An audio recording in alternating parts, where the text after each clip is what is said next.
Chapter 4181. In this light, a tall and thin figure appeared. At this moment, this figure was lying helplessly, as if he had already fainted. On the left side of this figure, there was a black puppy and a yellow marten. What made Xiaohua especially shocked was that this tall and thin figure's right hand was tightly gripping a sword embryo that he was familiar with. Before Xiaohua could see clearly, the light and shadow shook again, and an indescribable ripple extended behind this figure.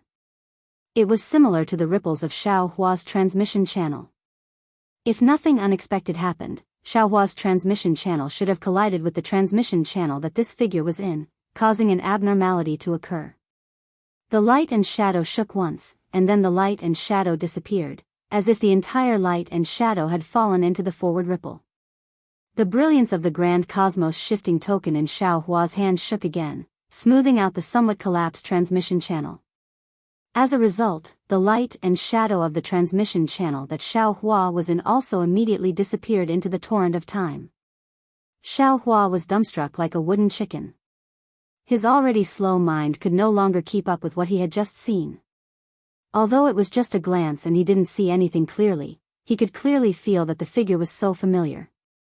The little dog and the little marten were also familiar, and there was also that sword embryo. However, he didn't have time to think too much.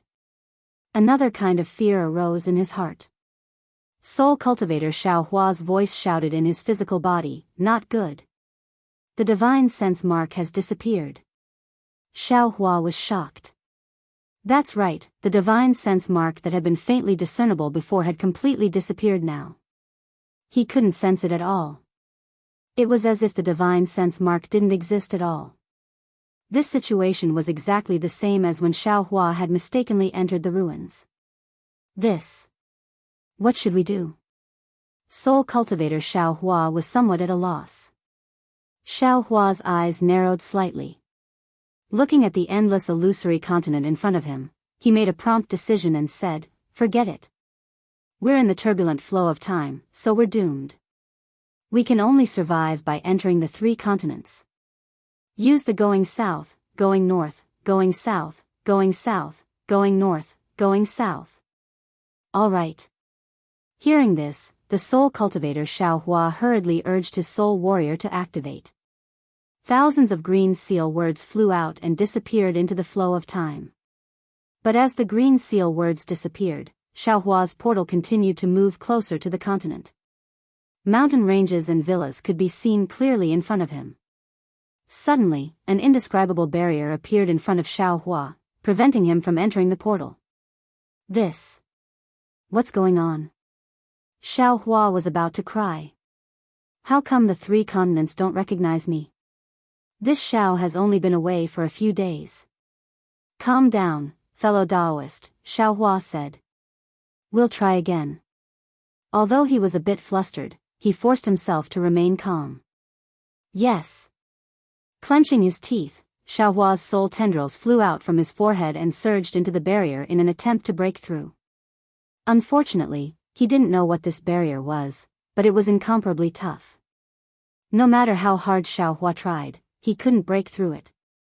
Xiaohua could only watch as the continent flashed past his eyes like lightning. Motherfucker. I don't believe this. Xiaohua slapped his forehead and opened his illusion breaker Dharma eye. A round of silver-white pupils appeared, and before the silver-white beam of light could shoot out, the incomparably tough barrier suddenly disappeared. Xiaohua's figure flashed in the light and disappeared into the light and shadow of the continent. However, at this moment, the entire world where Xiaohua was located just happened to turn from one side of the boundless light not to the other, and the light tide that was rushing up started to fall down like a waterfall on the other side. Just a moment later, another shadow appeared within the light tide. The unconscious figures of Sakura, Yu Mingxin, Yang Haoya, and Huan Wuxin appeared again. At this moment, the demonic horn on Sakura's forehead emitted an extremely dim fluctuation. This fluctuation protected the 3 of them. When the fluctuation dissipated, the 3 of them also crashed into one of the shadows on the continent. Seeing that he had crashed into a continent's light, Xiaohua's heart was suddenly in suspense. And at this time, his eyes swayed. The feeling of dizziness that he hadn't felt for a long time actually appeared. The entire continent was spinning in front of his eyes. Xiaohua was shocked. Because the divine sense mark of the snowy mountain had disappeared, his transfer array didn't have a specific location. If he spun like this, he was afraid that he would fall into the same place as the heavenly prison. At that time, he really wanted to cry but had no tears. Xiaohua hurriedly urged his soul technique. Fortunately, his soul tendrils were like his trembling heart. While protecting Xiaohua, they also extended towards the continent. But after a few breaths, the spinning stopped and all the light disappeared. The familiar transfer array appeared in front of Xiaohua's eyes again. This transfer array was shaking rapidly, as if it was about to collapse. Moreover, in this passage, there were still some faint fragments of time flowing faintly. Good. Seeing the transfer array appear in front of his eyes, Xiaohua understood that he had already come out from the chaotic flow of time. Right now, he was about to land on the snowy mountain. Unfortunately, it was still too early for Xiaohua to be happy. Before he could even clap his hands, a loud rumbling sound resounded by Xiaohua's ears. A teleportation force that could flatten a mountain was similarly transmitted from the teleportation passageway. Not only was the teleportation passageway extremely deflated, even the brilliance of the Grand Universe teleportation token shattered with a pu sound. Not good. Xiaohua hurriedly slapped his head. Boom. A tricolored brilliance spurted out, transforming into a huge lotus that protected his body. At the same time, thousands of soul tendrils flew out from between his eyebrows and landed on the transfer array. One by one, thumb-sized green seal script appeared in the soul tendrils, trying to stabilize the transfer array. Creak, creak, creak. A series of dull sounds came from the left side of Xiaohua. It was as if a tattered wooden door was being blown by the wind and shattered. Puff puff puff puff. The transfer array behind Xiaohua was the same as before, continuously exploding. Xiaohua looked at the torn space and couldn't help but groan. Damn it, I have become enemies with the transfer array. Every time, it seems like I can't teleport to the place normally. Looks like this time, I don't know who will be trampled under my feet again. Can't we use another method to return to the snowy mountain? Although Xiaohua was resentful, he began to try his best to maintain the stability of the transfer array. However, the spatial transformation power in this torrent of time was so strong that it was far from what Xiaohua, a human cultivator, could control. He was like a young boy, using his hand to support a large rock while walking on a rope in the air. On one hand, he had to maintain balance, on the other, he had to use all his strength. Boom. Finally, after persisting for a while, Xiaohua was unable to maintain the transfer array. The green seal script that came in contact with the transfer array shattered one by one, and the soul tendrils connected to the seal script also broke inch by inch. The entire transfer array collapsed with a rumble. Xiaohua hurriedly slapped his forehead when he saw countless gray lightning bolts flashing in the air and glass shards slicing through the space around him. A fist-sized silver-white beam of light shot out of his delusion breaker eye and landed among the shards. Gotcha! Within the pillar of light, all the fragments were shattered, and then a vortex of several meters in size was formed. The entire space was torn apart by this vortex. Before Xiaohua could sweep out with his divine sense, another huge rumble resounded, and a huge pushing force appeared behind him. It was as if the void had kicked him in the butt, and he was forcefully kicked out. This force was so fierce and sudden that Xiaohua only had time to urge his true qi to protect his body. He didn't have time to use the lightning escape technique, and his entire body rushed into the sky. Xiaohua's body abruptly appeared in the sky above the continent. Apart from the ripples in the sky that slowly spread in all directions like water waves, no one knew where he came from, let alone that he had passed through the rare chaotic flow of time between heaven and earth.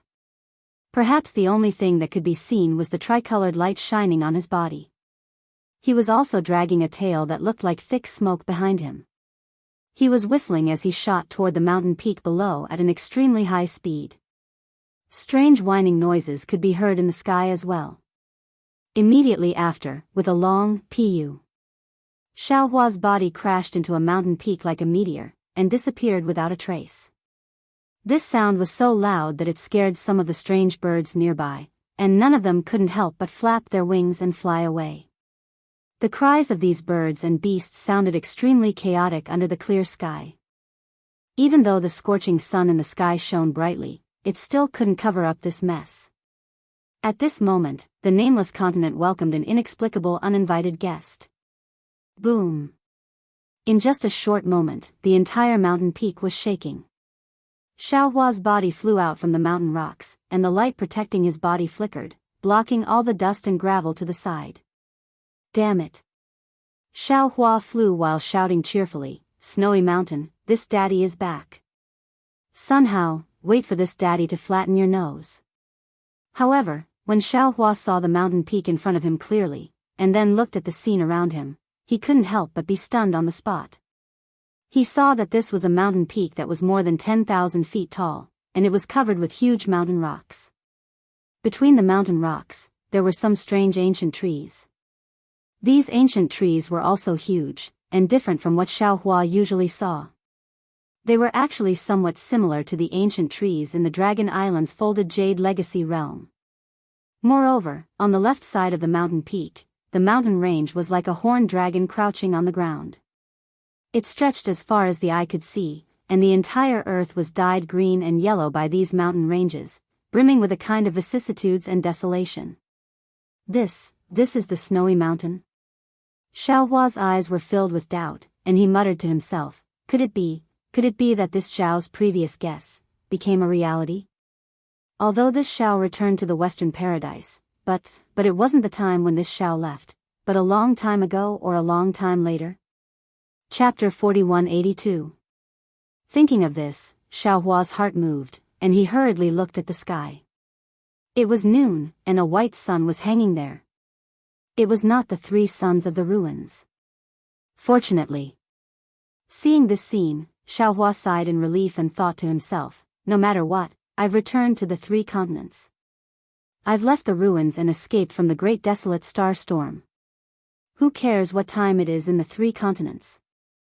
As he thought about this, Xiaohua released his divine perception to explore the surroundings again. However, as he looked around, he frowned again. This was because the surroundings of this mountain were completely different from the Great Snow Mountain in his impression. Even the mountain itself was different from the Great Snow Mountain. Even within 10,000 li, there was no mountain similar to the Great Snow Mountain. Perhaps, the world has changed, and the Great Snow Mountain of the past is too far away, and the Great Snow Mountain has not formed yet? Xiaohua comforted himself. Then, Xiaohua urged his body, preparing to teleport to the left to continue exploring. However, just as his body swayed, he stopped again. He looked at the surroundings in disbelief, but he saw that the heaven and earth origin qi was extremely rich, more abundant than any heavenly abode that Xiaohua had seen before. The heaven and earth origin qi in many places was about to condense into droplets. It can't be. Xiaohua's heart thumped, and he had a bad feeling. Although the Pure Land is the Buddhist sect's territory, and my Daoist sect's cultivators rarely cultivate there, but it's impossible to have such rich heaven and earth origin qi in the vicinity of the Great Snow Mountain. Even. Thinking of this, Xiaohua immediately slapped the top of his head, and his innate true qi turned into 5 qi's unifications and rushed into the air. Xiaohua's expression changed greatly. Because although there was noble qi in the heaven and earth origin qi, this noble qi was abnormally pure, and there was no Confucian aura at all. It did not even have the kind of mortal aura that Confucian cultivators needed to cultivate. Is this the ancient times? Xiaohua came to a realization, and hurriedly looked around again. Sure enough, the mountain rocks on the mountain peak were huge, and the ancient trees were also huge. Even the grass on the mountain rocks looked similar to Xiaohua's height. It really looked like the great desolate world of the ruins. Xiaohua was completely dumbfounded, and he stood in the air, looking at the great desolate world around him. His lips moved, but in the end, he did not say anything. At this moment, his heart felt empty, like a cloud floating in the sky without anything to rely on. Originally, he had the opportunity to stay in the ruins and even establish a sect in the ruins. However, he didn't stay. He found many excuses for himself in his heart. For example, the cultivators of the ruins cultivated the primordial spirit while he cultivated the nascent soul. It was not suitable for him to stay in the ruins. However, in reality, the Confucian cultivator Xiaohua cultivated the primordial spirit. Why couldn't Xiaohua cultivate it himself? Moreover, even if Xiaohua cultivates his nascent soul, his scattered soul can also cultivate his primordial spirit. For example, if the ruins were to be destroyed by the prehistoric star storm, Xiaohua would have no choice but to leave the ruins. However, in reality, since Wu Tian had the confidence to avoid the prehistoric star storm, why couldn't Xiaohua avoid it? Among all the cultivators in the ruins, Xiaohua was probably the only one who was truly qualified and had the strength to avoid the starburst, right? All excuses were just excuses. They couldn't hide Xiaohua's desire to return to the hidden immortal mainland.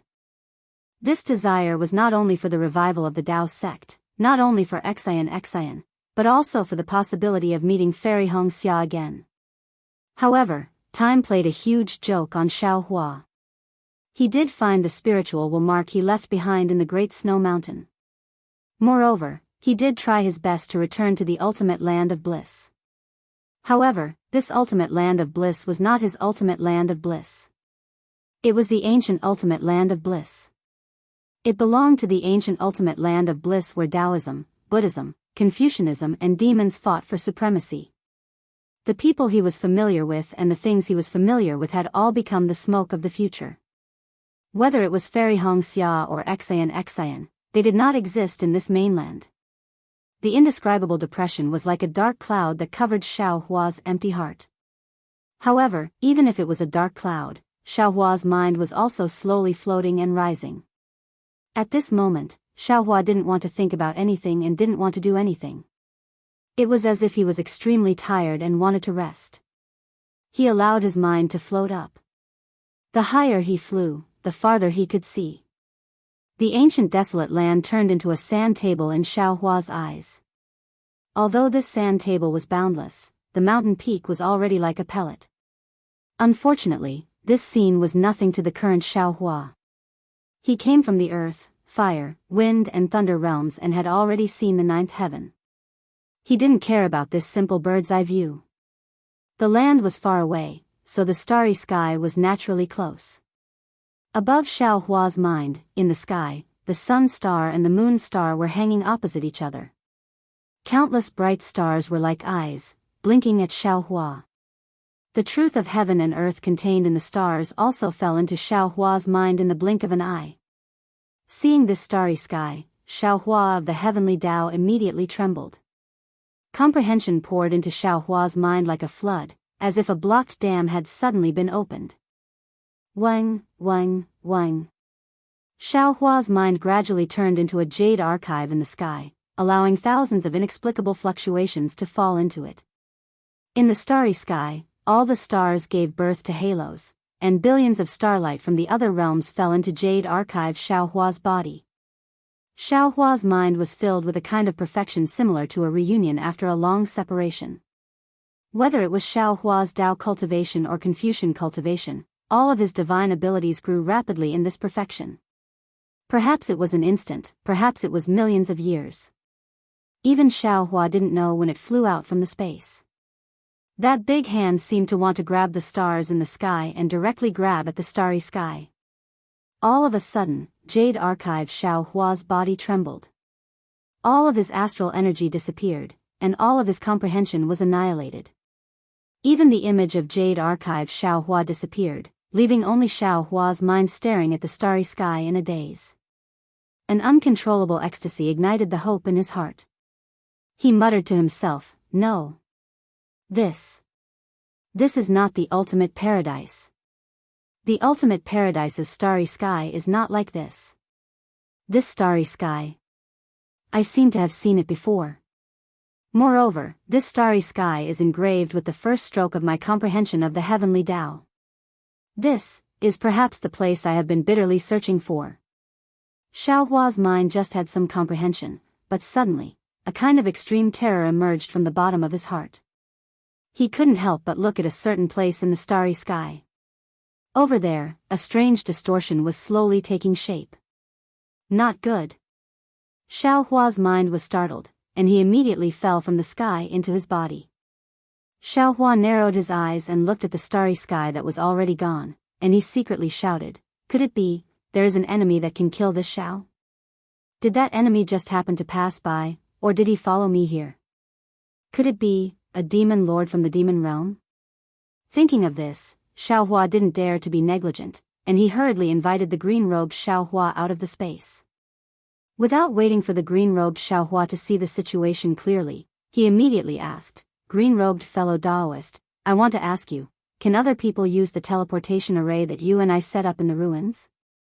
The green-robed Xiao Hua was startled, and then he sensed the panic and doubt in Xiao Hua's heart, and he hurriedly replied, "Let me tell you, fellow Daoist, that teleportation array is activated by a soul technique, and it can only be used when combined with the way south opposite north technique, and it doesn't require primordial stones.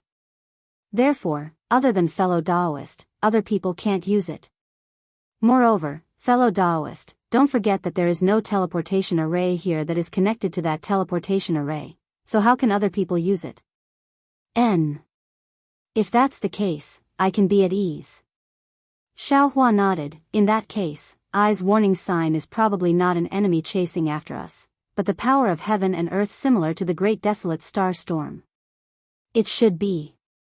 The green-robed Xiao Hua said with a smile, "If this is the great desolate star and not the ancient ultimate paradise, then it means that we are still in the upper realm. With our origins, how can we still have enemies in the upper realm? If the demon venerable chases after us, it's also possible." Xiao Hua still didn't feel at ease and replied, "Big brother, don't be afraid." The devil spirit Xiao Hua said, "The demon venerable won't come out unless there is a great temptation. Everything about Big Brother hasn't been exposed, so the demon venerable won't have any ideas about Big Brother. Moreover, Little Brother is currently devouring the devil spirit of the demon array."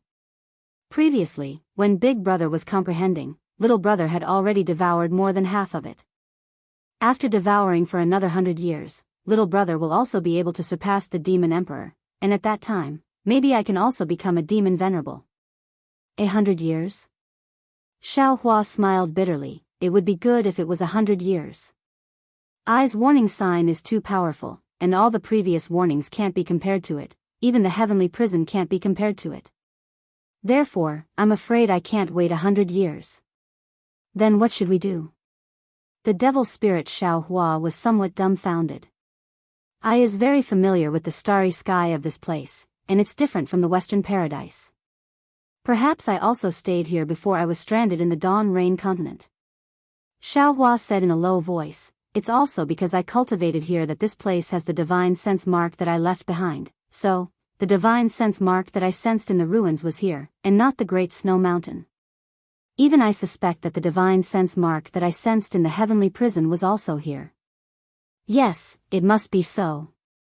The soul cultivator Xiao Hua also said, "Otherwise, fellow Daoist wouldn't feel that the divine sense mark is somewhat unfamiliar.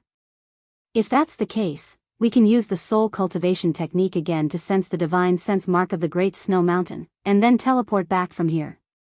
Xiao Hua said with slight hesitation. As soon as he said that, the green-robed Xiao Hua shook his head slightly again and said, "Fellow Daoist, I think you already have some awareness in your heart. Things may not be as simple as you say. From here, or from the ruins, it's not a simple teleportation array that can reach the Western Paradise. Alas." Xiao Hua sighed and frowned. Fellow Daoist is right. The 3 continents are the lower realm, and the ruins are the upper realm. If there's no accident, this place should be an upper realm similar to the ruins. A simple teleportation array can't break the barrier between the 2 realms and teleport us back. The heavenly prison on the hidden immortal continent, if I guessed correctly, should be a spatial crack in the upper realm. Because this crack belongs to the upper realm, it's filled with time fragments, and no cultivator from the 3 continents can survive inside. Chapter 4183. Are you kidding me? Xiao Hua was a little dumbfounded. Looking at the stone giant that was more than 10 zhang tall, he thought to himself, this thing can actually cry? Or perhaps, this isn't crying. But if this isn't crying, then what is it? However, looking at the stone giant's slightly trembling shoulders and trembling legs, it didn't seem to be fake. Xiaohua suddenly had a kind of realization, damn it, although this guy looks huge, could it be that he's still a child? Thinking that he actually bullied a child, Xiaohua couldn't help but feel ashamed. He raised his hand and picked up the stone giant's finger that fell on the stone platform, brought it in front of the stone giant, and lightly poked his arm. That finger wasn't much different from a stone, but there was some warm flow of fire inside.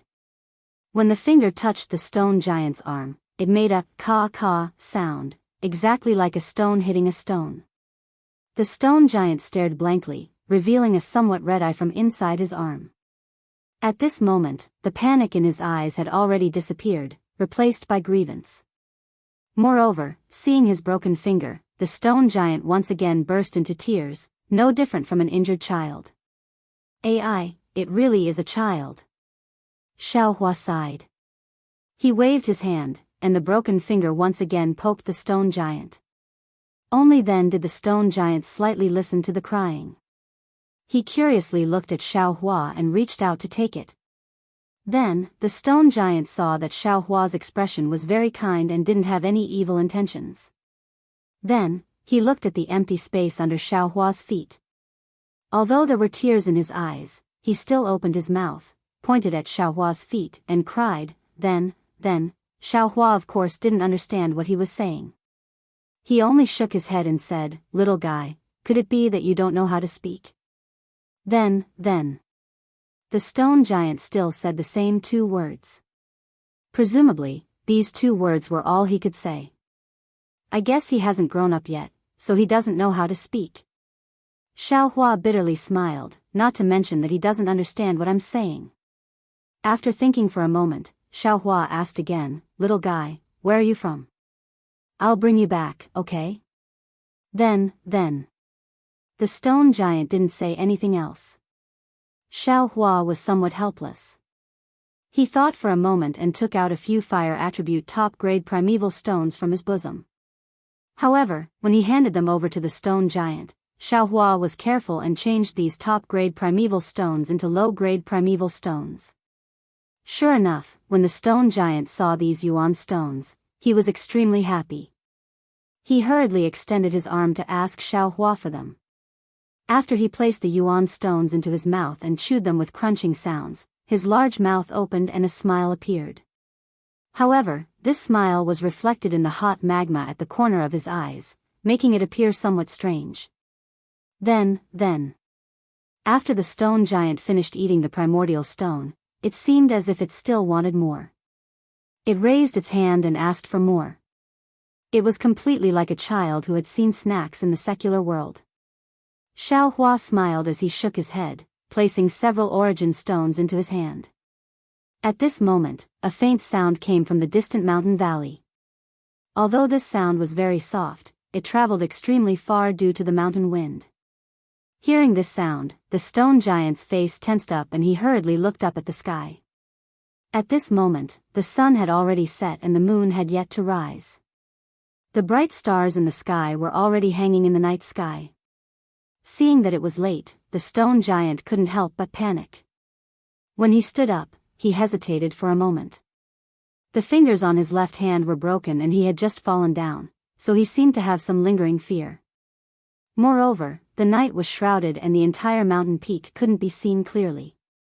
The stone giant didn't dare to rashly go down. Then. The stone giant anxiously opened its mouth and shouted towards the distance. Xiaohua wasn't in a hurry to help. He crossed his arms in front of his chest and raised his head to look at the sky. The stars in the sky were exactly the same as what he saw during the day. However, when he looked at them now, the feeling was completely different. During the day, it was mostly comprehension. During the night, it was mostly warmth and memories. It was a somewhat distant warmth and feelings. In addition, when he saw the childish actions of the stone giant, the weakness in Xiaohua's heart was immediately touched. It was as if the entire starry sky was his home. His unfamiliarity with this continent was instantly reduced by more than half. This place must have a close relationship with this Xiao. Xiaohua narrowed his eyes and let the night wind blow his Daoist robe up. He wantonly enjoyed this kind of warmth. He let the gradually rising moonlight sprinkle on his body like water. It was just like that night when it sprinkled on the small house in the mountain village. Then. A hurried call woke Xiaohua up. This voice was filled with anxiety and concern. Xiaohua, who was feeling emotional, immediately heard it. Although it was only 2 words, it was overflowing with affection. Xiaohua didn't know whether to laugh or cry. He seemed to have understood something. Could it be, this stone giant's family can only say 2 words? Then. The small stone giant on the mountainside also replied.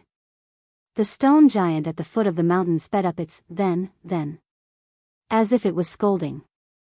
Then. The small stone giant replied a few times, feeling wronged. It sat down again and stuck its head out to look at the darkness at the foot of the mountain.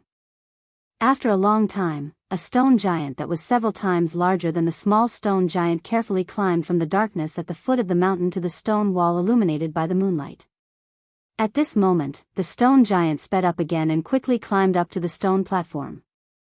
Then.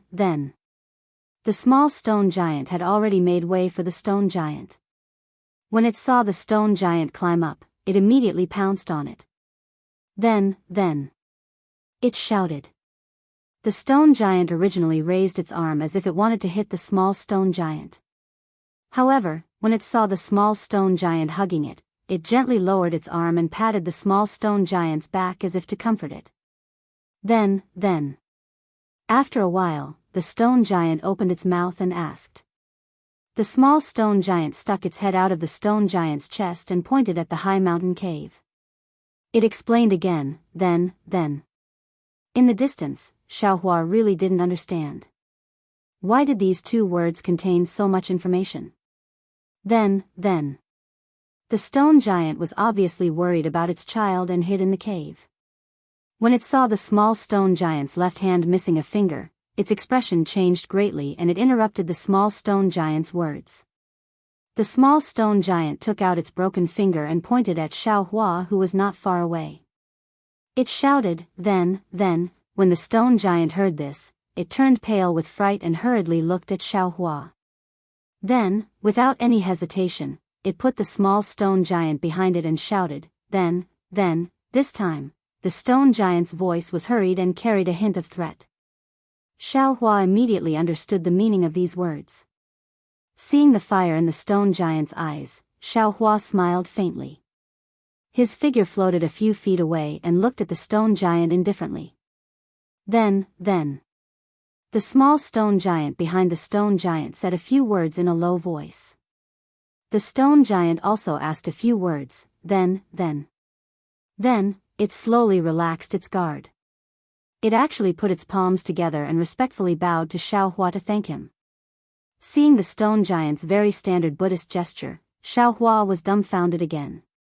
He couldn't help but ask, Sir, on this continent, is there a Buddhist sect? Then. The stone giant obviously didn't understand what he was saying and still used 2 words to reply. Sigh, forget it. Xiaohua was helpless and didn't answer. Then, the small stone giant took out the fire element primordial stone and showed it to the stone giant. The stone giant nodded and looked at Xiaohua. It pointed at the fire element primordial stone and then pointed at itself. Xiaohua understood and took out a few more fire element primordial stones and gave them to the stone giant. However, the stone giant waved its hand, indicating that it didn't want them. Then, the stone giant put the small stone giant on its shoulder and beckoned to Xiaohua. It then slowly descended from the stone platform to the foot of the mountain. Xiaohua didn't think too much. He raised his eyes and looked at the familiar starry sky. His figure followed the stone giant as it descended. He understood that this continent was full of mysteries. This stone giant was probably the key to opening this mysterious door. The stone giant carefully climbed down from the mountain peak and looked at Xiaohua, who was standing in the air behind it. Its big mouth cracked open as if it was smiling. Then, it took a big step forward. Dong, dong, dong, sounds could be heard from the ground. The stone giant took big strides and ran towards a place in the valley. The small stone giant was lying on the stone giant's back. It seemed that it was overly frightened and had fallen into a deep sleep. Its vertical eyes were tightly shut. The stone giant walked for more than 100 li. However, this distance was nothing in the huge mountain range. It didn't even cross 2 mountain ranges. However, after crossing a broken mountain foothill, the stone giant's figure clearly slowed down. Moreover, the sound of its footsteps also became a lot softer. Under the moonlight, the stone giant's eyes flashed with flames from time to time, as if it was on guard against something. Woo! Just when the stone giant turned its head and wanted to warn Xiaohua, a strange sound suddenly came from a corner of the mountain foothill. Xiaohua raised his head indifferently and saw a strange bird that was dozens of zhang in size. It looked like a huge rock rolling down from the night sky. When it got close to the stone giant, it spread its wings and a sharp claw that was several zhang in size appeared on its abdomen and grabbed towards the stone giant's back. The stone giant was obviously startled. Its one eye that was already on guard immediately opened. A reddish-yellow pillar of fire shot out from its one eye and attacked the strange bird. Pooh! That strange bird was also extremely powerful. Its sharp claw grabbed the air. Without any magic power fluctuation, it directly grabbed the pillar of fire into two. Moreover, when the strange bird flapped its wings, pitch-black water droplets fell from its wings like rain. Pa, pa. They fell on the stone giant and the small stone giant. Zzz, zzz, zzz. The pitch-black water droplets fell on the two stone giants' bodies and immediately emitted a corrosive sound. It was like cold water falling on hot oil. Chapter 4184. Then. The little stone giant, who was originally sleeping soundly, immediately woke up from the pain and couldn't help but scream loudly. Then. The stone giant hurriedly shouted in a low voice. Then, he suddenly gave up fighting with the strange birds and fled in another direction. On his body and the little stone giant's body, the water droplets splashed by the strange birds corroded thumb-sized deep holes. Sure enough, as soon as the stone giant took off, a dozen strange cries came from the foothills. Caw caw. A flock of strange birds flew out. The largest of these birds were 1,000 feet long, while the smallest was 100 feet long. They flapped their wings and pounced on the stone giant. Even a few strange birds noticed Xiaohua and turned their heads to pounce on him. The stone giant ran for more than 100 steps before he saw a huge rock in front of him. Without any hesitation, he threw the little stone giant into the huge rock and bent down to pick up a huge rock that was more than 100 feet in size. He shouted, then. He raised his arms and the huge rock let out a howl and charged toward the strange bird at the front. Puff! The strange bird was caught off guard. It spat out a pitch-black liquid from its mouth and hurriedly flapped its wings to dodge. Sizzle! The liquid in the strange bird's mouth was very corrosive. When it fell on the huge rock, it corroded a big hole in it. However, the huge rock came too fast for the strange bird to dodge. With a loud bang, the huge rock hit the strange bird's head. The strange bird's body was immediately sent flying by the huge rock and fell to the ground with a loud bang. It also let out a mournful cry. While the stone giant was delayed, the dozen strange birds had already flown close. Swish swish. The dozen pairs of wings flapped and water droplets fell, covering the stone giant. Then. The stone giant shouted and squatted down again. He picked up the huge rocks on the ground and threw them into the sky without looking back. Boom, boom. The huge rocks flew into the sky one after another. Because the stone giant's rocks were aimless, other than the first few that hit the strange birds, the rest were all useless. After the group of strange birds dispersed, they rushed towards the stone giant from all directions. The rain-like water droplets continued to fall from all directions. The stone giant's body emitted sizzling sounds. Xiaohua could clearly see that the stone giant's forehead was dripping with magma-like sweat. Its mouth was also tightly stretched. That's... At that moment, in the distance, the small stone giant had only managed to utter a single word before it stopped. It was as if it had forcefully swallowed it back in. The stone giant was shocked. He raised his head and saw the little stone giant's yellow eyes filled with determination and forbearance. On top of the huge rock, a strange bird was flapping its wings and attacking the little stone giant with water droplets. Then, the stone giant's heart ached. He knew that the little stone giant was injured. He wanted to cry out in pain, but he was afraid that he would be distracted, so he forced himself to endure. The stone giant shouted loudly. He picked up a huge rock in each hand and threw it towards the strange bird that was attacking the little stone giant. At the same time, his single eye that had been holding back suddenly emitted a red light. A pillar of fire shot out from his eye with a loud bang. Caw. Seeing the two huge rocks coming towards it, the strange bird let out a long cry and spread its wings to escape. However, the stone giant's two huge rocks were also ingenious. They didn't directly hit the strange bird's body. Instead, one hit the strange bird's head and the other hit the strange bird's tail. The strange bird couldn't escape forward or backward.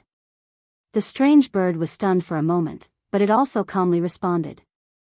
Its whole body strangely flew horizontally, and the water droplets on its wings took advantage of the momentum to hit the stone giant. However, before the water droplets could land, the stone giant's pillar of fire had already arrived. It landed right in the middle of the two huge rocks, where the body of the bird was sandwiched by the huge rocks. The strange bird was shocked. It tried its best to hit the huge rocks, wanting to escape. However, the stone giant's pillar of fire hit at the perfect time. Sizzle. There was also a chaotic sound. The strange bird's water droplets were extinguished by the pillar of fire. The pillar of fire crazily crashed into the strange bird's body. Not only did it ignite the strange bird's feathers, but it also pierced through the strange bird's body. The strange bird only had time to let out a low cry before its entire body turned into a fireball and fell to the ground. Then, after killing the strange bird, the stone giant didn't dare to be negligent. Its body agilely pounced on the small stone giant. Looking at the strange birds behind the stone giant, they were still orderly before. However, when they saw the stone giant's pillar of fire and the strange bird's fireball hit, they all went crazy. They flapped their wings crazily and pounced on the two stone giants. Woo woo woo woo. The stone giant landed beside the small stone giant and hugged it. Immediately after, a yellow halo appeared around its body.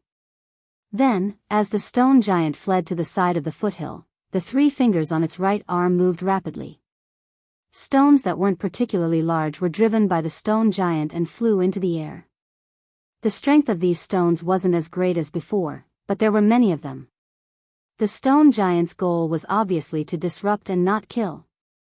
Sure enough, the strange birds were very afraid of these stones.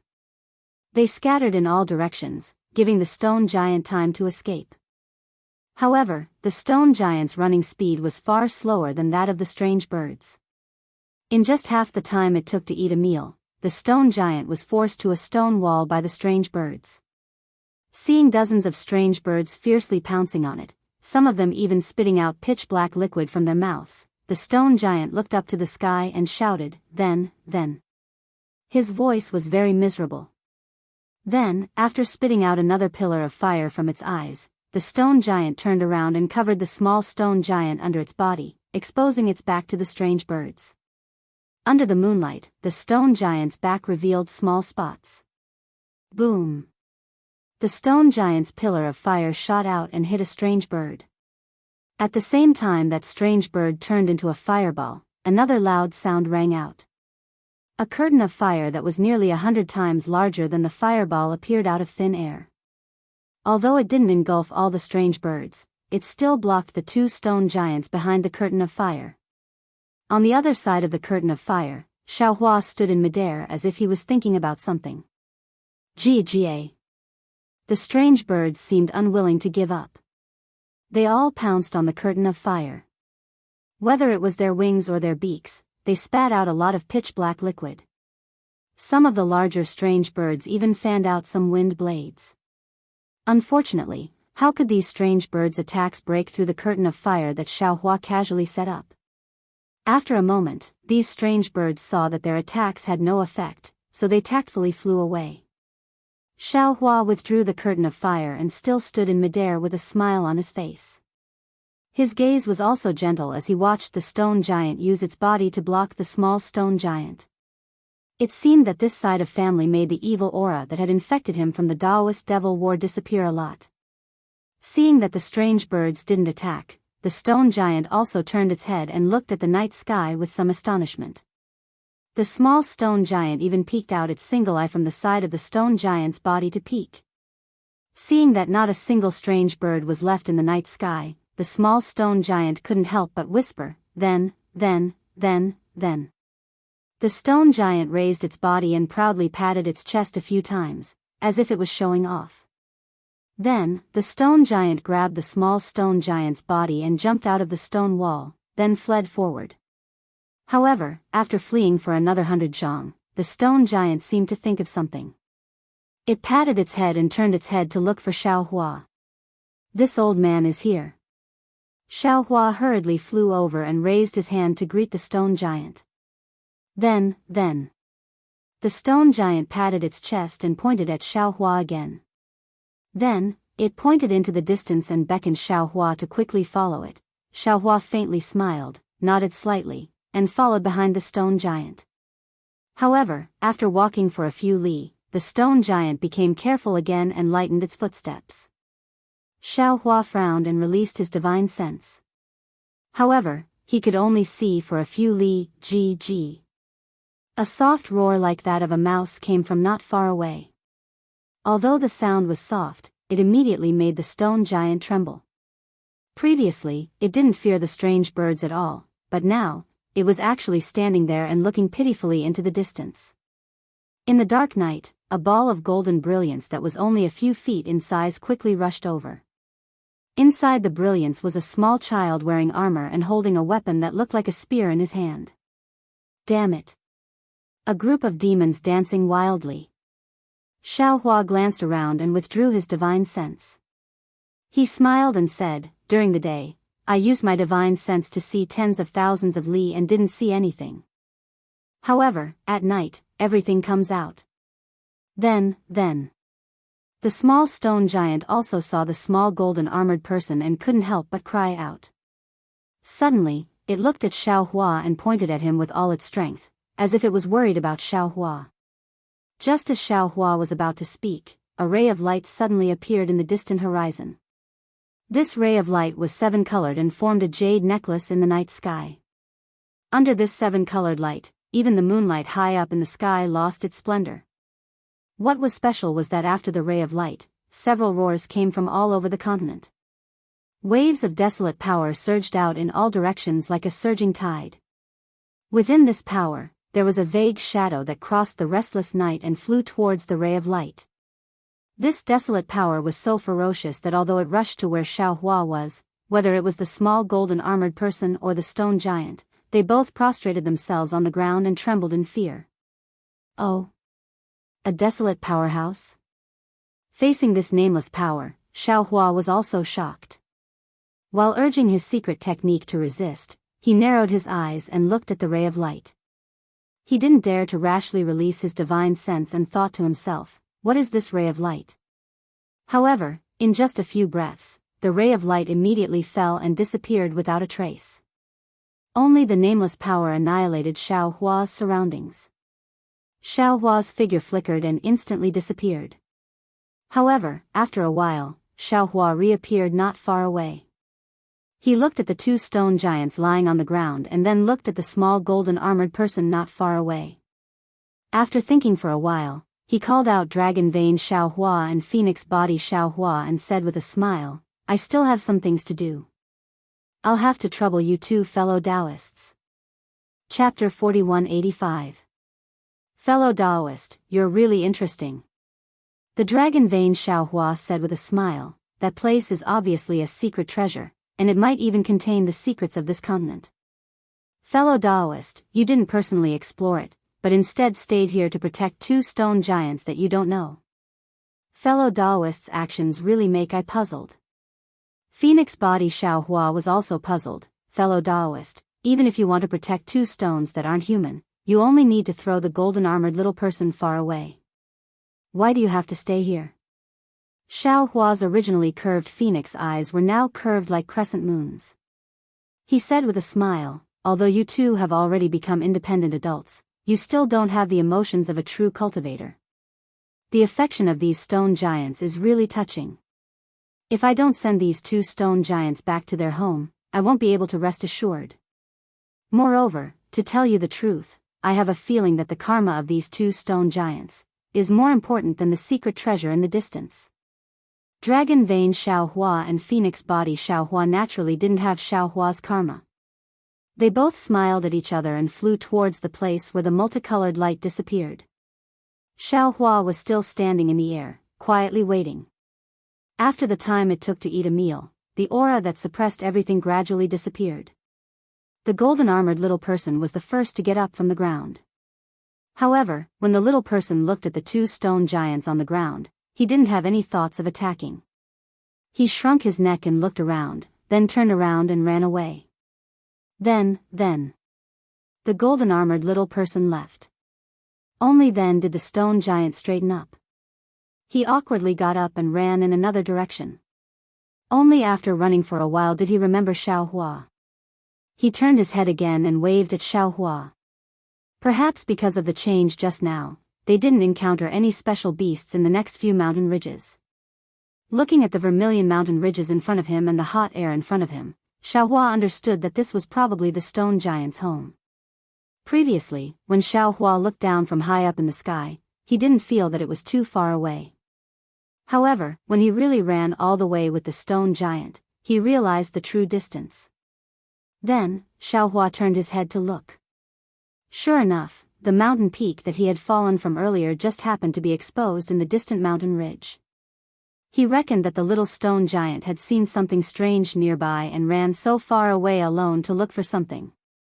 Then, the stone giant led Xiaohua into the mountain ridge and circled around to the side of a huge boulder. He pointed at the boulder and pointed at it a few times before turning around and leaving. When Xiaohua heard the stone giant say so many, then, he finally understood the meaning of these two words. He smiled and calmly stood there. Xiaohua released his divine sense and watched as the stone giant tiptoed around a few times, crossing over a dozen large stones. It even turned around to check if Xiaohua was following. Xiaohua couldn't help but laugh in his heart. Because right in front of the stone giant's head, there was a large amount of magma exposed on the ground.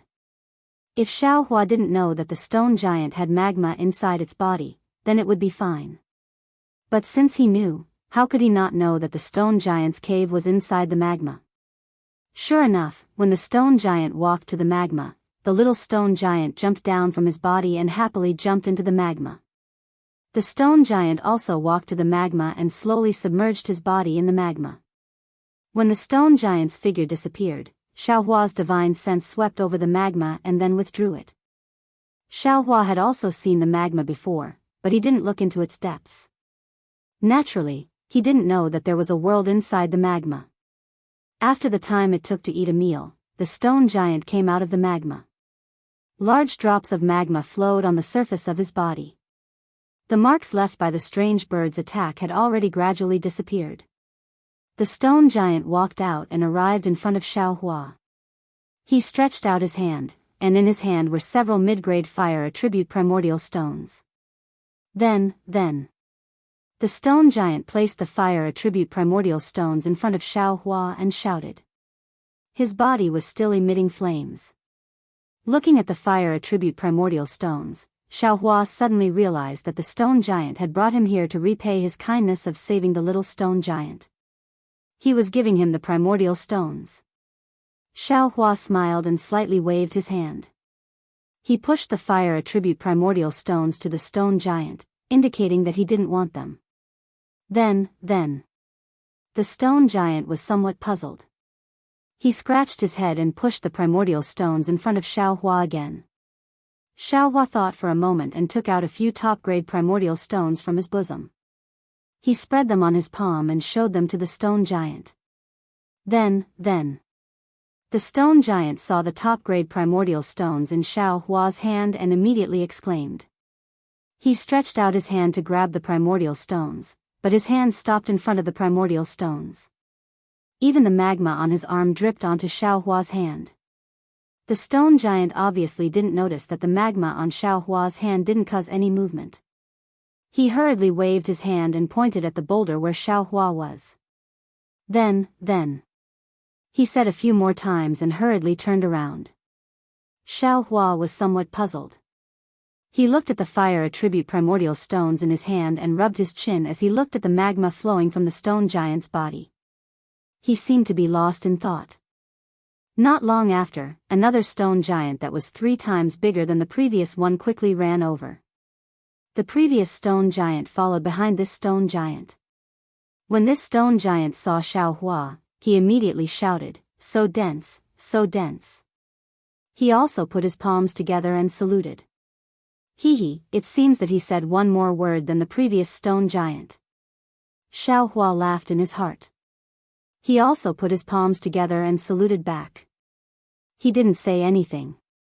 After a very strange salute, the stone giant stretched out a finger that was comparable to a tree and pointed at Xiaohua's hand. He asked, "So dense, so dense." Xiaohua was already calm and unafraid of the other side's all-encompassing, "so dense," let alone the "so dense" that was one more word than "so dense." Xiaohua understood and waved his hand. Several top-grade primordial stones fell into the stone giant's hand. The stone giant took the top-grade primordial stones and placed them in his hand. A faint flame was emitted from his single eye. The flame illuminated the night sky and caused the top-grade primordial stones to flash with flames. After the time it took to drink a cup of tea, the stone giant finished looking at the top-grade primordial stones one by one. He then carefully returned the primordial stones to Xiaohua. Xiaohua's impression of these stone giants immediately increased. He waved his hand, indicating that he didn't want the primordial stones and gave them to the stone giant. Unexpectedly, the stone giant shook his head and put the top-grade primordial stones in front of Xiaohua. He put his palms together again and respectfully prostrated himself on the ground. He then put his palm in front of Xiaohua and said, "So dense, so dense." Behind the stone giant, the previous stone giant also prostrated himself on the ground. It didn't seem like he was prostrating, but rather a welcoming ceremony. Xiaohua naturally wasn't afraid that there was something fishy. He almost didn't think about it and floated onto the stone giant's palm. "So dense, so dense." The stone giant was very happy. He carefully lifted Xiaohua in front of his chest and brought the previous stone giant back to the magma. When the stone giant walked in front of the magma, a scarlet halo appeared around his body. This halo came out from his palm and protected Xiaohua. The magma emitted gurgling bubbles, just like what Xiaohua saw in the flame forest swamp of the Xiaoyu continent. The stone giant's feet and body were steady, as if there were stairs in the magma. After walking for a while, the 2 stone giants turned around and continued to walk up. When the 2 finally walked out of the magma, Xiaohua was actually in a space that was several hundred li in size. Xiaohua's divine sense swept out and immediately saw clearly that most of the space was filled with magma.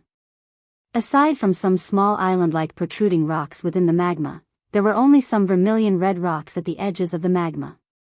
These rocks were similarly burning with thin flames, roasting the space to an extreme degree. The stone giant respectfully placed Xiaohua on the burning rocks, as if the flames on the rocks were ordinary grass. He didn't even think about whether Xiaohua could withstand it. Xiaohua naturally wasn't afraid of these flames and high temperature. He stepped on the magma. "So secret, so secret." As the stone giant spoke, he respectfully clasped his hands together and bowed. Then, he turned around and walked into the ocean-like magma. In just a moment, his figure disappeared. Xiaohua wanted to use his divine sense to chase after him, but he was a gentleman. Now that he was invited here, he naturally wouldn't look into other people's secrets.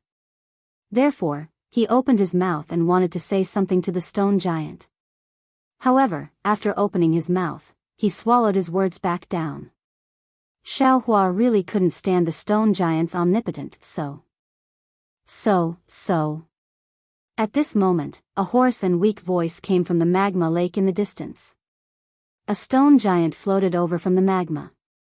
When it rushed to the top of the rock, it looked like a dying person lying there. The stone giant beside Xiaohua looked at the stone giant in the distance and then looked at Xiaohua. He took out the primeval stones he wanted to give Xiaohua and pointed at the stone giant in the distance.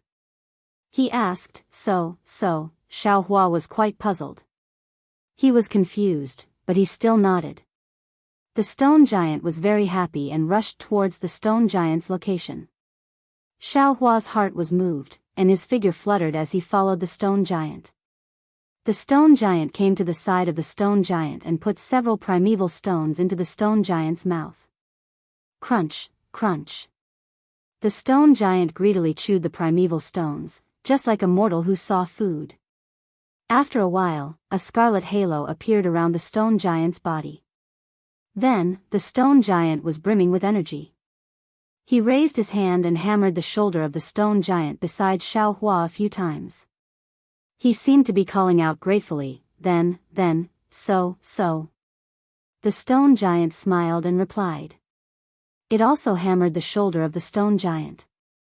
Looking at the stone giant that ate the primeval stones and then entered the magma lake, Xiaohua somewhat understood. The fire primeval stones should be the stone giant's food. The stone giant just now was probably hungry. Chapter 4186. Then. The stone giant raised his hands as if he wanted to explain something to Xiaohua. The tone of his mouth was very apologetic. He should be apologizing for giving the primordial stones that were originally meant for Xiaohua to another stone giant. Hee. Xiaohua laughed. He didn't dare to ask whether the stone giant understood him or not. He laughed and said, saving your son was as easy as lifting a finger. In addition, it was me who scared him into falling. It doesn't matter if you give me the primordial stones or not. Then. Of course, the stone giant didn't understand what Xiaohua was saying. However, he still laughed happily. His big mouth split open to both sides of his head. The stone giant accompanied Xiaohua at the side of the magma. After half a meal's time, he didn't see the stone giant come back. Xiaohua took a breath of extremely pure fire attributed primordial energy of heaven and earth. He felt very comfortable. No matter where in this world, it was the dream of cultivators to cultivate. It was no wonder that there were so many almighty people in the ancient times. Then. Another voice sounded. The little stone giant that Xiaohua saved also walked out of the magma. Looking at Xiaohua beside the stone giant, he timidly walked over and whispered. The stone giant slightly shook his head. He said with difficulty, then. Then he pointed at the magma, hinting the little stone giant to go back. The little stone giant pitifully walked 2 steps. He turned his head again and looked at the stone giant, unwilling to move. Then. The stone giant seemed to be angry. He raised his hand and clenched 3 fingers together to threaten the little stone giant. The little stone giant was helpless. He could only walk back to the magma. However, after he entered the magma, he turned his head and looked at Xiaohua. Xiaohua's heart moved. He quickly raised his hand and took out a low-grade primordial stone. He said with a smile, little guy, do you want this thing? Then. The little stone giant immediately cheered. He jumped out of the magma and quickly rushed in front of Xiaohua. He snatched the low-grade primordial stone and stuffed it into his mouth. The stone giant beside Xiaohua seemed to be a little embarrassed. He lowered his head and didn't express his intention. Xiaohua was a little confused. This place had such pure primordial energy of heaven and earth and so much magma. How could there be no fire-attributed primordial stones? However, when he released his divine sense slightly, he came to a realization. This was because there were many rock giants swimming and lying in the lava within a few miles of the area. Although Xiaohua didn't look into the distance, he absolutely believed that within these several hundred miles of magma, there were definitely even more stone giants. If they ate fire attribute source stones as food, then no matter how many source stones were condensed within the magma, it wouldn't be enough for them to eat. Moreover, looking at the little stone giant that had recovered its vigor and vitality, Xiaohua understood even more clearly that this little fellow had probably seen him coming from beyond the heavens and thought that there would be some kind of opportunity. That was why it had run so far and passed by so many territories occupied by its natural enemies to look for delicious food. As for the stone giant, in order to thank Xiaohua, it also gave him the few source stones it had. In Xiaohua's eyes, source stones were source stones, but in the stone giant's eyes, they were the most precious thing. It was his life. Xiaohua was a compassionate person.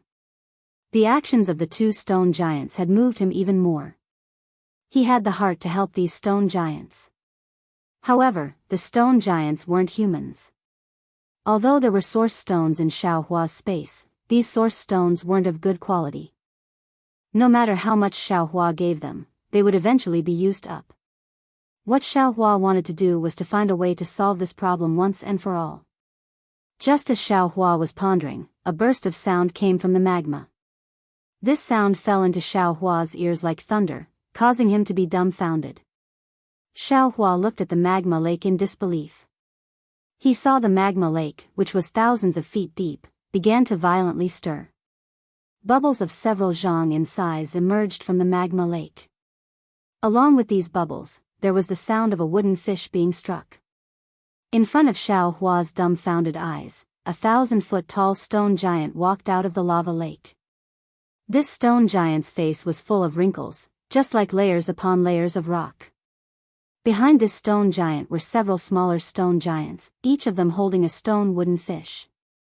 These stone wooden fish were probably the largest wooden fish Xiaohua had ever seen. Each of these stone wooden fish was dozens of feet long, and each of the stone giants held stone rods that were dozens of feet long. As they struck these stone wooden fish, a crisp sound rang out. The last stone giant to appear from the magma lake was the stone giant who had previously entered the magma lake to report. At this time, the stone giant stepped on the waves and respectfully clasped his hands together and said, "So dense, so dense." Xiaohua knew that the origin of this seemingly old stone giant was extraordinary. He also urged his body to step on the magma lake and meet the stone giant. Seeing that there was nothing wrong with Xiaohua's body stepping on the magma lake, the old stone giant's eyes were filled with astonishment. Only when Xiaohua flew closer did the stone giant wake up. He clasped his hands together and said, "Namo Maitreya Buddha." Xiaohua was already surprised when the old stone giant called out the name of Buddha, but this name of Buddha was actually Namo Maitreya Buddha, which shocked Xiaohua even more. Xiaohua was stunned for a moment, then he came back to his senses. He bowed and said, "Namo Maitreya Buddha. Namo Maitreya Buddha, Namo Maitreya Buddha." When the old stone giant heard Xiaohua's words, he was also happy. However, his eyes flashed with doubt as he asked, "Ah?" Xiaohua saw the confusion in the old stone giant's eyes, and he himself was even more puzzled. However, in just a few breaths of time, Xiaohua's head turned rapidly, and his face showed a strange expression. It seemed like he was smiling but not smiling, or he couldn't help laughing. After hearing the old stone giant's name of Namo Maitreya Buddha, Xiaohua finally understood that the big stone giant and the small stone giant spoke of was not so, but Namo. And that so dense that the stone giant spoke of was not so dense, but Namo Maitreya. Perhaps these three stone giants didn't know how to speak, and only learned these three words. Although Xiaohua understood the secret, in the face of the all-encompassing Namo Maitreya Buddha, Xiaohua still didn't know how to answer. However, he only hesitated for a few breaths of time, then he raised his hand and waved. The sound of falling rain could be seen in the air. Tens of thousands of fire element primordial stones appeared out of thin air and fell into the magma lake. Under the old stone giant's dumbstruck expression, a layer of primordial stones covered the magma lake, shining with a gorgeous luster. In an instant, the sound of the wooden fish suddenly stopped. The dozen stone giants holding the wooden fish couldn't help but say in unison, Namo Mithra Buddha, Namo Mithra Buddha, phew. The old stone giant breathed a long sigh of relief. He withdrew his shocked gaze and put his palms together, Namo Mithra Buddha. Namo Mithra Buddha. Xiaohua smiled and said, I don't know why you're chanting Namo Mithra Buddha, but since you're a disciple of Buddhism, I can't treat you poorly. These origin stones can be considered as a gift from me, please accept them. As he spoke, he used his hand to draw in the air and send it to the old stone giant, indicating that all the primordial stones were given to him. Namo Mithra Buddha. The old stone giant naturally understood. His wrinkled face was filled with joy. He waved his hand and said again. Many stone giants walked forward and waved their hands, controlling the magma lake to collect the primordial stones. Then, the old stone giant respectfully pointed at the magma lake under his feet and said, Namo Mithra Buddha? Good. Xiaohua knew that the old stone giant was inviting him to go deeper into the magma lake. He nodded and smiled in agreement. However, when the old stone giant was about to kneel on the magma lake and put his palms together, Xiaohua hurriedly waved his hand and helped the old stone giant up. He pointed at his nose and then at the magma lake, indicating that he could go down. However, Xiaohua's gesture was obviously not understood by the old stone giant. Therefore, Xiaohua simply used an escape technique and entered the magma lake. Seeing that Xiaohua could freely enter and exit the magma lake, the old stone giant's eyes almost fell out. The respect in his eyes was now mixed with a trace of fear. Please. Xiaohua raised his hand and gestured. The old stone giant hurriedly nodded and called out, Namo Mithra Buddha, as his figure disappeared into the magma lake. Xiaohua followed the old stone giant into the magma lake and went deeper into the magma lake. Just as Xiaohua had seen with his divine sense, there were many stone giants in the magma lake. Some stone giants were leisurely walking in the magma lake. When they saw the old stone giant, they respectfully saluted him. Some stone giants had their eyes tightly closed, as if they were sleeping in the magma lake. Even more stone giants were moving up and down the magma lake, looking very busy as if they were looking for something. After traveling for half the time it took to eat a meal, the entire bottom of the magma lake began to slowly shrink. In the end, it shrank into an oval-shaped hole that was more than 10 li in size. Below the hole, there was more magma flowing, and it was even more scorching. Obviously, this was the core of the magma lake. Near the oval-shaped hole, there were many stone giants, but now there were few people. It seemed that even the stone giants didn't dare to get too close to the core of the magma lake. The surroundings of the cave were similarly filled with large and small ochre-red boulders.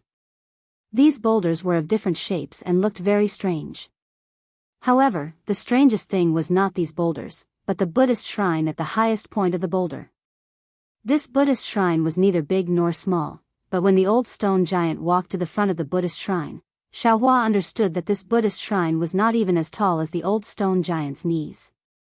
When the old stone giant landed in front of the Buddhist shrine, he respectfully prostrated himself on the ground, saluting according to Buddhist etiquette. His figure in front of the Buddhist shrine was especially huge, and his piety made Xiaohua sigh. However, when Xiaohua's gaze passed the old stone giant's figure and landed on the Buddhist statue in the Buddhist shrine, he was stunned again. How could it be him? Xiaohua's heart almost jumped out of his chest. He looked at the Buddhist shrine in disbelief and couldn't help but exclaim in a low voice, Namo Mithra Buddha, is actually Lu, Chapter 4187. That's right, in that crude, stone-built Buddhist shrine, there was a fiery red Buddha statue carved out of crystal, flashing with holy Buddha light. The Buddha light shone brightly on the face of the Buddha statue. Wasn't that the lifelike Jianghu? Xiaohua had once stopped Jianghu, whose Buddhist name was Chuanzang, from taking down the Buddhist edict in the Jiangchao temple. He had a deep impression of Jianghu's shaved head. Now that he saw the Buddha statue, he naturally thought of Jianghu. How is this possible? After Xiaohua recovered from his shock, he muttered, what's going on? How can Jianghu be Nanwu Mithra Buddha? How How can his Buddha statue be in this mysterious primitive continent? Xiaohua's suspicions were heavy, but looking at the old stone giant who had already stood up, Xiaohua knew that he wouldn't be able to get anything out of this old stone giant. Xiaohua thought for a moment and waved his hand, releasing Buddha Bodhi from his Naiwan palace. Buddha Bodhi looked around in bewilderment, activating the Buddha light to block the magma outside his body. He cupped his hands and asked, Nanwu Maitreya Buddha, why did Tanyu ask this poor monk to come out? Xiaohua didn't explain much. He pointed at the shrine behind Buddha Bodhi and said weakly, what's the matter? See for yourself. Why ask so much? Oh. Buddha Bodhi was even more puzzled, but when he saw the Buddha statue in the shrine, Buddha Bodhi smiled bitterly and replied, Tanyu, what else do you want this poor monk to say? Jianghu is the real reincarnation of Nanwu Maitreya Buddha, this poor monk is the fake. Or it could be said that this poor monk stole Jianghu's luck and practiced the exquisite Lotus Leaf Sutra first. Hiss. Xiaohua sucked in a breath of cold air. The thoughts in his mind instantly became clear. That's right. This Xiao lost his memory and wandered to the Dawn Rain continent. By a freak combination of factors, this Xiao obtained the exquisite Lotus Leaf Pagoda. In fact, this Xiao is the intruder of the Dawn Rain continent. If this Xiao didn't lose his memory, this exquisite Lotus Leaf Pagoda would have fallen into his hands after Jianghu was born. Then he, a cultivator who couldn't practice Daoist techniques, would start practicing the real Buddhist techniques. After all, he is the real reincarnation of Maitreya Buddha. Furthermore, if Tanyu hadn't come to the Dawn Rain continent, Jianghu would still be on the Dawn Rain continent.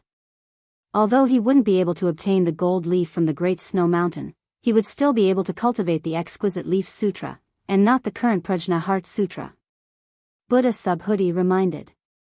You wouldn't have come to this fork in the road, and there wouldn't have been any sutra seeking bliss. However, Xiaohua was even more puzzled.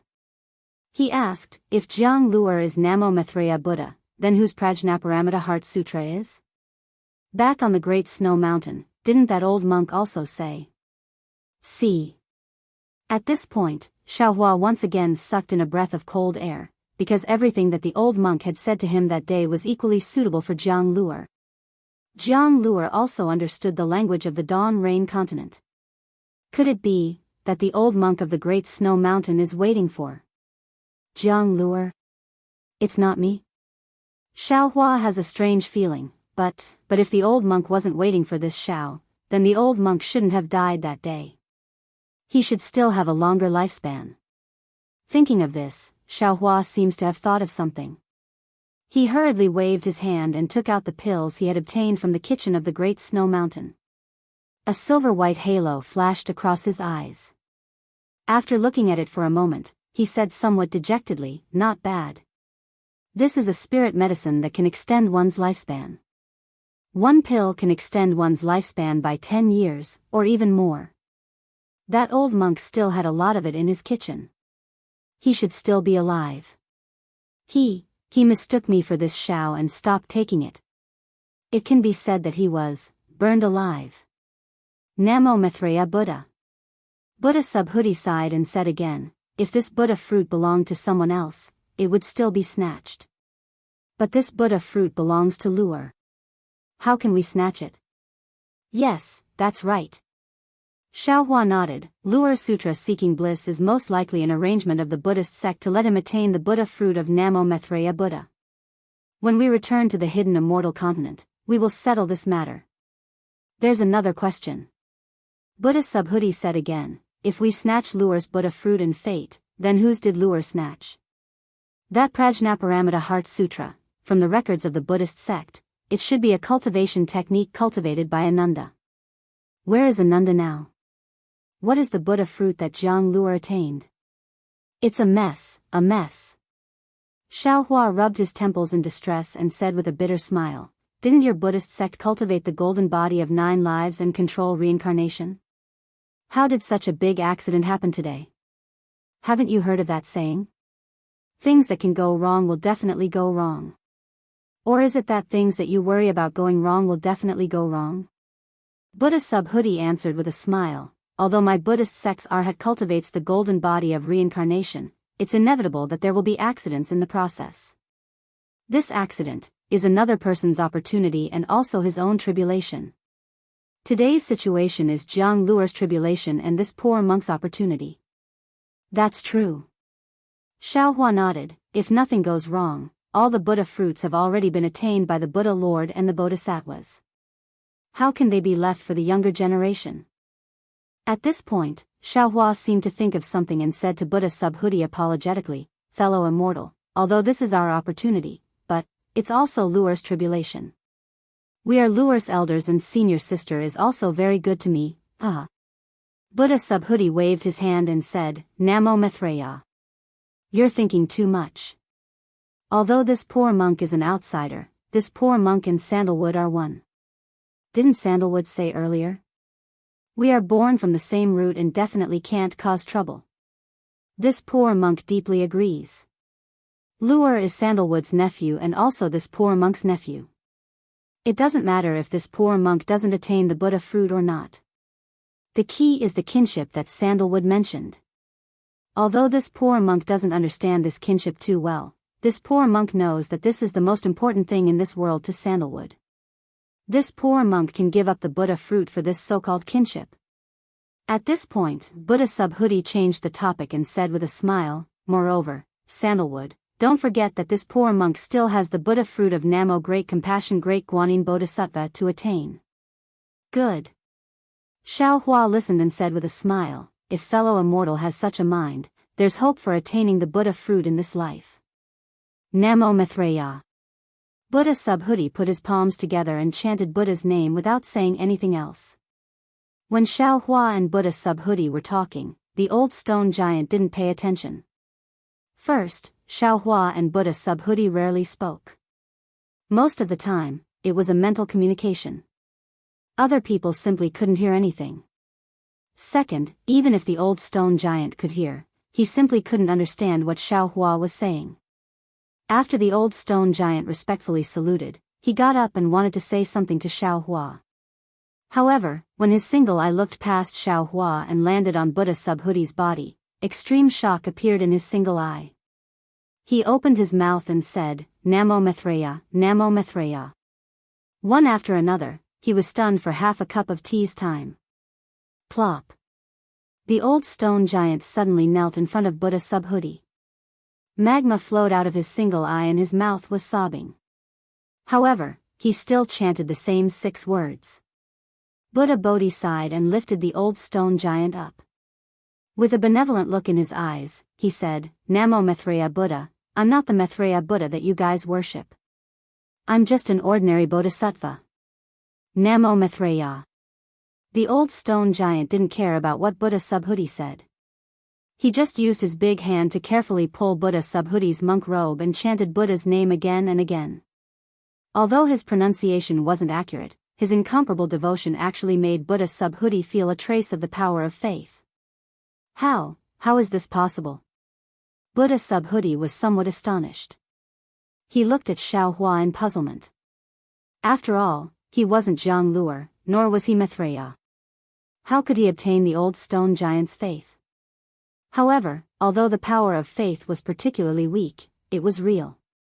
Buddha Subhuti rarely obtained any faith in the past tens of thousands of years. Therefore, he could clearly perceive the appearance of the power of faith. Xiaohua looked at the old stone giant's appearance and then looked at Buddha Subhuti's puzzlement. He also frowned. Normally, he would definitely encourage Buddha Subhuti to help. However, if Buddha Subhuti were to help now, it would clearly be snatching the opportunity from Jianghu. Not only was Buddha Subhuti hesitating, he was also hesitating. Fellow immortal. Xiaohua's heart moved, and he said, "Previously, the human race on Shenhua continent was not prosperous. Fellow Daoist in green robes controlled the entire fortune gate by himself. Even fellow Daoist in Confucianism couldn't spread his branches and leaves. Now, the human race on this continent is flourishing. I'm afraid that there are more than 100 million of them. These humans also have the power of faith. Fellow immortal, you can spread the essence of Buddhism on Shenhua continent." "Tenyu, I'm afraid that even a wise man will make a mistake." Buddha Subhuti laughed. The human race on Xinhua continent is flourishing. They can cultivate Taoism, Confucianism, and even soul cultivators can preach. This poor monk won't compete with them. This poor monk has a better place. Oh. What else is there? Xiao Hua was slightly taken aback. However, it was only a moment before Xiao Hua came to a sudden realization. Soon after, he bowed respectfully and said, Namo Maitreya Buddha, since fellow immortal has such a great wish, this poor Daoist will address you as master in the future. I don't dare. Buddha Subhuti said compassionately, humans are fruits, devils are fruits, beasts are fruits, and demons are also fruits. Everything in this world is a fruit in the eyes of my Buddhism sect. Tanyu has taken in so many devils, but you still haven't found a way to deal with them. Leave these devils to this poor monk. This poor monk doesn't have to compete with you fellow immortals for anything. Master is merciful. Hearing Buddha Subhuti's great wish, Xiaohua didn't dare to be negligent. He called him master and said, I didn't think things through that day and brought great trouble to master. Namo Maitreya Buddha, this is tribulation, fate, cause, and effect. Buddha Subhuti nodded slightly. He then looked at the old stone giant who was carefully looking at him. The lava in the stone giant's eye had already flowed to his chest. Chapter 4188. Buddha Bodhi pondered for a moment and continued, although this poor monk is not Jianghu, this poor monk is Namo Maitreya in front of the old stone giant. In his eyes, there is no difference between a bodhisattva and a Buddha Lord. Just like Tanyu in the hidden immortal continent, although Tanyu used the name of compassionate travel and the image of compassionate bodhisattva, the strength of faith is gathered on Namo Maitreya merciful bodhisattva. Even if this poor monk does good deeds now, the strength of faith will fall on Namo Maitreya Buddha. When you and I return to the hidden immortal continent, this poor monk will give up this good karma and give it to Jianghu. Won't this karma end? It seems to be different. Xiaohua shook his head slightly, disagreeing. As for why, he himself was not clear. Buddha Bodhi looked at the old stone giant and then raised his head to look at the magma. As if he was aware of the movement here, he slowly turned to the stone giants gathered here and said only one sentence. If the Buddha fruit is this poor monk's, other bodhisattvas will want to help these devout believers, even if they get this merit. Then this poor monk will absolutely not resent them, and also absolutely, do not want this merit. This poor monk would rather these devout believers keep their faith in my Buddhist kingdom. If you think it's right, then do it. Xiaohua already understood what Buddha Bodhi wanted to do. He nodded, that Jianghu who took down the Buddha list and embarked on the path of sutra seeking in nirvana is definitely not that kind of petty bodhisattva. Namo Maitreya Buddha. Bodhi Buddha chanted the name of Buddha and pointed at the old stone giant's forehead with his slender finger, saying, with my life, I call upon the supreme mercy of Buddha, dispel the ignorance of the world, wash away the stubbornness of the mortal world, gain the wisdom of 100 monks, and open the true words of the light of Buddha. Namo Maitreya Buddha, Namo Maitreya Buddha. As Buddha Bodhi's finger fell, numerous phantoms appeared in the magma nearby. Tens of thousands of Buddhas appeared in the phantoms, and chants of Buddha came from the small worlds. When Buddha Bodhi's finger touched the stone giant's forehead, a cluster of spirit light appeared from the stone giant's forehead. It was so simple yet so bright. Even someone as strong as Xiaohua felt his vision blur. Countless images appeared and instantly disappeared in the spirit light. Tens of thousands of scriptures appeared and instantly disappeared in the spirit light. Crack. At this moment, in the shrine not far away, the forehead of the Namo Maitreya Buddha carved with crimson crystal split open, and a scar visible to the naked eye divided Jianghu's face into two halves. Xiaohua was shocked and unconsciously said, Good, good. In a moment, the spirit light converged on the stone giant's forehead, and a trace of clarity flashed in the stone giant's eyes. Buddha Bodhi withdrew his flower-pinching finger, and the light of Buddha around him dimmed a little. His face was neither happy nor sad as he said, Old man, do you understand? Namo Maitreya Buddha. The old stone giant's face was filled with surprise, and he immediately responded. However, that was all, and he didn't say anything else. Xiaohua was taken aback. He was quite puzzled in his heart because the Buddhist Dharma was boundless. Most of the time, the Buddhist Dharma that Buddha Subhuti knew was even more powerful than his own Tao Dharma. Since Buddha Subhuti was using this Buddhist Dharma at this moment, then he must be confident. Buddha Bodhi wasn't surprised. He just closed his eyes for a moment, and then he opened them and said with a smile, "Old man, you should be able to understand this poor monk's words, but you can't say it because you don't know how to say it, and you don't know how to write it." Namo Maitreya Buddha. The old stone giant nodded and put his palms together. Good. Buddha Bodhi nodded slightly and said again, "Old man, if you think this Dharma is useful, you can bring your people here, and this Dharma is willing to use it on them one by one. What do you think?" "Master, are you crazy?" Without waiting for the old stone giant to speak, Xiaohua anxiously pointed at the Buddha statue in the shrine and whispered, "This Dharma can only be used by a Buddha Lord who has Buddha fruit. It's fine if Master uses the power of faith of Buddha Maitreya to use it once, but if you use it one by one, the consequences will be unimaginable. Namo Maitreya Buddha. If I don't go to hell, who will?" Buddha Bodhi glanced at the Buddha statue and said, "This Dharma will only use this Dharma. This Dharma will bear all the consequences, and I'm willing to give all the merit to Namo Maitreya Buddha. Namo Maitreya Buddha." At this moment, the old stone giant replied and respectfully invited Buddha Bodhi to take a seat. He walked into the magma and patted the magma with his hand. He chanted Buddha's name again, and the stone giants walked out of the magma. Xiaohua looked at the old stone giant gathering his people, and then at the Buddha statue in the shrine. At this moment, the cracks were getting deeper, and there was even some red liquid seeping out, just like the blood on the body. Xiaohua's heart thumped, and he whispered, "Master, perhaps I was wrong. Master is borrowing the power of Namo Maitreya Buddha to use Dharma. Maybe you're robbing Jianghu's opportunity." Buddha Bodhi's eyebrows twitched slightly, and he lowered his head and said, "Namo Maitreya Buddha, this Dharma has said that it's fate and tribulation. If this Dharma wants to help these stone giants survive, this Dharma can't be considered one by one. Actually, you don't have to do this." Xiaohua smiled and said, "What the stone giants need are fire-type primordial stones. Although there are no ready-made ones in the magma, as long as they master the method to absorb fire-type primordial chi, wouldn't it have the same effect as taking fire-type primordial stones? I only need to use Dharma to let them know how to cultivate. I'm afraid things aren't as simple as you think." Buddha Bodhi glanced at the damaged Buddha statue in the shrine and said, "Since there's a Buddha statue of Namo Maitreya Buddha here, it's impossible for it to appear out of thin air. Presumably, Luer must have been here in his previous life. If Luer can come here, then his Dharma cultivation is definitely more profound than this Dharma. If even he can't enlighten these stone giants, how can this Dharma do it? How can Dharma do it?" Sigh.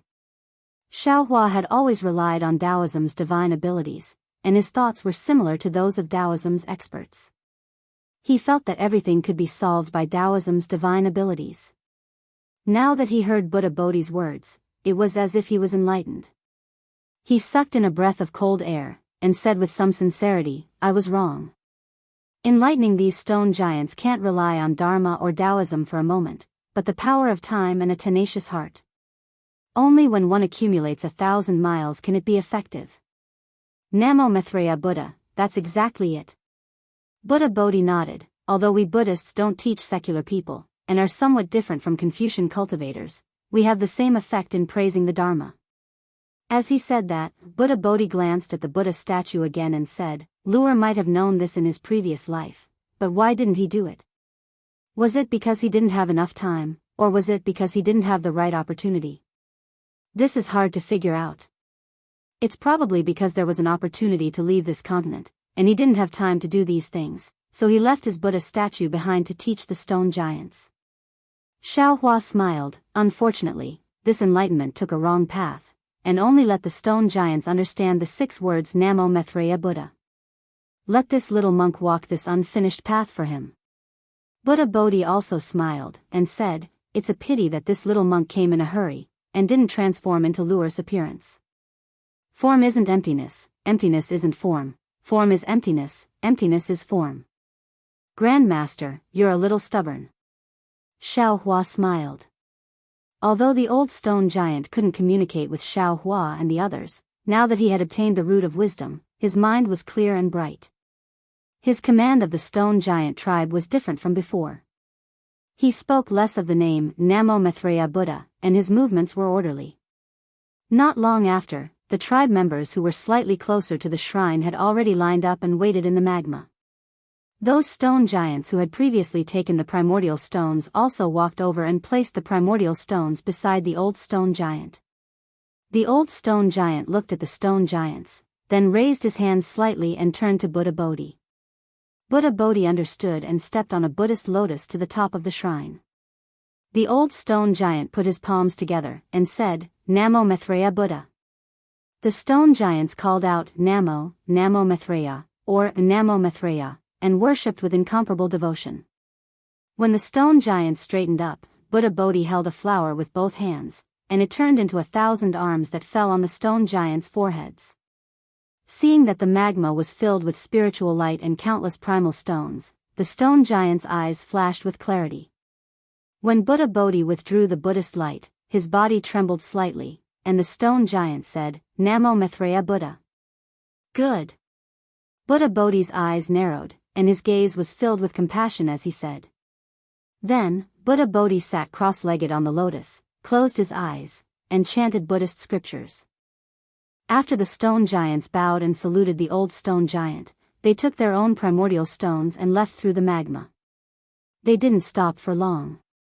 Xiao Hua stood at the side and didn't look carefully. He only occasionally looked at the Buddha statue in the shrine. The cracks on the statue were getting bigger and deeper, and an unfathomable expression appeared on his face. After a few days, the stone giants were all enlightened by Buddha Bodhi. Xiao Hua looked around and found that there were actually close to 10,000 stone giants living in this several hundred li wide magma. It was no wonder that the fire-type primal stones in the magma were all dug out, and not a single one could be found. After a few days, Buddha Bodhi began to teach the stone giants simple Buddhist scriptures. However, after a few tries, he gave up and followed Confucian cultivator Xiao Hua's suggestion to start from the very beginning. After another half a day, seeing that Buddha Bodhi was too busy, Xiao Hua simply took out his remaining disciples from the space and had them teach the 10,000 stone giants how to recognize and pronounce words. Of course, the language that Xiao Hua and Buddha Bodhi chose was the human language of the ruins. Chapter 4189. Looking at the huge stone giant sitting in the magma and learning from Fu Jiwen and the others, Xiao Hua suddenly had a familiar feeling. It was as if he had returned to the time when he was struggling to learn. However, at the same time, Xiao Hua was a little worried in his heart. The Buddha statue in the shrine had almost been broken into two halves. The crack from the top cut across the heart of the Buddha statue and went all the way to the lower body. Crimson liquid flowed like a candle's tears onto the 9 lotus platforms below the Buddha statue. If it weren't for the 9 lotus platforms protecting the Buddha statue, the entire Buddha statue would have been completely split apart. Dragon Vein Xiao Hua and Phoenix Body Xiao Hua did not return. Xiao Hua also did not receive any messages from them. However, Xiao Hua was not alarmed. Presumably, even if the two clones encountered any danger, their lives would not be in danger. On this day, the entire magma lake was producing rhythmic sounds of reading. Xiao Hua, who was sitting cross-legged, suddenly frowned and looked outside the magma lake with some surprise. Rumble. A slight tremor came from the ground. Even though the magma had already offset a lot of the tremor, it could still be heard under the magma. The old stone giant who was struggling to pronounce the words immediately stood up from the ground and called out very fluently, Namo Maitreya Buddha, Namo Maitreya Buddha. In a moment, all the stone giants who were learning how to pronounce the words stood up and shouted loudly. A fighting spirit emerged from these stone giants. Enemy, enemy. The old stone giant only now remembered that Buddha Bodhi was beside him. He hastily pointed above and stammered. Go. Buddha Bodhi nodded and waved his hand to give an order. Then, the old stone giant called out, Namo Maitreya Buddha, and orderly arranged a group of stone giants to rush out of the underground space from various parts of the magma lake. We will also go out and take a look. It seems like something interesting has happened. Xiao Hua smiled and said to Buddha Bodhi and Confucian cultivator Xiao Hua and the other clones. This little monk has the same intention. Buddha Bodhi nodded and stood up on his Buddhist lotus. Xiao Hua, however, shook his head. Fellow Daoists, let's go. I have been dizzy from these rocks for the past few days. I still want to take a look at the magma and refine my wood origin. Alright, go ahead, fellow Daoist. Just be careful. When Xiao Hua first saw the Buddhist shrine, he had already clearly seen the bottom of the magma. There was a completely different world under that oval-shaped hole. There were even a few places inside that Xiao Hua's divine sense couldn't penetrate. The stone giant couldn't enter, so he naturally didn't know. Xiao Hua had been concentrating on teaching the stone giant for the past few days, so he didn't have the mood to explore. Now that he heard that the bone-honing Xiao Hua wanted to go, he naturally reminded him. Rest assured, fellow Daoist. Bone-honing Xiao Hua laughed. I know what I'm doing. When the bone-honing Xiao Hua's figure fell into the hole, Xiao Hua led the group of disciples and his avatar out of the magma lake. When Xiao Hua escaped out of the ground, he was met with a dense aura of desolation. That viscous heaven and earth origin energy made him unable to help but take a deep breath. When his whole body felt comfortable, he couldn't help but laugh bitterly.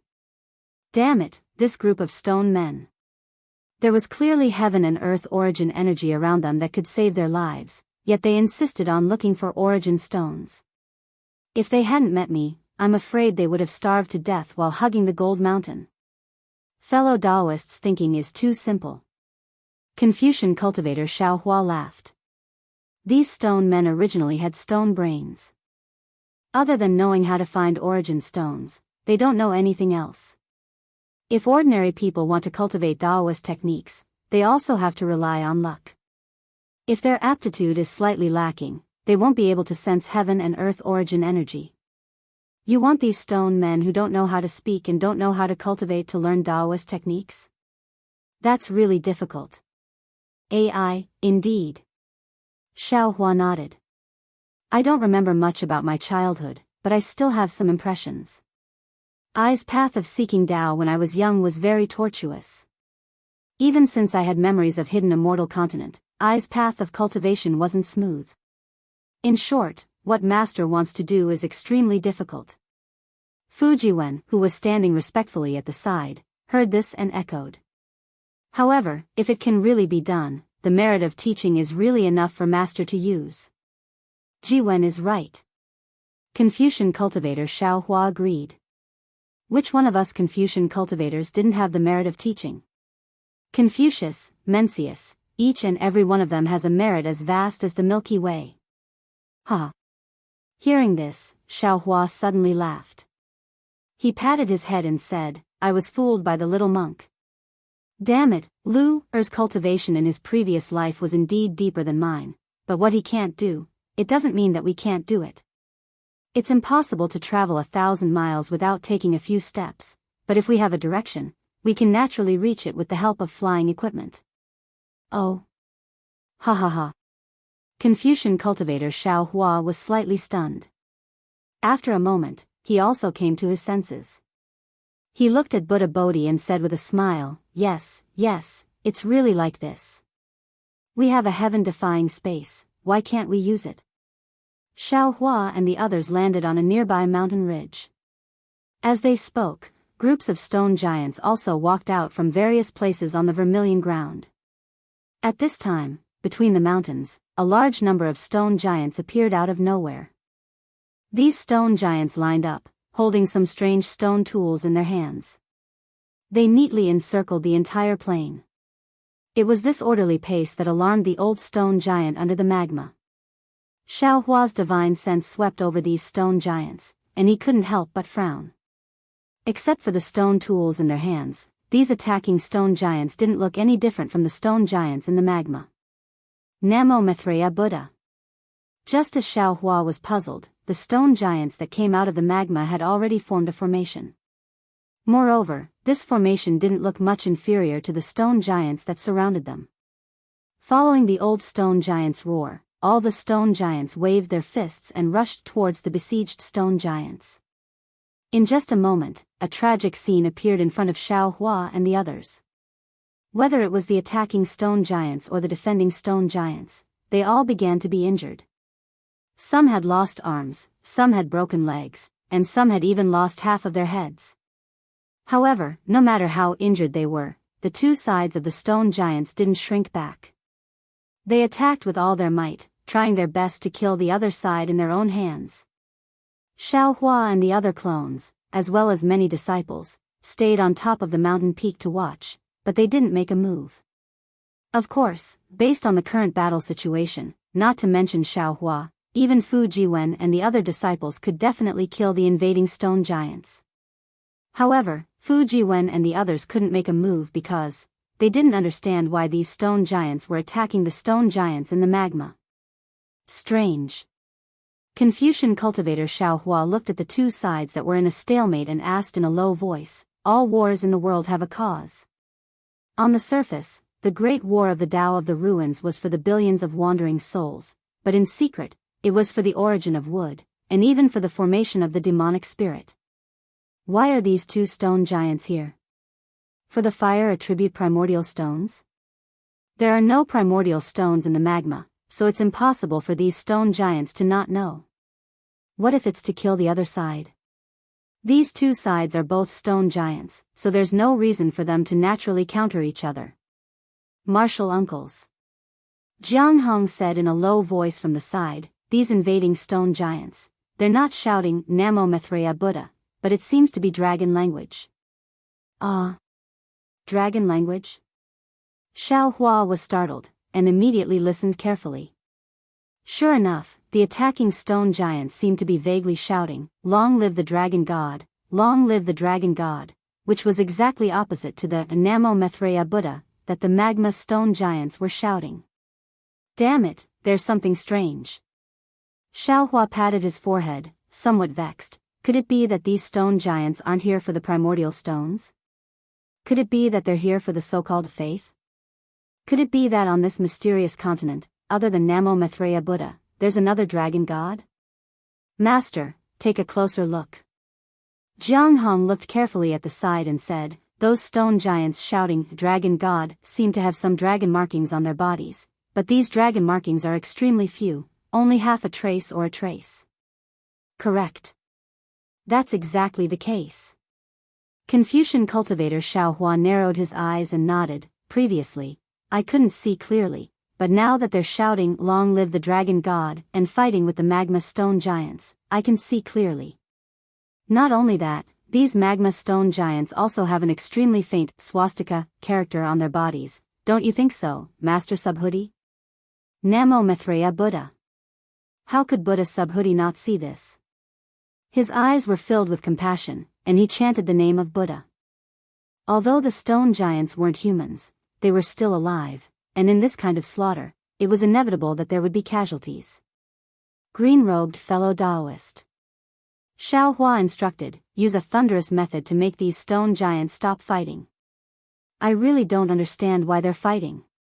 Confucian cultivator Xiao Hua smiled and said, "Fellow Daoist, you're confused. Green-robed fellow Daoist and soul cultivator fellow Daoist are building a transfer array, they're not here." "Then I'll have to trouble you, fellow Daoist Confucian cultivator." Xiao Hua was truly somewhat anxious, and said impatiently, "Make them quickly stop this senseless slaughter." "And, this young one understands." Confucian cultivator Xiao Hua naturally understood what Xiao Hua was thinking. He waved his hand, and tens of millions of 5-chi righteous thunders appeared out of thin air. With a rumbling sound, they struck down, scaring all the stone giants into a daze on the spot. Namo Mithra Buddha. The magma stone giants took the lead to shout, and each of them covered their heads and fled towards the entrance of the magma. The attacking stone giants were no exception, and after only holding on for a few breaths, they also fled in panic. Jianghu. Seeing the stone giants run away, Xiao Hua instructed, "Transform into your figure, and follow these stone giants to see what's going on." "Yes, disciple understands." Jianghong's body surged with dragon markings, and her figure immediately flew up. Chapter 4190. Fellow Daoist, you go accompany Jianghong. Xiaohua thought for a moment and ordered, don't let anything happen to Jianghong. Good. Xiaohua didn't refuse. His figure flickered and he followed Jianghong to chase after the stone giants. Then, Xiaohua looked at the messy plains. At this time, there were many broken limbs on the ground. They were thrown there like stones. There was no stone giant to take these broken limbs away. Ai, why is there a war everywhere? Xiaohua sighed and waved his hand, leading many disciples to escape into the magma. The old stone giant couldn't speak, so he couldn't tell Xiaohua what happened. Xiaohua also didn't force him. He waited for the stone giants to rest for half a day, then he had the stone giants form a formation. He took out the Kunlun mirror from his bosom, and with the command of Buddha Bodhi, he sent all the stone giants into the space under the urging of his magic power. Because of their belief in Buddha Bodhi, these stone giants were easily sent into the space. Moreover, inside the space, Jade Archive Xiaohua had already created an illusion of a magma lake for them. Many stone giants entered the space without any rejection, just like the magma lake that extended out of the mysterious continent. In his own space, Jade Archive Xiaohua could do whatever he wanted. First, he waved his hands and sent countless soul threads into the foreheads of these stone giants like lightning bolts. He taught these stone giants ordinary cultivation methods, and then after a little thought, he sent some ancient books of Confucian cultivators and some essences of Buddhist sects into their minds. Xiaohua even created tens of thousands of Buddha Bodhi to teach these stone giants how to speak. This was the idea that Xiaohua had previously thought of. Jiang Luer's previous life might have been more powerful than Xiaohua's current cultivation, but he didn't have the space, so he didn't have the ability to control space. As for Xiaohua, although he was not omnipotent in this space, teaching these stone giants how to speak and decipher words was still quite easy. Jade Archive Xiaohua's ability to teach was hard to say, but his method of imparting Dao magic was indeed first class. After receiving Jade Archive Xiaohua's teachings, all the stone giants closed their eyes and meditated, seemingly gaining something. After a few days, although these stone giants couldn't really speak, they were forced to speak by their experiences. After another dozen or so days, all of the stone giants could clearly express their thoughts. Therefore, Xiaohua struck while the iron was hot and sent them out of the space.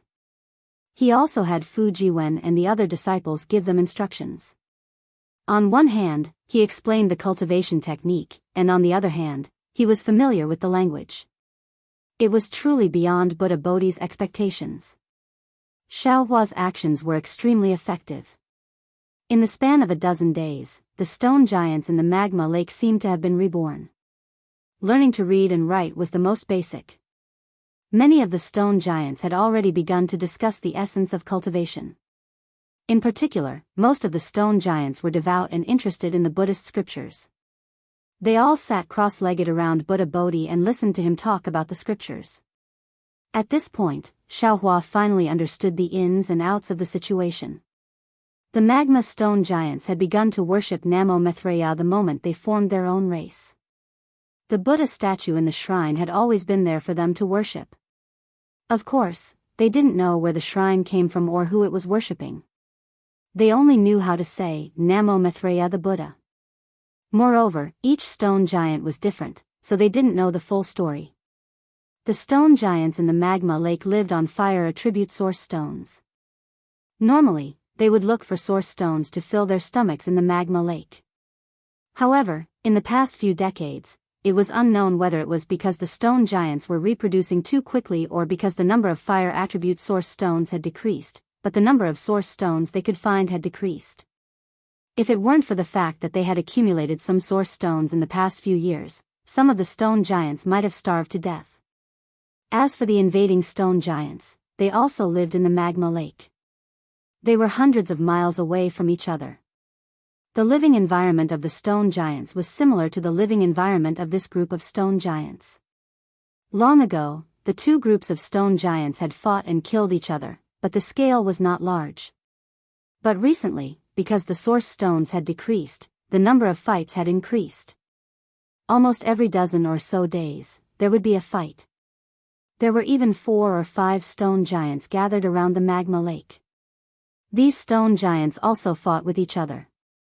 The stone giants in front of Xiao Hua believed in Namo Maitreya the Buddha and weren't particularly aggressive. The stone giants that believed in the dragon god weren't so easy to talk to. Not only did they attack this group of stone giants, they also attacked other stone giants. In addition to the fighting between the stone giants, there were other races entrenched around the magma lake. The golden armored dwarf and strange bird that Xiao Hua had seen before were all of them. However, because the stone giants had just learned how to express themselves, they couldn't speak clearly. Moreover, these races were similar to the stone giants. They all lived in strange places. If ordinary divine senses didn't carefully investigate, they wouldn't be discovered. These races were similar in strength to the stone giants. Although they had some conflicts with the stone giants, as long as they didn't invade the other party's territory in batches, it wouldn't cause a war between the two sides. As for that night, when the stone giants went to rescue the younger stone giants, they passed through the borders of the golden armored dwarf and strange bird's territory and were attacked by the two. The stone giants generally moved around in the magma lake and rarely went to the surface. Therefore, the stone giants only knew about the situation within 1,000 miles. They didn't know much about the situation beyond that. Even so, Xiao Hua learned from the stone giants that there was a powerful prehistoric strange beast several thousand miles away. After hearing the old stone giant explain the general situation with a stutter, Xiao Hua nodded with a smile. He looked at the scholarly cultivator Xiao Hua and said, "Fellow immortal, what the stone giant said is correct. However, they haven't walked on the surface for a long time. The information might be wrong. Or perhaps, the primeval beasts in their eyes might not be able to enter our eyes." When the prehistoric secret treasure appeared that day, the closest aura was at least several 100,000 miles away from here. It's unlikely that it's the one that the stone giant spoke of. It shouldn't be. Scholarly cultivator Xiao Hua agreed. Those who dare to reveal their aura when the prehistoric secret treasure appears are all experts of this continent. For the stone giants to know about it, I'm afraid it's not particularly strong. Unfortunately, although the stone giants look tall, they actually have timid hearts. The range of their activities is really limited and they don't know much. They can't give us a general understanding of the entire continent. Xiao Hua said with some regret. Scholarly cultivator Xiao Hua nodded and said, "That's right. If that little guy wasn't really hungry and didn't know about the nearby dangers after seeing fellow Daoist fall into the distant mountain peak, he wouldn't have rashly gone to look for you. Otherwise, we wouldn't have found this place." Xiao Hua looked at the Buddha statue that had been completely split into 2 halves on the shrine and replied somewhat absent-mindedly, "Yes, this might be fate." As he said this, Xiao Hua's gaze passed over the Buddha statue and looked at Buddha Bodhi, who was teaching the stone giants Buddhist doctrine. A faint knot quietly emerged in his heart. Fellow Daoist. At this moment, the bone-honing Xiao Hua called out to Xiao Hua. "Come down and take a look. This place is a bit strange." "Oh." Xiao Hua was taken aback.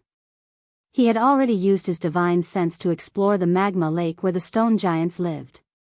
However, it was just a magma lake that led underground, and there was nothing special about it. Of course, Xiao Hua had only taken a rough look. The deeper he went into the magma lake, the more divine sense he could sense. Moreover, it was harmful to his divine sense, so Xiao Hua did not seriously explore the magma lake.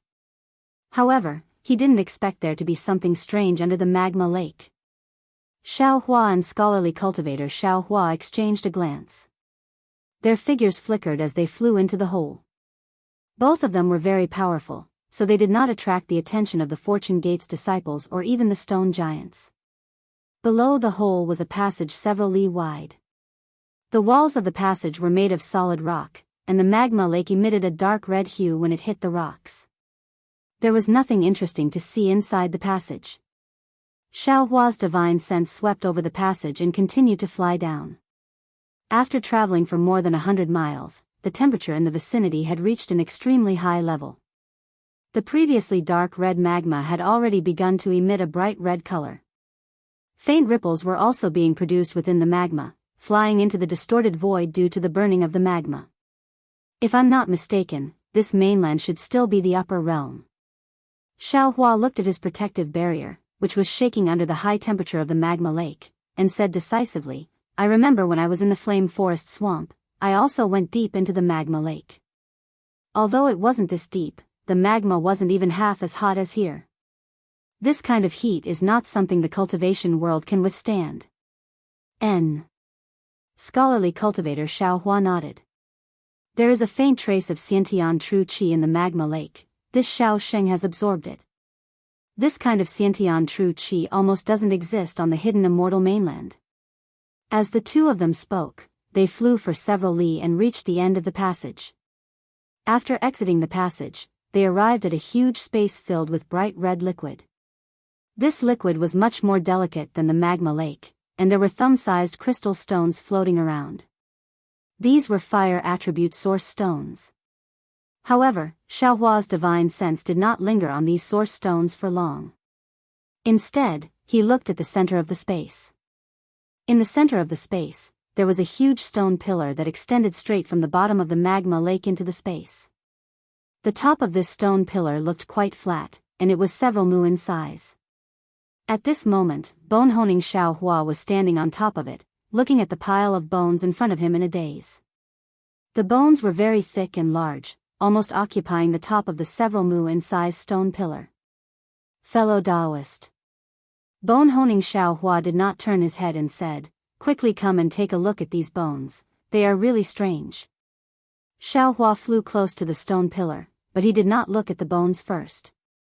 Instead, he looked around with his divine sense, and then asked curiously, fellow Daoist, how did you come here?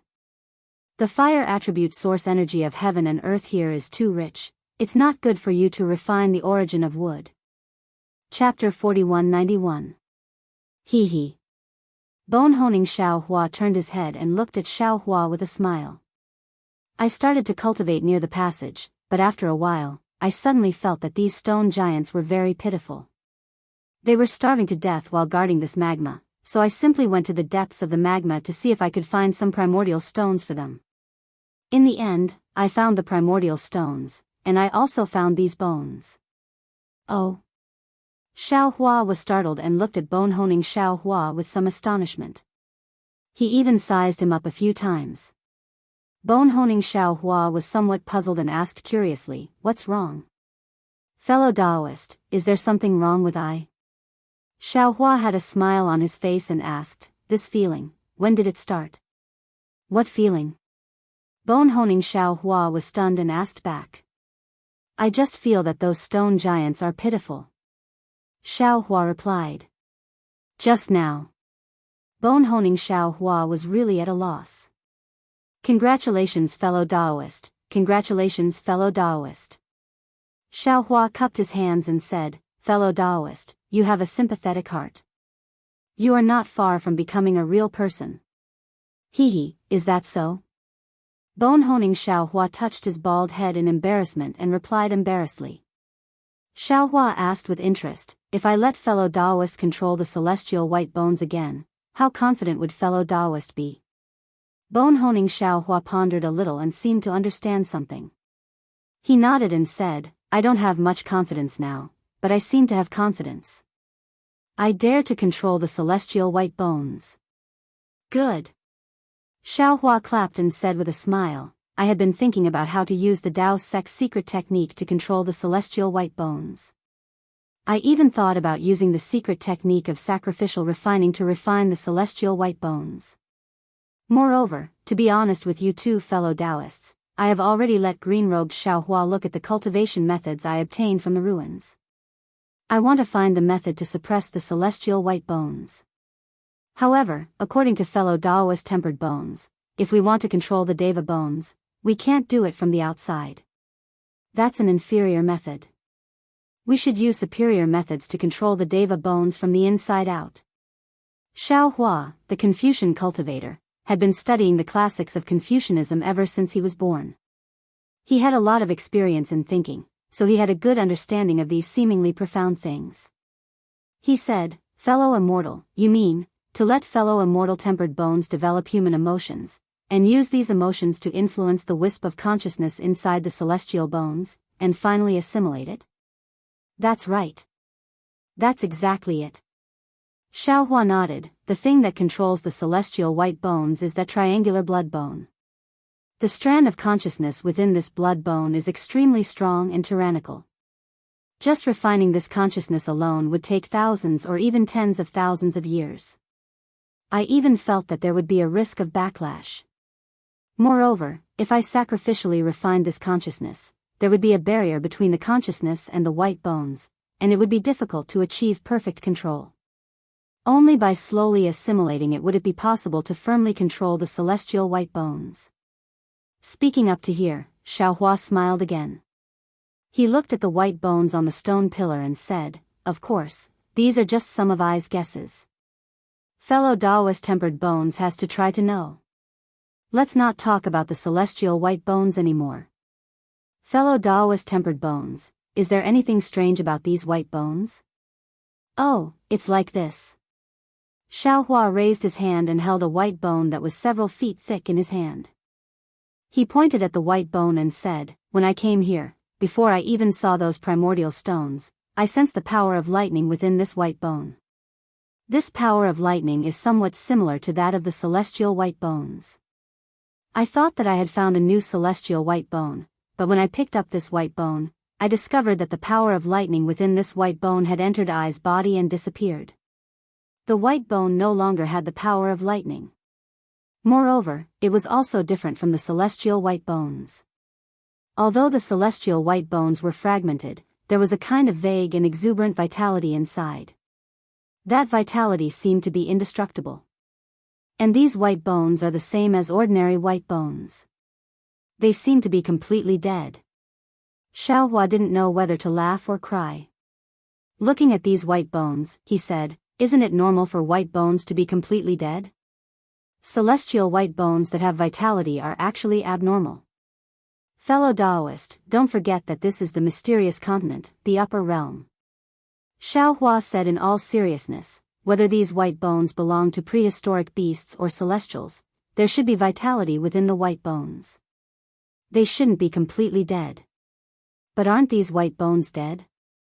Xiaohua took the white bones and scanned them with his divine sense. Then, he handed them to Xiaohua. Xiaohua cultivated life energy, so he was naturally more sensitive to vitality. When he took the white bones, he already sensed it. "So, the origin of these white bones is a bit strange," Xiaohua asserted. "They must have died under an incomparably powerful lightning strike. A fatal strike." "Perhaps," Xiaohua replied. His divine sense scanned the pile of white bones again. Suddenly, a strange expression appeared on his face. He said, "However, these dead white bones are also useful to us." "Oh? What can they be used for?" Xiaohua was greatly puzzled. He asked curiously, "Could it be that fellow Daoist can use these white bones to make another celestial?" Xiaohua looked at Xiaohua unhappily. "You only know how to make a celestial. Don't forget, we have the Million Meng Mountains nether passage mirror in our hands.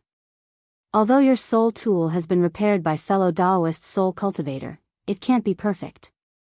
Fellow Daoist green robe also obtained a lot of white bones in the spring-penetrating forbidden sea. Compared to these white bones, I'm afraid the difference is like heaven and earth, right?" That's great." Xiaohua clapped and said, "With these white bones, fellow Daoist soul cultivator can also refine other soul tools." "Exactly." Xiaohua released his divine sense and collected these white bones. He said with a smile, "It's not easy to come to the upper realm. Why don't we fish for more benefits? Everything in the prehistoric realm is useful to us." Of course, not to mention these white bones, even these crystals look several times better than those in the hidden immortal continent." Xiaohua laughed. He opened his mouth and spat out a beam of light, which turned into thousands of light threads and fell into the magma. When the beam of light flew back, each light thread carried a crystal. Here. Xiaohua took the crystal and didn't keep it. Instead, he put it in his spatial ring and handed it to Xiaohua. He said with a smile, "Fellow Daoist, give it to the stone giants. If it weren't for fellow Daoist's opportunity, we wouldn't know there were crystals here." "Thank you, fellow Daoist." Xiaohua grinned and reached out to take it. He said, "I hope the stone giants can learn the cultivation method fellow Daoist taught them before they use up all these crystals. They don't need to be proficient in anything, as long as they don't starve." "Don't worry." Xiaohua replied with a smile, "Although these stone giants have just been enlightened, they are creatures from the upper realm and are born with innate spirituality. Perhaps they can't cultivate all the cultivation methods we taught them, but refining energy into essence is not a problem." "That's..." Xiaohua continued, "Fellow Daoist used Daoist magic as a foundation, borrowed from the demon race's cultivation method, and even used my Confucian secret technique as a guide to tailor the cultivation method for the stone giants. If it's not easy to use, what other cultivation method in this world can be used?" You flatter me, you flatter me." Xiaohua waved his hand and said to Xiaohua, "Fellow Daoist, go deliver the crystals first, and then seize the time to cultivate. We will only be here for 100 years. If there are any changes in the future, we will have to rely on fellow Daoist's strength." "Yes, I know," Xiaohua said and urged his figure to go up the passage. Looking at Xiaohua's back, Xiaohua said with gratification, "I really didn't expect that this fellow Daoist who calls himself a celestial would also start to have the emotions of a mortal. Yes, the inheritance of Confucian cultivators is indeed no small matter. Not to mention the human race's inheritance in the 4 books and 5 scriptures, even the words used for children's enlightenment can make stubborn people develop spiritual wisdom." Xiaohua also sighed, and there was a faint sense of pride in his words. In this aspect, Daoist magic is slightly lacking. Developing spiritual wisdom might have some effect on the human race. But it definitely won't work on strange creatures like the stone giants. Xiaohua nodded and looked into the distance. "There seems to be something strange over there.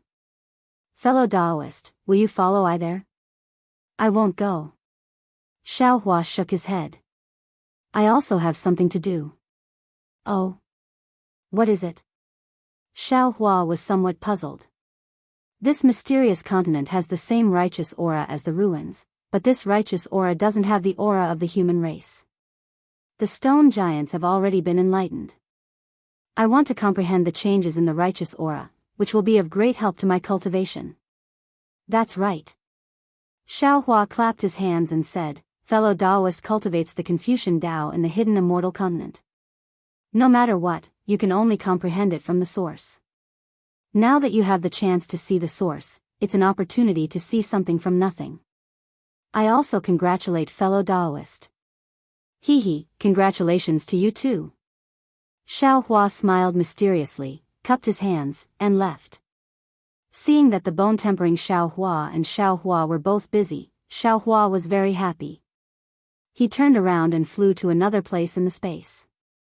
Just now, when Xiaohua used his divine sense to explore, he already discovered that there was a similar passage in this place. Xiaohua's 5 elements escape technique had already been cultivated to the extreme. Although he was inside the magma, the distance of several hundred li was only a moment. However, after Xiaohua flew to the bottom of the passage, he didn't rush in. Instead, he looked further into the magma with a trace of doubt on his face. He saw that there was also a several mu large stone pillar standing out from the bottom of the magma. Moreover, there was also a pile of white bones on top of the stone pillar. Xiaohua narrowed his eyes. He used his divine sense to explore the surroundings for a moment. Seeing that there was nothing strange, he flew over again. After landing on the stone pillar, Xiaohua picked up one of the white bones and examined it carefully. This white bone was different from the one Xiaohua saw before. It was slightly thinner and shorter. Moreover, it only covered half of the stone pillar. There was no lightning power on the white bone. Instead, there were extremely small holes that pierced through the white bone. These holes were densely packed and countless. If it was an ordinary bone, it would have been shattered long ago. However, when Xiao Hua used his finger to flick it a few times, the white bone actually produced a metallic sound. It seemed to be very hard. Chapter 4192. Could it be that these stone pillars are some kind of formation? Are these bones also the remains of ancient powerhouses? Xiao Hua put away these bones and released his divine sense to explore nearby. Sure enough, there was another stone pillar a few hundred kilometers away, and there were also some bones on it. Xiao Hua was alarmed and decided not to look for the passage anymore. Instead, he began to search the entire area within the magma. In the end, Xiao Hua discovered that there were more than 10 such stone pillars. Most of them had white bones on them.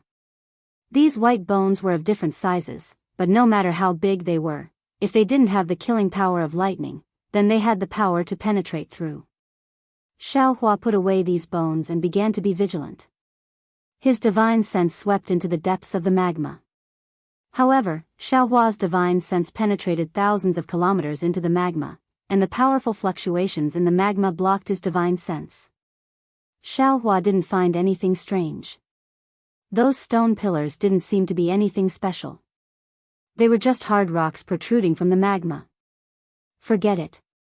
Xiao Hua received his divine sense and flew into the passage.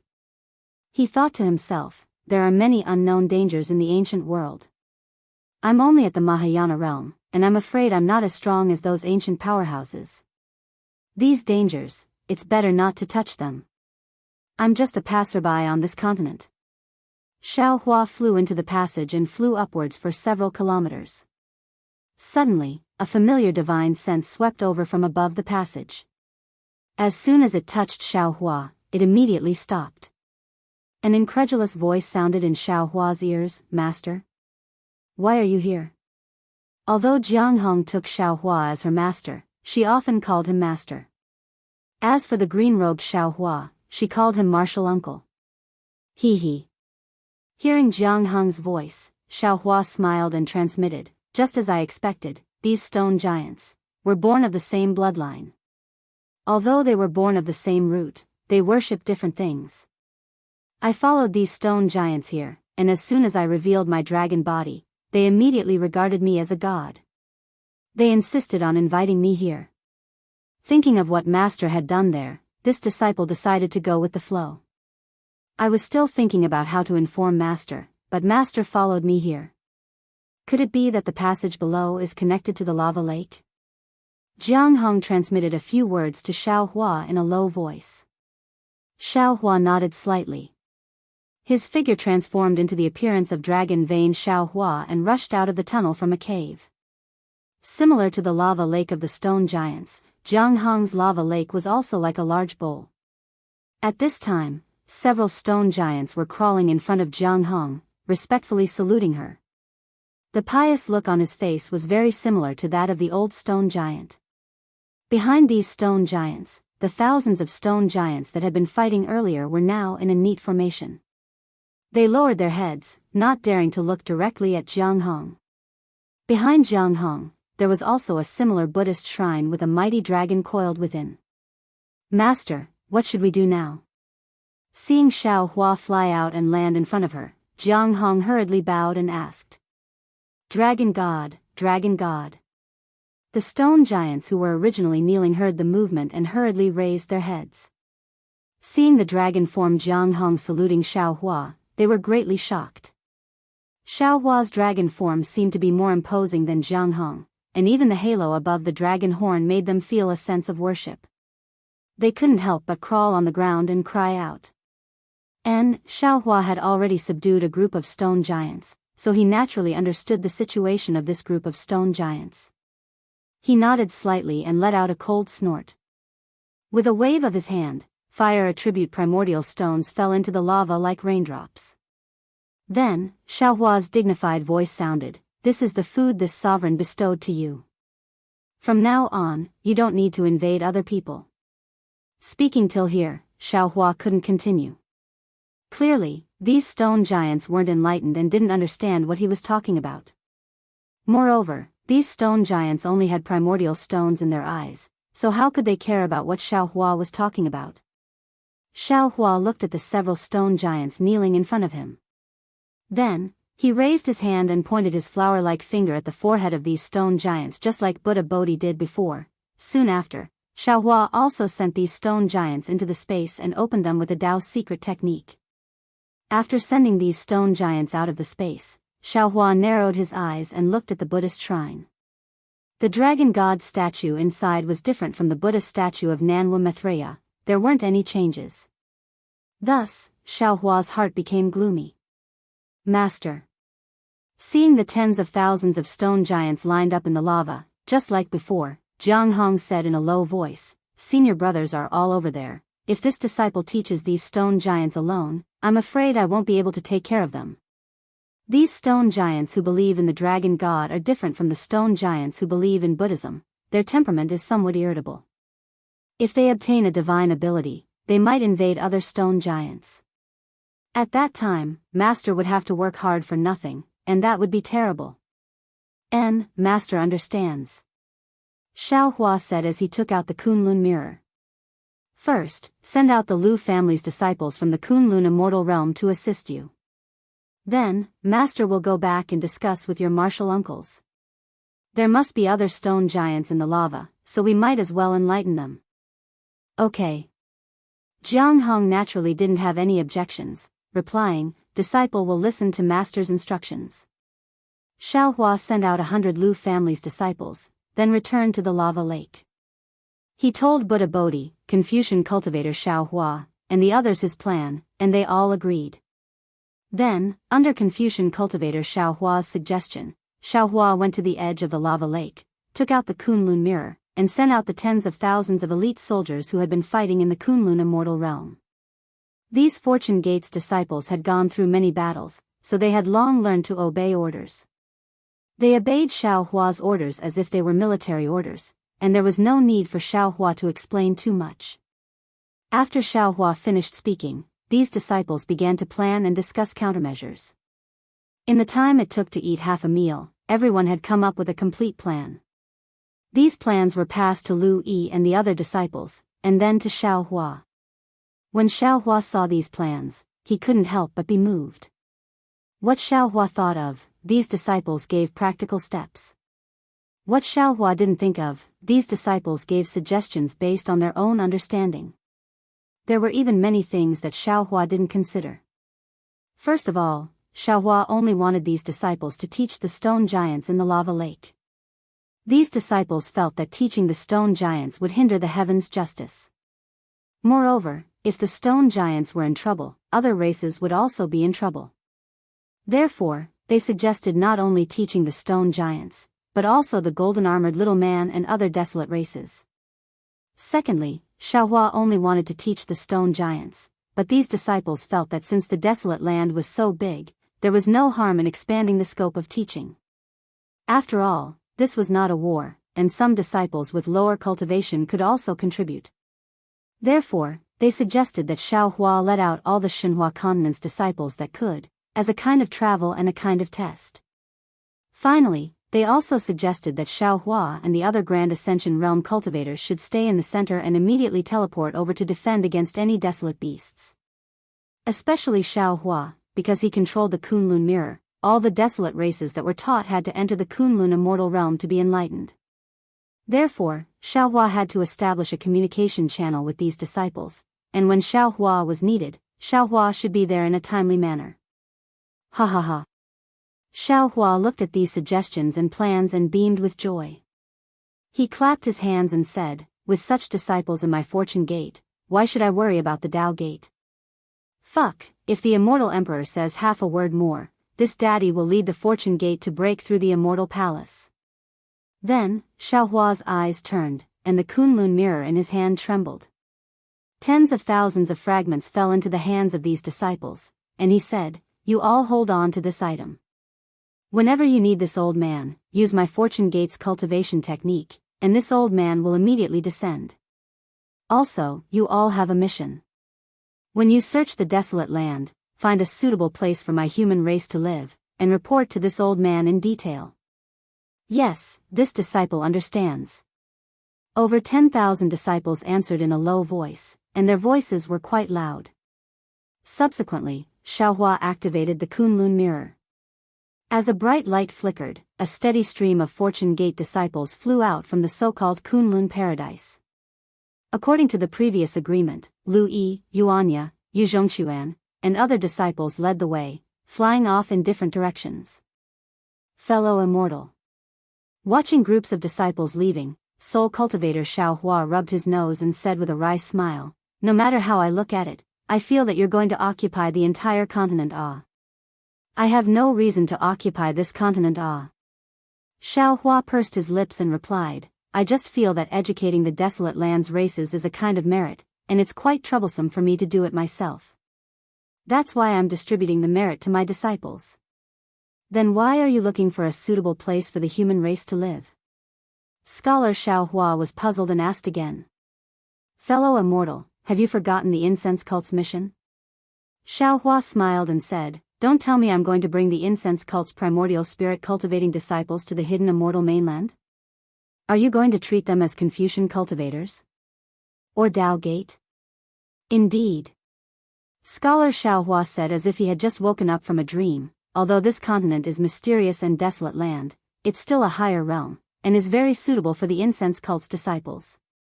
The incense cult's ancestors are really amazing, they can actually divine that will come here. The Dao Gate's divination techniques are naturally amazing." Xiaohua agreed, "We've only touched the surface, and we're already vigilant about our own good or bad luck. In the future, when our cultivation deepens, we'll naturally know more. However, all divination techniques can only be used as a reference, and there might be a mistake. Isn't the little exquisite temple a good example?" Chapter 4193. Also, Confucian cultivator Xiaohua asked, "Fellow Daoist, you sensed an omen of danger. We must leave as soon as possible. Aren't you afraid of causing trouble by placing the fragrance cult's disciples here? That omen is directed at us, it shouldn't involve the fragrance cult's disciples. If we bring them to the hidden immortal mainland, they will be in even more trouble than now. Moreover, I will take a look at the karma manual before leaving this place." Speaking of this, the Kunlun mirror in Xiaohua's hands suddenly glowed like a firefly. "Oh. That's fast. Xiaohua was surprised. "It's only been a short while, we haven't sent all the disciples out yet, but there are already disciples over there informing us that they can use the spiritual enchantment technique?" Xiaohua released his divine sense. Sure enough, several hundred li away, Yu Zhongxuan was leading a group of Fortune Gate disciples deep into the mysterious ice land. There were a kind of fishmen covered in light blue scales. These fishmen were waving their fin-like arms at Yu Zhongxuan, and they were chanting the same Buddhist mantra. Xiaohua's divine sense swept the fishmen into his space, asking Buddha Subhuti to use a Buddhist technique to enchant these fishmen. Subsequently, Xiaohua sent these mermen back to the land of mysterious ice. When Xiaohua retracted his consciousness, he could clearly see that the Buddha statue of Jianghu and the land of mysterious ice had split into two again. In the following months, Xiaohua and his avatars did not remain idle. As the Fortune Gate disciples spread out, more and more strange races were sent into the space for the spiritual enchantment. These races were similar to the stone giants, but their appearance and living environment were completely different. There were small golden armored people who lived in places where the gold mist condensed, fish people who lived in places where the gold mist condensed, earth giants who lived in mountain caves, and tree men who lived in boundless forests. Not all of these prehistorical creatures believed in Namo Maitreya and the dragon god, but they were all in a state of starvation and famine. If Xiaohua didn't show up, they might really be in danger of extinction. As the Fortune Gate disciples pushed forward, the Buddha fire inside Bodhi's body grew brighter, especially the golden threads inside his body. These golden threads danced in a spiral pattern inside the Buddha fire, and each golden thread's movement was completely different. However, the dancing of these golden threads was extremely harmonious, just like the supreme dance music between heaven and earth. Every time they twisted, the golden threads would emit a brilliant light. These lights overlapped with each other, like a resplendent gem. Things were progressing smoothly according to the Fortune Gate's disciples' plan, but Xiaohua's heart was in a mess as everything was progressing smoothly. First of all, the phoenix body Xiaohua and the dragon vein Xiaohua never returned, and there was no news from them. Xiaohua also could not sense the whereabouts of the two clones, just like when he lost the phoenix celestial body. Xiaohua wanted to bring his clones to investigate, but the Fortune Gate's disciples were busy educating the disciples, and Xiaohua had to use the Kunlun mirror at all times. Thus, Xiaohua could not leave. Secondly, although the Fortune Gate's disciples' plan was going smoothly, and the progress towards the desolate lands was also within their control. However, there were too many variant beasts in the desolate lands, and many of them were arrogant and unruly, unwilling to be educated by the Fortune Gate's disciples. They were especially resistant, and would attack the moment they saw the Fortune Gate's disciples. In the beginning, the variant beasts were not strong, and the Fortune Gate's disciples did not pay much attention to them, but as they grew stronger, the Fortune Gate's disciples began to fall. Then there was the shattering of the Buddha statue. Every time Xiaohua saw this kind of Buddha statue, the guilt he felt towards Jianghu would grow. This guilt was like a knife cutting into his heart, making his heart bleed. It was as if he was snatching away something that belonged to Jianghu. Of course, Xiaohua was clear that he had snatched Jianghu's opportunity from the moment he obtained the exquisite leaf scripture from the thunder-controlling sect on the Dawn Rain mainland. At that time, Jianghu had not been born yet. As for this place, it was the upper realm. Based on Jianghu's cultivation when he left the hidden immortal mainland, it would be impossible for her to reach this place in 10,000 years, or even 100,000 years. Xiaohua was also clear that he was in the upper realm, and he did not know what year or month it was on the hidden immortal mainland. Perhaps it was 1 billion years ago, or 1 billion years later, or perhaps tomorrow morning, Jianghu, who had already attained Buddhism, could step on the clouds and appear in front of him, taking away all his entanglements. Moreover, Xiaohua was even more aware that what he had done was merely a variable derived from the heavenly Tao, and it was the will of the heavenly Tao. If it was anyone else, Xiaohua would have seized it, and he might not even bat an eyelid. However, the other party was his own junior, and this caused Xiaohua to have no choice but to feel the cruelty of the heavenly Tao.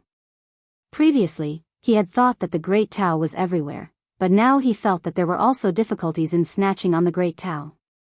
Namo Maitreya Buddha. Buddha Bodhi understood Xiaohua's thoughts the best, so he did not say anything more. While educating the alien tribes in the untainted land, he only recited Buddhist scriptures. The compassion between his eyebrows grew stronger, and the Buddha's light around him became denser and denser. At the edge of the 8th-grade lotus throne, the shadow of the 9th lotus could be vaguely seen. But because the exquisite leaf scripture was not complete, not to mention the 8th-grade lotus throne was not complete, the 9th lotus could not be born. When Buddha Bodhi saw Jianghu's Buddha statue, he had already made a decision.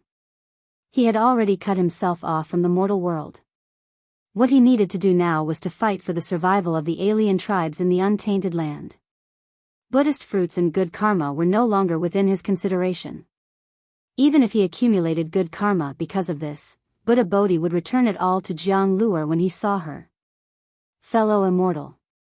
On this day, when the sun was setting and a layer of red sunset enveloped the surroundings like a pair of shy eyes looking at the earth, Xiaohua felt sad. He was a little shocked, so he stood up from his cross-legged position and said to the Confucian cultivator beside him, "Fellow immortal Longmai and fellow immortal Phoenix Body did not send any news. I am a little worried, so I'll go and have a look." With that, Xiaohua handed the Kunlun mirror to the Confucian cultivator and said, "The Kunlun mirror is a congenital object, and the Kunlun wonderland in it is similar to the Xinhua continent. Now that you can control the Kunlun mirror, you can do what I did in the Xinhua continent in the Kunlun wonderland. I'll leave the awakening of the alien tribes in the untainted land to you." Good. Confucian cultivator Xiaohua took the Kunlun mirror and spat out a 3-colored true qi that wrapped around it. The Kunlun mirror spun and immediately shrank to the size of a thumb and fell into Xiaohua's stomach. Xiaohua then said, "Fellow immortal, rest assured, I will take care of things here with the little monk." At this point, a mysterious smile appeared on Xiaohua's face, and he changed the topic. "In addition, I have a piece of news that I don't know if it's good or bad." "Oh." Xiaohua raised his eyebrows and asked curiously, "What is it?" Even fellow immortal is a little hesitant. After fellow immortal tempered bones enlightened the alien tribes, he began to have simple emotions, and seemed to be able to sense the existence of the Xinhua continent. Xiaohua looked into Xiaohua's eyes and replied word by word. Hiss. Xiaohua sucked in a breath of cold air, and a strange light flashed in his eyes. He finally knew the reason for Xiaohua's hesitation. The Xinhua continent that Xiaohua mentioned was naturally not the Xinhua continent within the Kunlun immortal realm that Xiaohua told the Fortune Gate disciples, but Xiaohua's space. Xiaohua's space was Xiaohua's biggest secret. Until now, Xiaohua had never told Lu Yi, Fu Jiwen, and the other disciples. All of them also thought that the Xinhua continent was within the Kunlun immortal realm. As for Xiaohua's several clones, although Xiaohua did not intend to hide anything, he never thought that his clones could sense his space. In particular, although Confucian cultivator Xiaohua's words were very ambiguous, the meaning was clear. Now that Xiaohua could only sense space, then one day he would be able to enter the space without Xiaohua. Even, there was a possibility that Xiaohua would be able to control the space. Since Xiaohua had this ability, what about the green-robed Xiaohua, the soul cultivator Xiaohua, and the phoenix physique Xiaohua? In the future, they would naturally be able to enter the space at will. I.O. Thinking of this, Xiaohua's heart suddenly became alarmed. Damn it, this fellow immortal is not the first clone to be able to sense space. The most powerful one is the green-robed one. This guy is the first clone to be able to freely enter and exit the space. The earliest should be in the Spring Forbidden Sea, right? No, it might be too early. Those few times when I was in danger, he came out of the space to control the body when I fainted, but I did not care too much. If fellow immortal did not mention it, I'm afraid I would still be in the dark, right? When he thought of his only secret being controlled by his 10 clones, Xiaohua's heart became empty for no reason. He had lost the most important thing. Looking at Xiaohua's smile that was not a smile, Xiaohua asked, "Fellow immortal, did you only have this feeling today?" In the past, it was vague, but recently it became clear. Xiaohua did not hide it and replied, "I, a Confucian cultivator, emphasize not to look at indecent things and not to approach indecent things, so I felt that I should tell fellow immortal." Green-robed Xiaohua naturally did not have such moral integrity, so he could enter and exit the space without fear. Forget it. Xiaohua pondered for a moment and said with a bitter smile, "Xinhua continent is our own. We can hide it from others, but there is no need to hide it from fellow Daoists. Fellow immortal can rest assured. Fellow immortal is our main body, you are the master of the space. We can only enter and exit the space." Xiaohua said again, "Actually, if we have more abilities, we can probably help fellow immortal more." Chapter 4194. Xiaohua pondered for a moment, then replied with a smile, "Actually, there's nothing wrong with that. Since you can sense the Xinhua continent, then it's just like using a spatial ring. You can use your divine sense to take things out of it. You are this Zhao's avatars, so your divine sense should be the same as this Zhao's mind. This Xiao Xing can't do it now." Xiaohua raised the Kunlun mirror in his hand and smiled. "This Xiao Xing will use this for the time being. Up to you." Xiaohua nodded and urged his magic power to teleport. At this moment, a powerful rumbling sound rushed into the sky from a distant mountain peak. Xiaohua frowned. In the past few days, the Fortune Gate had encountered some tough opponents. From time to time, there would be some small-scale battles, but today's sound was the first time. Xiaohua glanced at Xiaohua. Before he could say anything, Xiaohua's body slightly moved, and a Kunlun mirror appeared in front of his chest. At this moment, the Kunlun mirror flickered again. Xiaohua raised his hand and pointed at it. Buzz! A beam of light flew out, penetrating into the void and disappearing. In just a few breaths' time, a large number of primitive Wood clan members with human faces and tree bodies flew into the Kunlun mirror from the beam of light. "Thank you for your hard work, fellow immortal." Xiaohua didn't say much. His figure flickered, and he flew towards the source of the rumbling sound. The mysterious continent was a primitive image of desolation. It was even more vast than the legacy world that Xiaohua had seen before. Huge mountain ridges stood on the ground, and there were huge rocks and trees on the mountain ridges. The rocks were comparable to the hills of the hidden immortal continent, and the trees were comparable to the mountains of the hidden immortal continent. Even the short vegetation on the mountain ridges was like an ordinary forest in the eyes of the Fortune Gate's disciples. The mountain ridges were also different from what Xiaohua had seen before. It was not an ordinary mountainous region. Some places were similar to where the stone giants lived. They were filled with crimson magma, which was so hot that it could burn everything. Some places were ice valleys piled up with mysterious ice that was billions of years old. They were jade green and cold to the point that they could freeze everything. There were even many places that were filled with jade talismans that were condensed from gold qi. These jade talismans were like flowers that covered the earth. They looked very dazzling, but if an ordinary person were to come into contact with this gold qi, their entire body would be pierced into mud.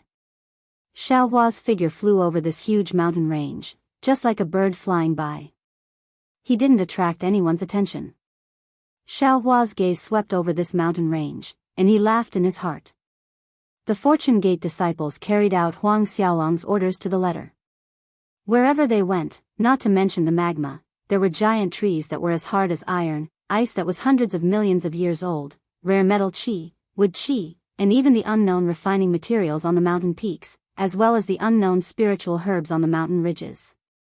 Anything that could be used was taken away by them. Of course, the Fortune Gate disciples did not drain the pond to fish and burn the forest to hunt. They took 80% of everything and left only 20%. This made Xiaohua feel even more gratified. Ga. Suddenly, a faint and clear sound rang out. High up in the sky, a biting cold wind blew over. It was as if the sharp qi of a flying sword had pierced straight towards Xiaohua's head. Xiaohua raised his eyebrows and looked up. He saw a several hundred zhang large bird flapping its 4 wings. The bird's beak was more than 10 zhang long, and it flickered with a purple-green halo. The killing intent in the halo was sharper than a flying sword. Xiaohua understood that there were not many bird beasts on this mainland, but if there were, they would be extremely fierce existences. The Fortune Gate disciples had encountered this big bird before. Its strength was outstanding. More than 10 spirit-severing stage Fortune Gate disciples besieged it, but they were unable to defeat it. It was not that spirit-severing stage cultivators were not strong enough. It was just that this huge bird was a primordial beast. Every inch of the bird's body and every single feather was soaked in primordial aura. It was even harder than any magic tool. How could a human cultivator's magic tool break through it? Moreover, when the big bird flapped its 4 wings, there were strong astral winds that were comparable to the earth, fire, wind, and lightning. How could the Fortune Gate's disciples resist? In the end, hundreds of Fortune Gate disciples formed a sword array and sent out sword lights to cut off several of the big bird's feathers. Only then did the big bird scare off. But no one had expected that this big bird would hold a grudge. After several days, it actually waited for Xiaohua to be alone before suddenly attacking. Hee hee. Xiaohua looked at the big bird and already knew what it was. He sneered, and his divine sense slammed down on the big bird's head like a hammer. Caw. The big bird saw the formless divine sense descending like a mountain. It didn't know what was going on, but it was greatly alarmed. Its entire attack immediately became chaotic. 2 of its 4 wings hastily flapped horizontally, wanting to change direction. It was also at this moment. Boom. Xiaohua's divine sense hammer smashed into the back of the big bird. Keng keng keng. A burst of metallic sound rang out. Sparks flew from the back of the big bird. At this time, Xiaohua slapped his head again. Wang. 3-colored true qi surged out, and it turned into a huge hand that grabbed at the big bird. The big bird's 4 wings flapped with astral winds, and at the same time, it opened its claws. Lightning condensed between the lines of its claws, piercing through the void and hitting the huge hand. Caw caw caw. The purple lightning fell into the huge hand and destroyed it. The astral winds blew over, but they only scattered the hand. They posed no threat to the huge hand at all. The huge hand carried the power of a grand ascension cultivator and grabbed at the big bird's abdomen. The big bird was shocked, and it no longer dared to hesitate. Its feathers stood up, and thin threads of lightning appeared on the surface of its body. As its four wings flapped, there was the sound of wind and thunder. Ripples began to appear in the space around it, and the big bird used an ability similar to the lightning escape technique. It crashed into the void, and its entire body quickly disappeared. Puff! Just a few breaths before the big bird disappeared, Xiaohua's huge hand caught it. The lightning naturally couldn't stop Xiaohua's huge hand, and the huge hand grabbed a dozen or so feathers on the big bird's body. Caw! The big bird's mournful cry sounded in the distance, and it disappeared in a moment. It seemed that after this fright, it didn't dare to come back.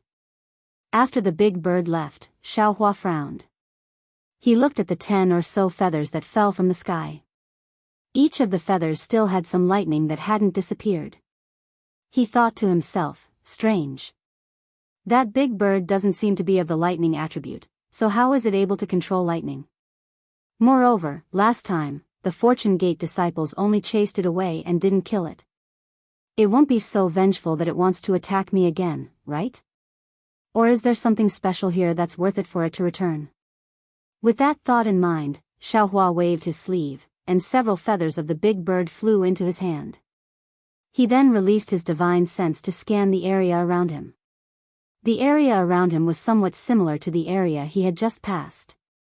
There were huge trees and boulders, and the only difference was that there was a pool of molten iron in the valley. However, most of the molten iron had been collected by the Fortune Gate's disciples, leaving only a thin layer of grayish-black luster.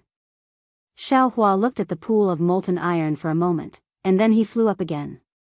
While looking at the feathers in his hand, he pondered, if there's something strange around here, it would be this molten iron. But what's so special about this molten iron? Xiaohua's flying speed was extremely fast, and he had already flown several li away in the time it took him to ponder.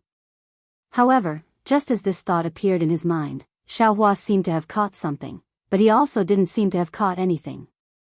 His granny, what is it exactly? It seems very strange, but it also feels very normal. Xiaohua was a little confused, so he didn't even look at the big bird's feathers. He kept them into his space and looked around. Then, he raised his head and looked at the round moon. "Oh, I got it." Xiaohua's body suddenly shook, and he stood still in midair. He released his divine sense again, and it swept towards the area 10,000 li around him. For half a meal's time, Xiaohua ignored the rumbling in front of him. Now that the sounds of fighting were even louder, he almost shouted, "Why is there no water on this continent? Moreover, this Xiao has been here for several hundred days, and I have never seen rain. This is really abnormal, right?" After a cultivator obtained a divine ability, they might not have the ability to call the wind and summon the rain, but their reverence towards the wind, rain, thunder, and lightning of the world was much smaller. Even some rainstorms and snow couldn't be seen in their eyes. After Xiaohua left the hidden immortal mainland, he came to the upper realm's ruins. There were very few thunderstorms in the ruins, but after all, the ruins was surrounded by a devil formation, and the weather was disturbed by the devil race, so it was normal that there were no thunderstorms. But what about this mysterious continent? In these several months, not a single drop of rain fell, and there was also no water within 10,000 li of Xiaohua's vision. This was really strange. Could it be that this mysterious continent doesn't have water? Thinking of this, Xiaohua closed his eyes, and the nascent soul in his body activated a technique. When the heaven and earth's essence energy entered the nascent soul, Xiaohua opened his eyes, revealing absolute shock. There is very little water essence energy in this world. It's not enough to rain. How is this possible? It's really strange. Every world that calls itself a realm has all 5 elements. Although the space where this Zhao Shenhua continent is located in is not completely formed, it also has the 5 elements of metal, wood, water, fire, and earth. This mysterious continent is the upper realm. How can they not have water essence energy? Xiaohua pinched his chin and thought hard. Could it be, this continent is incomplete in the time turbulence? Only metal, wood, fire, and earth, these four kinds of heaven and earth essence energy? But, that's not right. Wasn't there a water and wind fishman near the stone giant? Isn't that Xianbing a water element? Immediately after, Xiaohua used his delusion breaker Dharma Eye again, but he saw soul strands flashing in his Dharma Eye. Xiaohua wanted to try to use the cloud summoning rain technique, but at this moment, in the distant space, there was a loud roar, break. Immediately after, the entire earth trembled, and a seven-colored brilliance shot up into the sky from the distance. Chapter 4195. Oh, that's Yuanya's voice. Xiaohua was slightly taken aback. He retracted the soul thread and teleported away. When Xiaohua walked out of the space, he was standing in front of a hilly area. This hilly area was extremely large, spanning over 10,000 li. Under the moonlight, every hilly area emitted a faint glow. This glow was either gold, green, or yellow. On the left side of the hilly area, there were thousands of Fortune Gate disciples standing around with magic tools in their hands. Every disciple was preparing their magic power, ready to attack at any moment. Within the hills, it was a complete mess. Dozens of hills had been uprooted, and thousands of broken pieces of hills were scattered over hundreds of miles. In the night sky, two figures that were thousands of feet tall were currently engaged in a fierce battle. One of them was Yuanya, who had transformed into a 1,000 zhang tall avatar. Yuanya's avatar was slightly different from ordinary human cultivators. Other than the layer of black wolf fur growing out of his body, even his arms and legs were in the shape of a wolf. What was special was that Yuanya's eyes emitted a green glow in the night sky, which was no different from a wolf's. His aura was even more ferocious than the wolf god's, which was covered in black fur, permeating the space within 1,000 li. Yuanya's opponent was a primordial strange beast that was emitting a seven-colored brilliance. This strange beast's body was like an ape's, with arms that reached past its knees. Its face was crimson red, and there was a pair of seven-colored wings on its back. These wings were somewhat similar to a peacock's, and when they flapped, not only did they emit multicolored light, but there were also strange light thorns that pierced through space. Roar. Yuanya roared again, sounding like a wolf's howl. The force of the moon and the stars fell from the sky, and Yuanya's avatar expanded once again. A huge fist streaked across the sky, smashing into the strange beast's chest like a meteor. The strange beast hissed as if it was cheering for itself, but its voice was several times louder than Yuanya's. However, the strange beast's aura was not obvious, but as it flapped its wings, the light pierced into Yuanya's battle form. Not only did it produce specks of light, but it also formed thousands of tiny vortexes on the battle form, shattering the power of the stars and moon. Seeing that Yuanya's fist was about to land on it, the strange beast's eyes rolled back, and it leaped into the air. Its ape arms danced in the air, and a series of fist shadows appeared in the night sky. Boom, boom, boom. A series of explosions rang out, and shockwaves spread out in all directions. The Fortune Gate disciples who were on guard in the distance felt their bodies emitting a faint glow. Looking at the beast and man, the beast was tumbling in the air, but it quickly regained its balance with the help of its wings. Then it let out a roar and charged at Yuanya once more. On the other hand, Yuanya seemed to be at a disadvantage. The strange beast's movements were extremely fast, and it had already sent out several punches.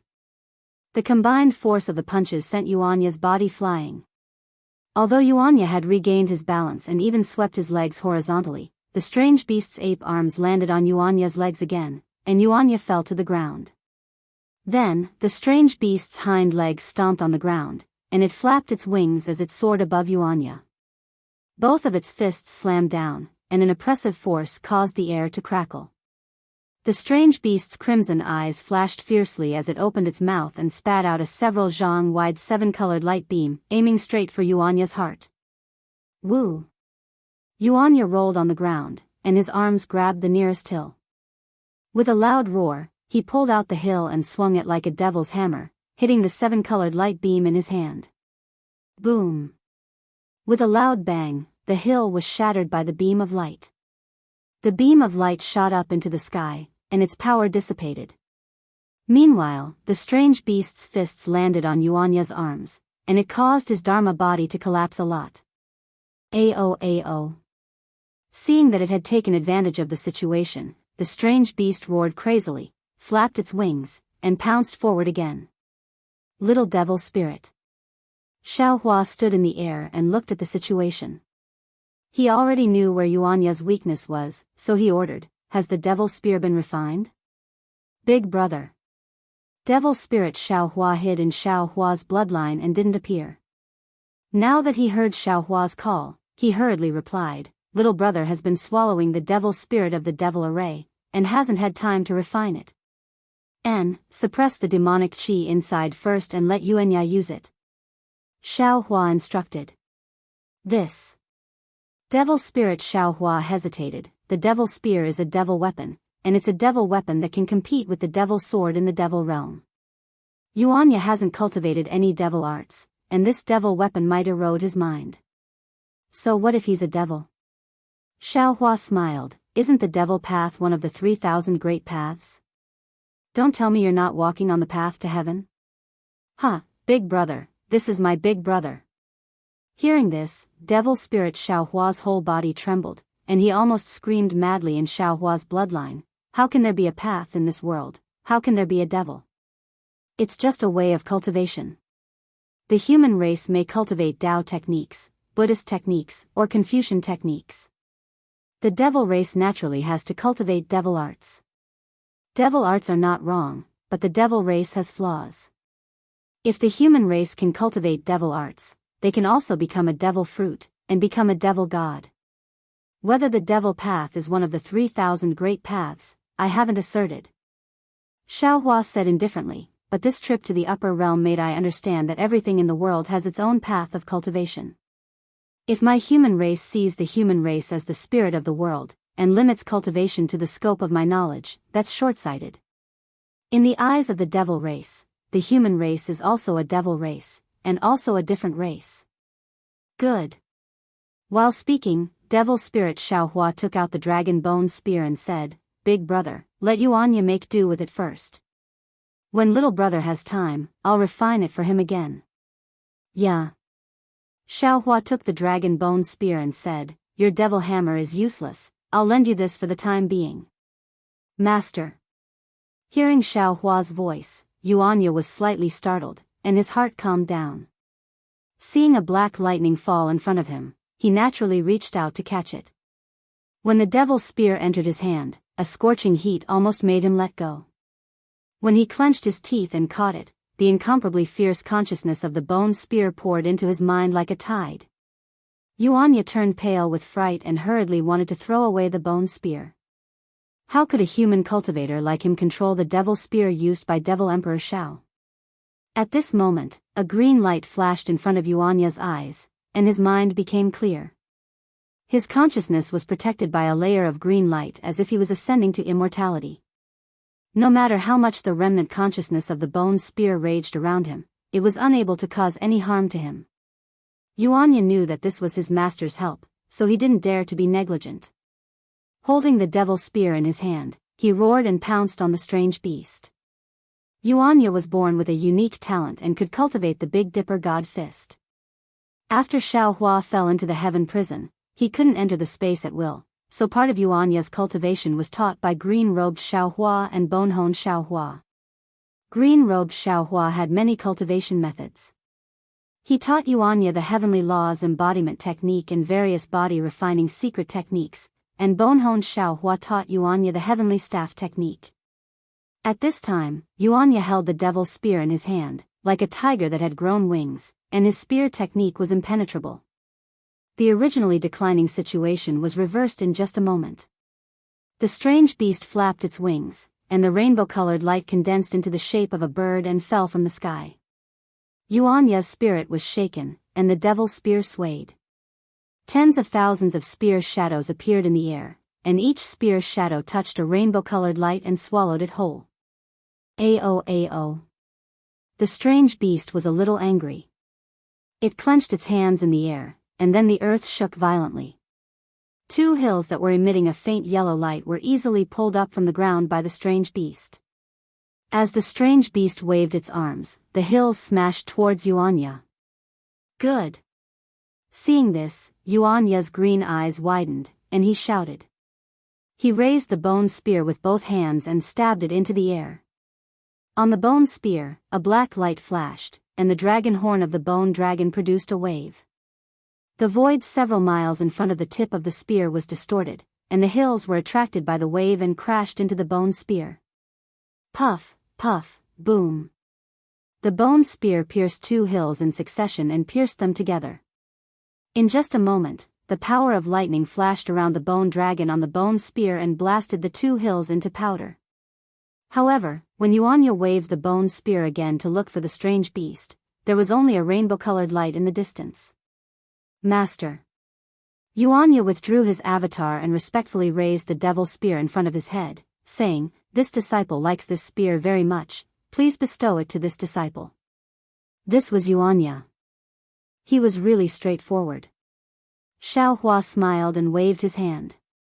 He put away the demonic spear and said, "Raise your cultivation a bit more and carefully comprehend the consciousness that attacked your mind. When you can control it, it will be the day Master bestows you with the bone spear." Yes, this disciple understands. Although the devil's spear was put away by Xiaohua, the traces of the majestic consciousness were still there.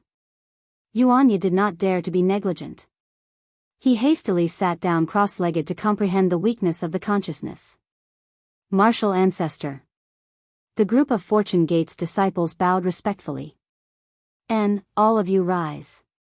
Xiaohua smiled and said to the group of disciples, "Send a few disciples to look after your martial uncle, while the rest of you go and collect the light from the hills. This thing drifts away from the edge of the five elements, and it does not exist on Xinhua continent." Yes, martial ancestor understands. A quick-witted disciple hurriedly said, "This disciple and the others saw that this thing was very good, so we wanted to collect some to refine it, but we did not have a suitable magic tool, and the other senior brothers were not nearby, so we could only use magic to extract it, and in the end, we even alarmed the strange beast. If it weren't for Martial Uncle, I'm afraid we would have perished here." There were too many Fortune Gate's disciples nowadays, and Xiaohua did not know who these disciples were, but since they were Fortune Gate's disciples, Xiaohua would not treat them lightly.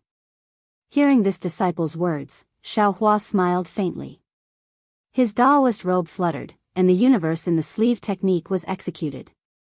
A giant hand appeared and covered the hills within several hundred li. Wherever the magic power went, strands of crystal light were pulled out from the ground. In just a short moment, all the hills dimmed, and the 70% of the light strands in the air condensed into a big ball of light. Chapter 4196. With a sweep of his divine sense, Xiaohua divided the ball of light into a small half. His big hand once again grabbed the air, and the small half of the ball of light turned into thousands of tiny fireflies. These fireflies were like fireflies that flew to the front of each disciple. You all can take one each. If you have the opportunity, you can collect some extreme magnetic origin light and use our sex refining techniques to refine a secret technique similar to the soul-slaying origin light. As Xiaohua spoke, he took out the sword gourd and raised his hand. The seven-colored ball of light fell into the sword gourd. Xiaohua put away the sword gourd and said to the disciples with a smile. The disciples were overjoyed. They all opened their mouths, and the seven-colored light entered their bodies. Then, they all bowed and thanked him. Okay, this old man still has some things to do. You all can go ahead according to the plan. Xiaohua ordered again. This is a rare trip, different from the previous Great War of Ruins. This continent is full of treasures used by our sex cultivators. While you all complete the sex orders, don't treat yourselves unfairly. Hee, we understand. The disciples were all cultivators of the 4th or 5th level of essence energy. How could they not recognize treasures? After walking for so long, they had already collected many good things in their Qingquan bags and spatial rings. Now that they heard Xiaohua's words, they all smiled and happily agreed. Then, Xiaohua didn't stay any longer. His figure soared into the sky, turning into a rainbow bridge and disappearing from the place where the full moon fell. The night breeze brushed against one's face, the moonlight was like frost, and the faint cries of beasts could be heard from time to time under the pitch-black sky. A strange desolation gradually disappeared in the night. Before dawn, there was always a silent darkness. Not only did it melt one's eyes, it also made one's heart slowly turn cold. Xiaohua didn't teleport, nor did he deliberately use an escape technique. Instead, he casually floated in the sky. His spiritual sense swam along with the night wind in the dark night, sweeping past mountain after mountain, sweeping past layer after layer of forests. The changing scenery did not allow Xiaohua's mind to relax a little. Instead, under the immersion of the night, it became even heavier. Not only because there was no news of Dragon Vein Xiaohua and Phoenix Body Xiaohua, but also because this mysterious continent revealed many indescribable strangeness. Moreover, the strangest thing was that there were no humans on this continent. It had been several months since Xiaohua arrived here. Although his divine senses range was not large, the Fortune Gate's disciples had traversed quite a distance in these few months, and within this range, he had not found a single human. Although Xiaohua also knew that the wilderness wasn't a paradise for the human race, when he was faced with such a continent, as a human, he felt a sense of loneliness. It was hard for him to imagine what kind of continent it would be without humans, and what kind of vitality there would be in a land without humans. The reason Xiaohua had ordered the Fortune Gate disciples to search for a suitable place for the human race was because he wanted to find a suitable place for the incense cult disciples to establish their sect. He wanted them to adapt to the environment before they could integrate into the mainland, and then interact with other human races.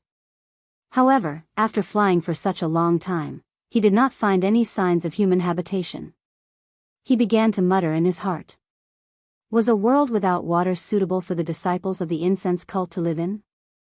After flying for the time it took to finish a meal, a red sun rose from the horizon in Xiaohua's left hand.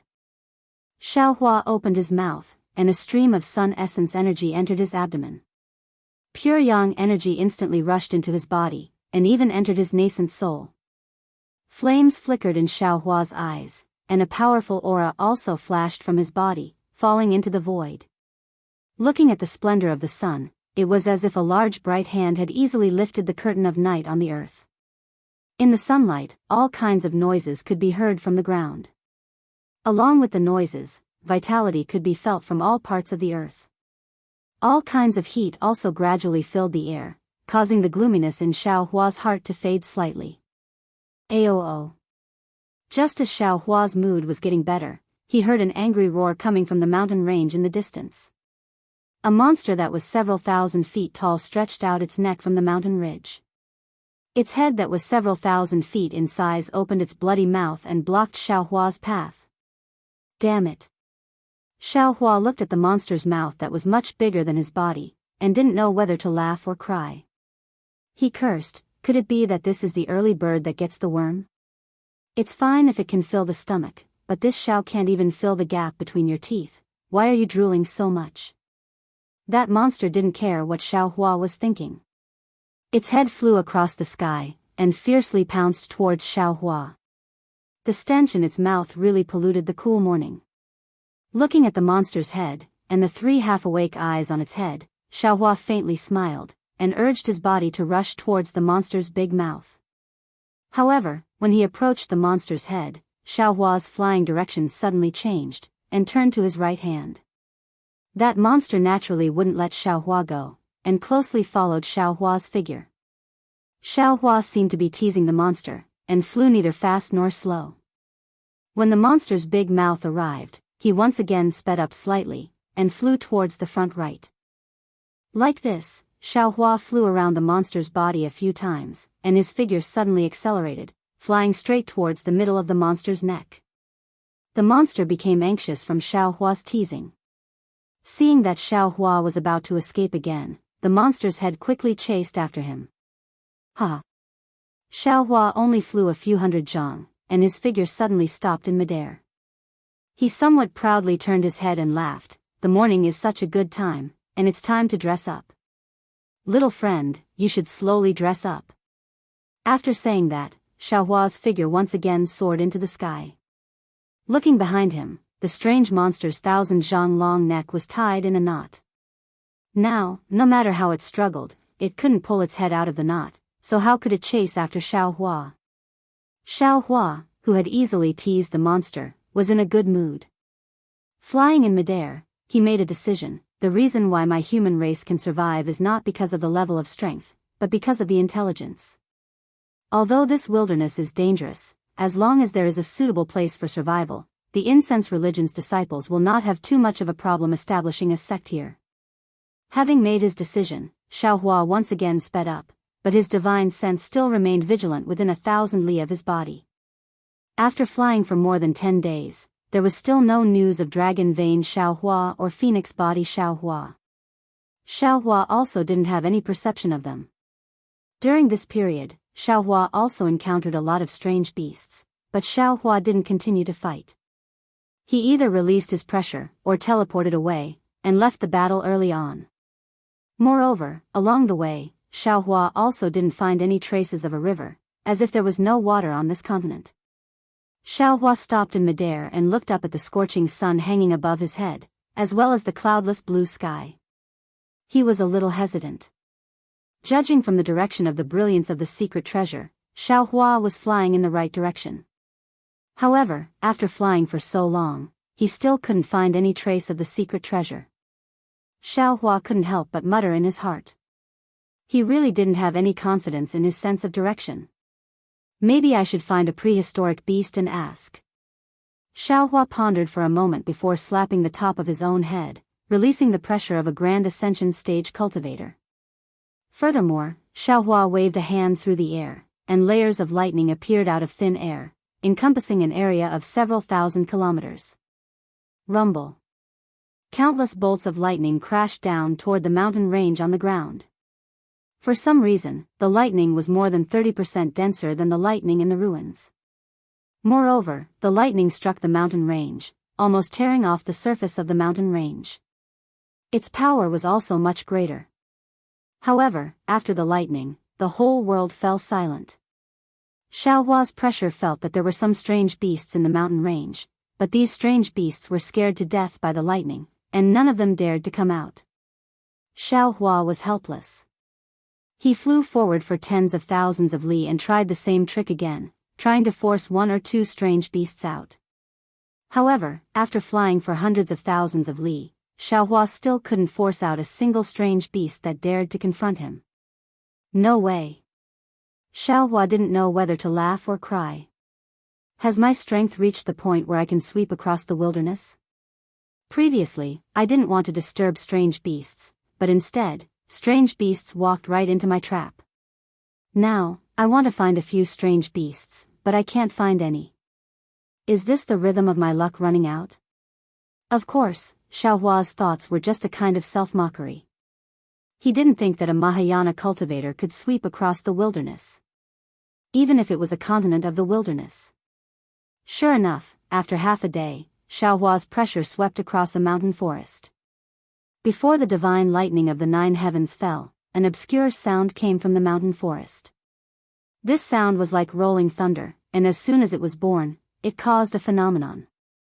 Countless worlds' essence qi condensed into large and small crystal beads that fell towards the mountain forest.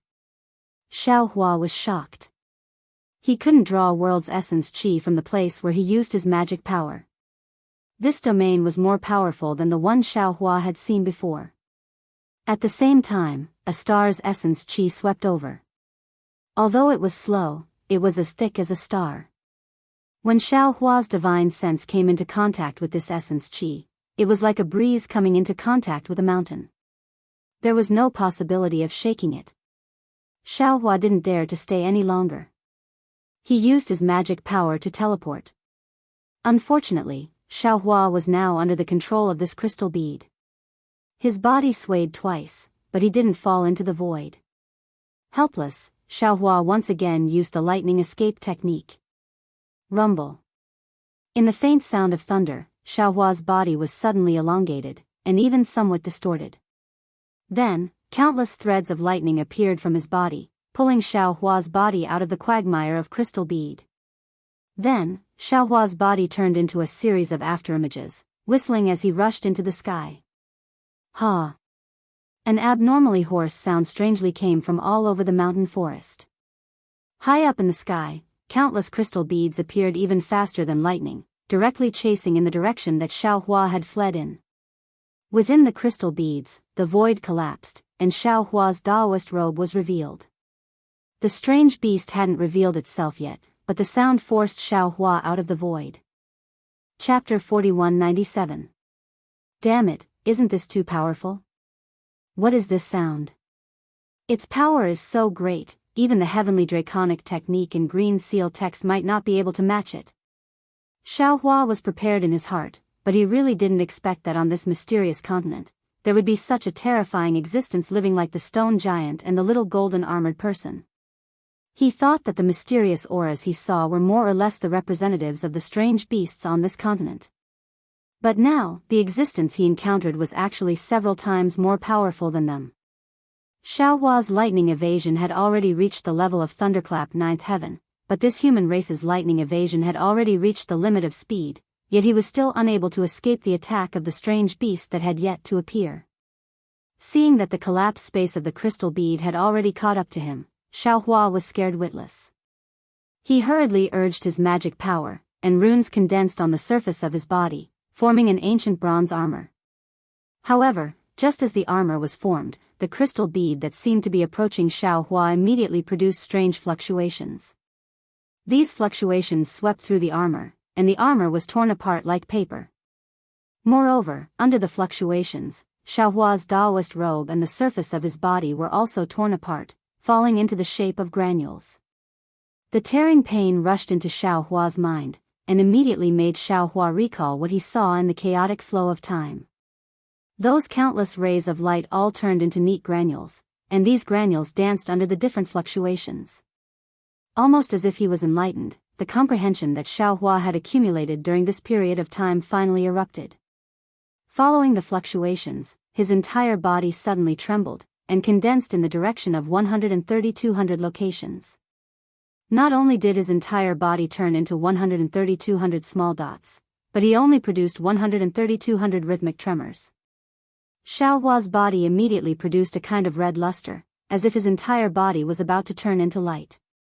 Moreover, in front of Xiaohua's eyes, strands of 7 colors also appeared, as if another side of the entire space was revealed in his eyes.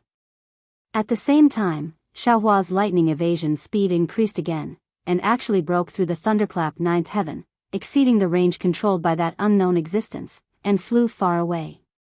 Ha! In the mountain forest, the existence that didn't reveal itself in the end didn't seem to have any intention of chasing him to the end. Seeing Xiaohua escape from its hands, it merely snorted, and the crystal bead nearby disappeared in a few breaths. However, after the crystal bead disappeared, a layer of faint cloud and mist appeared in the sky of the mountain forest. Where the cloud and mist enveloped, threads of azure crystal slowly appeared, and after a moment, these clouds and mist turned into droplets of rain in the mountain forest. Damn it! Xiaohua escaped death. He couldn't help but curse in his heart. This thing is really too abnormal. I didn't even see it once, and I was almost killed. What kind of ability is this thing using? Teet teet tsss, tts, teet. He's the same as before. He's as tis teet, as to his as to his to his to tes. While cursing that unknown thing, he's happily comprehending the flying speed that surpassed the lightning escape's limit. It's a typical case of carrying a wife into the house and throwing a matchmaker out of the wall. However, the body's as to turn into particles really consumes magic power. Xiaohua only flew for half a cup of tea's time, and his too was somewhat exhausted. He hastily stopped, and without saying a word, he found a simple cave and rushed in.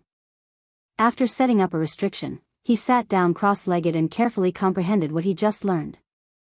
Ever since Xiaohua obtained reverse light from Shanghua Ming's yellow flower ridge, he's coincidentally comprehended the light escapes cultivation method, and he's been deliberately cultivating it.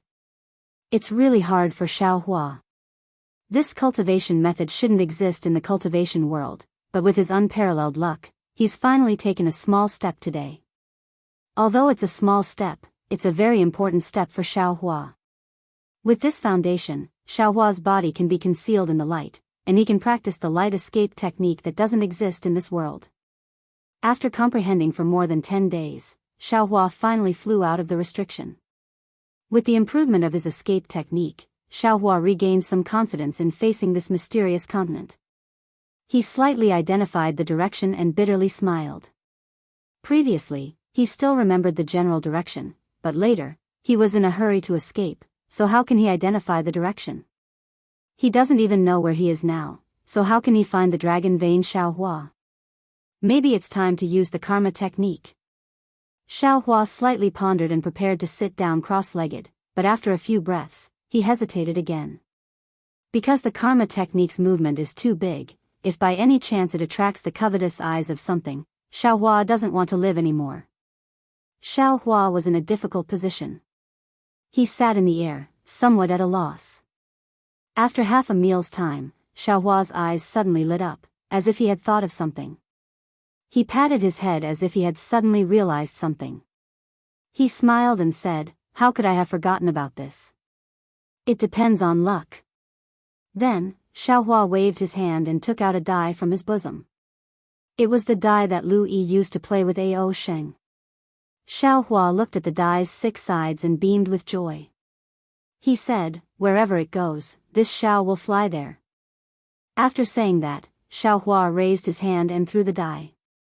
As a result, the die landed on the ground with one point facing down. Looking at this inconceivable result, Xiaohua didn't know whether to laugh or cry. If it was an ordinary person, they would probably have to throw it again, but Xiaohua thought for a moment and raised his hand to take the die. His figure flashed and he fled underground. The underground here was different from the underground where the stone giant was. Xiaohua fled for nearly 1,000 miles and only saw layers of completely different rock layers, each layer harder than the last. He didn't see any magma. Seeing that his head was about to hit the southern wall, Xiaohua had no choice but to stop. At this time, he had to admit that a casual throw wouldn't really let him find the bone-tempering Xiaohua. He had to think of another way.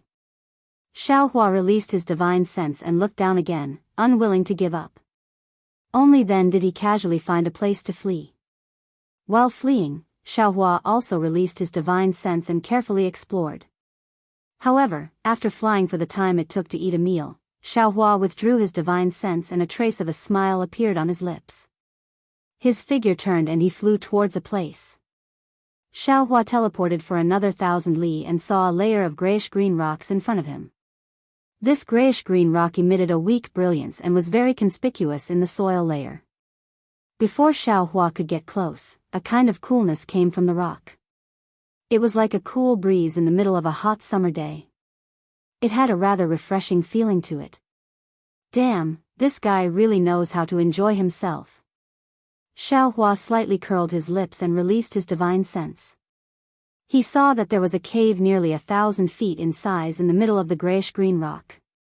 Inside the cave was 1,000 feet long primeval strange beast. Although it was called a primeval strange beast, in Xiaohua's eyes, it was very familiar. This was because although this primeval strange beast's body was huge, it looked very similar to a pig raised in the secular world. It was no wonder that Xiaohua revealed a smile. Apart from the 3 sharp bone spurs on this primeval strange beast's back that emitted a cold light, that pig's nose, a pair of large pig's ears, and even its 4 hooves were all pig hooves that Xiaohua was familiar with. In particular, looking at this 1,000 feet wide cave, it was just enough to fit this primeval strange beast's body inside. It wasn't even more than 10 feet wide. Obviously, this primeval strange beast was too lazy to dig an extra inch. Previously, when Xiaohua's divine sense swept over, this primeval strange beast clearly noticed it. However, it simply ignored it. What was the difference between this lazy beast and the pig in Xiaohua's impression? It was almost preconceived. Moreover, Xiaohua didn't feel too much threat from this primeval strange beast. Therefore, Xiaohua didn't hesitate to rush towards this primeval strange beast. Xiaohua released his divine sense. It didn't condense into a hammer. Instead, it condensed into a needle and gently and quietly pricked the primeval strange beast's large ears. Huff huff. The large ears of the ancient strange beast immediately opened. They flapped a few times as if they were chasing away flies. Soon after, its enormous body moved a few times with great difficulty. The cave that was close to its physical body swayed twice. Quite a number of gravel fell from the cave. However, the primeval strange beast didn't open its eyes. It even opened its mouth and let out a hulu hulu sound, as if it was snoring. Seeing that this primeval strange beast was interesting, Xiaohua almost laughed secretly. His eyes turned and his divine sense was like a needle, suddenly piercing into the primeval strange beast's nose. Contrary to Xiaohua's expectations, after his divine sense pierced in, the primeval strange beast didn't have any reaction at all. It was as if Xiaohua's divine sense was the wind. Strange. Xiaohua was also puzzled. Just as he was about to use his divine sense again, he heard the primeval strange beast that was originally sleeping in the cave in the distance. Ayo. It was really heart-wrenching. Boom. Then, the primeval strange beast forgot that it was in the cave and hurriedly got up. Its forehead suddenly hit the ceiling of the cave. With a loud sound, the entire ground shook. The primeval strange beast's head smashed a several zhang deep hole in the cave. The power of the earth obviously surpassed the primeval strange beast that got up in a panic. The strange beast's body leaned back again. Boom. Another loud sound. The back of the strange beast's head and the bone spurs on its back fell in the other direction of the cave, also smashing a very deep hole in the cave. Ao ao. The primeval strange beast was in pain and cried out. Then, its forehooves stabbed in all directions of the cave, deeply piercing into the soil as if the gray-green rock layer was tofu. And the primeval strange beast's body also expanded and rushed towards the ground. Rumble. The earth shook. Several thousand zhang of the ground was lifted up by the primeval strange beast. Countless dust and stones soared into the sky like a volcanic eruption. And when the primeval strange beast's body stood in midair, its inexplicable divine sense crashed into the ground like a tide. A fierce and hoarse roar also entered Xiaohua's ears. Damn it. Seeing this imposing manner, Xiaohua was slightly stunned. A pig-like thing is actually so powerful? Chapter 4198. Xiaohua didn't dodge. Seeing the other's Yuanshan sweep over, he released his own divine sense. Boom! Another loud sound rang out. The two divine senses collided together. Tens of thousands of tiny vortexes were born at the bottom. Following a series of pa, pa, pa, sounds of explosions rang out. 10 mu of rock was smashed into powder by these vortexes. Woo! Xiaohua also shook his arms and displayed the heavenly law's embodiment technique. 1,000 feet tall golden body also rushed out from the ground. Similarly, Xiaohua was not stingy with the pressure of a Mahayana cultivator. He pressed it toward the beast. Aoo aoo. Seeing Xiaohua suddenly appear, the strange beast opened its mouth and roared as it pounced towards Xiaohua. Strange illusions condensed on its 4 hooves, and sharp gales emitted from the illusions. Moreover, the bone spurs on the strange beast's back actually disappeared as the strange beast pounced forward. What is your name? Tell me your name, this old man will not kill a nameless person. Xiaohua shouted and raised the wishful steel staff in his hand. The staff made a whining sound as it hit the strange beast. Unfortunately, the strange beast turned a deaf ear to Xiaohua's question. It simply didn't pay any attention to him. The illusory figure between its 4 hooves sealed the area in front of Xiaohua's chest. The suffocating force caused the light and shadow in the space to distort abnormally. Traces of cracks also appeared around Xiaohua's golden body. Come on. Xiaohua laughed heartily and waved the wishful steel staff. A row of phantoms was also born, smashing these light shadows into pieces like toppling mountains and overturning seas. Not only that, but the wishful steel staff also passed through the space and hit the 4 hooves of the strange beast. Roar. The strange beast felt pain and roared to the sky, then opened its bloody mouth. Woo! A cluster of purple thunder mixed with gray wind rushed toward Xiaohua. This qi was quite unusual. The lightning strands let out a rumbling sound and turned into several thousand feet long thunderbolts that came crashing down. When the wind strands landed in the air, they turned into invisible waves that blew the void into wisps. The sound of wind and thunder was similar to that of the earth, fire, and wind thunder. When Xiaohua saw this, he smiled slightly and also opened his mouth. Woo! The five-colored thunder spurted out, and the size of a wicker basket was even more arrogant than the thunder of the strange beast. It roared and annihilated the flow of thunder. The collision between the thunder and lightning set off 1,000 feet of thunder tide. After the five-colored lightning, 5 dazzling thunder flowers appeared.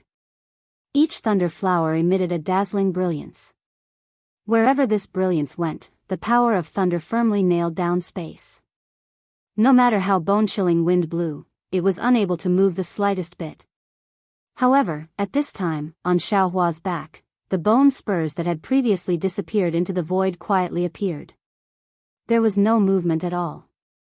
Even the ordinary fluctuations and brilliance could not be seen. When he looked at the strange beast's honest face, he saw that it was still filled with panic and anger. There was nothing unusual about it at all. Granny, this is not a good thing. Even if it is a pig, it is a cunning pig. Xiaohua naturally had been paying attention to the surroundings. The power of his domain had already been quietly released. Everything that happened in the vicinity was under his control. Seeing the bone spurs appear, Xiaohua could not help but sigh. He waved his hand. Keng keng keng. 3 crisp sounds, golden lights suddenly appeared, and the 3 bone spurs were knocked upside down by a golden dragon. Ao. The strange beast was in more pain. Its whole back was trembling rapidly, and the hill-like muscles set off layers of waves. Xiaohua waved his hand and took the Tingjiao shears in his hand. He said coldly, "This Xiao just used the back of a magic weapon. If you don't stop, don't blame this Xiao for being impolite." Ao. The strange beast seemed to have seen the sharp side of the Tingjiao shears and seemed to understand the meaning of Xiaohua holding the Tingjiao shears. It pointed at Xiaohua's Tingjiao shears with its hooves and roared angrily. This is bad. Xiaohua suddenly came to a realization and thought to himself, could it be that this powerful exotic beast also doesn't know how to speak? Could it be that on this mysterious continent, there has never been a human race, and there has never been a language? Sure enough, after the strange beast roared angrily, it opened its mouth and made a humming sound like a hungry pig looking for food, as if it was talking to Xiaohua. Xiaohua shrugged his shoulders helplessly. He waved his hand and said, "Your Excellency, don't say any more. This Xiao came from the outside world, so I don't understand what you are talking about. If you can understand this Xiao's words, then use the same words to talk to this Xiao." The strange beast naturally didn't understand Xiaohua's words. The strange beast raised its hooves and waved them around. It seemed that it was more difficult to deal with than the stone giant. After a while, the strange beast snorted a few times. Its body was surrounded by lightning, and it was about to fly away. Xiaohua finally encountered a strange beast that was easy to bully. How could he let it leave? With a wave of his Daoist robe, a big hand imprisoned everything within hundreds of miles. The strange beast rushed and rushed, but it couldn't fly away from Xiaohua's control. It couldn't help but fly into a rage. It used its hooves to poke Xiaohua's face, pointed at its own nose, and pointed at the distance. Xiaohua was baffled. However, Xiaohua still smiled apologetically and said, "Your Excellency, don't be angry. This Xiao has offended you before, please forgive me." Humph humph. The strange beast was really angry. It pointed at its own mouth, then pointed at Xiaohua's head, and waved its hand vigorously. "You want to say something? Then say it. If you don't say it, how will I know what you want to say? Since you want to say it, then you don't need to care about what I think." Xiaohua was even more baffled. Humph humph. The strange beast was angry for a moment, but it gradually calmed down. Its eyes turned slightly, as if it had thought of something. It stretched out its hooves and touched its body full of dark brown hair for a moment. Then, from who knows where, the strange beast actually took out a Buddhist certificate and threw it to Xiao Hua. Xiao Hua's eyes lit up, and he hurriedly reached out to catch it. However, when he scanned it with his Buddhist sense, there was nothing inside except for a scripture that Xiao Hua had never seen before. Xiao Hua read the scripture again, but he still couldn't see anything from it. When Xiao Hua raised his blank eyes, the strange beast was already impatient. It pointed at the Buddhist certificate, and then pointed at the distance. Xiao Hua immediately understood, and said with a smile, "So your excellency has something that you want to give to this Xiao? Please." Then, Xiao Hua withdrew the imprisonment and raised his hand to signal. He wasn't afraid that the strange beast would escape. The strange beast might not understand Xiao Hua's signal, but when it saw the imprisonment disappear, it hurriedly nodded its fat pig head, and its figure flew in a hurry. Xiao Hua didn't dare to neglect, and hurriedly followed behind. However, after flying for half a cup of tea's time, Xiao Hua became vigilant, because the surrounding scenery was actually somewhat familiar to him. Wasn't this the place where he had just escaped? Xiao Hua sneered, and patted his head. Boom! 5 elements true qi spurted out, and turned into a vast hand to grab the strange beast. The strange beast was shocked, and the 3 bone spurs on its back flashed with brilliance, and along with a wave of fluctuations, they rose sharply. The 5 Chi's unification's giant hand seemed to be unafraid of the brilliance and fluctuations of the bone spurs, and it fell down with a loud bang, firmly grabbing the strange beast. Huff huff. The strange beast struggled while looking at Xiao Hua very innocently, and pointed at the distance, and then pointed at the Buddhist certificate in Xiao Hua's hand. Xiao Hua smiled, and said while pointing at the distance, "This Xiao just came from there. Why didn't I know that there was an existence with extraordinary strength there? You lured this Xiao over, what are you planning? If this Xiao didn't have a use for you, how could I let you be so free?" While speaking, Xiao Hua waved his hand again, and took out the sword gourd. Under the urging of his magic power, the spirit-slaying origin light that was as bright as starlight soared into the sky, and firmly covered the strange beast's head. Feeling this origin light that could kill 10,000 creatures, the strange beast's face changed greatly, and it raised its hooves and begged for mercy again. Humph. Xiao Hua's face turned cold, and he put away the sword gourd, and even withdrew the giant hand, and said, "This will only be the first time, and there won't be a next time. If you really make this Xiao unhappy, I will definitely chop off your pig head." Humph humph.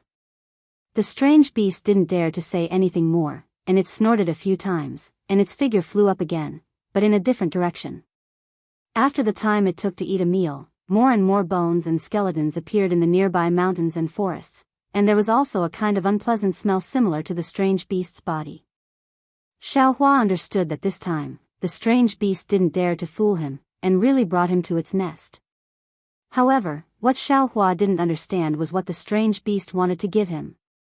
Could it be, left behind by Lu Er's previous life? Xiao Hua secretly guessed.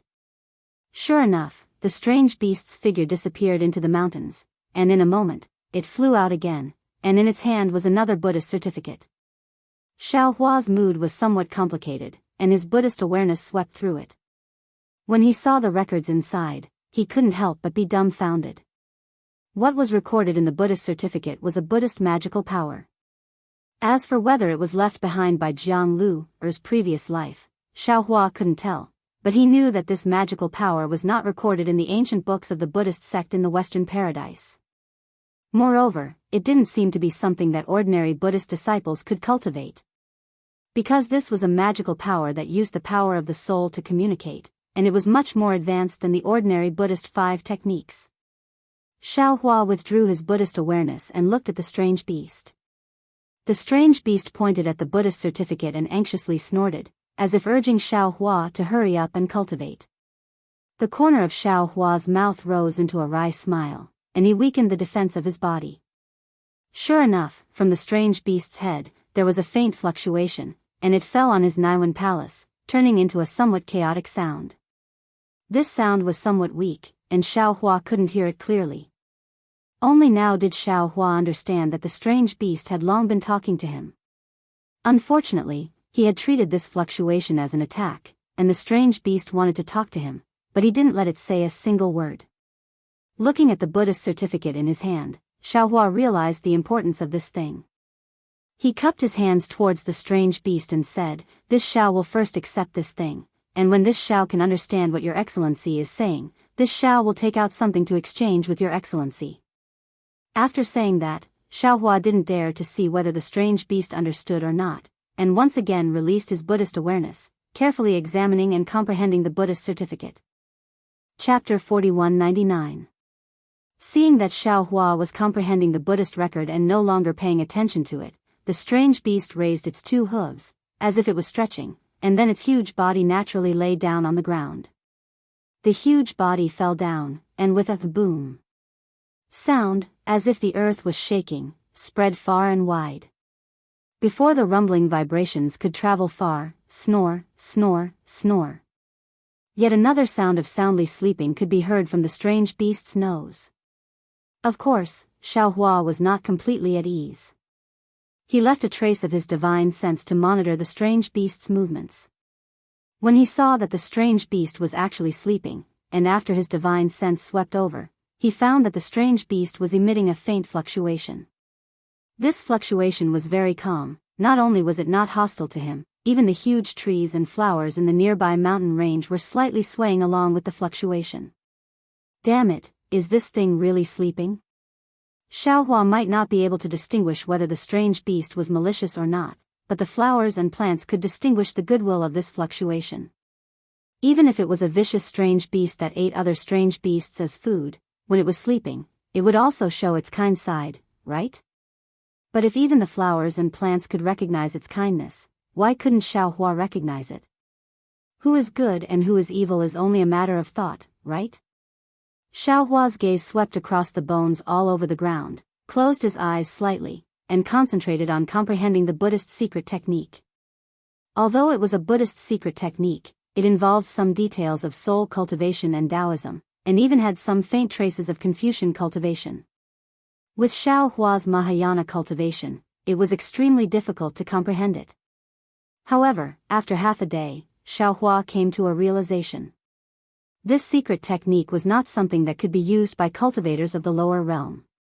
Its cultivation method was the cultivation method of the primitive continent, and it relied on a mysterious place within the soul.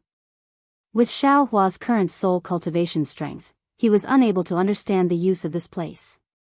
If it was the comprehension method of the Dawn Rain continent or the hidden immortal continent, even if he really comprehended it, he would absolutely not be able to use it.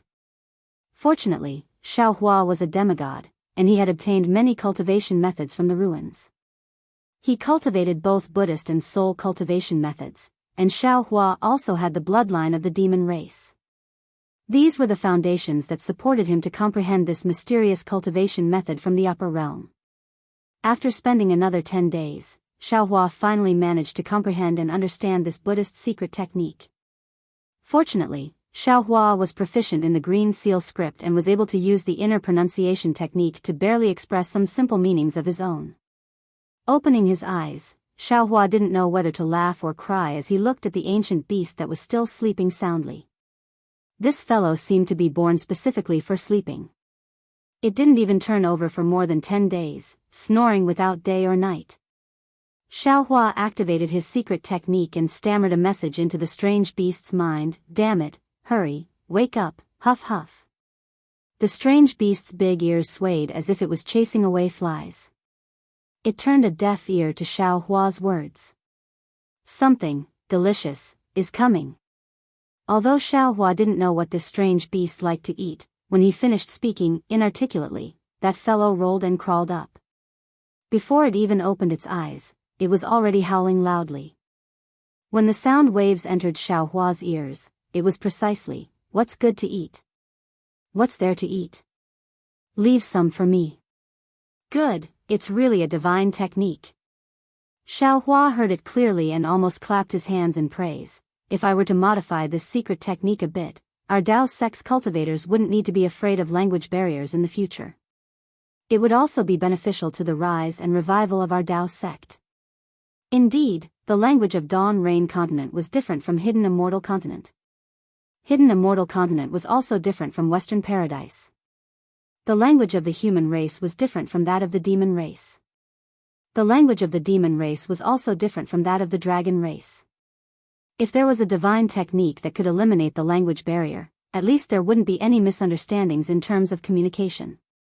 And the Dao sect's orthodoxy could also be passed down in various realms. The Great Desolate Realm is incomparably huge, who knows how many star fields there are.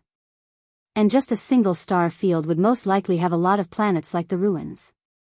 A single ruins is also an existence comparable to 3 continents. How many cultivators would there be? The language on these planets might be different. If it was the human race, perhaps they would have language, but how could those strange beasts have language? How could they use the human race's language? That's why the Great Desolate Realm has this kind of Buddhist secret technique. Oh, I believe that it's not only the Buddhist sect that has this kind of secret technique, our Dao sect will definitely have it too. But the people in the ruins are all humans, so they don't need this kind of secret technique. That's why this Xiao didn't encounter any trouble. Xiao Hua thought regretfully, in that case, this mysterious Great Desolate Realm originally didn't have any language. Those stone giants, water wind fishmen, and so on also didn't need to use any language. When their strength deepened, they would also understand this kind of secret technique. What this Xiao and the Fortune Gate's disciples did, was somewhat superfluous. However, the regret disappeared in a flash. Xiao Hua had some understanding again. It's just like the enlightenment of Confucian cultivators. The children of well-off families can always receive good influence. They can read books at will, but the children of ordinary poor families don't have the opportunity to receive education and can't read or write. This Xiao teaching the human race's language and etiquette to these strange beasts is like enlightening the poor children. It can let more low-level strange beasts in the Great Desolate Realm have the opportunity to gain wisdom, and have the opportunity to walk a better path. Xiao Hua had only pondered for a short while, but he had gained a lot in his heart. The strange beast that had just woken up opened its eyes.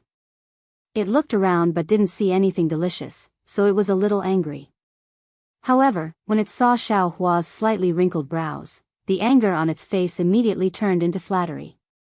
A faint fluctuation came out from the space between its brows and entered Xiao Hua's forehead. Then, a rather simple and honest voice sounded in Xiao Hua's mind, "Hee, can you hear Laozi's voice?" Hearing the strange beast call itself Laozi, this Xiao was a little displeased and asked, "What's your name?" The strange beast was stunned, and asked in confusion, "What's a name?" When Xiao Hua heard this, he was greatly surprised and asked, "Other people?" "No, other strange beasts, also not." Xiao Hua was suddenly at a loss for words. He had never thought that name, a term that everyone was familiar with, would one day have to explain it to others. Moreover, he didn't know how to explain it to a strange beast. This was not just a matter of habit, but also the difference between the human race and the strange beasts. It was true that the human race needed a name, but the strange beasts, did they need a name? "Is that what they call you?" Xiao Hua pondered for a moment and asked the simplest explanation. "What are they?" The strange beast asked again. "They." Xiao Hua didn't know how to explain it again. However, just as Xiao Hua was thinking about how to explain it to the strange beast, Xiao Hua's eyes suddenly lit up. He narrowed his eyes and looked at the seemingly harmless strange beast. Looking at that simple and honest smile, he said coldly, "Don't pretend to be confused with this Laozi." This Buddhist sect's secret technique transmitted the power of the soul into one's mind. It wasn't real words. Even if you don't understand others, you should know what name is. If you continue to make fun of this Laozi, don't blame this Laozi for being impolite to you. When the strange beast heard this, its eyes flashed with a strange light, but it disappeared immediately. It hurriedly laughed and said, "Don't blame me, don't blame me. This is the first time you've used this sound transmission technique. I was afraid you'd make a mistake, so I asked a few more questions. However, I really don't know what the name you're talking about is." This Laozi's name is Xiao Hua, Daoist Master Xiao." Xiao Hua snorted coldly, when others see me, they call me Daoist Master Xiao or Xiao Hua. This lousy will know that they're calling me. After saying this, Xiao Hua regretted it again. Wouldn't it be fine if he just said Xiao Hua or Daoist Master Xiao? Why did he have to say some Daoist name?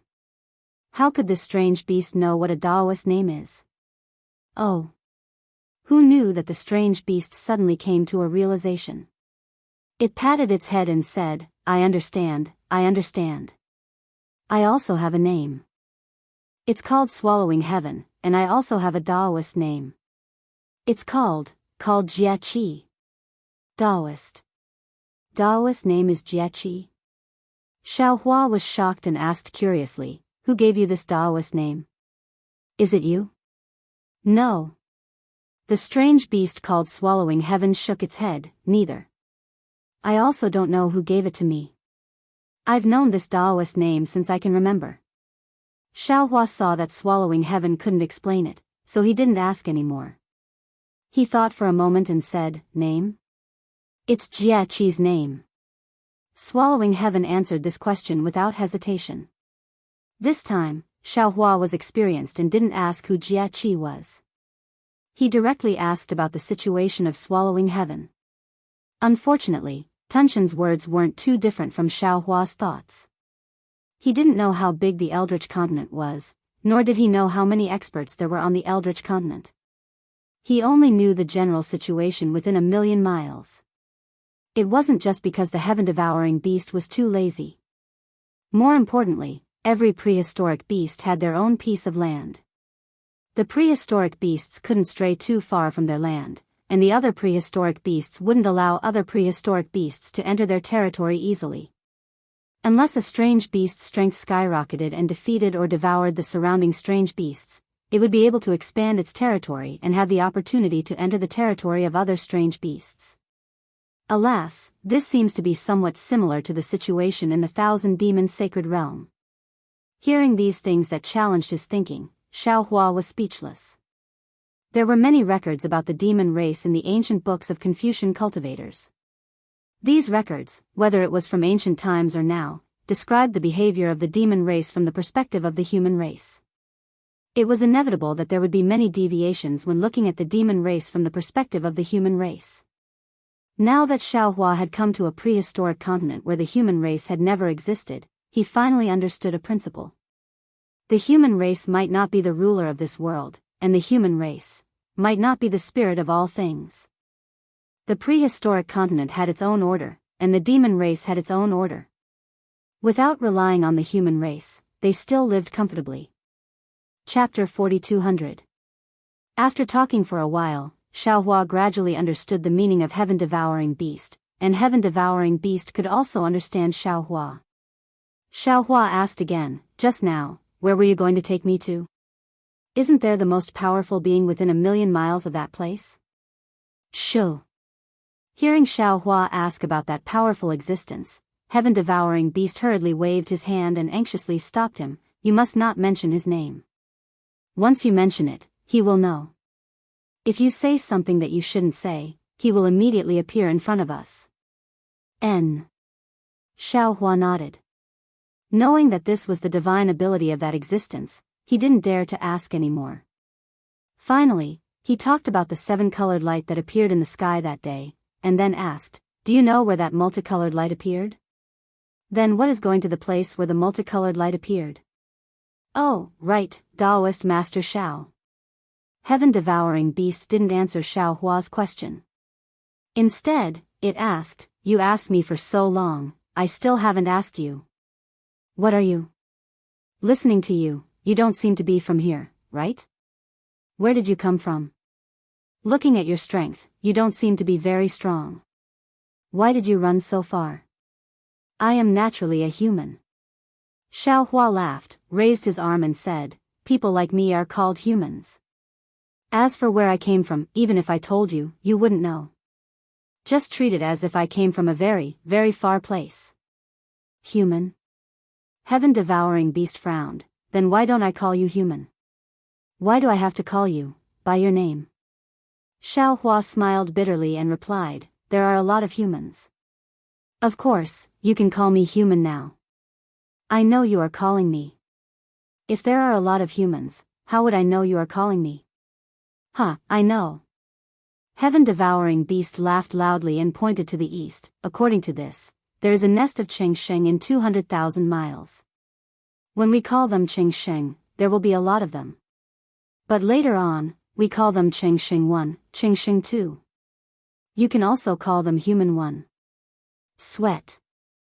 Xiaohua didn't know whether to laugh or cry, and replied, the number of humans is really too big.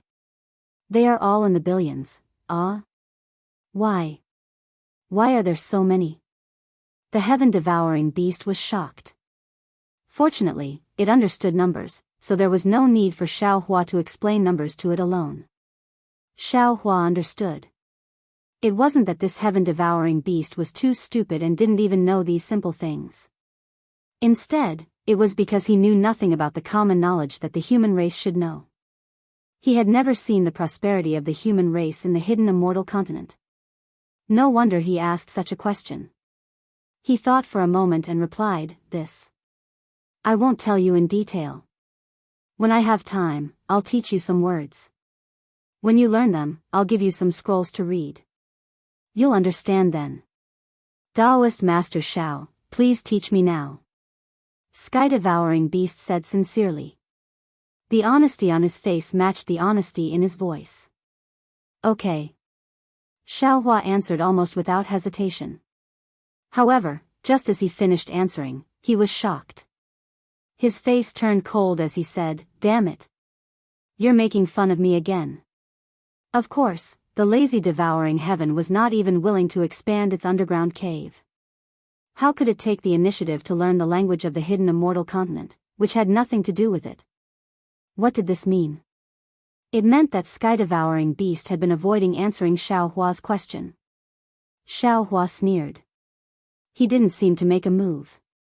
The brilliance of his body overflowed, and his spiritual power imprisoned everything within 100 miles.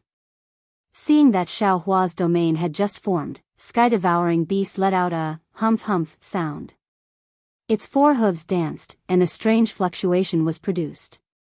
At the same time, the bone spurs on its back rose again. Previously, it didn't show any power in the battle, but now it actually penetrated Xiaohua's domain. A kind of force that Xiaohua couldn't control rushed out of the broken domain and smashed other domains one after another. Even sky-devouring beast's four hooves could break through the domain. Humph. Xiaohua saw that the power of the domain couldn't trap sky-devouring beast. He snorted coldly and took out the wishful steel staff again. Boom boom. The wishful steel staff hit sky-devouring beast's four hooves. Ao. Sky-devouring beast, who was not afraid of Xiaohua's domain, was actually afraid of Xiaohua's wishful steel staff. The iron staff hit sky-devouring beast until it cried out in pain. Xiaohua clearly heard it in his mind, you only know how to hit me with things. If you have the ability, don't use things. You? Xiaohua's eyes turned and he seemed to understand something. He raised the wishful steel staff again and threatened, how about it? Are you going to say it or not? That. Sky-devouring beast actually raised its head and said calmly, today's weather is really good. Looking at sky-devouring beast's appearance and the wishful steel staff in his hand, Xiaohua knew that sky-devouring beast's fear of the seven-colored light had surpassed his own wishful steel staff. It would rather be beaten by him than reveal the secret there.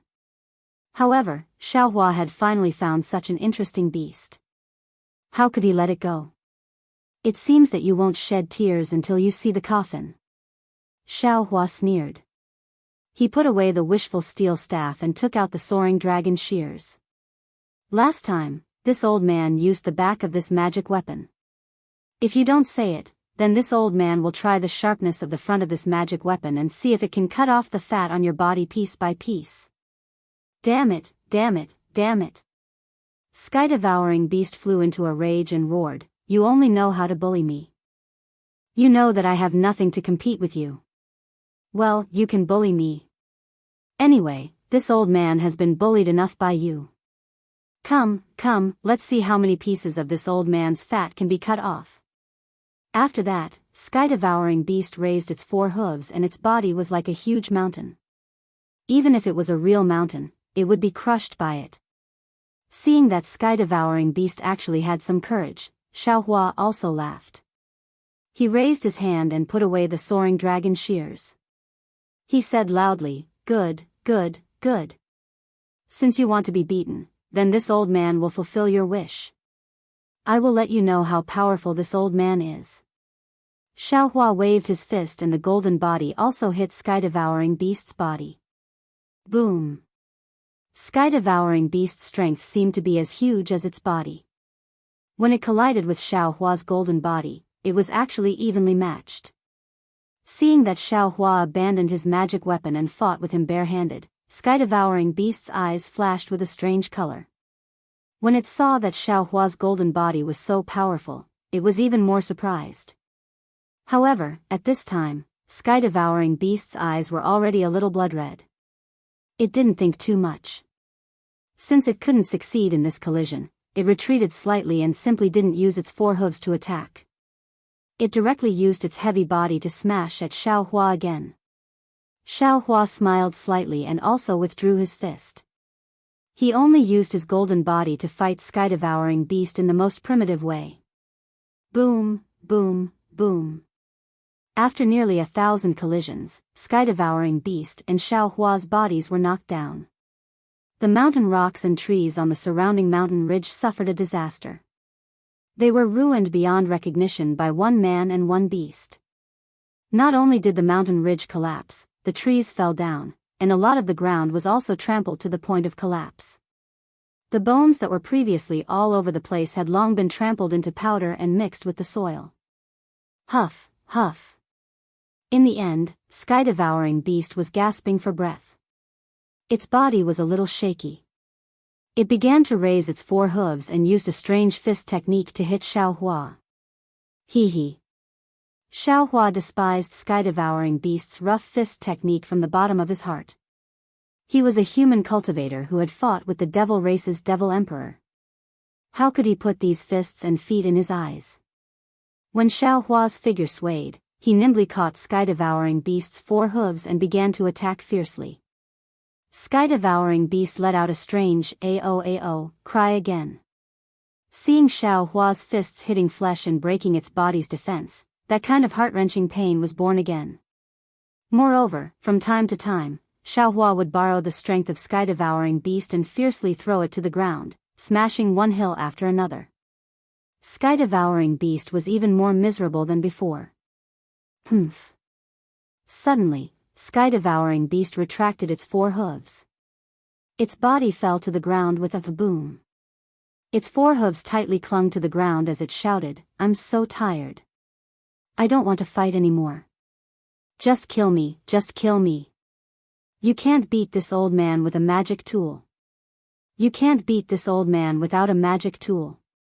What? You want to act shamelessly?" Xiaohua smiled coldly and said, "What kind of hero are you? No wonder others bully you. I'm not a hero, nor am I a human." Sky-devouring beast buried its nose in the ground. It looked like it had given up on itself and was acting shamelessly as it said, "I don't have anything in my hands, so I can't beat you. Just do what you want, okay? Damn it, this old man just wanted to ask you where the 7-colored light is. I didn't want you to do anything." Xiaohua rolled his eyes and asked. Sky-devouring beast replied, "I don't believe it. As long as I answer this question, you will definitely want me to lead the way again. When we get there, you will definitely want me to go in first. Forget it, if I die, I'll die here. It's better not to go there and throw away my life." Xiaohua felt somewhat speechless. Although he didn't think so much, in fact, he might not think less than sky-devouring beast. "Forget it." Xiaohua simply admitted, "This old man does have the intention of letting you lead the way. But when we get there, whether you want to go in or not, this old man won't force you. Not going, not even if I die. Not saying, not even if I die." Sky-devouring beast once again buried its head in the ground, exposing its huge buttocks outside. "How about this? Xiaohua said again, from what you said, are you lacking a suitable magic tool? If you are willing to take me there, you don't have to go in, I can give you one. What do you think? TSK. Sky-devouring beast disdained it, don't try to trick me. I won't be fooled by you. Xiaohua said with a smile, don't rush to a conclusion. Tell me, what kind of magic tool do you like? With that, Xiaohua waved his hand and took out a dozen magic tools and other magic tools. He said with a somewhat bewitching smile, look, I do have a lot here.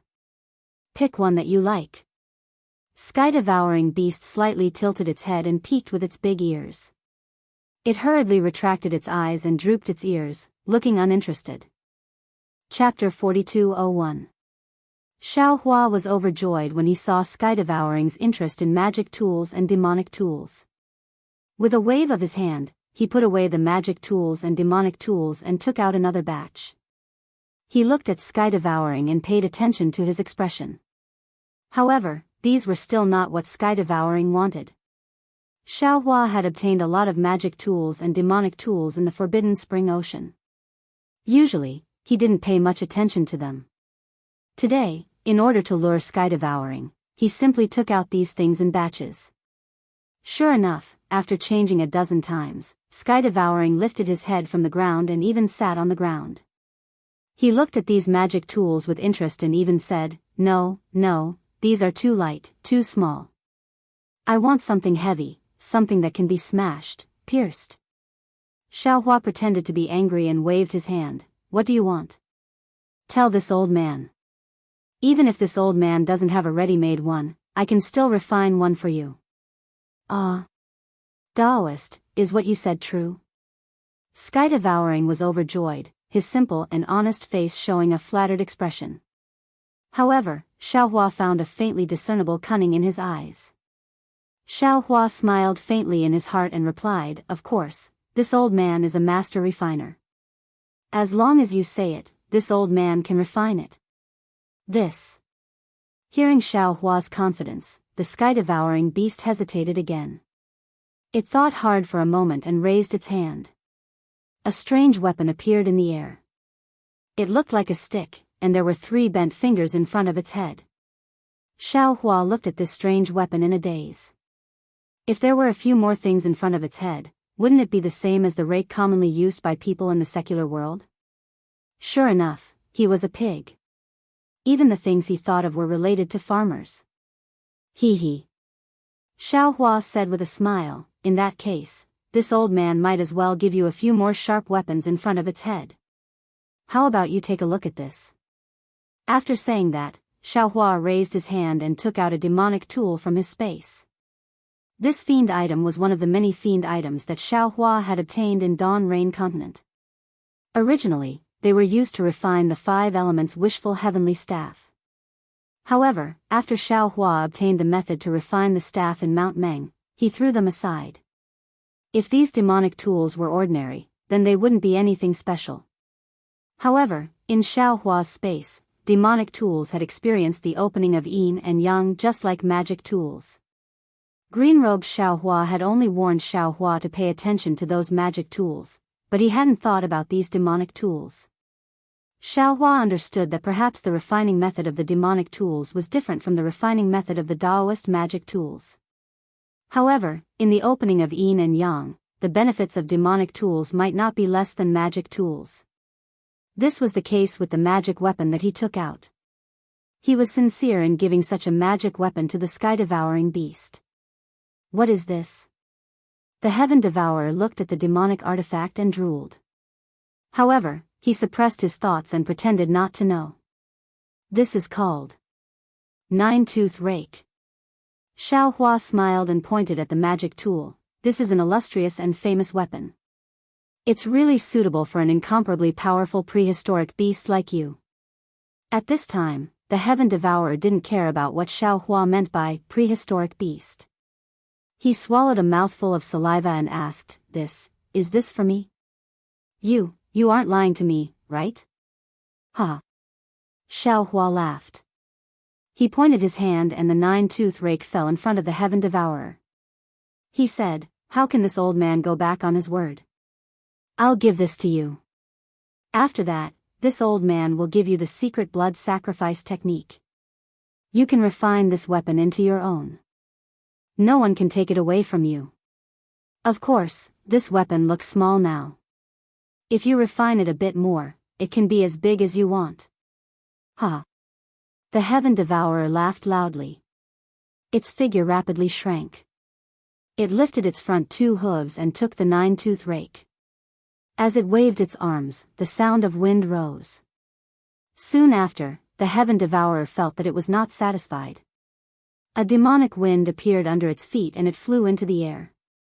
It waved the 9-tooth rake. Cold light flickered in the air and killing intent overflowed. The lazy Heaven Devourer seemed to have changed its appearance. When it finished waving, the Heaven Devourer roared and the 9-tooth rake hit a mountain peak. Boom! The mountain peak that was several thousand feet in size was actually hit by the 9-tooth rake and collapsed. Good! The Heaven Devourer shouted.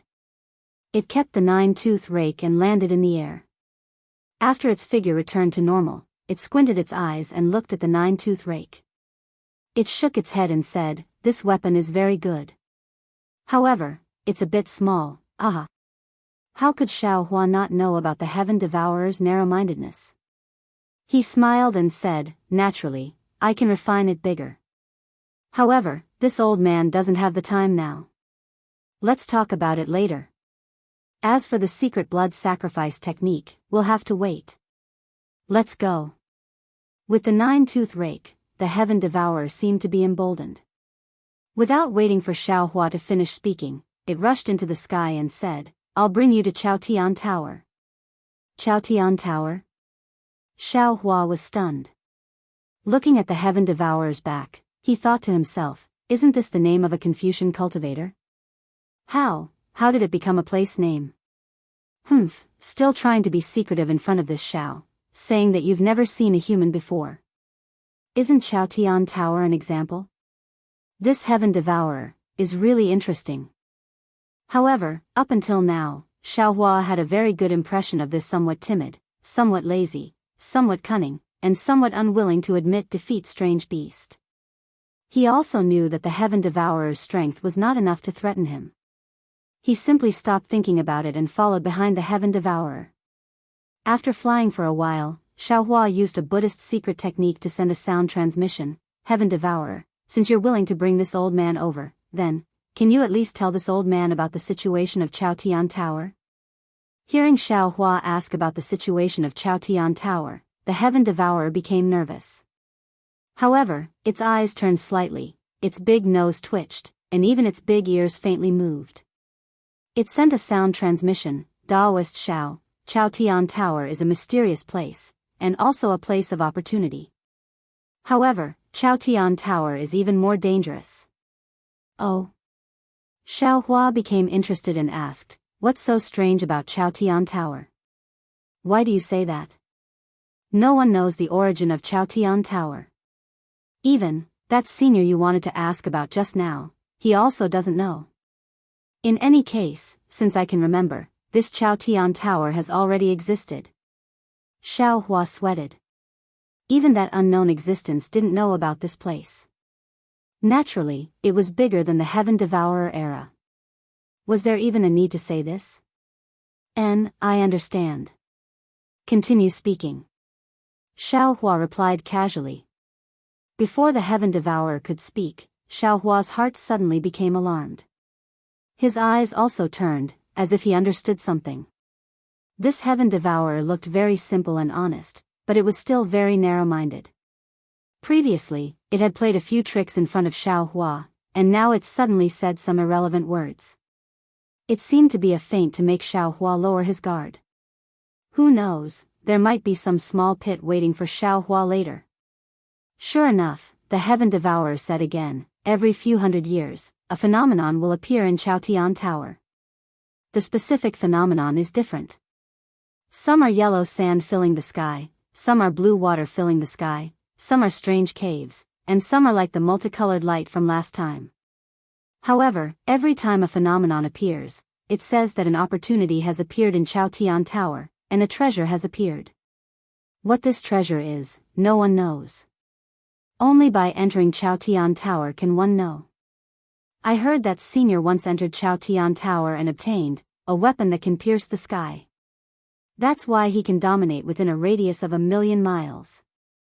Hearing the Heaven Devourer's words, Xiaohua didn't find anything wrong with it. He also nodded slightly and didn't ask any more. However, Chaotian Tower is very strange. Not all strange beasts can enter. Only those who were young and not strong enough could do it. Like that senior, he has no way to enter now. Of course, with an opportunity, there will be more strange beasts fighting for it. Every time an opportunity appears in Chaotian Tower, there will be many strange beasts coming to fight for it. Fight to the death. Back then, I also participated in the fight for the treasure in Chaotian Tower with great ambition. Unfortunately, although I fought to the death and arrived in front of the treasure, because I was framed by other strange beasts, I only saw one side of the treasure and didn't snatch it. Speaking of this, the Heaven Devourer seriously transmitted, I didn't tell you this just now because I didn't want you to come over. You don't know, but those strange beasts will do anything for these treasures. Especially the Chaos 5 little ones, they are even more despicable. The 5 of them have worked together and successfully entered Chaotian Tower twice in a row to obtain the treasures inside. Ha ha ha. Hearing this, Xiaohua was very happy.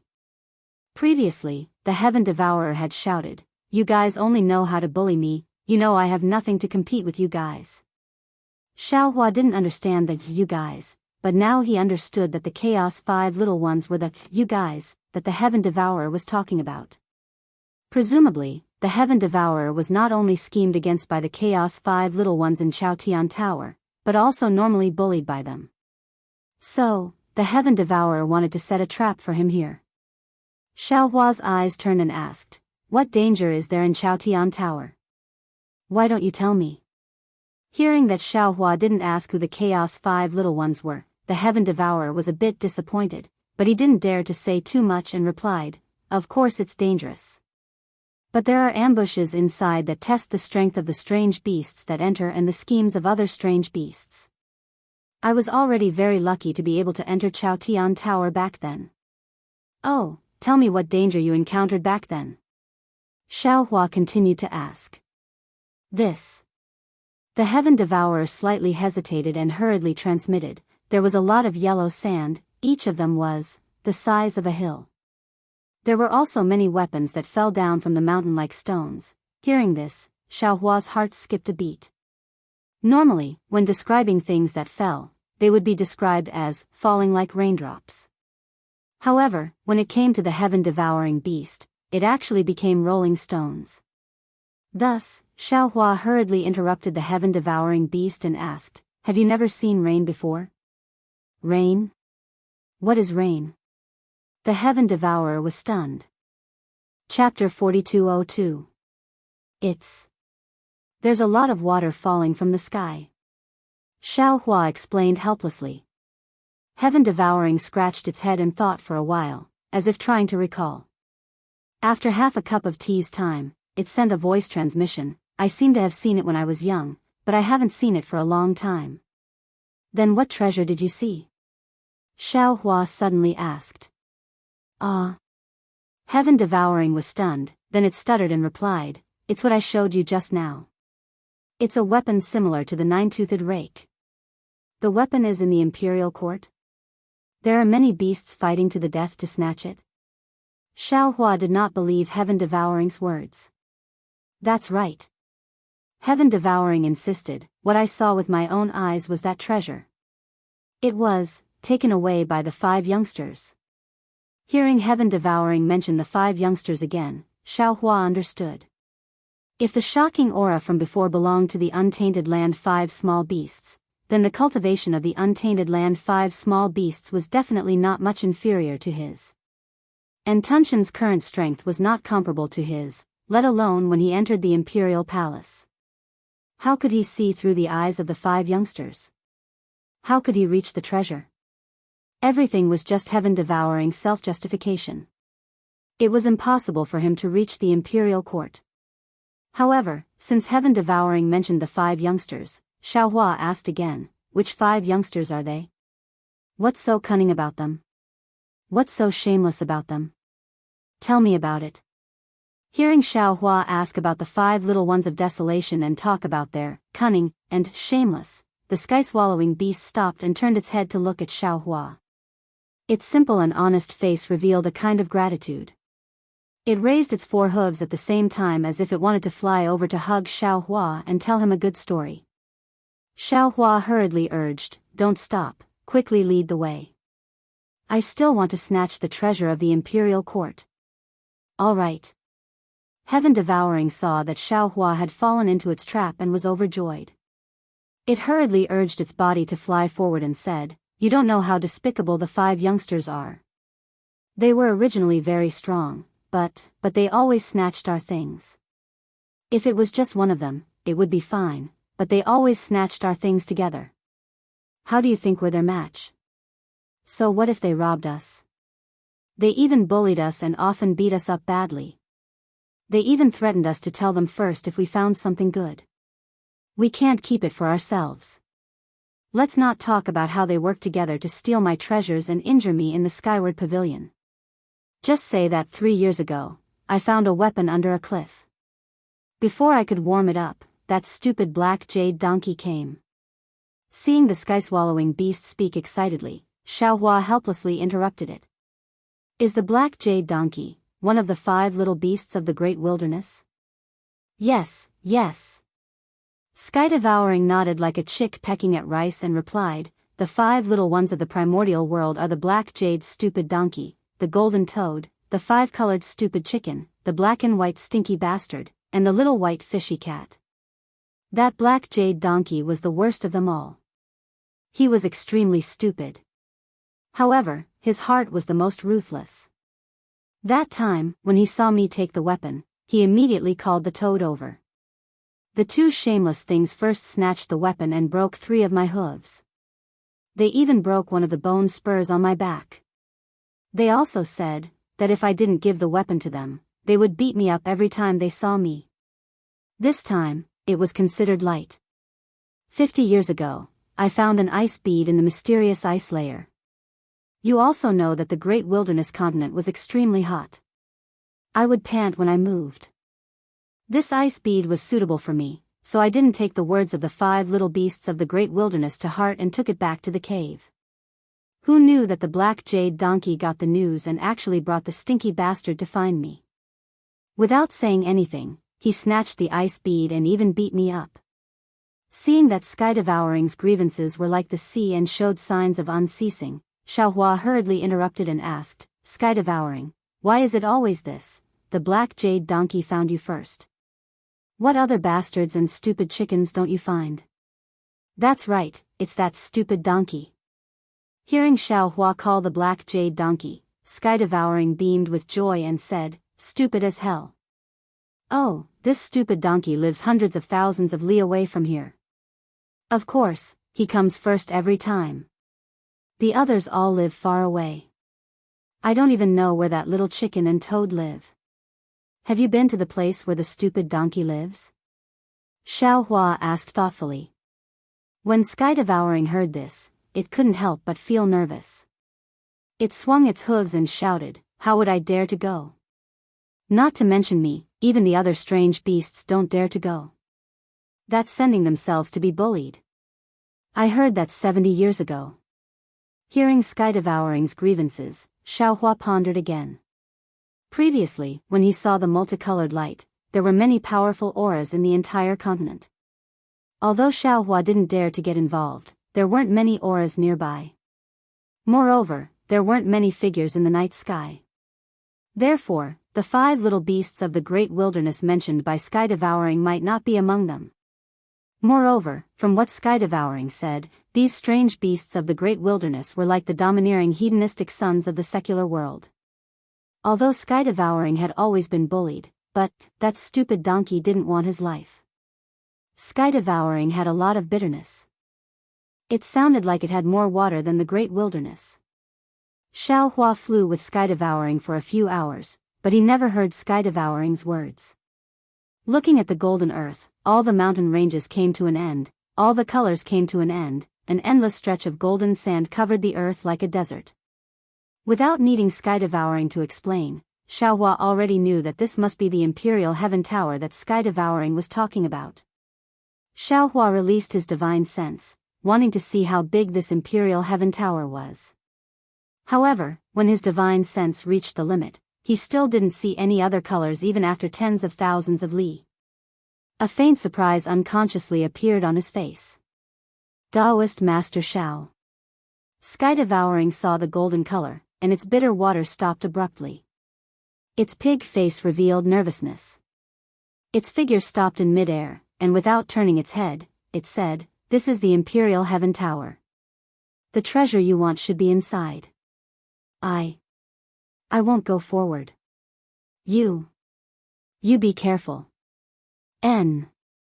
Xiaohua didn't force Sky Devouring. He retracted his divine sense and used a secret technique to ask, "If you don't want to go, then don't go. However, can you tell me where the entrance to the Imperial Heaven Tower is?" This. Sky Devouring's eyes looked to the bottom left corner for no reason.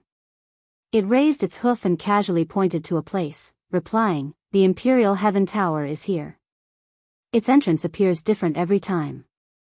The last time I went in, it was at a place 3,000 li in front of me. As for this time, I don't know either." "Then what did the Imperial Heaven Tower look like when you saw it?" Xiaohua asked again. The Sky Devouring beast answered without hesitation, "Every time Chao Tian K appears, it looks different inside. What I see is a white cave with many fruits and many beasts in it." As Sky Devouring spoke, it couldn't help but swallow its saliva, as if it was talking about a beautiful dream it had just had. "And, since it's different every time, you don't have to say any more." Xiaohua stopped Sky Devouring from fabricating. He then stared at Sky Devouring's eyes and transmitted his voice, "I'll ask you one last time. Is this the real Imperial Heaven Tower? Is this the place where the rainbow light appeared?" Sky Devouring's eyes flashed for no reason. Then, it looked back at Xiaohua and nodded, "Yes. This is definitely the place where the rainbow light appeared. It was also that day. I found the place where we could sleep underground." "Good." Xiaohua nodded and said, "I believe you. However, I have to say the ugly words first. If you lie to me, you definitely won't have a good ending. Black Jade Donkey will only beat you, but I will slice off your flesh piece by piece and fry it. I will cut off your legs and chop them into pieces to braise." "Yes, yes." Sky Devouring obviously didn't understand what Xiaohua meant by braised meat. However, after hearing Xiaohua's tone, it felt that it was awesome and hurriedly nodded. Xiaohua snorted coldly. Lightning flashed around his body. His figure turned into a thunderbolt and rushed into the golden desert, disappearing in a moment. Looking at Xiaohua's figure that was like a thunderbolt, Sky Devouring slightly shrunk its neck. It licked its lips with its blood-red tongue and rolled its eyes. It seemed to be very hesitant. Then, it turned around and flew back. However, after flying for the time it took to eat a meal, it stopped again. It turned around and looked at the faintly visible golden color again. A strange and decisive expression appeared on its face as it turned around and flew in another direction. Xiaohua flew into the golden desert. He didn't identify any direction at all and flew straight ahead for more than an incense stick's worth of time. Then, he stopped again. He had already released his divine sense earlier and didn't find anything strange. Moreover, he still couldn't sense the traces of dragon vein Xiaohua and phoenix body Xiaohua. He already knew that his two clones must have fallen into the Imperial Heaven Tower. Moreover, this Imperial Heaven Tower was definitely not something that could be discovered by ordinary means. Xiaohua looked around and landed on the ground. Hua. With a soft sound, the golden sand at the place where Xiaohua landed flowed to both sides. Xiaohua waved his hand and a handful of sand fell into his hand. The size of the sand looked very uniform. They were all the size of a thumb. The sand was yellow all over and had a faint luster. Under the sunlight, the rough surface reflected a yellow brilliance. Xiaohua pinched a piece of sand with his thumb and index finger. With a slight force, the sand was crushed into powder. The powder flew with the wind and raised a faint earthy smell. It looks like a very ordinary sand, Xiaohua thought to himself. He threw away the sand in his hand. Then, his body flashed with an earthy yellow brilliance. He used the earth escape technique and fell into the sand. Chapter 4203. In just half a meal's worth of time, Xiaohua's body flew out from another place. His face didn't show any abnormality. Xiaohua's figure didn't stop at all. He once again soared into the sky and headed in another direction. After searching for half a day, Xiaohua still couldn't find the entrance to the skyward tower even though the sun was setting and the moon was rising. At this time, the moonlight was very misty, extremely faint like smoke. The entire golden desert had also restrained its bright luster, only revealing a dim yellow color in the night. However, the entire desert was still very hot. The sunlight absorbed during the day was now slowly spreading in the darkness along with the dim yellow. Even in the darkness, one could see strands of hot air gushing out. Damn it, that bastard devouring heaven wouldn't deceive this old man right. Xiaohua stood in the air in a daze, looking at the endless dim yellow, frowning as he secretly pondered. At this time, a fist-thick spike protruded from the dim yellow sand, silently extending into the sky and attacking Xiaohua from behind. Following the protrusion of this spike, a several hundred zhang large yellow sand scorpion appeared from the sand. This sand scorpion's body was completely made of sand, and there was no movement when it moved. Seeing this huge spike was only about 10 zhang away from Xiaohua, it suddenly pierced towards Xiaohua's back like lightning. Xiaohua suddenly turned around, frowned slightly, and sneered, "Damn it." Following that, Xiaohua waved his fist, and an unstoppable fist wind immediately sealed the area within 10 zhang. Boom! With a loud sound, the huge spike was smashed into powder by Xiaohua's fist wind. Moreover, Xiaohua's figure didn't move, and the fist wind paused. Woo! A gale suddenly rose, smashing towards the sand scorpion on the ground. Rumble! The several hundred zhang large sand scorpion was killed, and even the sand within 1,000 zhang was smashed into powder. The powder was instantly blown away by the night wind without a trace. Caw caw. Without waiting for the traces of the powder to completely disappear, sand scorpions of various sizes appeared within a few miles to the left. They waved their large pincers and raised their sharp thorns that flickered with a cold light as they charged towards Xiaohua. All of them had a fearless appearance. What kind of monster is this? When Xiaohua had killed the sand scorpion earlier, he had already realized that it was a little strange. That was because the sand scorpion was really a sand scorpion. It was completely made of sand. Now that he saw the sand scorpions all over the place, he couldn't help but be surprised because he didn't sense any movement of soul essences, nor did he sense any fluctuation of mana. He really didn't understand how these monsters were formed. Motherfucker, nothing is too strange in this world. This mysterious great desolate continent has many secrets that I don't know about. Xiaohua sighed as he took out the wishful staff. With a wave of his hand, he killed all the sand scorpions that were attacking him. It was easy to kill the sand scorpions, but what made Xiaohua even more surprised was that although these sand scorpions were not his opponents at all, he had just killed the sand scorpions when more ferocious sand scorpions were born on the ground. These sand scorpions were not only larger in size, but their aura gradually increased from nothing, from weak to strong, becoming more and more powerful. Looking at such a huge and endless group of sand scorpions, Xiaohua naturally wouldn't fight endlessly with them here.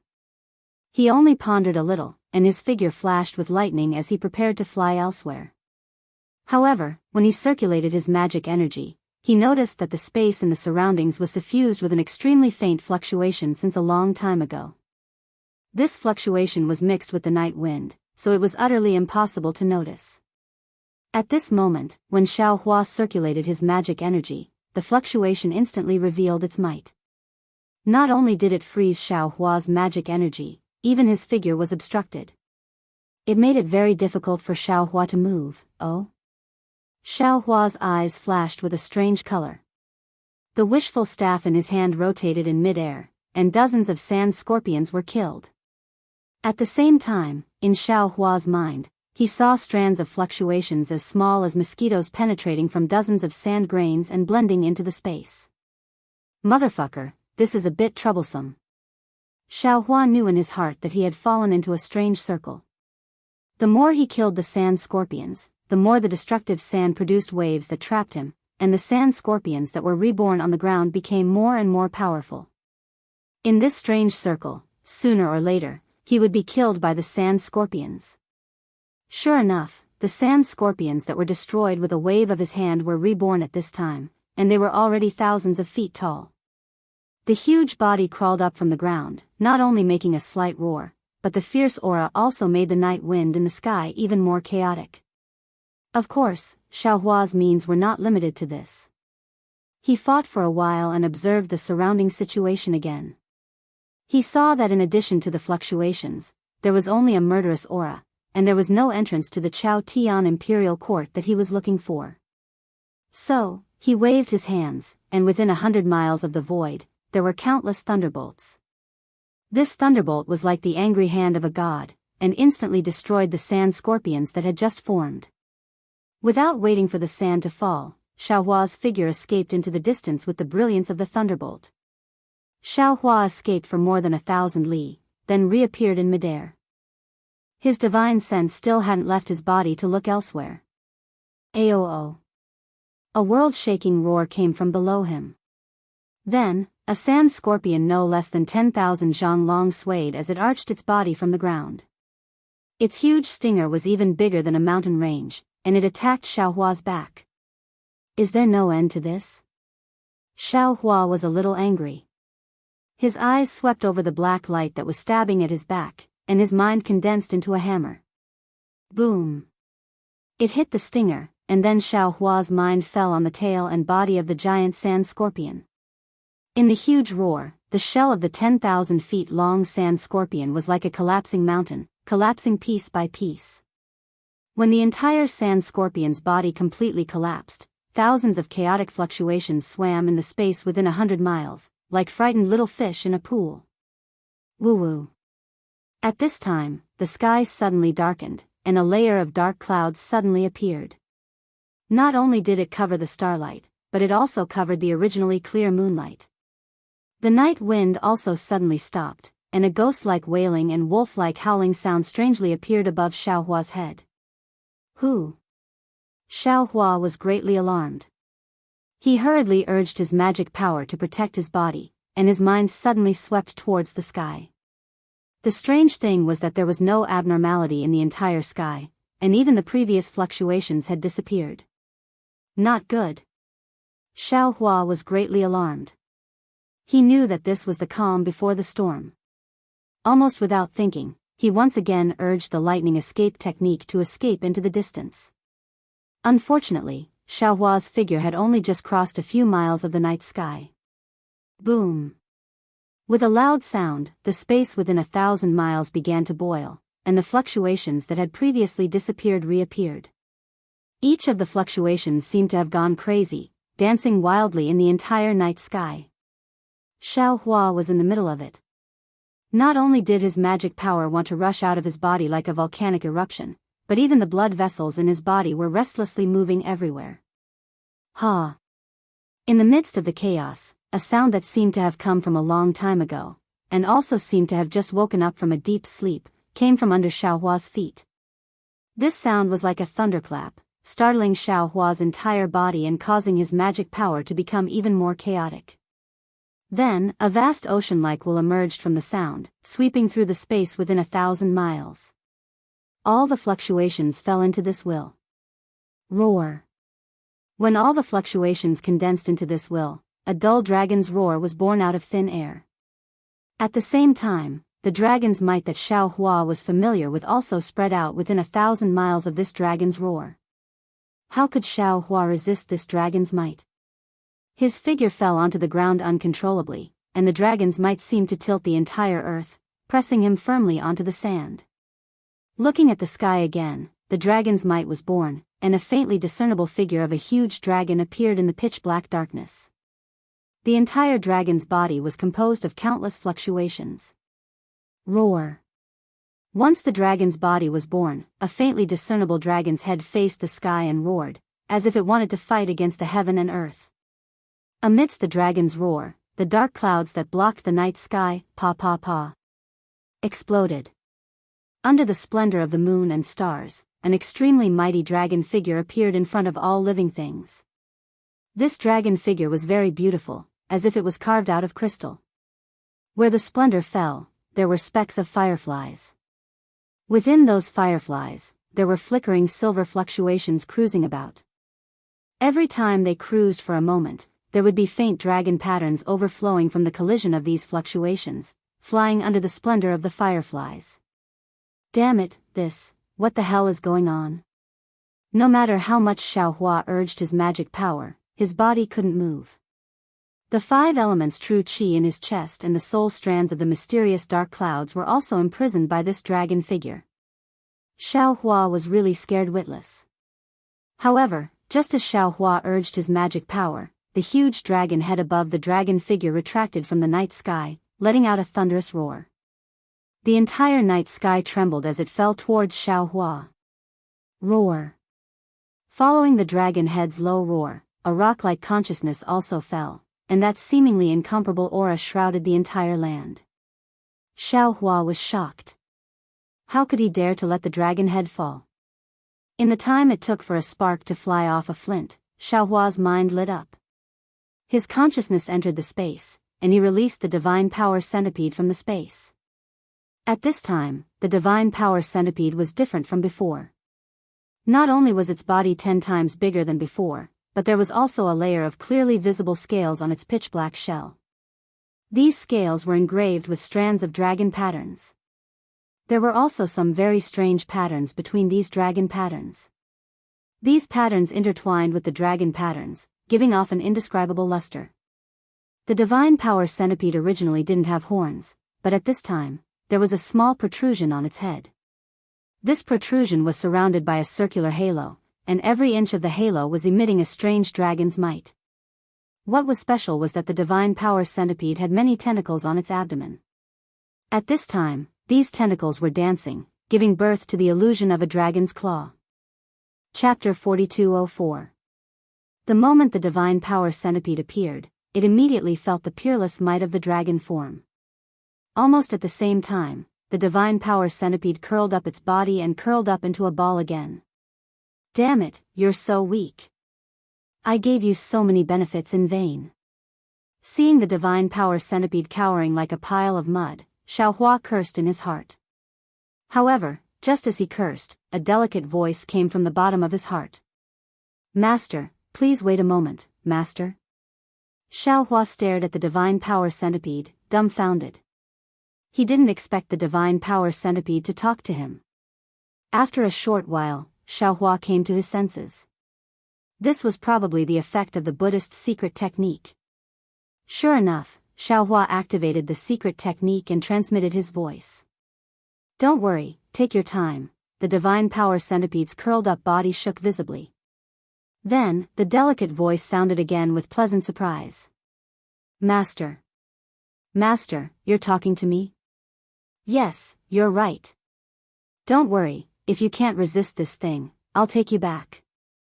Don't take any risks. You don't blame me?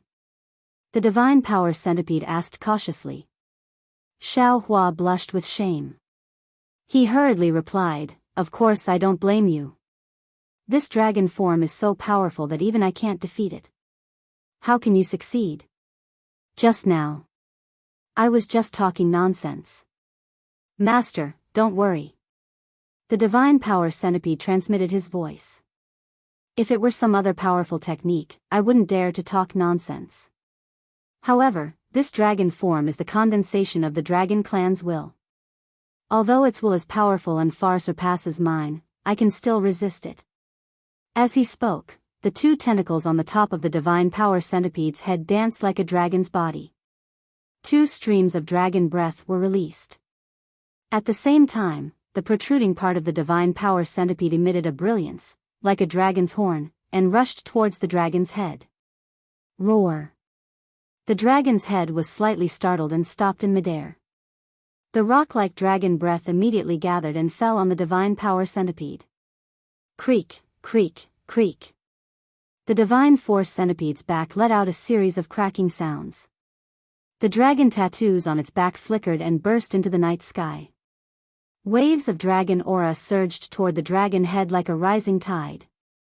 As the dragon tattoo exploded, the god power centipede's body glowed with 5 colors. It looked like a real dragon's body. It was very beautiful. Boom! The divine power centipede's draconic might and the dragon's draconic breath stood in confrontation for a few minutes before the draconic head's draconic aura became chaotic. After that, the draconic aura spread through the draconic body and collapsed wherever it went. Amidst the rumbling, all the dragon patterns and all the fluctuations were like small fish that were flying towards a place under the night sky in groups. Skyward Tower. Xiaohua landed on the back of the god power centipede. He raised his hand and pointed in that direction, shouting, "Go there, yes, master, please sit tight." The god power centipede was as obedient as a child.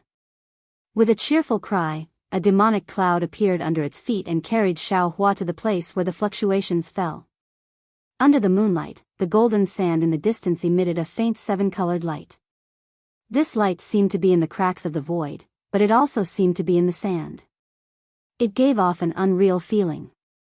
The god power centipede reached there and waved its tentacles without hesitation. A dragon's draconic aura spread out.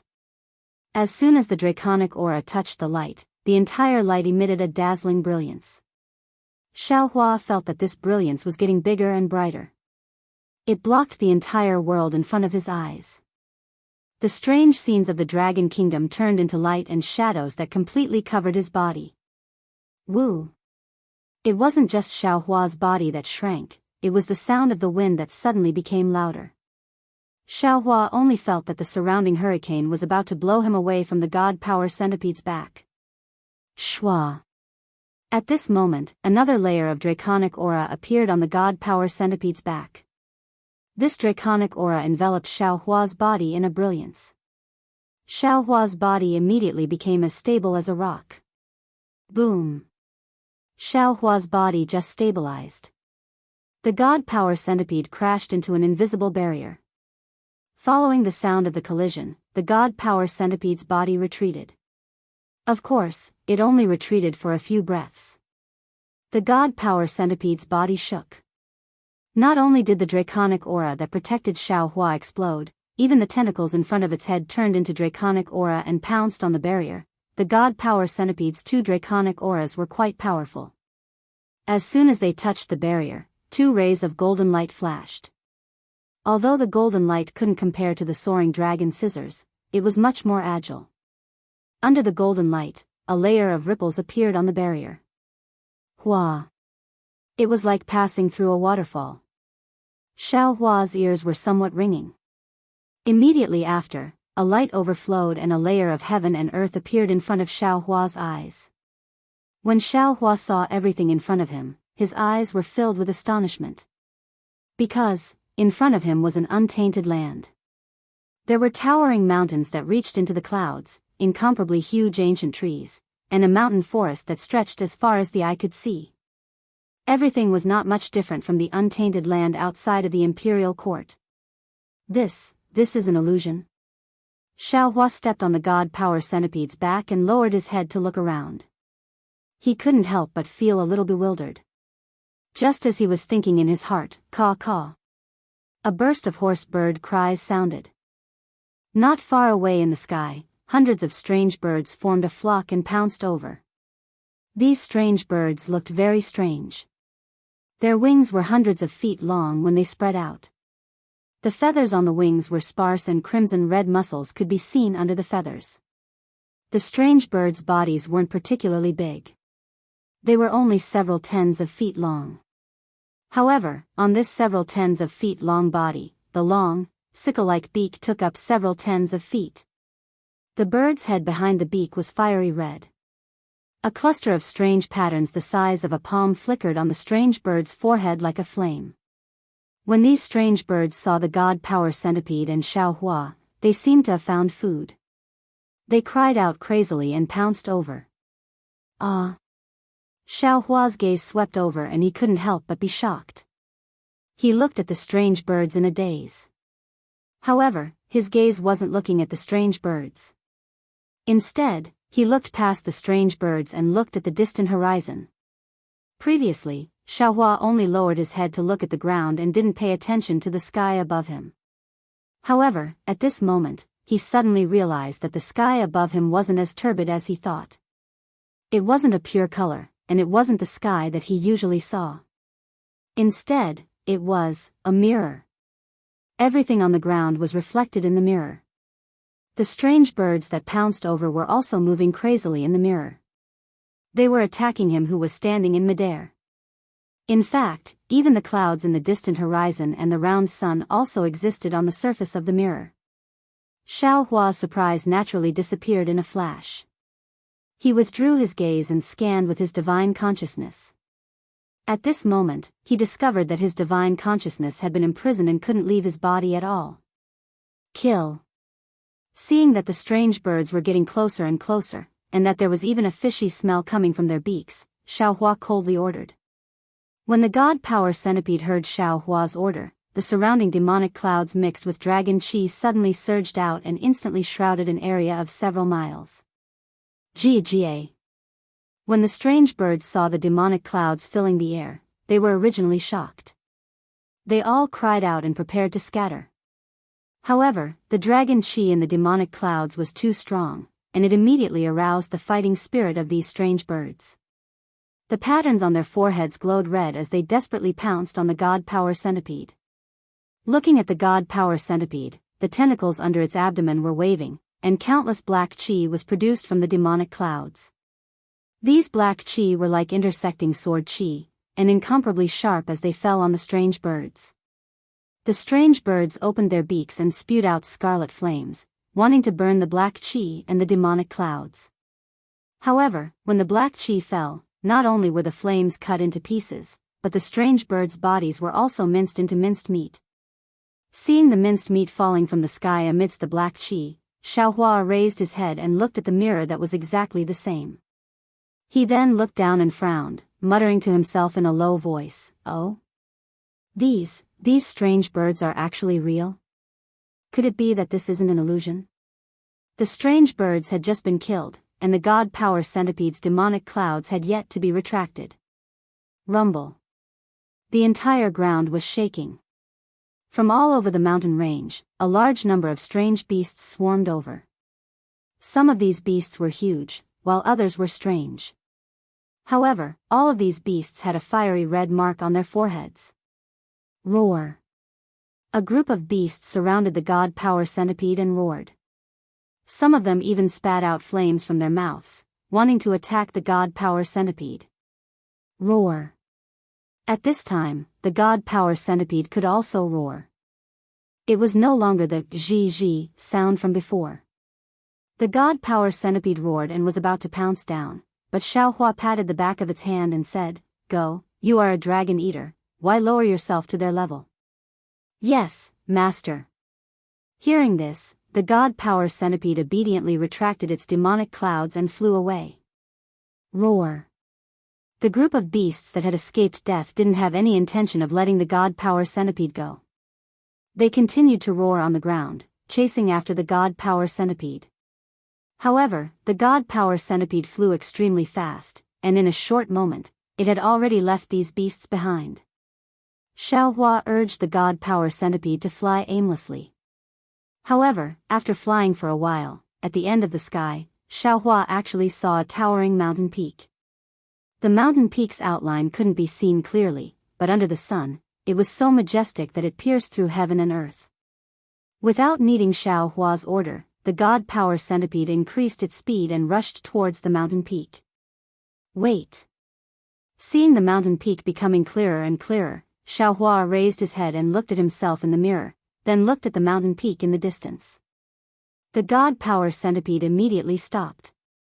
Xiaohua pointed at the top of his head and said, "Let's fly up." "Yes, master." The god power centipede didn't hesitate to fly up into the sky and directly stabbed into the mirror. What was very strange was that Xiaohua clearly saw himself face to face in the mirror. Not only was his appearance and expression clear, he could even touch it with his hand. However, no matter how the god power centipede flew, he couldn't touch it. Chapter 4205. Stop. Seeing that the god power centipede was unable to approach the mirror, Xiaohua ordered. He then looked at the mountain peak in the distance and pointed behind him. "Let's fly there." "Yes." The god power centipede turned around and flew in the direction it came from. Not long after, in front of Xiaohua's eyes, in the horizon, there was also a towering mountain peak. It was exactly the same as what he saw before. Xiaohua squinted his eyes and ordered the god power centipede to stop. After waiting for a while, sure enough, behind Xiaohua, there was the sound of beasts roaring. Xiaohua turned around and saw that it was the group of beasts from before that was chasing after him like a flood. "Hee hee." Xiaohua sneered. "Although this Xiao has no sense of direction, I won't get lost in this short 100 li. It seems like this towering mountain peak should be the center of Chaotian Tower. No matter who comes in, no matter where they fly, they will eventually reach the vicinity of this mountain peak. Let's go." Since Xiaohua understood, he ordered the god power centipede to fly forward. After flying for a few hours, the scenery below Xiaohua didn't change much. Other than the desolate mountain range, there were forests everywhere. Similarly, there were some strange birds and beasts that didn't have eyes and attacked. When they flew closer, Xiaohua saw that this towering mountain peak wasn't a mountain peak, but a huge pagoda. This huge pagoda was bigger than all the other mountains Xiaohua had seen before. Not only did the huge pagoda give people a feeling of awe-inspiring majesty, but it also emitted an aura that bemoaned the state of the universe and pitted the fate of mankind, covering an area of 1,000 li. Hiss. Xiaohua sucked in a breath of cold air and was stunned. It wasn't only because of the huge golden sand under the pagoda, it wasn't only because the huge pagoda in the mirror was connected to the top of this huge pagoda, it was also because of the huge pagoda's appearance that shocked Xiaohua. Because this enormous pagoda was divided into 9 levels. When the eaves of each level extended out, it was like a blooming lotus. The 9 levels of eaves of the pagoda were 9 levels of Buddhist lotuses. The entire enormous pagoda actually looked exactly the same as Xiaohua's exquisite derivation pagoda. While Xiaohua was surprised, he also had some understanding. Since Stone Giant was able to chant Namo Maitreya Buddha, then, the exquisite Great Development Pagoda that recorded the exquisite leaf scripture appearing here was not particularly strange. Xiaohua sized up this colossal pagoda with interest, but he saw that there was something he had never seen before on top of the pagoda.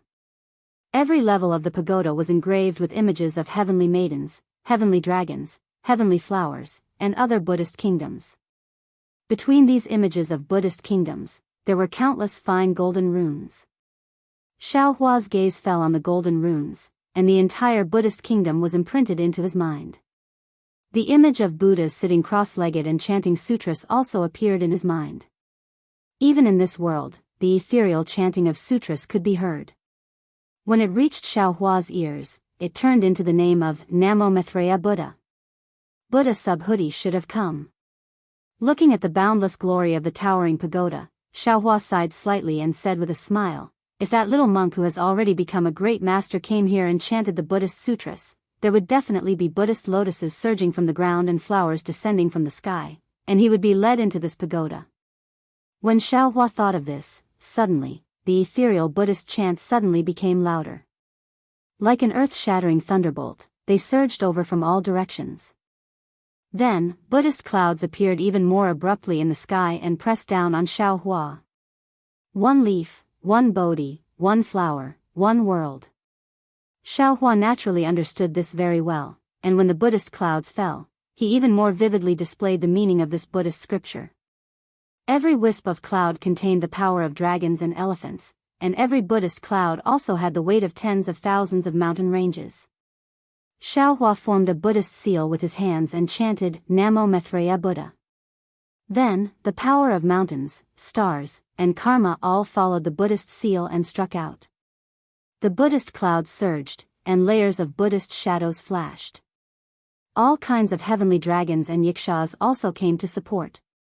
In an instant, the Buddhist clouds within 100 miles of Xiaohua were swept away, and even the Buddhist chants disappeared without a trace. It was a secluded world. Namo Maitreya Buddha, Namo Maitreya Buddha. Just as the Buddhist clouds disappeared, the endless sound of thunder appeared out of thin air again. The distant exquisite derivation pagoda also let out a rumbling sound. Woo! Within the thunderous roar, endless Buddhist clouds drifted down even faster than the falling snow. Between each cloud, there was a minor thousand realm. Damn it! Xiaohua smiled bitterly. He had been cultivating Buddhism. How could he not know the power of the Buddhist sect's devil-subduing technique? Seeing the exquisite derivation pagoda using the power of countless small worlds to suppress him, how could he dare to resist? Xiaohua used his foot to tap the divine power centipede, indicating that it should fly to the ground. Sure enough, as the divine power centipede fell, the suppressive force became weaker and weaker. When it really landed on the ground, all the Buddhist clouds and Buddhist chants disappeared without a trace. Although Xiaohua did not urge the divine power centipede to get close to the pagoda, he found that the pagoda was not far in front of him. Xiaohua narrowed his eyes. He did not get down from the divine power centipede's back and was in a hurry to enter the pagoda. He only looked at the half-closed pagoda door in the distance and thought to himself. If he had not entered the heavenly prison, he could only sigh in amazement and admire such a mysterious method. Now that he had cultivated to the Mahayana stage, his strength was comparable to a tribulation-passing stage cultivator. Even, there was a tendency to surpass them. Moreover, he had a certain understanding of the domain and the power of space. It was easy for him to arrange such a formation. However, if there was no magic power fluctuation, no Buddhist light, and no worldly smoke, he admitted that he was far from being able to do it. If I'm not wrong, this pagoda should be set up by Jianghu's previous life. Even the whole Chao Tian Palace was set up by him. But, why did he set up such a big formation? Was it to suppress something? Or to protect something? The remains of Jianghu's previous life? Or the Saraira he left behind? Thinking of this, Xiaohua was shocked and almost slapped his forehead with regret. Damn it, if this pagoda really enshrines the Saraira of Jianghu's previous life, why did I have to send him to the Jinshan temple? Wouldn't it be better to keep him in the space? Not only would he not have to go to the Nirvana to seek scriptures, but he would also be able to obtain his Saraira here and achieve Buddhist enlightenment. Xiaohua was filled with regret. He hurriedly urged the God Power Centipede to enter the pagoda. However, at this moment, behind Xiaohua, a huge cloud of dust rose. Tens of thousands of beasts rushed over like a flood, causing the entire earth to shake. Hee hee. Hearing the sound of countless beasts shaking the earth, Xiaohua's mind moved again. I'm thinking too much. If what Tunshan said is true, then this pagoda is the core of the Chao Tian Palace. Every 100 or 1,000 years, there will be beasts with divine power coming here to look for opportunities. If Jianghu's previous life wanted to enshrine the Saraira, how could he be so flamboyant? If that 7-colored light was the Saraira, I'm afraid it would have been swallowed by the beasts long ago. Moreover, since Daoist Longzi and Daoist Phoenix Body have fallen here, how can I easily obtain the Saraira? Forget it, let's go in first. Thinking of this, Xiaohua's figure landed on the ground. He raised his hand and put the divine power centipede into the space, then stepped towards the pagoda. Namo Maitreya Buddha, Namo Maitreya Buddha. As Xiaohua approached the pagoda, the sound of the wooden fish and the chanting of scriptures became louder and louder. This sound was like a thunderclap in the ears of the beasts, but in Xiaohua's ears, it was like a chill in the hot summer. Xiaohua slightly closed his eyes and put his palms together. He also chanted, Namo Maitreya Buddha. A strange thing happened. A faint Buddhist lotus bloomed under Xiaohua's feet. It was Xiaohua's 8th stage. Xiaohua understood in his heart. He closed his eyes and sincerely chanted the exquisite leaf sutra. As he chanted word by word, Buddhist lotuses gushed out of Xiaohua's mouth. These Buddhist lotuses fell right under Xiaohua's feet. Although Xiaohua did not open his eyes, these Buddhist lotuses formed a small path to the sky that led straight to the top of the pagoda. Xiaohua's exquisite leaf sutra was divided into 9 layers. At this time, he was still missing 2 pieces of gold leaf and could not complete the exquisite leaf sutra. Therefore, when Xiaohua finished chanting the complete 7th layer of the Buddhist sutra, the 8th and 9th layers still had incomplete scriptures. He also stopped chanting. When he opened his eyes, there was a half-closed pagoda door in front of him. However, this pagoda door was precisely on the 8th layer of the pagoda. And below him, a lotus path concealed in Buddhist clouds emitted a dazzling Buddhist light under the sunlight. At this time, an uncountable number of wild beasts had already rushed to the front of the pagoda and surrounded the area of several hundred miles. A group of wild beasts roared on the ground and raised their heads, wanting to attack Xiaohua. Those strange birds with wings also flapped their wings, wanting to fly high, but they were all suppressed by the Buddhist clouds. There were even some clever beasts that wanted to jump up the Buddhist lotuses that were close at hand. Unfortunately, when their bodies landed on the Buddhist lotuses, those Buddhist lotuses seemed to be invisible and could not support them at all. The beasts' bodies fell to the ground again. Namo Maitreya Buddha. Xiaohua looked at everything in front of him and the corners of his mouth slightly smiled. He stepped onto the pagoda and stepped through the half-closed pagoda door. Behind the pagoda door was a space covered in Buddhist light. Apart from the faint sound of a wooden fish, there was nothing else. Xiaohua stepped in and his Buddhist sense swept through without hesitation. A very strange scene occurred. Every time the Buddhist consciousness swept across an inch of space, various Buddhist phenomena would appear within that inch of space. There were white elephants playing in the water, peacocks singing, commoners worshipping Buddha, and tens of thousands of monks chanting. It was as if the space within the pagoda contained the infinite mysteries of the Buddhist sect, and it was also as if the Buddhist light had given birth to many small worlds. Chapter 4206. Xiaohua couldn't help but frown when he saw the phenomenon of the Buddhist kingdom. Because along the way, the phenomenon of the Buddhist kingdom was too frequent. It was somewhat contrary to the Buddhist sect's Buddhist heart. This space was originally a part of the Buddhist pagoda. Leaving such a restriction in the Buddhist sense was indeed a bit artificial. Therefore, Xiaohua's footsteps were somewhat hesitant. He only hesitated for a few breaths. As the Buddhist sense swept through, there were actually some gaps. Between the gaps, there was actually a flash of scarlet. Xiaohua was greatly alarmed. Lightning immediately appeared around his body, and his figure quickly retreated. Rumble. Amidst the thunder, Xiaohua's figure flashed a few hundred feet. However, behind Xiaohua didn't appear the door that he had just stepped into. Instead, there was a space of Buddhist light. This space of Buddhist light seemed to be boundless. Roar. Xiaohua's figure had just swept away. Just a few hundred feet in front of him, a lion's roar resounded. A bloody mouth that enveloped the entire space of Buddhist light appeared between heaven and earth. Kacha. With a loud sound, it was as if the entire world had closed. That big mouth closed in front of Xiaohua's eyes. In particular, a powerful suction force emerged from that closed bloody mouth, intending to forcefully suck Xiaohua into it. Xiaohua's eyes narrowed. With a wave of his sleeve, a whirlwind soared into the sky, blocking the suction force. Crack crack. A burst of crisp sounds rang out. Cracks appeared in the space of a few hundred meters to the left. The 2 gusts of wind were so strong that they tore the space apart. After the space was torn apart, a ferocious yellow lion's head appeared. The several hundred feet large head emitted an indescribable ferocious aura.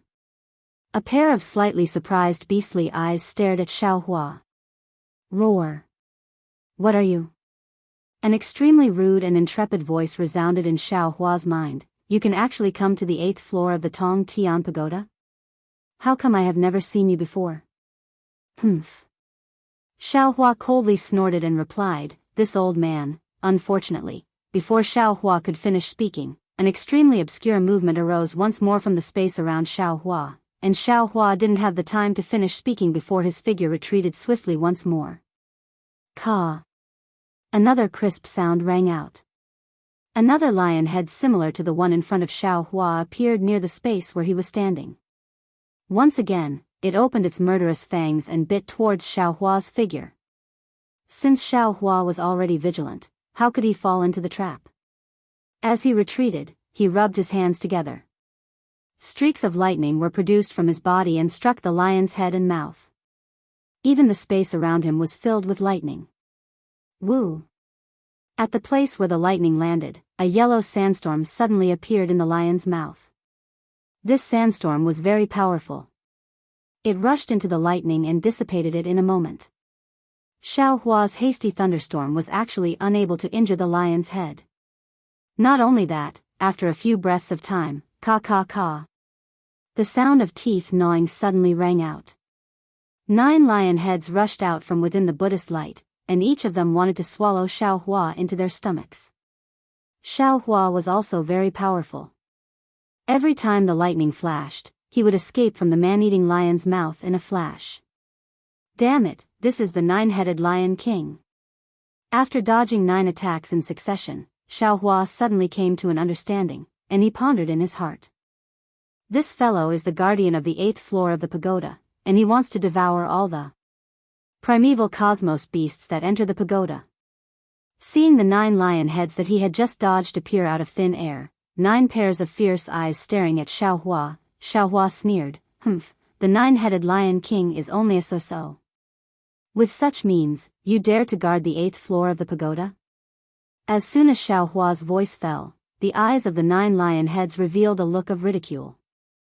Then, within a few hundred feet of Xiao Hua, the wind and clouds bulged, and the Buddhist light in the left and right space instantly disappeared. The entire space was distorted, and a lion mouth that could almost fill the entire space appeared around Xiao Hua's body. Then, the lion mouth closed, trapping Xiao Hua's body in the lion's mouth. It was not until this time that Xiao Hua woke up. This was not the 9-headed Lion King, but the 10-headed Lion King that he had never heard of. The previous 9 lion mouths were just a trick to lure him out of his hole. They wanted to force him into the mouth of the 10th lion head, and the 10th lion head would be hidden in the Buddhist light space for the final kill. Seeing that the 10th lion head had already imprisoned the entire space, and he had unknowingly fallen into the mouth of the 10th lion, Xiao Hua did not panic at all. He slightly raised his hand, holding the wishful steel staff in his hand, and shouted, "Grow, grow, grow." The wishful steel staff followed Xiao Hua's mantra and grew with the wind. In a moment, it turned into an iron staff that was hundreds of feet long and several feet thick. Kacha, ah. Seeing the wishful steel staff crash into a slightly gloomy place in the space with Xiao Hua's thoughts, he heard a crisp sound, followed by a heart-wrenching roar of a beast. A hill-like sharp tooth fell from mid-air, followed by a rain of blood falling like a rain of blood. Ao. In mid-air, with a burst of howls, the last head of the 10-headed Lion King appeared in mid-air. This head was much smaller than the previous 9 heads, but it was emitting an even more ferocious aura. However, this fierce aura was washed away by the pain of the teeth being knocked out by Xiao Hua's wishful steel staff, and it seemed a little embarrassed. The other 9 lion heads floating in mid-air also showed a painful expression. Roar. The embarrassment of the Lion King only lasted for a few breaths. A kind of valiance was born from the lion's face again, but in the space near Xiao Hua, a huge whirlwind suddenly appeared. This whirlwind condensed into a solid thunder silk, completely wrapping Xiao Hua's body. The thunder silk and the whirlwind formed a spiral passage, and in this whirlwind passage, there was a suction force that pulled Xiao Hua in. Xiao Hua sneered. He now knew that he was in the mouth of the Lion King. If there was no accident, this passage should lead to the Lion King's abdomen. He really didn't understand. He could knock out the Lion King's teeth with the wishful steel staff. Was the Lion King not afraid that he would fall into its abdomen and smash its internal organs? Just as Xiao Hua was thinking, rumble. The thunder and wind fell. The thunder rushed into Xiaohua's defense and disappeared, but the wind was extremely powerful. It blew away the brilliance of Xiaohua's body. Xiaohua pondered a little and decided to go with the flow. His body produced the sound of thunder. Rumble. The same thunder surged out of his body. Not only did it absorb the thunder, but it also blocked the wind. At this time, his figure also fell into the Lion King's abdomen. The end of the passage was also a space, but there was no Buddha's light here. The upper level of the space was where the wind and thunder were rampant, and the lower level of the space was a stinky and sour liquid. Xiaohua's figure had just fallen into the space, and the sound of wind and thunder was loud. Endless thunder and invisible wind blew down from the upper level of the space, crazily attacking Xiaohua. Heh. Ancient beast, nothing more than this. When Xiaohua was in the Copper Pillar country, he had already fallen into the stomach of a monster race. At this time, he fell into the stomach of the 10-headed Lion King, and he did not feel strange. Moreover, he also fell into the Lion King's scheme. He wanted to see if there were any traces of dragon vein Xiaohua and phoenix body Xiaohua in the Lion King's stomach. Since there were no auras of the two clones here, Xiaohua did not feel that he was not the Lion King's opponent. While speaking, Xiaohua waved his hands. Rumble. 10,000 thunderbolts stabbed into the air like antlers. The sound of thunder was even more devastating than the sound of wind and thunder of the Lion King. Xiaohua's thunder rolled back and instantly destroyed the Lion King's wind and thunder. Then, it rushed to the upper level of the space and killed the wind and thunder from before. Aoo. A huge and oppressive lion roar came from outside the space. Soon after, the entire space shook violently. The acid in the lower level of the space rushed into the air like a monstrous wave. Zzz. Before the acid landed on Xiaohua's body, an ear-piercing sound came from the space. The thunder and wind that were not completely annihilated before were actually melted by the acid. Seeing that the acid was able to corrode the space and create cracks, Xiaohua finally understood the power of the strange beasts. However, he was not nervous at all. He raised his hand and took out the clear water bottle from his Niwen palace. Then, he made a Buddhist seal and the innate pure water turned into a thin layer of protection around his body. When the acid fell into the innate pure water, it did not even make a zzz sound and disappeared without a sound. Ha! Xiaohua laughed and said, "What other tricks do you have? You can take them out and try." "You, what are you?" The Lion King was clearly aware of the situation in his stomach. Seeing that Xiaohua's imperial thunder technique was able to destroy his wind and thunder power, and that his most powerful acid was unable to do anything to him. Moreover, that innate pure water also contained his elusive aura. He could not help but feel extremely regretful and surprised. "First, tell me what you are." Xiaohua was not in a hurry. He waved the wishful staff in his hand and asked softly as if he was demonstrating his power. "I, your father, have underestimated you." The 10-headed Lion King was clearly an untamed master. Seeing that Xiaohua didn't answer, his temper grew. He threw his fear to the side and coldly said, "How can someone who can defeat that little thing on the 7th floor be a little trash? I, your father, should not have been careless." "Humph." Xiaohua sneered. He knew that if he did not give the Lion King some power and hurt him, he would not be honest. Therefore, Xiaohua simply did not ask any more questions. The magical power in his body surged, and a layer of bronze brilliance appeared on the surface of his body. At the same time, the heavenly law embodiment technique was displayed. Along with the wave of Xiaohua's hands, the icicle flame that he had not used for a long time turned into a sea of fire in a moment. It rushed out from the innate pure water and burned towards the wind and thunder in the space above. Chapter 4207. In the hands of Chiyue City's Luan family, Ling Yingzhu flame was only a refining flame. Even under the so-called fire control technique, it was only a fire-controlling technique of Xiaoyu continent. However, in Xiaohua's hands, it was different. Xiaohua had already obtained fire, metal, wood, and earth, these 4 types of essences. With these 4 essences entering his body, Ling Yin Zhu flame also triggered a mutation. This mutated Ling Yin Zhu flame was already very different from the refining flame from before. Although it was not as powerful as the 4-colored spiritual fire, it had already surpassed the scope of fire controlling technique of the Xiuzhen world. The instant Ling Yin Zhu flame was born, the space outside the innate true water became scarlet red. When the acid that could even melt thunder touched the Ling Yin Zhu flame, a sizzling sound of explosion was produced between the two. Waves of space ripples were revealed amidst the explosion and spread in all directions. Not only that, an even larger area of the sea of fire rushed into the wind and thunder. Pa pa pa pa. Just like a bubble bursting, whether it was the thunder or the wind, they were all blown up by the Ling Yin Zhu flame. In an instant, the entire space seemed to be about to collapse. Not only was there a violent vibration, countless explosions were produced continuously. An indescribable aura of destruction filled the entire space. You.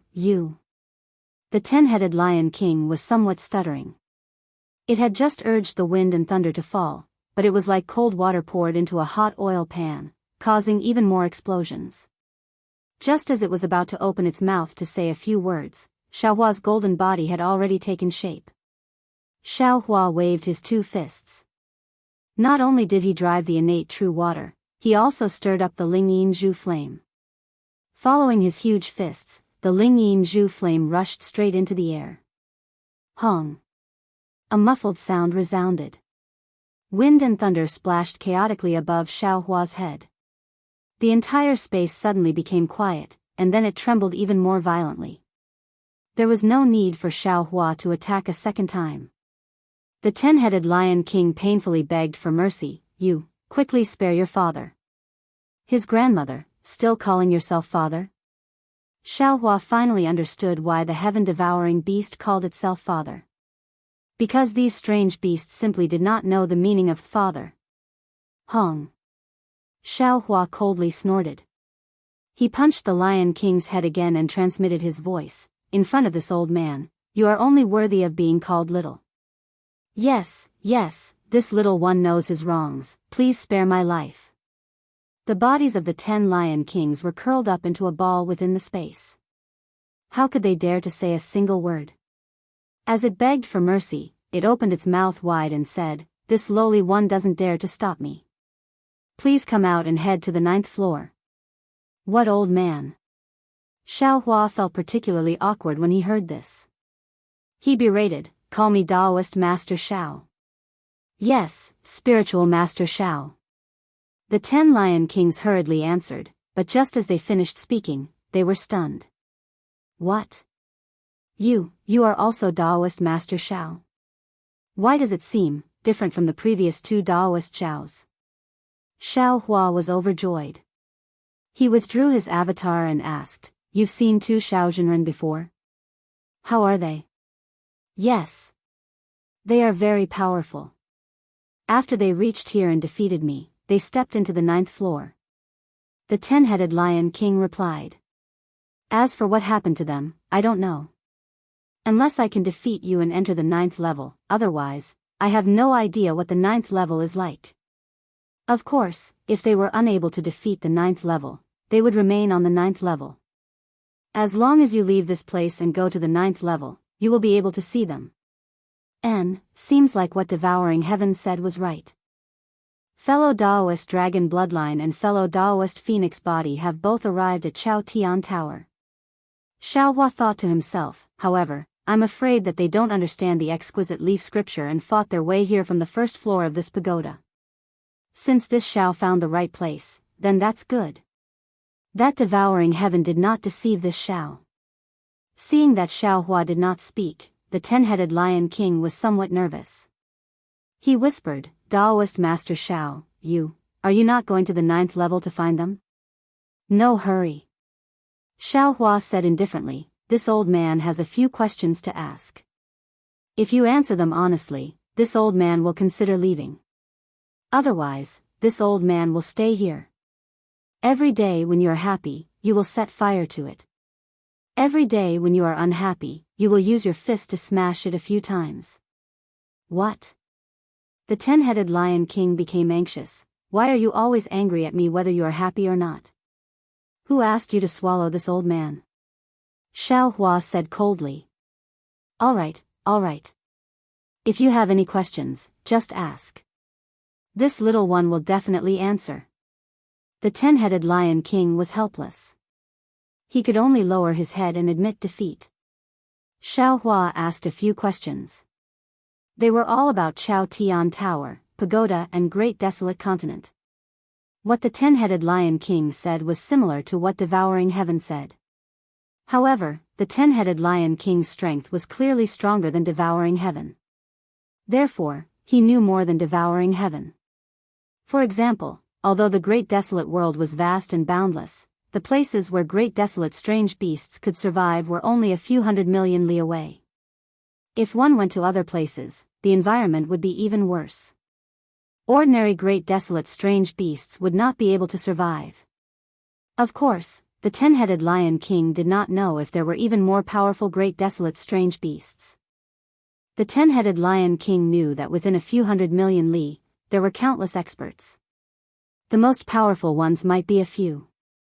One of them was the one that Xiao Hua and Devouring Heaven met earlier. The other few were tens of millions of li away. What kind of great desolate strange beasts were these few powerful experts? The 10-headed Lion King did not know. One moment, they said it was a big eagle. The next moment, they said it was a lion. The next moment, they said it was an elephant leopard. In short, the 10-headed Lion King had never seen it before. Everything was just hearsay. As for Chao Tian Tower, the 10-headed Lion King was the same as Devouring Heaven. They did not know how it appeared. They only knew that there was some kind of opportunity here. They could obtain weapons that could increase their strength. And strength was the only way to survive in the great desolate world. Therefore, any great desolate strange beasts who heard this news would risk their lives to come to Chao Tian Tower to look for weapons. The 10-headed Lion King's strength was not bad.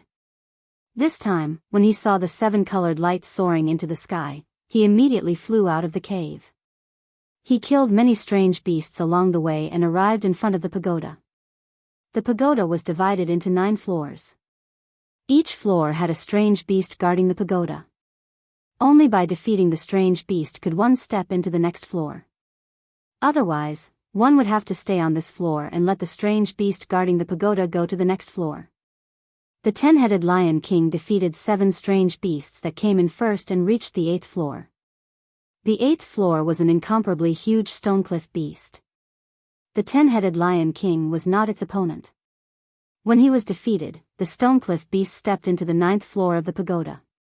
Of course, the 10-headed Lion King did not know what the stonecliff beast encountered on the 9th floor, or whether the stonecliff beast was on the 9th floor. This was because the dragon vein Xiao Hua, the phoenix body Xiao Hua, and even the great desolate 5 little beasts had stepped on his failure and entered the 9th floor. The 10-headed Lion King could only be the strange beast guarding the 8th floor. Xiao Hua did not know whether to laugh or cry when he heard this from the 10-headed Lion King's stomach. He did not know much from the 10-headed Lion King's mouth. The 10-headed Lion King's journey to Chao Tian Tower was his starting point. The 10-headed Lion King's journey to Chao Tian Tower had no meaning to him. After hearing the 10-headed Lion King's words, Xiao Hua's heart moved. He asked again, "Do you know about Devouring Heaven?" Devouring Heaven? The 10-headed Lion King was stunned. It seemed to think for a moment before replying, "This lowly one does not know who Devouring Heaven is." Xiao Hua frowned. He also thought for a moment. With a smile on his face, he described Devouring Heaven's appearance. Sure enough, the 10-headed Lion King laughed and said, "Now that you have said it, I know. It is that gluttonous thing. He is actually called Devouring Heaven? He can actually eat the sky." Xiao Hua nodded. Just as he was about to speak, the 10-headed Lion King laughed again and said, "This guy is rather strange. He used to eat meat. Later on, I don't know what happened, but he suddenly became a vegetarian. That's why the Black Jade Shilin and the others bullied him quite a bit." At this point, Xiaohua already knew that the black jade donkey, golden toad, five-colored stupid chicken, black and white stinky turtle, and little white stinky cat were actually the black jade qilin, golden toad, five-colored peacock, black and white tortoise, and black sky white tiger. However, the great desolate five little beasts bullied Devouring Heaven. Devouring Heaven could not beat them, so it called them so unbearable. All right. This old man has finished asking, this old man is going out. Xiaohua finally said the words that the 10-headed Lion King was bitterly waiting for. The 10-headed Lion King hurriedly and happily transmitted his voice, "Where are you? Don't move, this little one will spit you out, Xiaohua transmitted his voice and withdrew his innate true water and other divine abilities. His figure stood still in midair. A ripple appeared in the space where Xiaohua was at. The wind and thunder above his head and Swanue below his feet gradually disappeared. Following layers of halos that were like molting skin brushed off, that indifferent Buddhist aura that was like clear water once again revealed itself from behind these halos. And the 9 lion heads from before had now shrunk again. A 10-headed Lion King that was similar to Xiaohua's figure stood in front of Xiaohua submissively. And behind that Lion King, another seemingly ordinary flight of stairs was laid out in midair.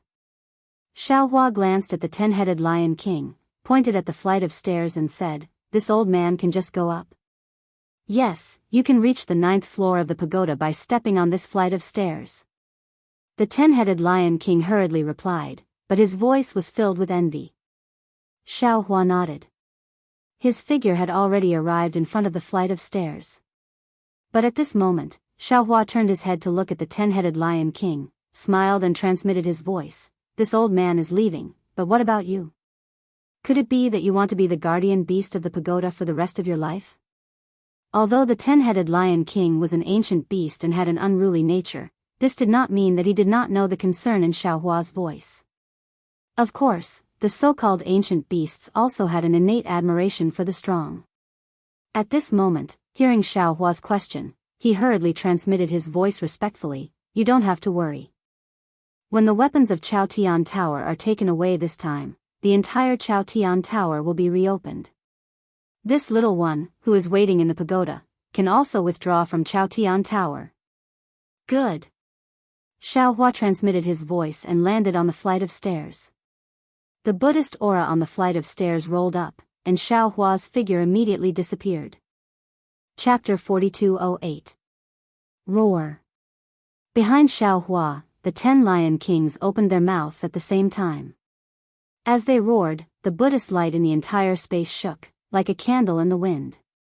In just a moment, the figures of the 10 Lion Kings were hidden in the Buddhist light again. Presumably, they were waiting for another prehistoric beast to step into the 8th floor of the pagoda. Xiaohua was inside the Buddhist light, and he could vaguely feel the sullenness and anger of the 10 Lion Kings. After all, the 10 Lion Kings were subdued by him before they could fully display their magical powers. His heart was inevitably unsatisfied, but who told the 10 Lion Kings to be too calculative, wanting to swallow the newcomer into their stomachs as soon as they came up? As the Buddhist light on Xiaohua's body disappeared, a space that was exactly the same as the 8th floor of the pagoda appeared in front of Xiaohua's eyes. However, in this space, apart from a stone step, there were no prehistoric beasts. "Huh. It's a bit strange." Xiaohua's figure appeared, and he immediately frowned.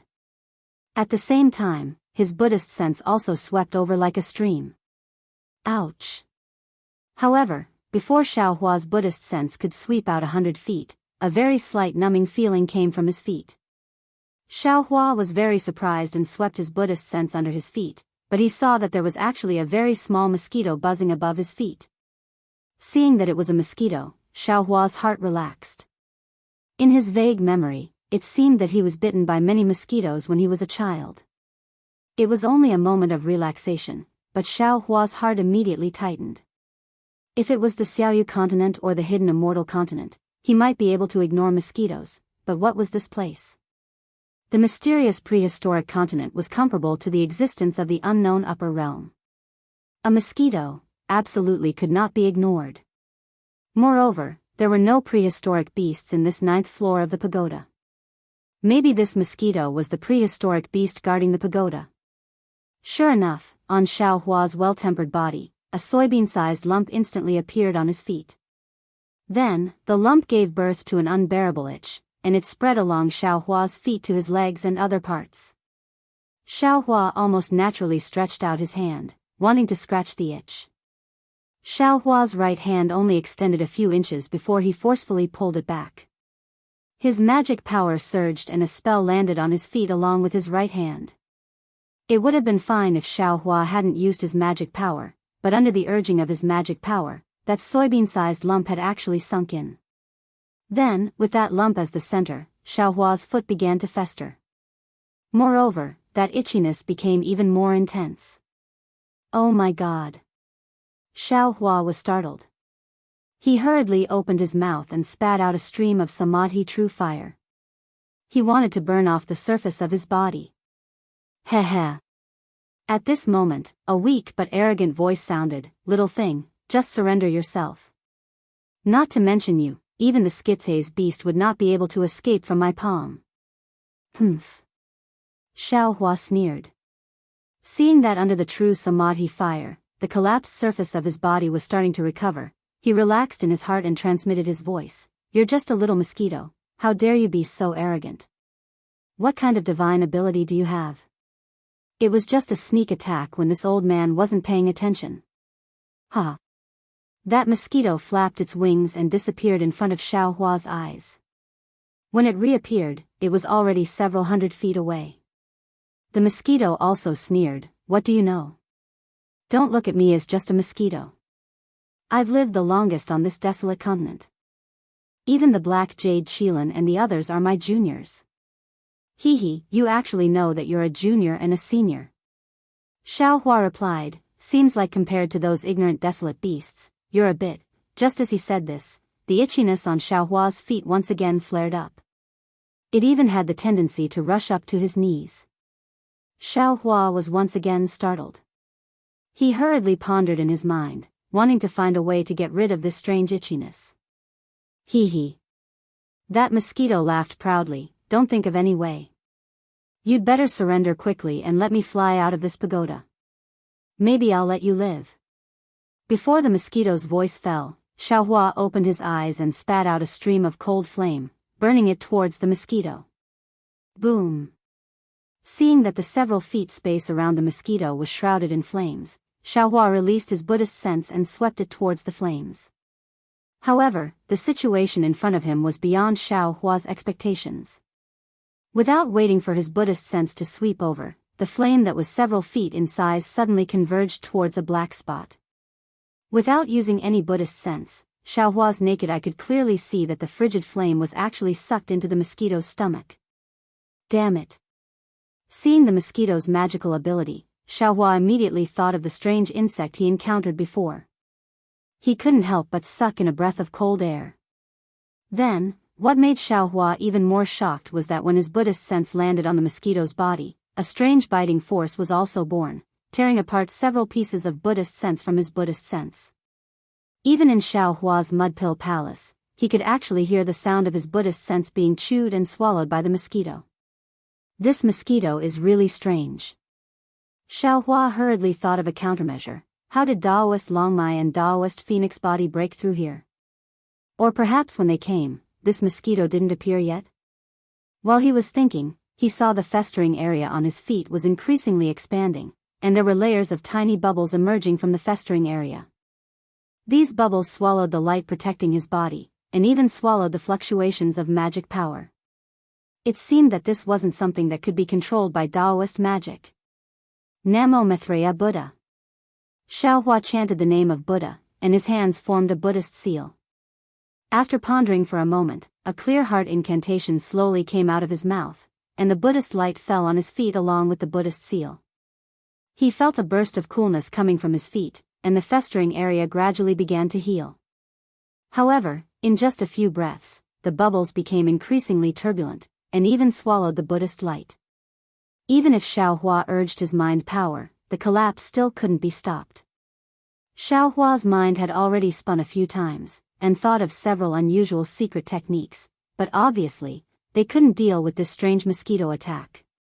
Seeing that the Buddhist light was ineffective, Xiaohua suddenly patted his head, raised his hand, and took out several medicinal pills from the space, crushed them with both hands, and sprinkled them on his feet. Similar to the Buddhist light, when the medicinal pills fell on his feet, they only stopped the collapse for a moment, and then the speed of the collapse accelerated again. Wang wang. At this moment, a rumbling sound came in front of Xiaohua, and he saw that the mosquito that had just absorbed the cold flame and Buddhist sense suddenly swayed, as if Xiaohua's eyes were playing tricks on him. Dozens, hundreds, thousands of mosquitoes appeared one after another, and in a moment, they turned into a black cloud of mosquitoes, pouncing on Xiaohua. Xiaohua was shocked, and his figure hurriedly flew away, fleeing into the distance. He couldn't even deal with a poisonous mosquito bite. If he was stung by this group of mosquitoes, how would he deal with it? Rumble. At the same time that Xiaohua's figure fled, the power of thunder also fell out of thin air. However, in the lightning, although many mosquitoes exploded into nothingness, at the same time, many more mosquitoes appeared, and even more mosquitoes chased after Xiaohua. Xiaohua felt like he had overreached himself. Damn it, how did fellow Daoist dragon bloodline and fellow Daoist phoenix body defeat these disgusting mosquitoes? Xiaohua was flustered and exasperated. He was clear in his heart that since his two doppelgangers could defeat these mosquitoes, there was no reason for him to lose.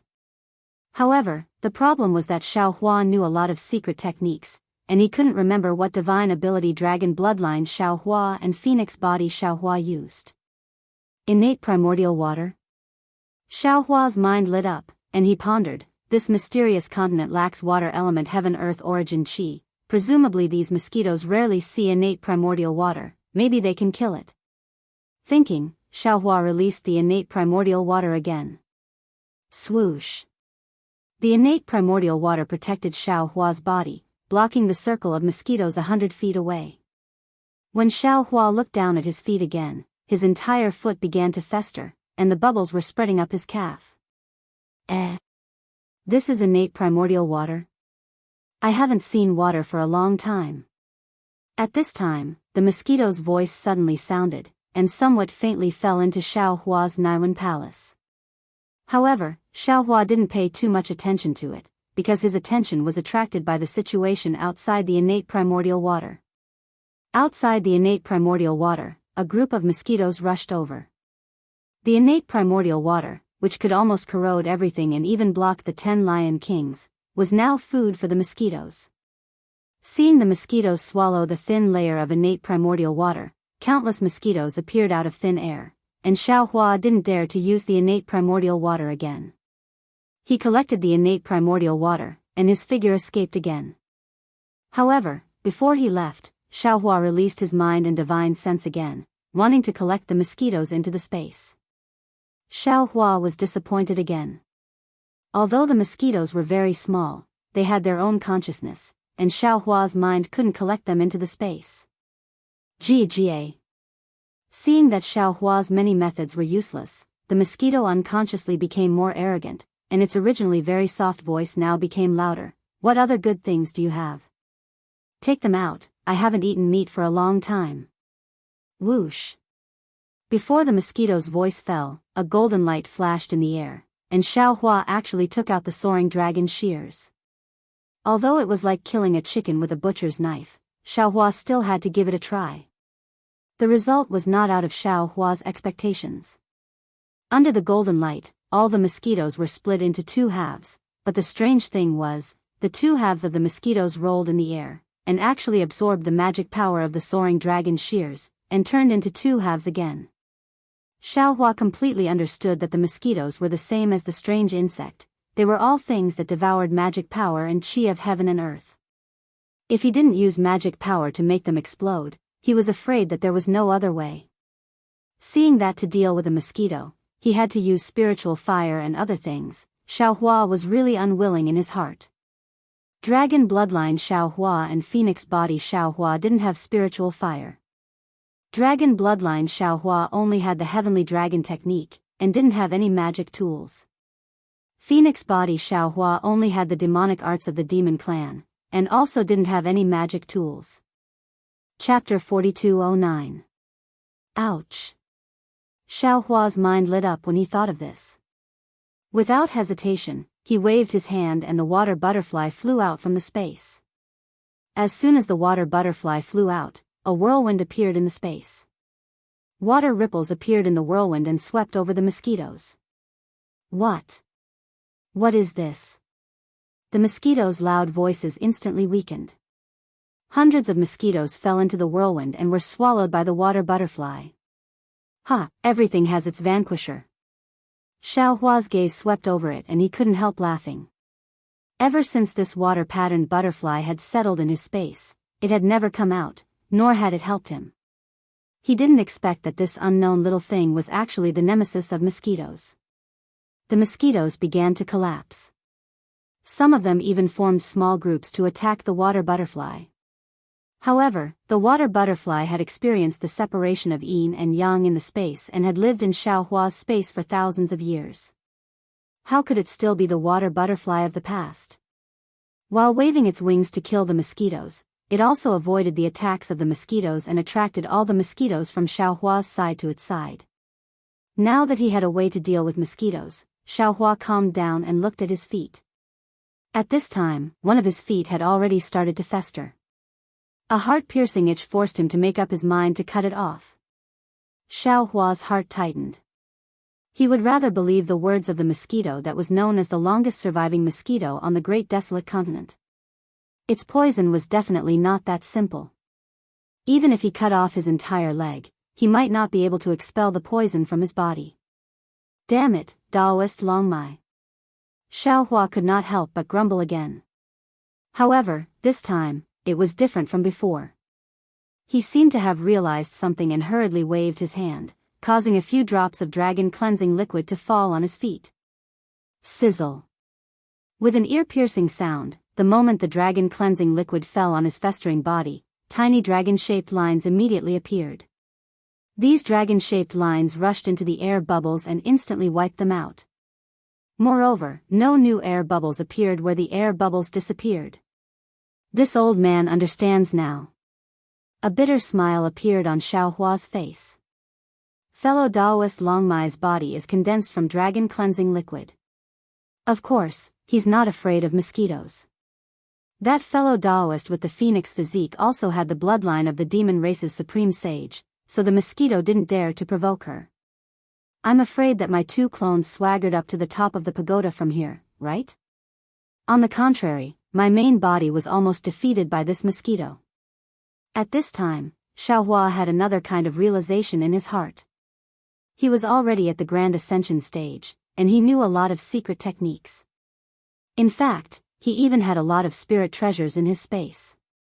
However, he didn't have enough experience. Ordinary Grand Ascension stage cultivators would have to go through life and death trials and experience all kinds of dangers in the cultivation world.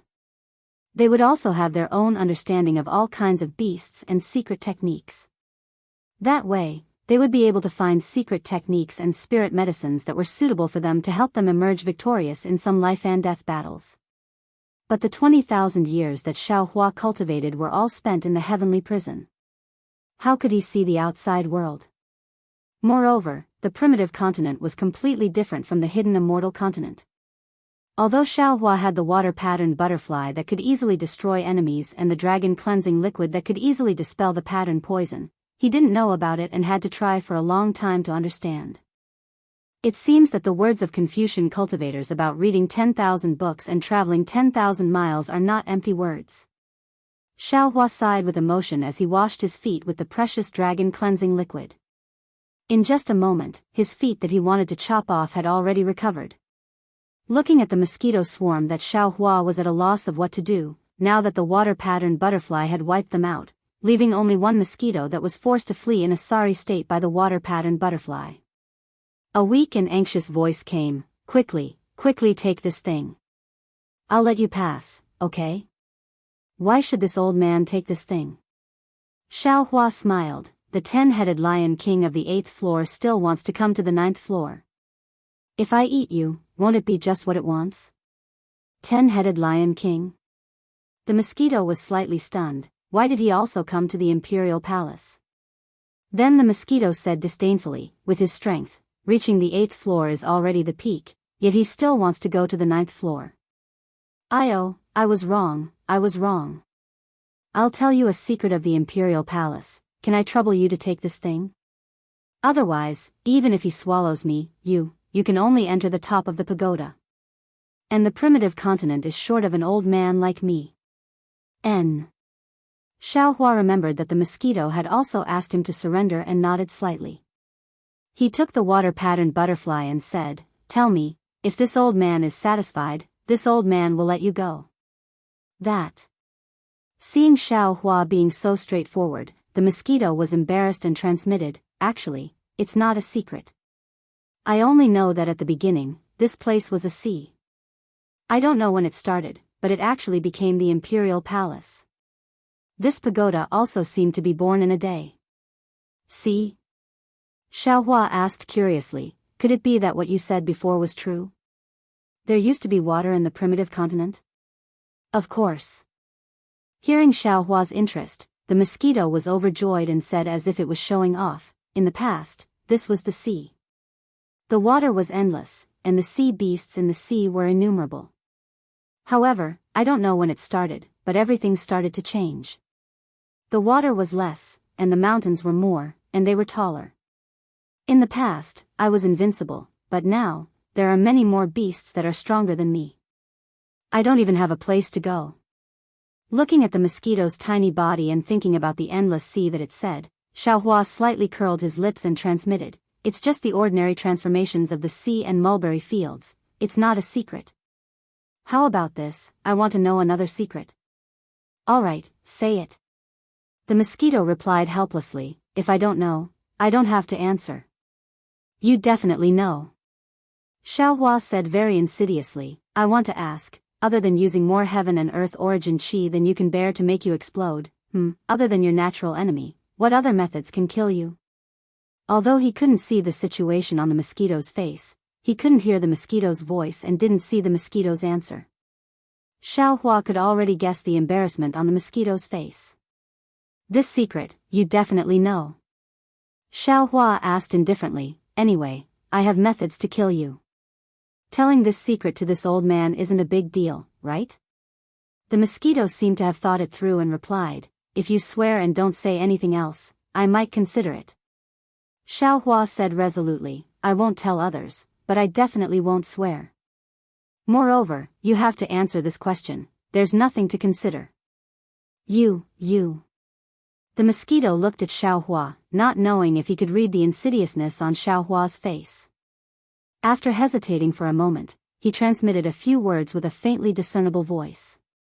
It was just a few words, but Xiaohua frowned and even shook his head slightly. Obviously, the other methods to kill the mosquito were too harsh. "Forget it." Then, Xiaohua nodded, "Whether what you said is correct or not, this old man will let you go." "Thank you." The mosquito gave a rare thank you, flapped his wings and disappeared. Looking at the flickering Buddhist light in the space, Xiaohua was too lazy to use his Buddhist sense to see where the mosquito was hiding. His figure flashed and landed on the steps. The steps rolled up the Buddhist light, and Xiaohua's figure disappeared from the space of the 9th floor. When Xiaohua appeared again, he was at the top of the pagoda. However, this time, it was somewhat different from what Xiaohua saw under the pagoda. The mirror that was originally horizontally above his head was now horizontally erected in front of Xiaohua. In the mirror, there was another Xiaohua, looking handsome and confident, like a jade tree facing the wind. Damn it. Xiaohua touched his nose and looked at the mirror. There's only one such peerless figure in the world. If there were two, it would be too much. But in the mirror, Xiaohua was also saying the same thing and doing the same actions. Alas. Xiaohua sighed, and a kind of vicissitudes of life appeared in his heart. Because if it was before, facing such a strange mirror, Xiaohua might jump again and do some strange actions to see if the figure in the mirror could do the same. Xiaohua might even punch and kick the mirror, and compete with himself in the mirror. But now, looking at the figure in front of him that was exactly the same as himself, this kind of thought flashed through his mind, and he was too lazy to do it. That Xiaohua who still had a child's heart, was getting farther and farther away from himself. I wonder if it's the vicissitudes of life? Or the devil's nature entering the body. But as long as it was a mirror, it was inevitably an illusion. The best way to break this illusion was to take out something unique in this world, so that the illusion could not be transformed, or the thing transformed by the illusion would not have any real power.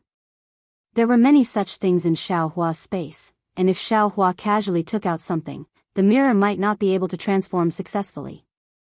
Go. Sure enough, as Xiaohua took out the dream mirage butterfly, in the mirror, in the hand of the same handsome Xiaohua, only the body of the dream mirage butterfly was revealed. Then, Xiaohua used his hand to point at the dream mirage butterfly, and after the hand of the Xiaohua in the mirror moved, his whole body began to jump, and even his mouth sang, "Little sister, you sit at the bow." Xiaohua just used the dream mirage butterfly to make a simple illusion, and the mirror followed suit. The real Xiaohua looked at the figure of Xiaohua in the mirror, and the corner of his mouth slightly smiled. He took a deep breath, and the bronze brilliance on the surface of his body brightened. Then, the heavenly law's embodiment technique came out, and a 10,000 zhang tall transcendence golden body appeared on the top of the pagoda. And this golden body in the illusion of the dream mirage butterfly did not appear in the mirror. Chapter 42:10. Now that the golden body was formed, Xiaohua clenched his fists and punched the mirror in front of his head. Kacha! A crack appeared on the mirror, and then the crack turned into several thunderbolts that struck Xiaohua's golden body. Boom boom boom. Xiaohua was not afraid of the thunderbolts from the mirror at all. He waved his fists, but in a moment, the mirror was full of cracks. Finally, Xiaohua waved his hand again, and the wishful steel staff appeared in his hand. It was as if the whole world was about to be stirred up. The shocking staff crossed the sky and fell into the center of the crack. Boom! The mirror could no longer withstand the heavy blow and broke uncontrollably under the wishful steel staff. In the broken area, the dancing shadow turned into fragments, just like a distant memory of Xiaohua. The folk song in the countryside came to an abrupt end, like a knife cutting off water. Rumble. At the same time the mirror shattered, the entire world shook, and the pagoda beneath Xiaohua shook violently as well. At the same time the mirror disappeared, another strange world appeared above Xiaohua's head. This world was very similar to the previous mirror, and there was also an inverted pagoda there. The spire of this pagoda and Xiaohua's pagoda were together, and the bottom of the pagoda was also standing on the ground. On the ground, there were also mountains, boulders, ancient trees, and yellow sand, but there were no Buddha clouds and the ancient monsters around the pagoda, and there was no figure of Xiaohua at the top of the pagoda. Xiaohua raised his head to look at the strange heaven and earth. His brows furrowed slightly at first, but it was only for a moment before joy appeared on his face. This was because he could vaguely sense the auras of dragon vein Xiaohua and phoenix body Xiaohua. Following the source of the aura, Xiaohua hurriedly swept out with his divine sense, trying to find the location of the two doppelgangers. However, when his divine sense swept through the boundary between the two pagodas, he found that there seemed to be a solid barrier between the two worlds, and Xiaohua's hammer-like divine sense could not pass through. Xiaohua didn't dare to be negligent. His figure soared into the sky and flew towards the barrier between heaven and earth. Woo! Like a gentle breeze, Xiaohua's body easily passed through the barrier without any hindrance. However, what made Xiaohua feel very strange was that when Xiaohua's figure landed in another layer of heaven and earth, a powerful repulsive force stopped him from falling. Moreover, when Xiaohua's powerful upward momentum reached this space, it also transformed into an upward momentum. Xiaohua's physical body didn't stay in this space for even a moment, and he returned to the previous space. Oh, so these are two inverted spaces. The scenery inside is similar, and the attraction force of everything inside is also directed downwards. When the prehistoric beasts fell into the heaven and earth, the suction force was still on this side, but it was on that side.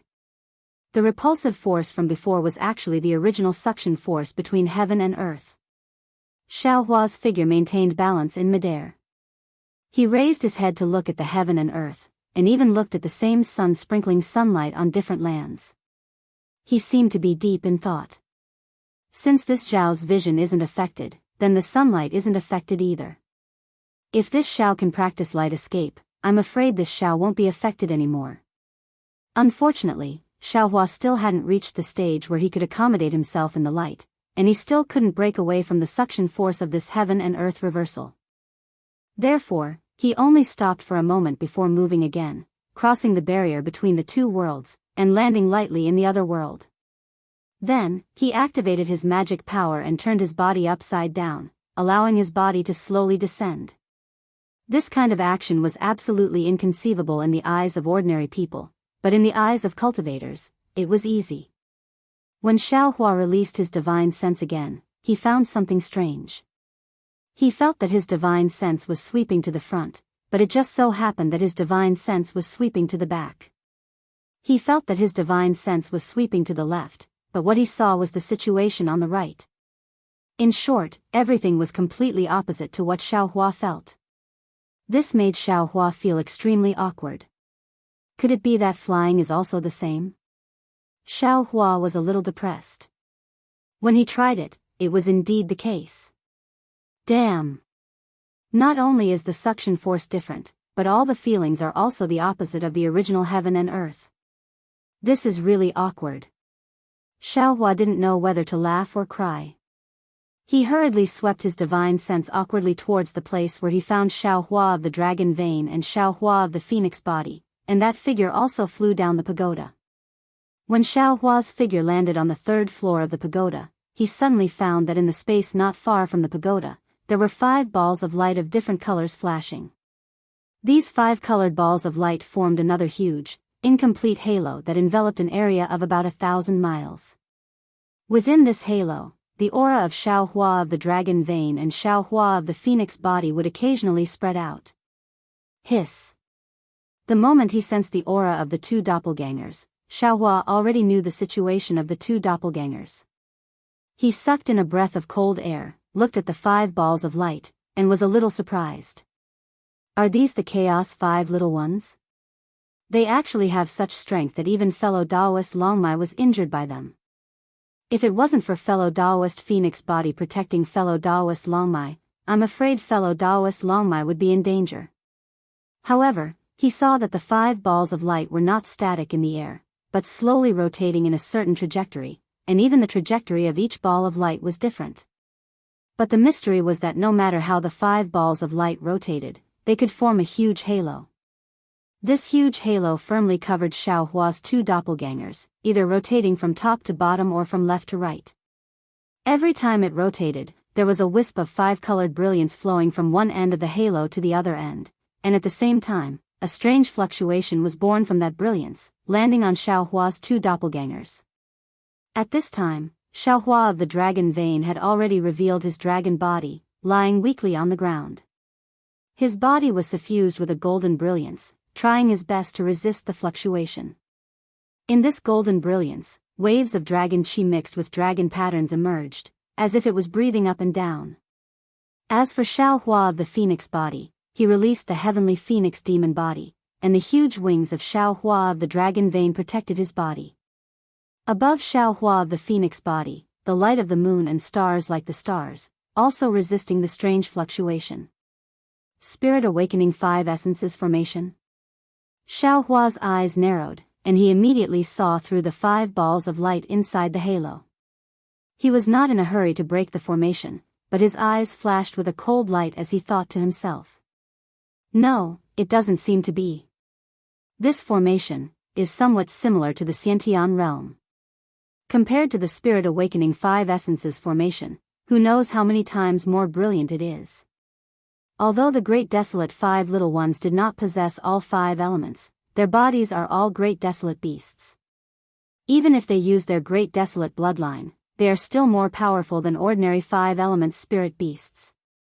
Being trapped in this array formation, even this Xiao would be helpless, much less this Zhao's 2 avatars. Especially my 2 doppelgangers, one of them is from the dragon clan, and the other is from the demon clan. They are precisely restrained by the Great Desolate 5 little ones, so being trapped here is unavoidable. However, since they dare to compete with me, then I want to see what kind of powerful means the great desolate five little ones have. Thinking of this, Xiaohua sneered, and anger rose from the bottom of his heart. His hands slightly rubbed, and he was about to activate his magic power. At this time, among the 5 colored balls of light, a relatively lively dark green ball of light just happened to turn in front of Xiaohua's eyes. This dark green ball of light let out a wang wang rumbling sound, and then it shrank and expanded from the inside out. Following this rumbling sound, the ball of light rippled, and a great desolate beast that looked like a qilin but also not a qilin appeared from the light. Oh! Xiaohua originally did not intend to give this strange beast any chance, but seeing the appearance of this strange beast, a trace of familiarity emerged in his heart. This strange beast was very similar to a qilin, but this strange beast's head and face were like a horse, horns like a deer, neck like a camel, tail like a donkey, and it was somewhat different from a qilin. Xiaohua unconsciously stopped activating his magic power, and he was somewhat surprised in his heart. This great desolate beast should be a black jade qilin. However, why does it not look very similar to the qilin I encountered in the hidden immortal continent? Could it be, this great desolate beast is different from the demon race in the 1,000 demon sacred realm? But why does it look somewhat familiar to me? And you can't bear to attack me? The black jade qilin's figure appeared, and a blazing sense also unbridled swept over Xiaohua.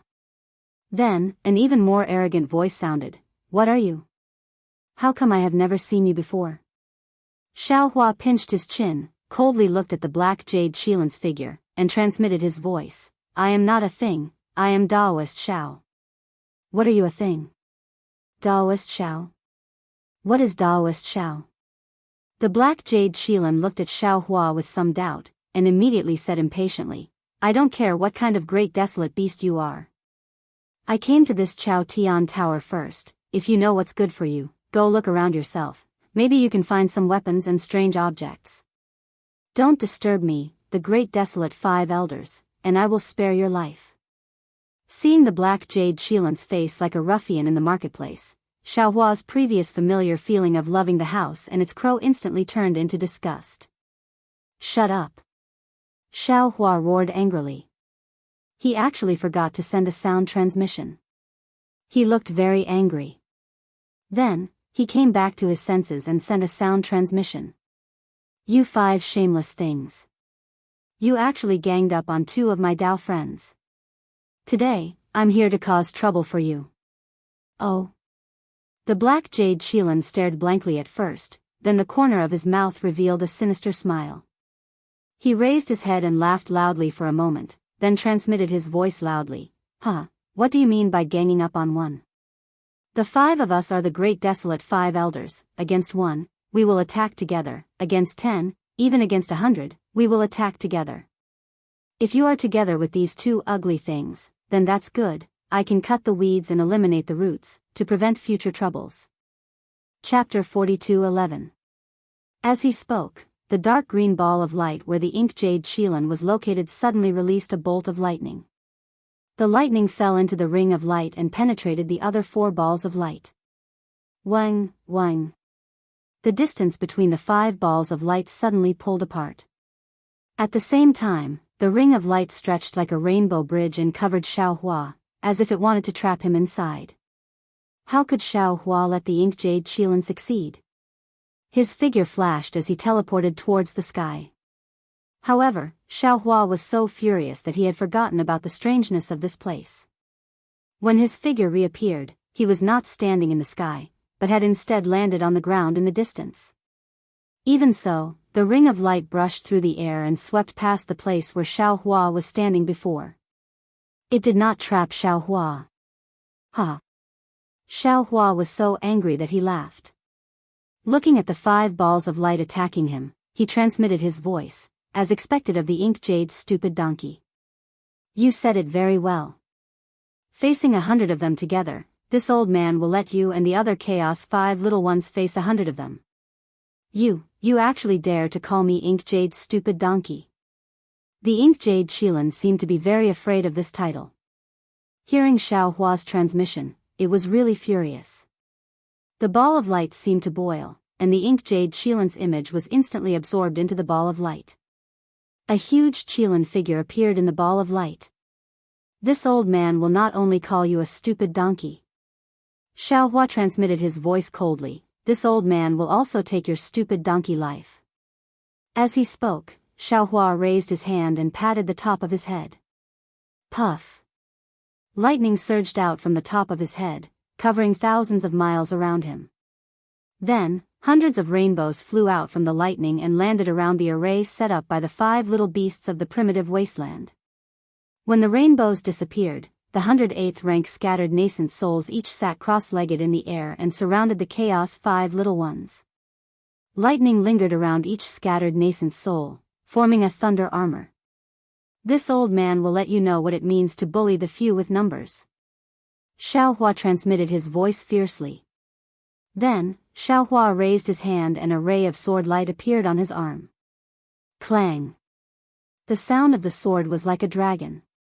As Xiaohua's arm fell, the ray of sword light struck the ring of light formed by the 5 little beasts, causing sparks to fly. Xiaohua's voice was like a god's in the air, kill. Looking at the 100 or so rank 8 scattered nascent souls, each of them was 8 feet tall, a bit taller than ordinary cultivators. Not only were they wearing thunder armor, but they were also holding different spirit tools according to their attributes. These spirit tools were all magic tools that had been separated into yin and yang in Xiaohua's space.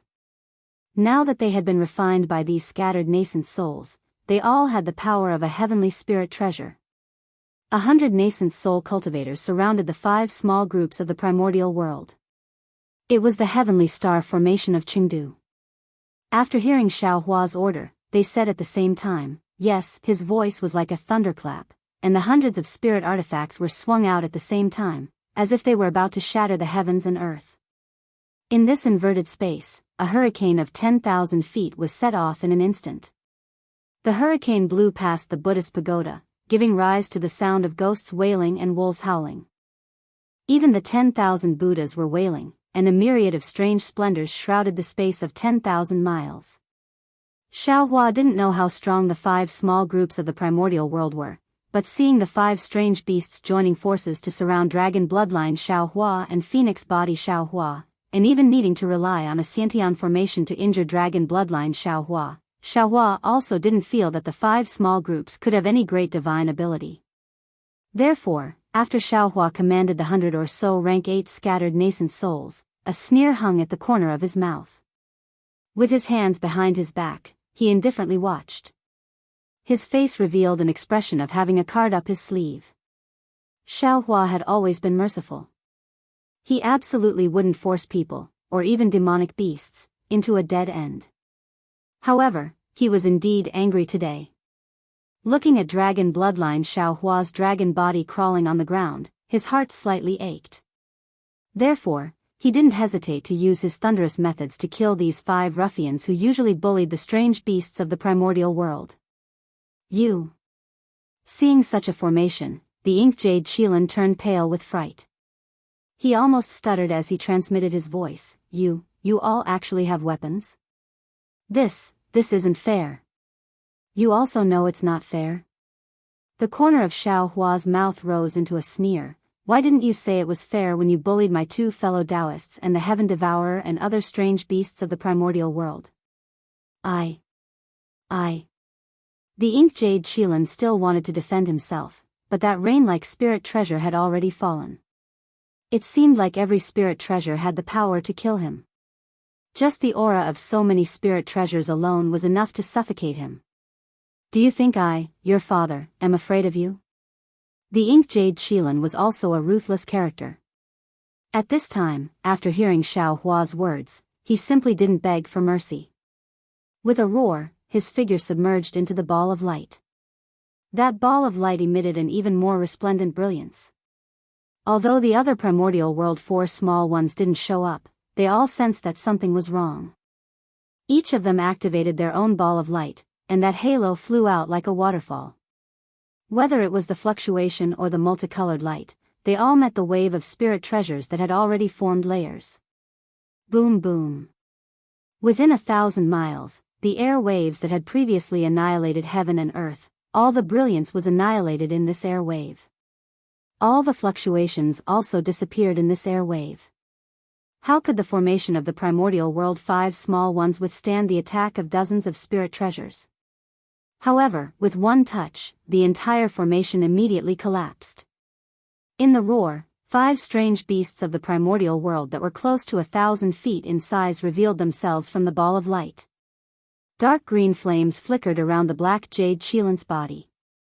These flames could no longer protect its body. Parts of the scales that were torn apart by the flames were torn off by the spirit weapon. Streams of beast blood that were filled with fiery threads flowed out from these broken scales. In particular, the pair of horns that were previously somewhat arrogant had now been broken in half. Inexplicable patterns flickered on them, making it look extremely miserable. After the ink jade Qilin was a toad that was entirely golden. At this moment, the toad's entire body trembled violently. The bump on its chin that was thousands of feet in size expanded and shrank as it trembled. Moreover, it emitted a layer of blood. The toad's body was covered in patterns that resembled copper coins. At this moment, most of these patterns were broken. Although there were no traces of blood seeping out, one could tell from the golden toad's blood-red eyes and broken tentacles that it was more severely injured than the ink jade Qilin. To the left of the golden toad was a 5-colored phoenix. At this moment, the phoenix was extremely miserable, even worse than the ugly chicken. Not to mention that most of its feathers had been scattered by the scattered nascent soul, even the tail that it was so proud of and had an extremely powerful divine ability was now dim. Although the 5-colored phoenix raised one of its claws slightly as if it was trying to balance its body, the blood dripping from its claws showed that it was severely injured. Beside the 5-colored phoenix was a white tiger with a pair of wings on its back. At this moment, the white tiger's wings were already broken and drooped on the tiger's back. Its white fur that should have been suffused with a holy luster was not only glaring scarlet, but also mottled with scars. Hundreds of scars that were dozens of feet long flowed with a faint brilliance, as if they were trying their best to repair these scars. The 4 little ones of desolation had another huge tortoise shell. This tortoise shell was divided into 2 colors, one white and one black. The tortoise shell emitted a dim brilliance that formed a tiny vortex in midair. Within the vortex, a timid origin sense swept through the surroundings like a snake's tongue. Although Xiao Hua could not see anything else, he understood that this should be the black and white black tortoise of the 5 little ones of desolation. Although the brilliance on the black and white black tortoise's tortoise shell was dim, it did not have any obvious scars. It was obvious that its injuries were the lightest. Humph. Xiao Hua coldly snorted and did not say anything else. In midair, the second wave of spirit tools attacked like a wave. Apart from the black and white black tortoise's tortoise shell, the other 4 little ones of desolation revealed despair in their eyes. Quick! Quick, hide under me. At the crucial moment, the black and white black tortoise suddenly transmitted its voice. Contrary to Xiao Hua's expectations, the black jade Qilin cautiously shouted, "No. If we hide under you, these weapons will all hit your body. Wouldn't you be beaten to death? Damn it." The black and white black tortoise were furious and transmitted its voice, "Even if I don't block it for you, I won't be able to escape this time. Rather than that, why don't you guys hurry up and see if there's a chance to escape?"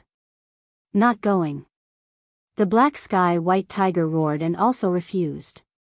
Looking at the spirit tools that filled the sky with murderous intent and another spirit tool that was accumulating power behind the spirit tools, the black and white black tortoise no longer hesitated and stretched its head out of the tortoise shell.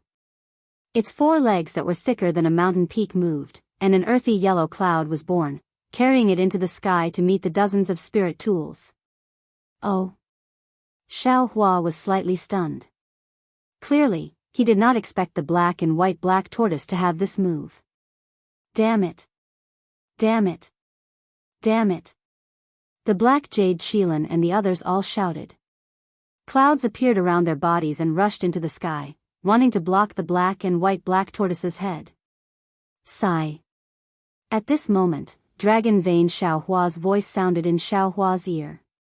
Dragon Vein Xiao Hua's breath was somewhat weak, but his tone was still firm. "Forget it, fellow Daoist, just teach them a lesson.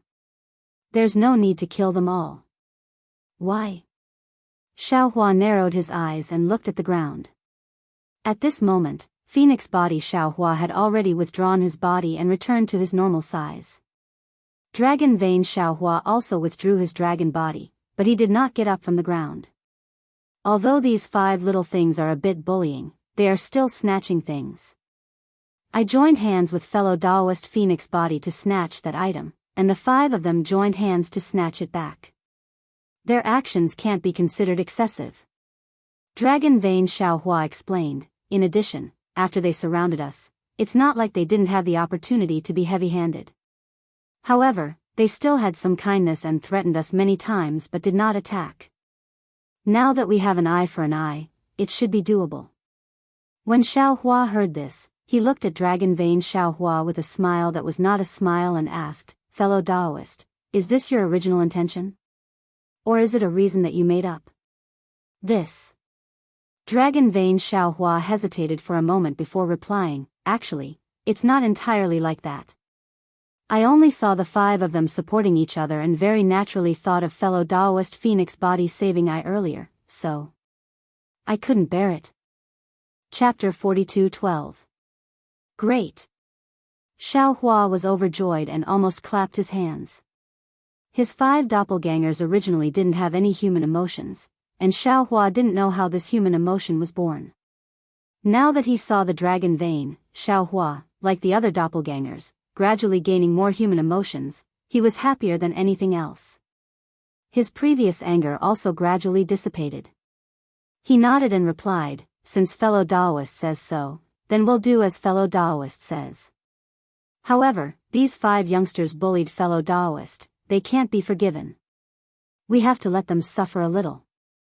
Yes, as long as we don't take their lives.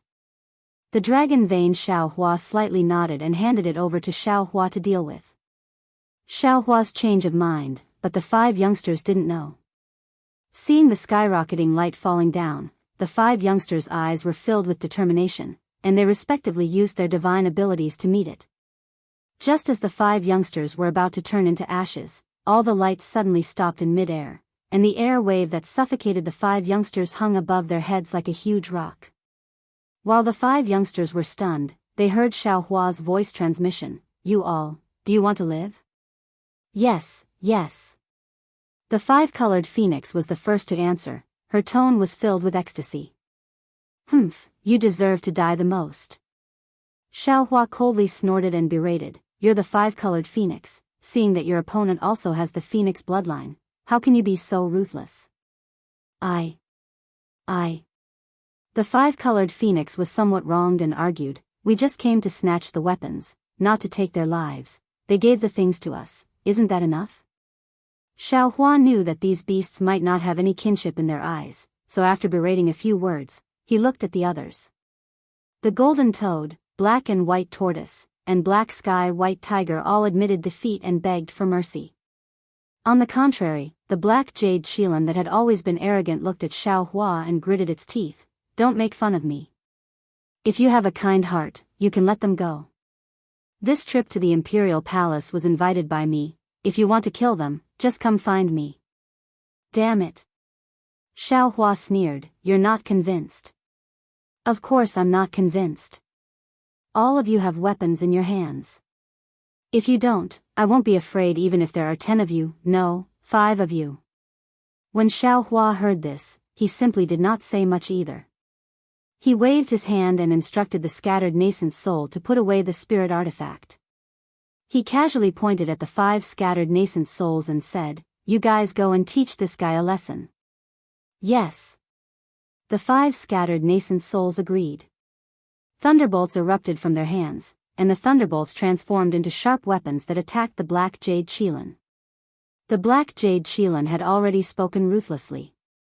At this moment, it was hard to retract the blade of shame. It swayed its broken horns and charged forward. Rumble. In just 5 minutes, the black jade Qilin was ravaged black and blue by the 5/8 tribulation scattered nascent souls. Although its 4 hooves were still stepping on flames, it was almost unable to stand steadily in midair. Xiaohua faintly asked, "Are you convinced?" "Humph." The black jade Qilin gritted its teeth and said, I'm not convinced. If you have the ability, come and fight me yourself. Haha. Xiao Hua laughed heartily. He waved his hand to signal the 5 scattered nascent soul cultivators to withdraw and said, if you want this old man to make a move, that's fine too. However, if you lose, you'll have to be my mount. TCH. The black jade Qilin said disdainfully, you have the nerve. I'm already injured like this, so what if you win? Don't worry. Xiao Hua said with his hands behind his back, I don't need to make a move at all, nor do I need to use magic. I can naturally subdue you. I don't believe you. The black jade Qilin said angrily, you can't use weapons either. Of course, of course. Xiao Hua smiled like an old fox, and answered very decisively, if I use weapons, I'll be your mount. Okay. The black jade Qilin answered almost without thinking. Stupid donkey. The black sky white tiger hurriedly shouted, how can you agree to him like this? What about me? The black jade Qilin had a brainless face and said angrily, I just agreed like this, what about it? Xiao Hua frowned. His gaze swept past the black jade Qilin, and then looked at the chaos 4 little ones, revealing a thoughtful expression. Come. The black jade Qilin shook its head and said, I'd like to see how you're going to do it. Woo. Without waiting for the black jade Qilin to finish speaking, Xiao Hua's divine sense hit the black jade Qilin's head like a hammer. Boom. With a loud sound, the heavily injured black jade Qilin was suddenly knocked down from the sky by Xiao Hua and fainted on the ground. Damn it. The black sky white tiger was furious. It flapped its wings a few times, but it was in so much pain that it couldn't move. Multicolored light appeared under its feet again, and it wanted to pounce on Xiao Hua. Don't you know the black jade Qilin's painstaking efforts? Xiao Hua glanced at the fainted black jade Qilin on the ground and transmitted his voice unhurriedly. If you make a move, won't your lives be left here? Then wouldn't the black jade Qilin's plan to use its freedom to exchange for your lives fail? What? The Chaos 4 little ones were naturally not truly brainless. Hearing Xiao Hua's words, how could they not know the black jade Qilin's painstaking efforts? The 5-colored phoenix said somewhat incredulously, when did this stupid donkey have such a scheming mind? Enough. Xiao Hua waved his hand and replied somewhat impatiently, you 5 little things work together to trap my fellow Daoist and injure him. This old man originally wanted to take your lives. Since the black jade Qilin has the heart to save you, and this old man just happens to be lacking a mount, I'll reluctantly take him in and let you all live. If we're going to die, we'll die together. The black sky white tiger was unwilling and shouted stiffly. Xiao Hua raised his eyebrows and said, this old man also didn't intend to let the black jade Qilin die. You all just heard that he lost to this old man, so he wants to be this old man's mount. You won't let him become a chaos beast that doesn't keep its word, right? This. The black sky white tiger turned its head to look at the black and white tortoises and didn't know how to answer. After all, this was the black jade Qilin's own choice. Can we wait for the black jade Qilin to wake up before leaving? The golden toad probed. Xiao Hua nodded, of course you can, but you all have to pay a small price. Hearing this, the golden toad was overjoyed and hurriedly replied, what do you want? A copper coin on your body. Xiao Hua's gaze fell on the golden toad and replied with a smile. The golden toad didn't understand what Xiao Hua was saying, but it still nodded. Xiao Hua waved his hand and the copper coin fragment that he previously obtained in the ruins flew out and landed on the golden toad's back. Then, Xiao Hua waved his hand and a copper coin-like vein flew out from the golden toad's back along with its flesh and blood, fusing with the copper coin. Ah! The golden toad let out a blood-curdling scream and its expression became a lot more dispirited. Xiao Hua didn't pay attention to the golden toad. Several hand seals struck the copper coin, but the copper coin was suffused with a strange brilliance and disappeared. Xiao Hua took the copper coin, then waved his hand and took out 4 rejuvenation pills and gave them to the golden toad, saying, okay, you've paid the price. You all can wait here for the black jade Qilin to wake up. This old man won't take advantage of you too much. These pills are some compensation. The golden toad didn't know what rejuvenation pills were, but when the rejuvenation pills landed in front of it, the golden toad, who was good at identifying treasures, immediately knew that these were good things. It opened its mouth and very nimbly put one of the pills into its mouth with its tongue. Then, a wonderful scene appeared. The golden toad's body was suffused with a golden color, and all the copper coins on the surface of its body were spinning. Different fluctuations came from different copper coins, and at the spot that Xiao Hua just took away, a new copper coin vein appeared again. The profound sky white tiger, the black tortoise, and the five-colored phoenix were all ancient beasts like the golden toad. How could they not know what was happening to the golden toad? All of them looked at it with envy in their eyes. After half a cup of tea's time, the golden light around the golden toad's body slowly dissipated. The golden toad's gaze fell on Xiao Hua with a rather complicated expression. However, after a moment, the golden toad opened its mouth and blew on the remaining 3 rejuvenation pills. The 3 pills fell in front of the other 3 strange beasts. The profound sky white tiger and the other 2 beasts were wild with joy.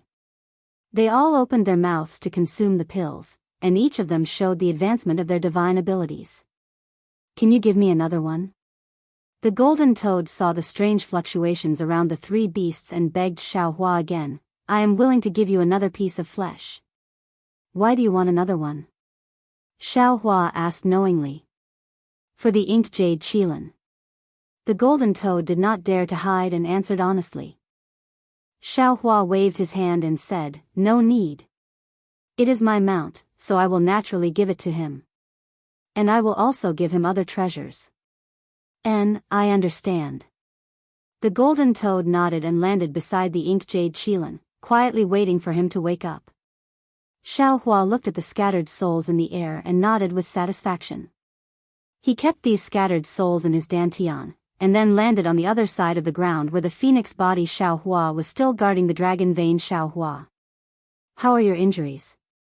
Xiao Hua looked at the 2 clones, and was extremely satisfied in his heart. He asked with concern. I am fine. The phoenix body Xiao Hua said with a smile, these injuries are nothing, I will recover after resting for a few years. Good, what about you? Xiao Hua looked at the dragon vein Xiao Hua, I am afraid you are not that simple, right? Hee. The dragon vein Xiao Hua smiled bitterly, looked at the injuries on his body, and then looked at the ground, and answered, Ai's injuries are not light, but with the dragon cleansing liquid, I will be able to recover within 10 years. It is a pity that Ai's dragon chi fell into the ground for no reason and can no longer be retrieved. Xiao Hua's heart moved, and he said with a smile, if the dragon chi fell into the ground, it should be able to form the dragon vein in the future. This dragon vein will definitely be able to bring blessings to a place, it is also your merit. Hee, I hope so. The dragon vein Xiao Hua did not understand karma, and only answered casually. He then looked at the inked jade qilin in the distance and lowered his voice and said, Fellow Daoist, do you know what I and Phoenix Body Daoist obtained this time? Chapter 42:13. Oh. What is it? Xiao Hua asked curiously, could it be some heavenly treasure? Fellow Daoist, guess? Dragon vein Xiao Hua said mysteriously. Xiao Hua thought for a moment and didn't get anything, so he shook his head and said, I can't guess. However, there are a lot of heavenly treasures in this great wasteland continent. Something worthy of fellow Daoist's hand should be some kind of spirit weapon, right? Hee. Dragon vein Xiao Hua smiled and said, if it's a spirit weapon, I'm afraid it won't be worth the great wasteland 5 little ones fighting with I here. Those powerful characters wouldn't have left in advance. Xiao Hua understood that the powerful characters mentioned by Dragon Vein Xiao Hua were the powerful auras he sensed at that time. Those auras were much more powerful than the Great Wasteland 5 little ones. However, in this Great Wasteland continent, there were many strange things. Xiao Hua only knew that the Great Wasteland beasts liked powerful magic weapons. As for the other things they didn't care about, how could Xiao Hua know? He could only shake his head again. Actually, Dragon Vein Xiao Hua said something that almost made Xiao Hua fall from the sky. I also don't know what it is. I also don't know. Phoenix Body Xiaohua said with a smile, but based on intuition, this thing must be of great use to fellow Daoist. Thank you, fellow Daoists. Xiaohua's heart warmed as he cupped his hands and said, You're welcome. Dragon Vein Xiaohua patted his dragon horn. The dragon pattern on the dragon horn bloomed, and a strand of strange purple gas floated out. When this purple gas fell into the air, it immediately reflected a purple light in the surroundings. Within the light, countless jade talismans flashed, and within these jade talismans, there seemed to be endless mysteries surging. Whether Xiaohua looked at the purple gas with his naked eyes or his divine sense swept through the purple gas, it was as if he was facing a mass of profound meaning. Countless inexplicable cryptic thoughts gushed out from his mind. What is this thing? Xiaohua was shocked. Why is this cryptic thing similar to heavenly Dao? Xiaohua's comprehension? Who knows what this is?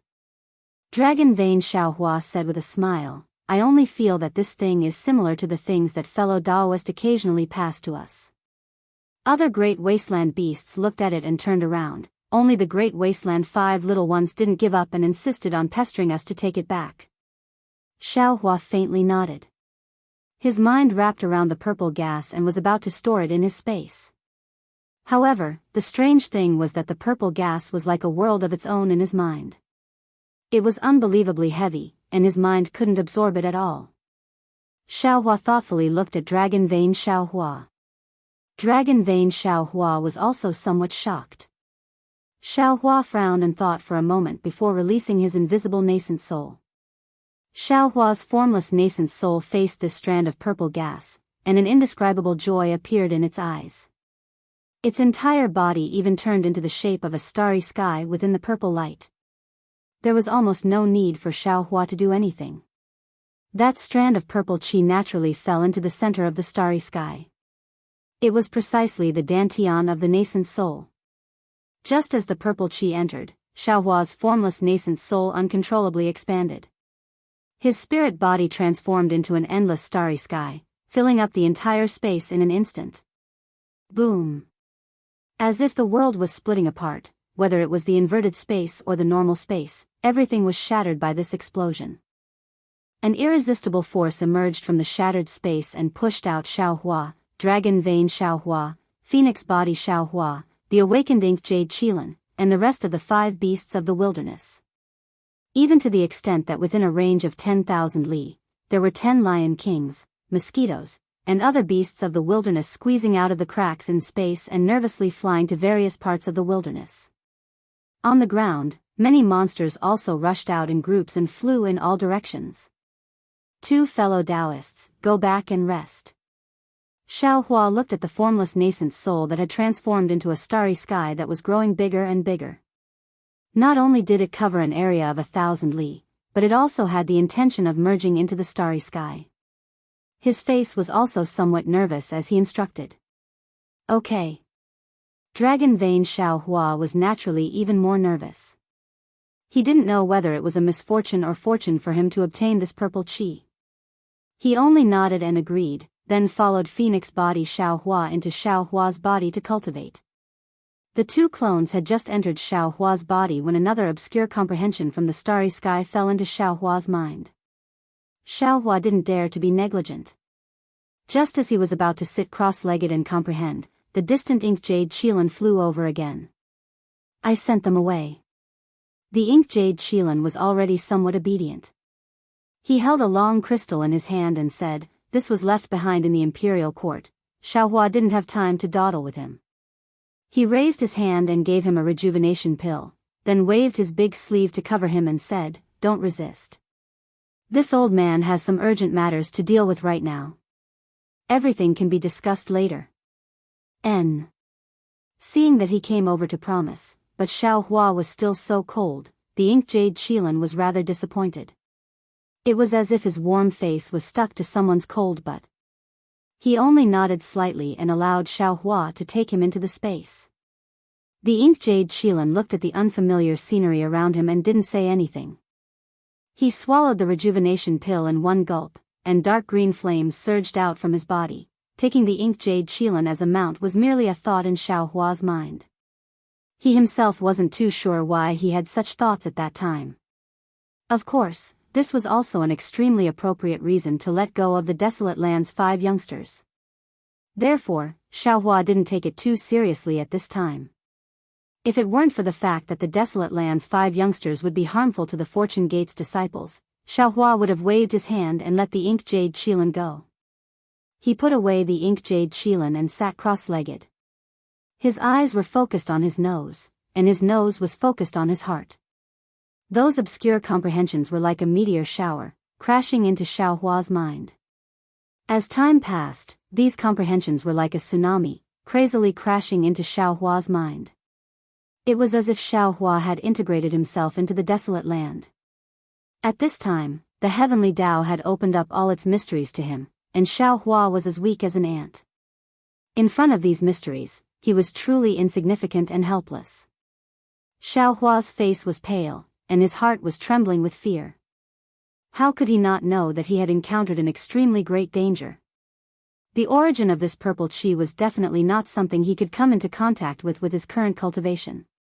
What was more, he was a newborn calf that was fearless enough to use his nascent soul to absorb this purple qi. What was a nascent soul?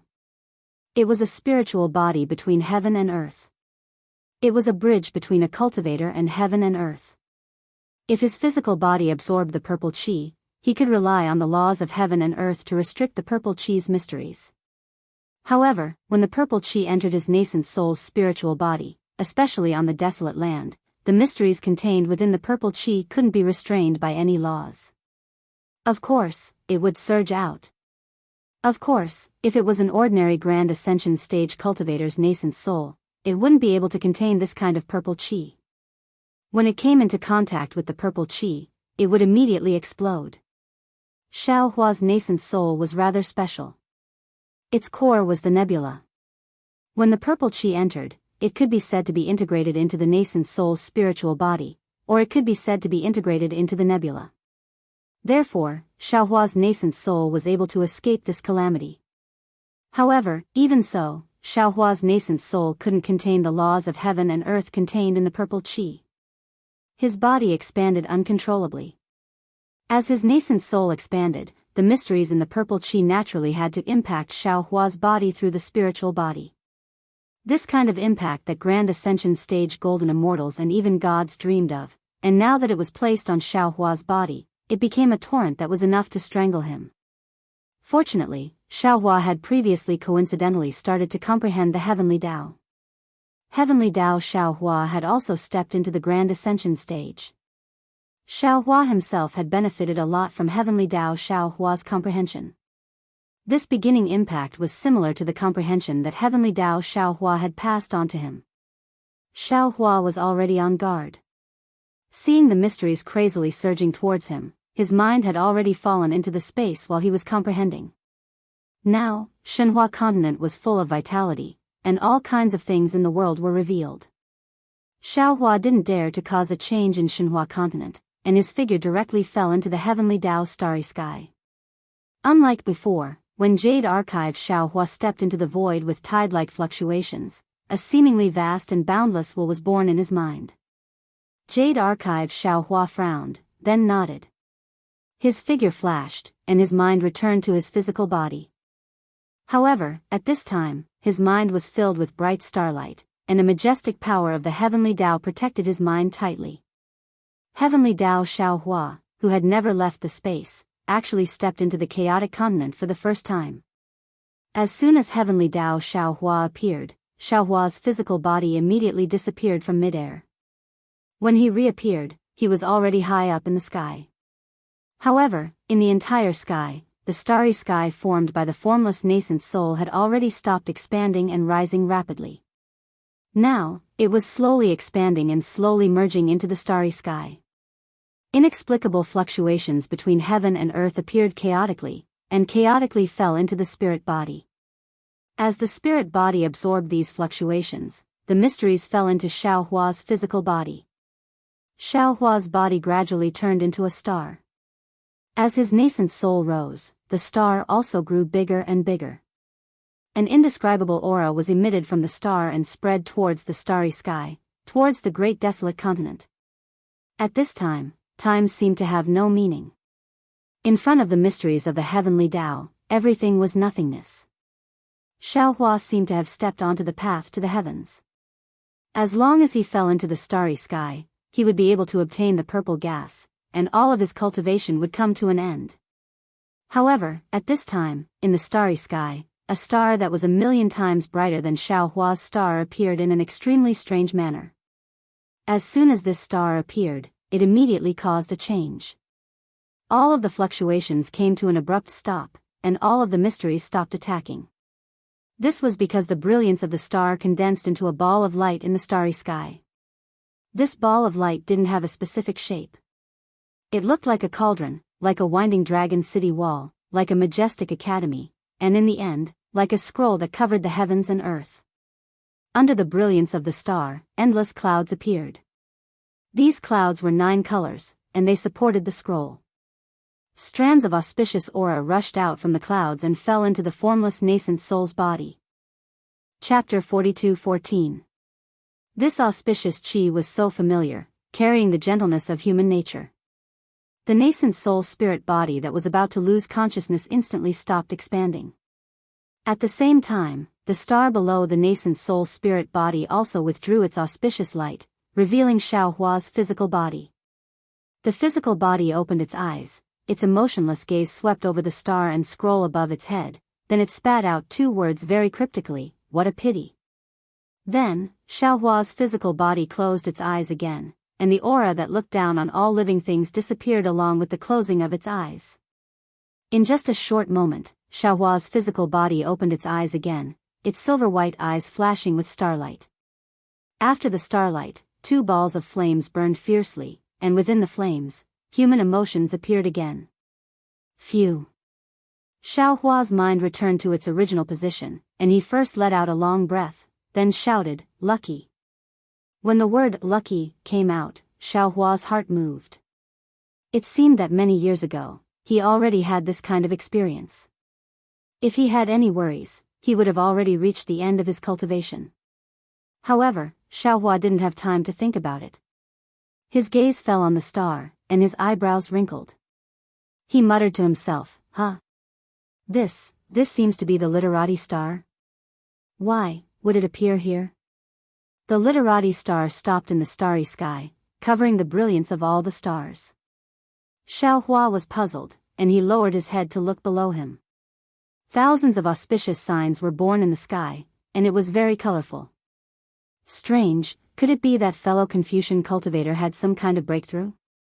Xiaohua couldn't contact Confucian cultivator Xiaohua at this time, so he could only guess like this. Then, Xiaohua closed his eyes for a moment, and his face revealed an indescribable loneliness. He sighed again, "Heaven glimpse. This purple chi actually contains the truth of this world, and even heavenly Tao Xiaohua has to come out of the space to comprehend it. Just by this moment of comprehension, just by these 10 years of comprehension, I stepped into the unimaginable realm of heaven glimpse. Damn it, if I can comprehend the profound meaning of this purple chi, wouldn't I be able to reflect the heavens, or even merge the heavens? Heaven glimpse, is to comprehend the heavenly Tao. And heaven glimpse, this is to peer into the heavenly Tao. I, Xiaohua, have the qualifications to peer into the heavenly Tao as a cultivator. It's really hard to imagine. Then in the future, heaven reflection, heaven fusion. Just how mysterious would that be? However, when that time comes, will this Xiao still be able to remain so calm and sigh with emotion? Feeling his heart becoming harder and harder, Xiaohua sighed slightly. He raised his head to look at the invisible nascent soul and muttered to himself, "It's only been a dozen years, but this Zhao's 8th tribulation nascent soul has taken a huge step forward. It's comparable to ordinary thousands of years of bitter cultivation." The Tao sect realm of this physical body had actually reached the peak of the late stage of the Mahayana realm. It was close to transcending the tribulation. If this literati star did not appear, this Xiao would have directly flown to the celestial world, right? Transcending the tribulation? How was this Zhao's tribulation? Although this Zhao's physical body is close to transcending tribulation, which is the so-called end of the late Mahayana realm, the beginning of the tribulation. In other words, it was the end of the tribulation transcendence stage and the beginning of the Mahayana stage. Damn it, even my human race's Dao sex cultivation method has so many entanglements. Even this Xiao is dizzy, let alone this Zhao's scarlet nascent soul technique. Now, it should be the 9th tribulation. This tribulation is also the last tribulation in the cultivation world. Although only 1 in 10,000 can successfully transcend the tribulation, if one successfully transcends it, then it will be a real scarlet nascent soul. The nascent soul body will grow flesh and set foot in the celestial world. The celestial world, the celestial world, what is it like? Xiao Hua's heart was filled with mixed feelings. The invisible nascent soul under the literati star slowly withdrew its incomparably huge starry sky spirit body. After a dozen days, it returned to the size of 9 feet and fell into Xiao Hua's lower dantian. Now, the invisible nascent soul's body was covered in light purple stripes. These stripes were somewhat faint, but there was a purple glow inside, illuminating the entire lower dantian. Under this purple glow, the other 100 or so nascent souls in the lower dantian were surrounded by tens of thousands of whirlpools. All of the nascent souls sat cross-legged, surrounding the invisible nascent soul in the middle, absorbing the faint mysteries of this glow with all their strength. Although these nascent souls did not dare to rashly merge with the purple aura, this faint glow was an opportunity that absolutely could not be encountered in the cultivation world. These nascent souls cultivated with this as the foundation. If they were able to set foot in the celestial world in the future, they would not be comparable to ordinary celestials. Xiao Hua withdrew the invisible nascent soul.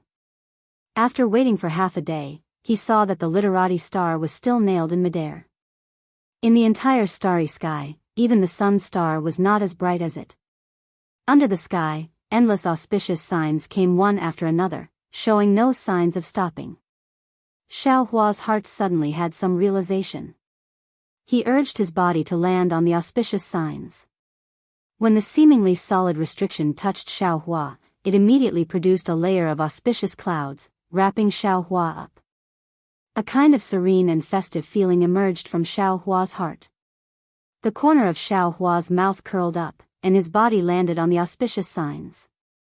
As Xiao Hua's figure entered, countless strange phenomena appeared within the auspicious signs. Perhaps it was the human race's cultivators standing there proudly, or perhaps it was the human race's warriors standing alone in the wind with golden helmets and silver armors. The historical records that had never been recorded in the ink of the brush, and the memories that had never been left in the hearts of the people, were all revealed here. This is. When he was about to reach the end of the auspicious signs, the figures of the saints recorded in the ancient records appeared one by one. Xiao Hua almost cried out in surprise, Confucius? Mencius? Sunzi? These saints of the human race all stood there with smiles on their faces, as if they were looking at their own nephews. The saints all held sacred brushes in their hands, and the brushes were covered in crystal clear ink. The saints' literary song. Suddenly, a very unfamiliar word appeared in his mind, and the scholarly cultivator Xiao Hua's voice faintly sounded, "That's right. Fellow immortal, this is the legendary saints' literary song of our scholarly cultivators." At this moment, Xiao Hua's body landed on the auspicious signs. The entire sky was covered by endless auspicious clouds and multicolored light. The auspicious clouds and multicolored light were filled with saints, and behind these saints were auspicious dragons and phoenixes, abundant grains, picturesque territories, and other strange phenomena, and all of these strange phenomena were clustered around the head of one person. The gazes of all living beings also fell on one person. This person was the scholarly cultivator Xiao Hua. Xiao Hua smiled and cupped his hands, saying, "Congratulations, fellow immortal. After passing the saints' literary song, you can set foot on the literary song." "That's right." The scholarly cultivator Xiao Hua looked at the auspicious signs that filled the sky and said somewhat emotionally, "This little one has cultivated the scholarly cultivation for tens of thousands of years.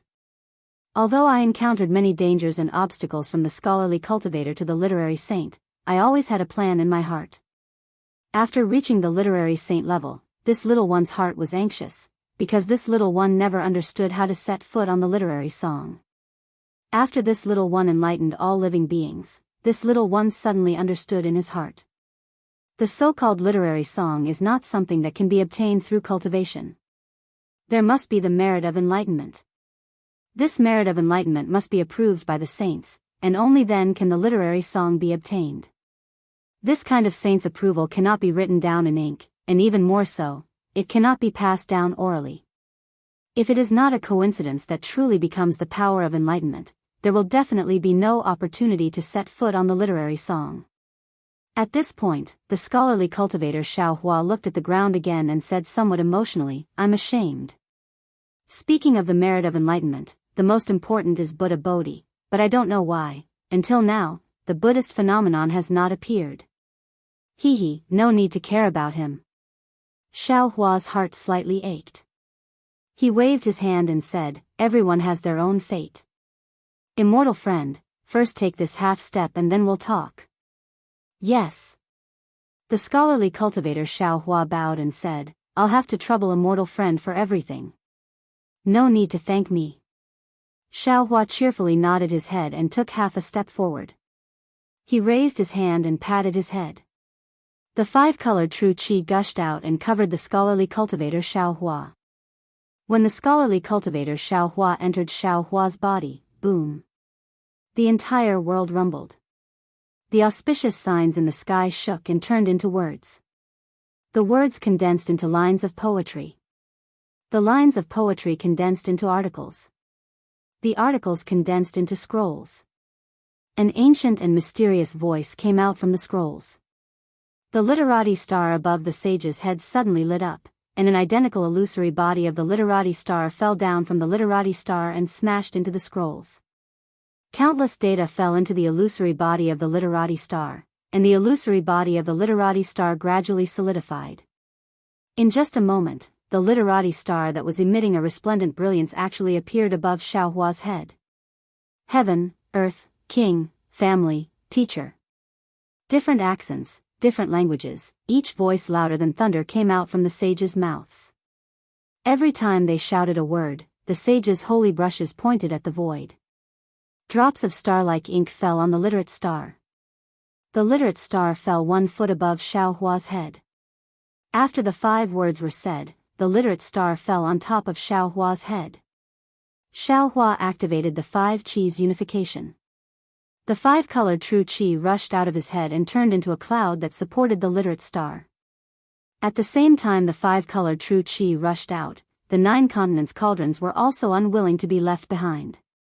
They flew out from the middle dantian and immediately surrounded the literate star. It was as if the stars were revolving around the moon. Whoosh! The literate star produced a 9-colored radiance and fell on top of the 9 cauldrons. Rumble! The 9 cauldrons violently vibrated and flew below the literate star. They turned into a huge 9 continents cauldron in the 9-colored clouds. Woo! The 9 continents cauldrons emitted a glaring halo and supported the literate star to fall on top of Xiaohua's head. After it fell into the middle dantian, the 5 elements true qi in the middle dantian rushed into the literate star and condensed into a 5-colored seed body. The 5-colored seed body with the face of Xiaohua was precisely the image of an inner sage and an outer monarch. After the seed body gently raised its hand and patted the 9 continents cauldron below it, the cauldron emitted a crisp, clang, sound and shook Xiaohua's 5 viscera and 6 bowels. In the midst of the shaking, the literate star disappeared without a trace. The 5-colored seed body also disappeared without a trace. Even the auspicious signs that filled the sky and the smiling sages also disappeared without a trace. Only the Confucian cultivator Xiaohua had his eyes tightly closed. The 5 elements true qi around his body slowly flowed like the literate star, as if he was in seclusion. Chapter 42:15. Xiaohua understood something in his heart. He knew that his 5 qis unifications were already close to perfection. He raised his head to look. That literary star that had suppressed all the stars to the point of dimming flashed with a brilliant light, turned into a shooting star and rushed into the void, also disappearing. It was like a banquet that had come to an end. The sky was clear, and the earth was empty. The terrifying auras above the desolate continent began to sweep towards them. Let's go. Xiaohua chuckled. His figure had already turned into a gust of wind, leaving behind a dreamy silhouette in the night sky. After flying for several days, Xiaohua saw a towering mountain in front of him. He descended and waved his hand, taking out the inked jade qilin from his space. The black jade qilin landed on the mountain rock. The raging fire beneath his feet melted the rock into liquid. Then, he raised his eyes and looked around. A cloud appeared beneath his feet and flew into the air. Then, he transmitted his voice, "Jinren, please, hee." Xiaohua did not mount the inked jade qilin. Instead, he waved his hand and said, "No need. This Xiao knows that was just a temporary measure. You want this Xiao to let the other desolate beasts go. This Xiao has already left the imperial palace, you can go by yourself." Ah. The inked jade qilin was stunned for a moment, then a trace of pleasant surprise appeared in its eyes. But it only lasted for a moment before it shook its head and said, "No. Since I've already promised, I must do it. Even if I'm your mount for a day, it's my promise." "All right." Xiaohua pondered for a moment, then nodded, "Then you can be this Zhao's mount for a day." With that said, Xiaohua landed on the inked jade qilin's back and sat cross-legged. "Dao Master, where should we go now?" the inked jade qilin asked. Xiaohua smiled wryly. How could he know where the Fortune Gate's disciples were?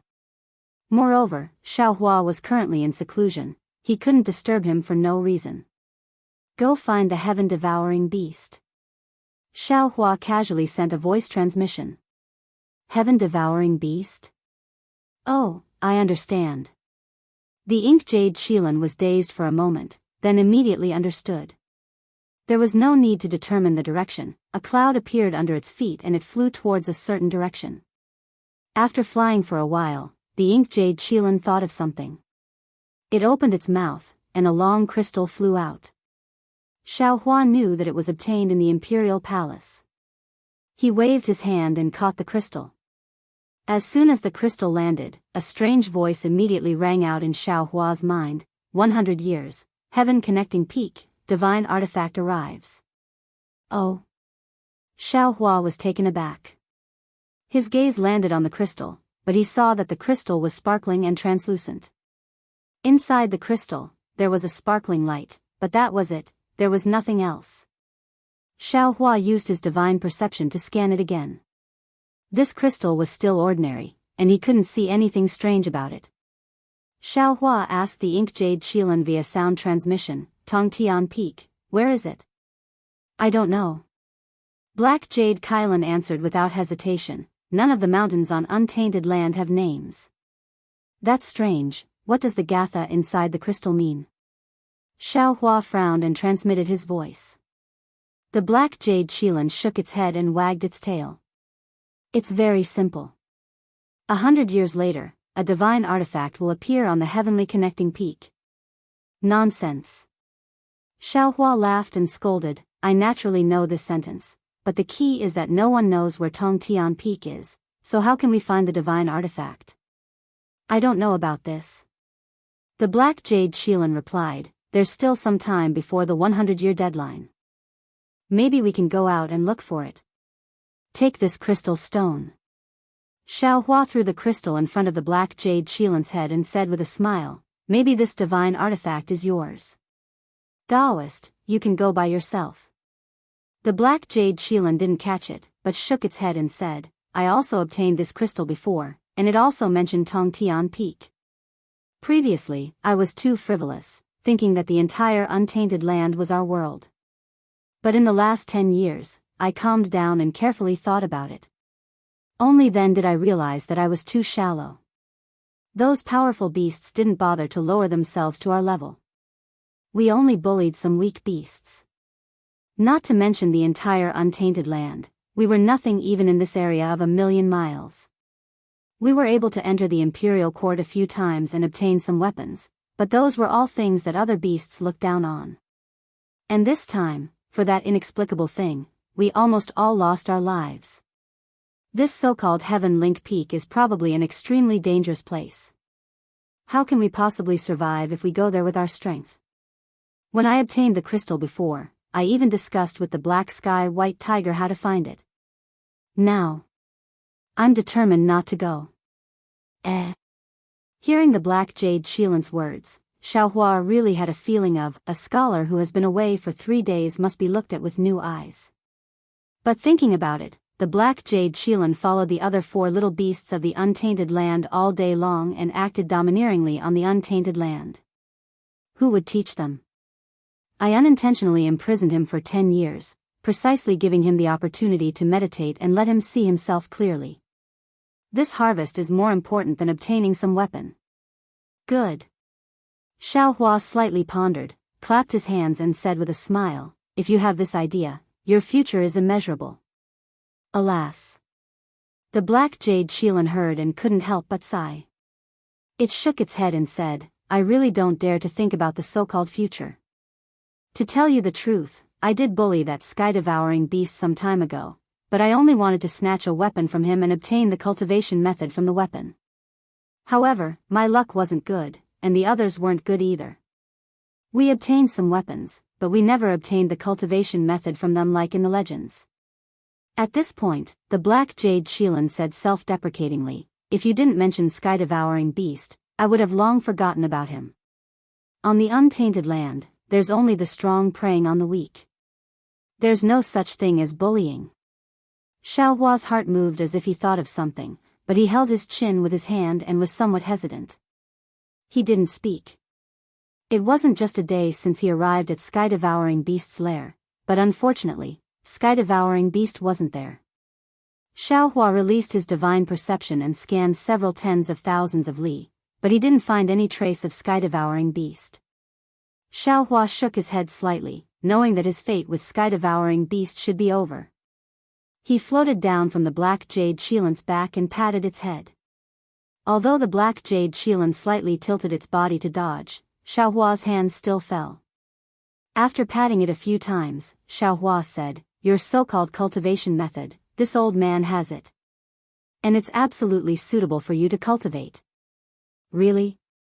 The black jade Xilan was wild with joy and transmitted, can you give it to me, Daoist? Xiaohua shook his head slightly. This old man is a human.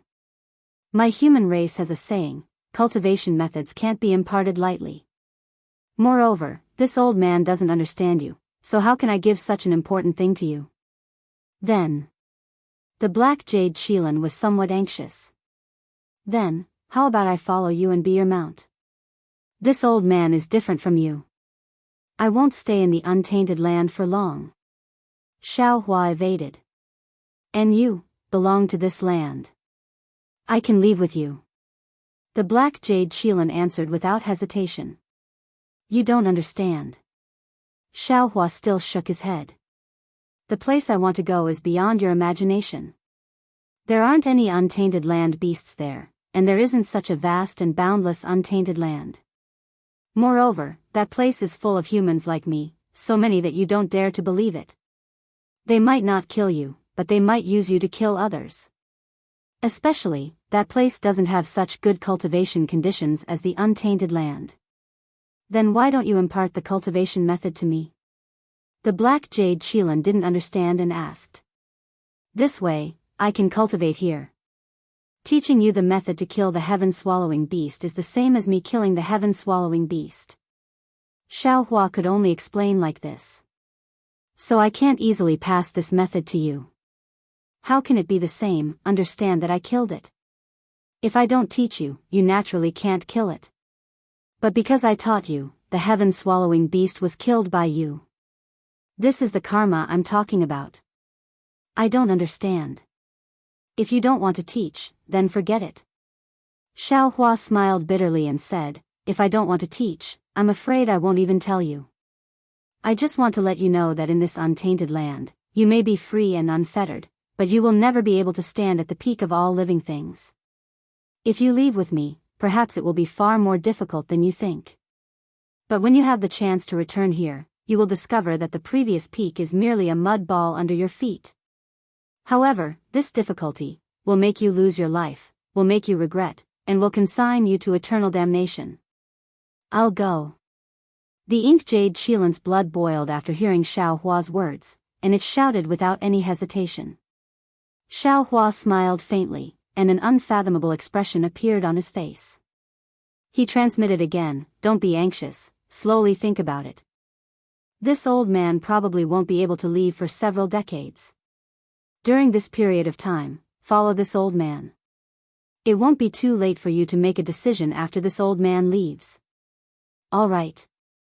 The ink jade Qilan nodded vigorously and asked, "Now, where are we going?" "That direction, to the stone giant's nest." Xiao Hua seemed to be in high spirits as he raised his hand and pointed in a direction.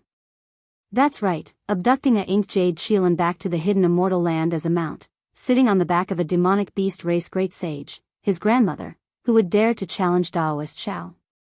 Xiao Hua's direction might be wrong, but under the ink jade Qilan's guidance, Xiao Hua easily found the Fortune Gate's disciples. Xiao Hua met the Fortune Gate's disciples and asked about the stone giant's location. He rode on the ink jade Qilan and returned to the hidden immortal land. In less than 10 days, Lu Yi came over with Jianghu. Seeing that Xiao Hua was safe and sound, the two of them were very happy and came to greet him. Xiao Hua helped the two of them up and asked about the Fortune Gate's situation before nodding slightly. In the 10 years that Xiao Hua disappeared, the Fortune Gate's disciples also taught the desolate continent. The stone giants, water fish people, golden armored people, wood giants, and earth giants, as well as the wind beasts, armored beasts, void silver monkeys, and other low-level desolate beasts learned how to read and write under the teachings of the Fortune Gate's disciples. They also learned the basic cultivation method. They no longer needed to look for spirit stones to fill their stomachs. Instead, they could directly absorb the heaven and earth origin energy to survive.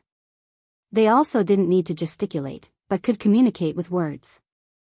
Some of the desolate beasts could even write records. Chapter 42:16.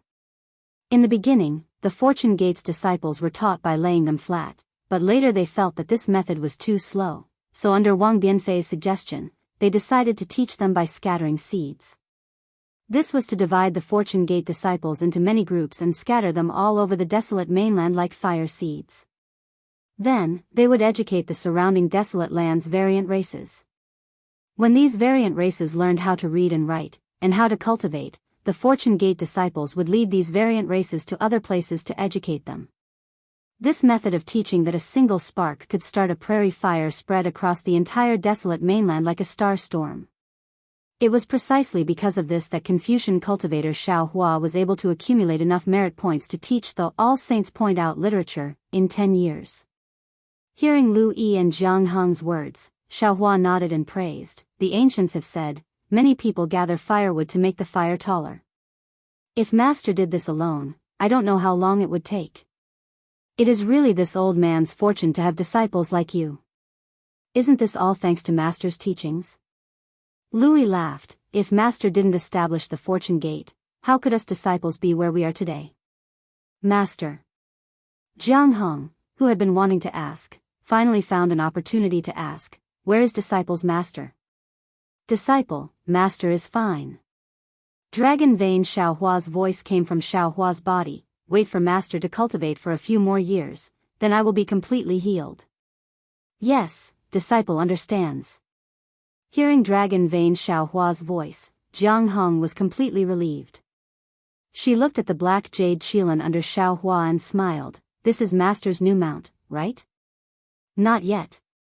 Xiao Hua laughed. "This thing is too powerful, it can even injure your master. Master is still considering whether to keep it or not." "Ah." Hearing that the black jade Qilan could injure dragon vein Xiao Hua, Jiang Heng's beautiful face paled, and vigilance rose in her eyes. Xiao Hua did not mention this matter. Instead, he waved his hand and took out the copper coin. This coin, along with the golden toad's blood, flesh, and stripes, Xiao Hua had kept this coin in his space. But who would have thought that several years ago, when Xiao Hua was comprehending the laws of heaven and earth, Phoenix Physique Xiao Hua took this coin out of his space. Although Phoenix Physique Xiao Hua was not good at refining magic tools, this coin was repaired by the laws of heaven and earth after it left the space. It merged with the golden toad's stripes. Xiaohua passed the copper coin to Lu Yi and said, "Disciple, this is a magic artifact that I obtained in the ruins, right? Its original power was extremely great, and it wasn't something you could control. Earlier, in order to kill the demon emperor, it had self-detonated, causing its grade to drop significantly. Now that I've refined it, I should be able to use it. Since you don't have a suitable artifact yet, I'll bestow this to you." When Lu Yi heard that this item could kill the demon emperor, his eyes immediately lit up with joy. He reached out to receive it and bowed, "Disciple, thanks master. May I know the name of this item?" "This." Xiaohua pondered for a moment before he said, "This thing can cause a myriad of treasures to fall, so let's call it the copper coin of treasure fall." Disciple understands. Lu Yi held the copper coin in his hand, but his tone was filled with joy. Xiaohua withdrew another jade slip and placed it on his forehead for a short moment before he passed it to Lu Yi and said, "This is the method to refine and control the copper coin of treasure fall. Comprehend it yourself?" "Yes." Lu Yi respectfully received the jade slip and carefully hid it. "Master, disciple still doesn't have a suitable artifact." Seeing that her husband had obtained an ancient artifact, Jianghu couldn't stop smiling. However, she still acted coquettishly and said, "The demonic spear that you bestowed to senior brother Yuanya is really too powerful. Disciple is very envious." Xiaohua glared at Jianghu and said, "How can I have a dragon artifact here? Even your master doesn't have one. Wait for a chance in the future." "All right. You must remember it in the future." Jianghu giggled and said, "You must pay attention to it for disciple."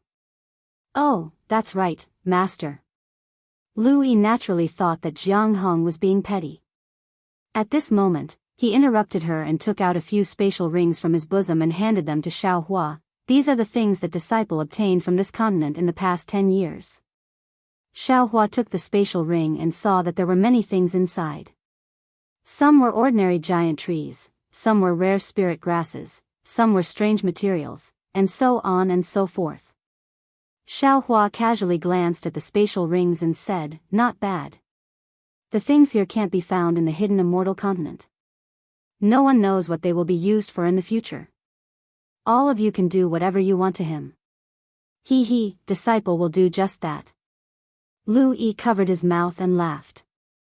As Lu Yi and Jianghu chatted with Xiaohua, they brought Xiaohua towards the lava where the stone giant was. The ink jade Qilin beneath Xiaohua asked via sound transmission, "Daoist, these two, are they also humans? Why did you give them that weapon?" "This is my disciple." Xiaohua explained, "That is a magic artifact used by my human race. I taught it to him so that he can protect himself." Can I be your disciple?" The ink jade Qilin asked somewhat pleadingly. Xiaohua smiled and said, "I don't want to accept any more disciples now. However, even if you are my mount, I will still teach you cultivation methods and bestow you a magic artifact. You don't have to worry about this." "That's good. That's good." The ink jade Qilin heaved a sigh of relief, and the envy in its voice faded a little. After flying for a few more days, Xiaohua's divine sense swept through many places. Just as Lu Yi said, although there were no Fortune Gate disciples in these places, he saw some low-level strange beasts interacting like humans. There were also some strange beasts absorbing origin energy to cultivate. It was completely different from 10 years ago. It was clear that the arrival of the Fortune Gate had indeed changed the desolate continent.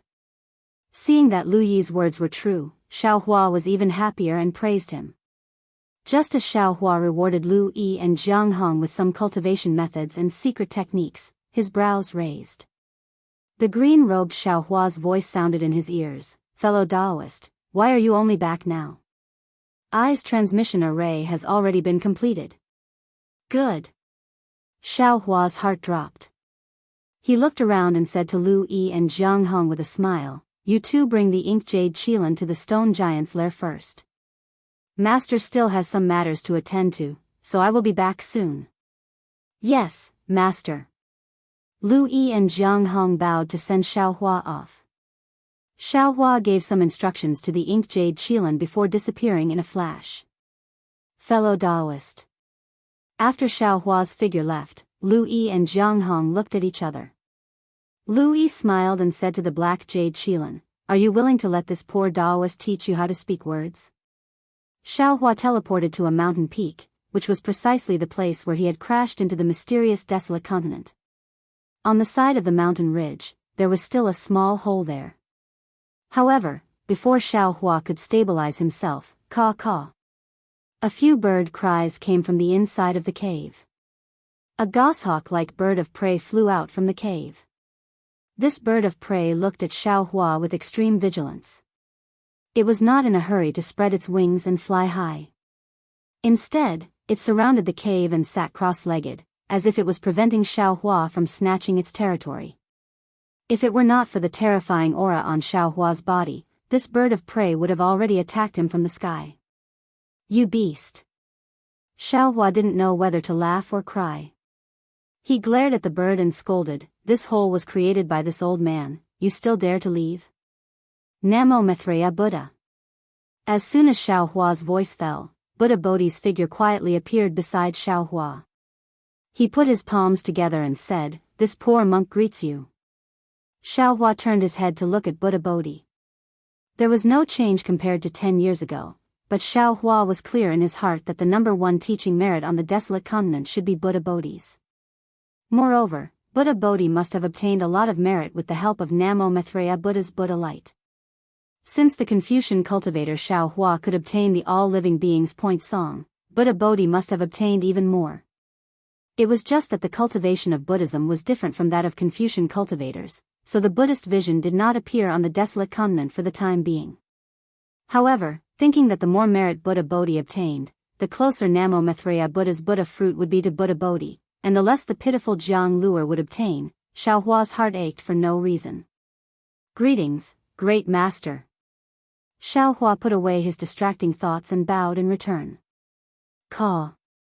Seeing two enemies suddenly appear in front of him, that bird of prey no longer dared to hesitate. With a low cry, it spread its wings and flew away. However, after flying 100 feet away, it still turned its head to look at Xiao Hua and Bodhi Yu. As long as a bird has its own nest, it must do its best to protect it, lest it be taken away by others. How can ordinary people not have such thoughts? Buddha Bodhi did not know whether he understood Xiao Hua's thoughts or felt the pain in Xiao Hua's heart. Looking at the bird of prey in the distance, he said in a faint tone, "This Namo Maitreya Buddha fruit is the Buddha fruit that Luer cultivated for who knows how many lifetimes. If this poor monk snatched it away for no reason, how could he be willing?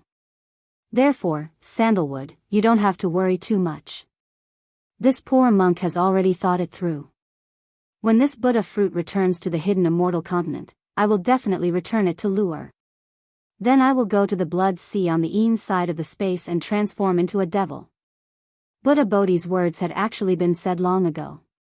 Mentioning it again at this time, Xiao Hua also had mixed feelings. He nodded and said, "No need to mention this matter again. Let's talk about it after we return to the hidden immortal continent." Yes, this poor monk knows that green-robed Sandalwood has already built the teleportation formation. However, Soul Cultivator Sandalwood has not been able to obtain the mark marked by the Great Snow Mountain's divine sense. Buddha Bodhi replied, "And according to green-robed Sandalwood, this matter may be very difficult. Passing through the barrier between the two worlds is naturally extremely difficult." Xiao Hua nodded. This matter has already been discussed with fellow Daoists in the ruins earlier. Previously, I thought that the divine sense mark here was the Great Snow Mountain. I didn't expect it to be this mysterious Great Desolation continent. Although I still don't know why, but... At this point, Xiao Hua took a deep breath, looked up at the starry sky, and said, "As long as there is a trace of hope, we must use all of our strength to do it. Otherwise, when the opportunity comes and we're not ready, it'll be too late for regrets." Chapter 42:17. Yes, this place is not bad, but it is not your home. Buddha Bodhi sighed softly. The people and things you are familiar with are all on a distant continent. Home. Buddha Bodhi's words immediately touched Xiao Hua's heart. He raised his head to look around the wilderness and sighed. What is home? His homeland? Family? Or is it a childhood memory? What fellow Daoist said is right. While they were talking, the green-robed Xiaohua also arrived with a solemn expression. There might be fellow Daoist's spiritual sense mark here. It might be related to fellow Daoist's home. However, there are no humans on this continent. Even if it is fellow Daoist's home, it is a matter of billions of years later. The current desolate continent has nothing to do with you. Yes. The same people, the same place, but the time is different. This place and the people are different. Xiaohua sighed. Perhaps this is the place where I am closest to my dream, but with the law of time, I am the furthest away from my dream. Knowing where your dream is, doesn't that mean you have a direction to pursue your dream? Soul Cultivator Xiaohua also stepped out of the void and said, even if we work hard, there will be a day when we can break through the chains of the law of time and capture our dreams. Xiaohua smiled and saluted. Many thanks, fellow Daoists. With so many fellow Daoists on the road of life, this road is no longer lonely. You're welcome, you're welcome. The green-robed Xiaohua waved his hand. Everything can wait until we return to the Great Snow Mountain. All right. Xiaohua nodded, then asked Buddha Bodhi, where is fellow Daoist Tempered Bones? The Fortune Gate's disciples encountered some problems while educating. They seem to have encountered a very powerful desolate beast. Yuanya and the other disciples couldn't handle it, so Tempered Bones Sandalwood rushed over to help. The transmission array has been built. With the Great Snow Mountain spiritual sense mark, we can use it at any time. Can the Fortune Gate's disciples return to Xinhua continent now? Xiaohua pondered for a moment and asked in a low voice. The Fortune Gate's disciples could naturally return to the Xinhua continent at any time, but Xiaohua was worried that the desolate continent's teachings would be abandoned halfway. However, Xiaohua suddenly thought of something and quickly asked, oh right, this Daoist asked the Fortune Gate's disciples to look for a suitable place for the human race to thrive. Is there any news? Before Buddha Bodhi could speak, the green-robed Xiaohua asked, fellow Daoist is looking for a suitable place for the incense cult's disciples. That's right.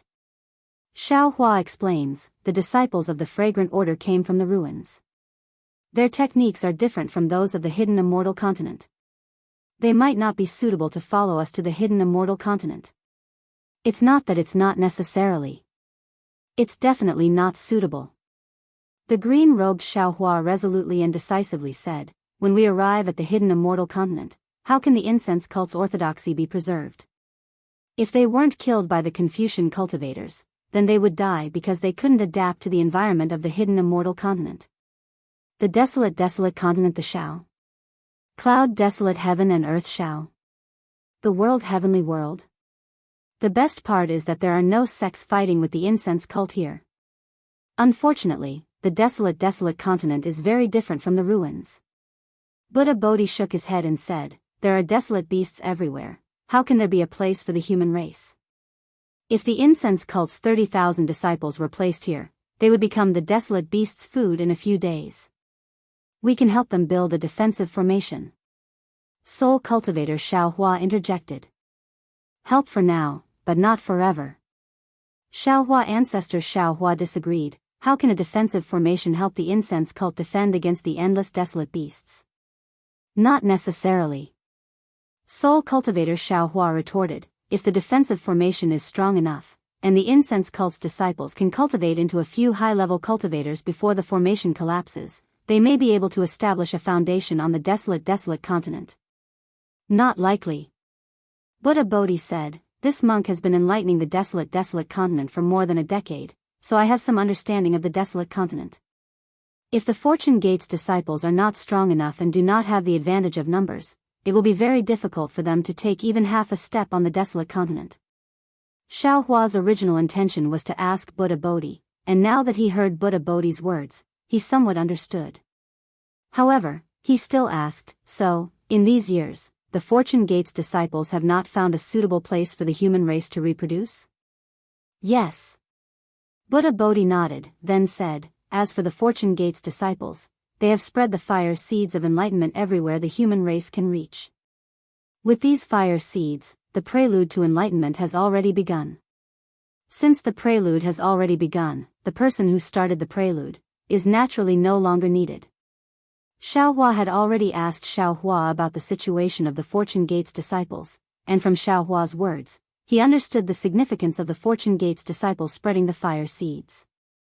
Hearing Buddha Bodhi's words, he immediately ordered, in that case, Grandmaster, please pass down the Fortune Gate's order for all Fortune Gate's disciples to return. Prepare to return to the Shenhua mainland. Yes, this monk understands. Buddha Bodhi did not dare to delay. After listening to Xiaohua's order, he stepped on a Buddha cloud and left. Xiaohua then turned to the green-robed Xiaohua and said, "Let's go, fellow Daoist. Let us see how good the transmission array you built is." "Huh, fellow Daoist, please." The green-robed Xiaohua was as proud as when he was in the ruins. He led Xiaohua to the foot of the mountain, but when he saw the capital star formation at the foot of the mountain, Xiaohua chuckled. He pointed at the formation and asked, "If our grand formation can't protect the lives of the incense-spreading cult's disciples, how can this grand formation protect the transmission array?" "The grand formation is secondary, the main thing is that fellow Daoist is here." The green-robed Xiaohua was very sophisticated, and he flattered Xiaohua, leaving Xiaohua speechless. When they entered the grand formation, they saw a transmission array standing in midair. It was much smaller than the grand formation they built in the ruins. Moreover, there were 9 grooves on the grand formation, which seemed to be used to place spirit stones in ordinary transmission arrays. Seeing this kind of transmission array, Xiaohua was really surprised. He frowned and said, "Fellow Daoist, what we said before. I thought it was a joke.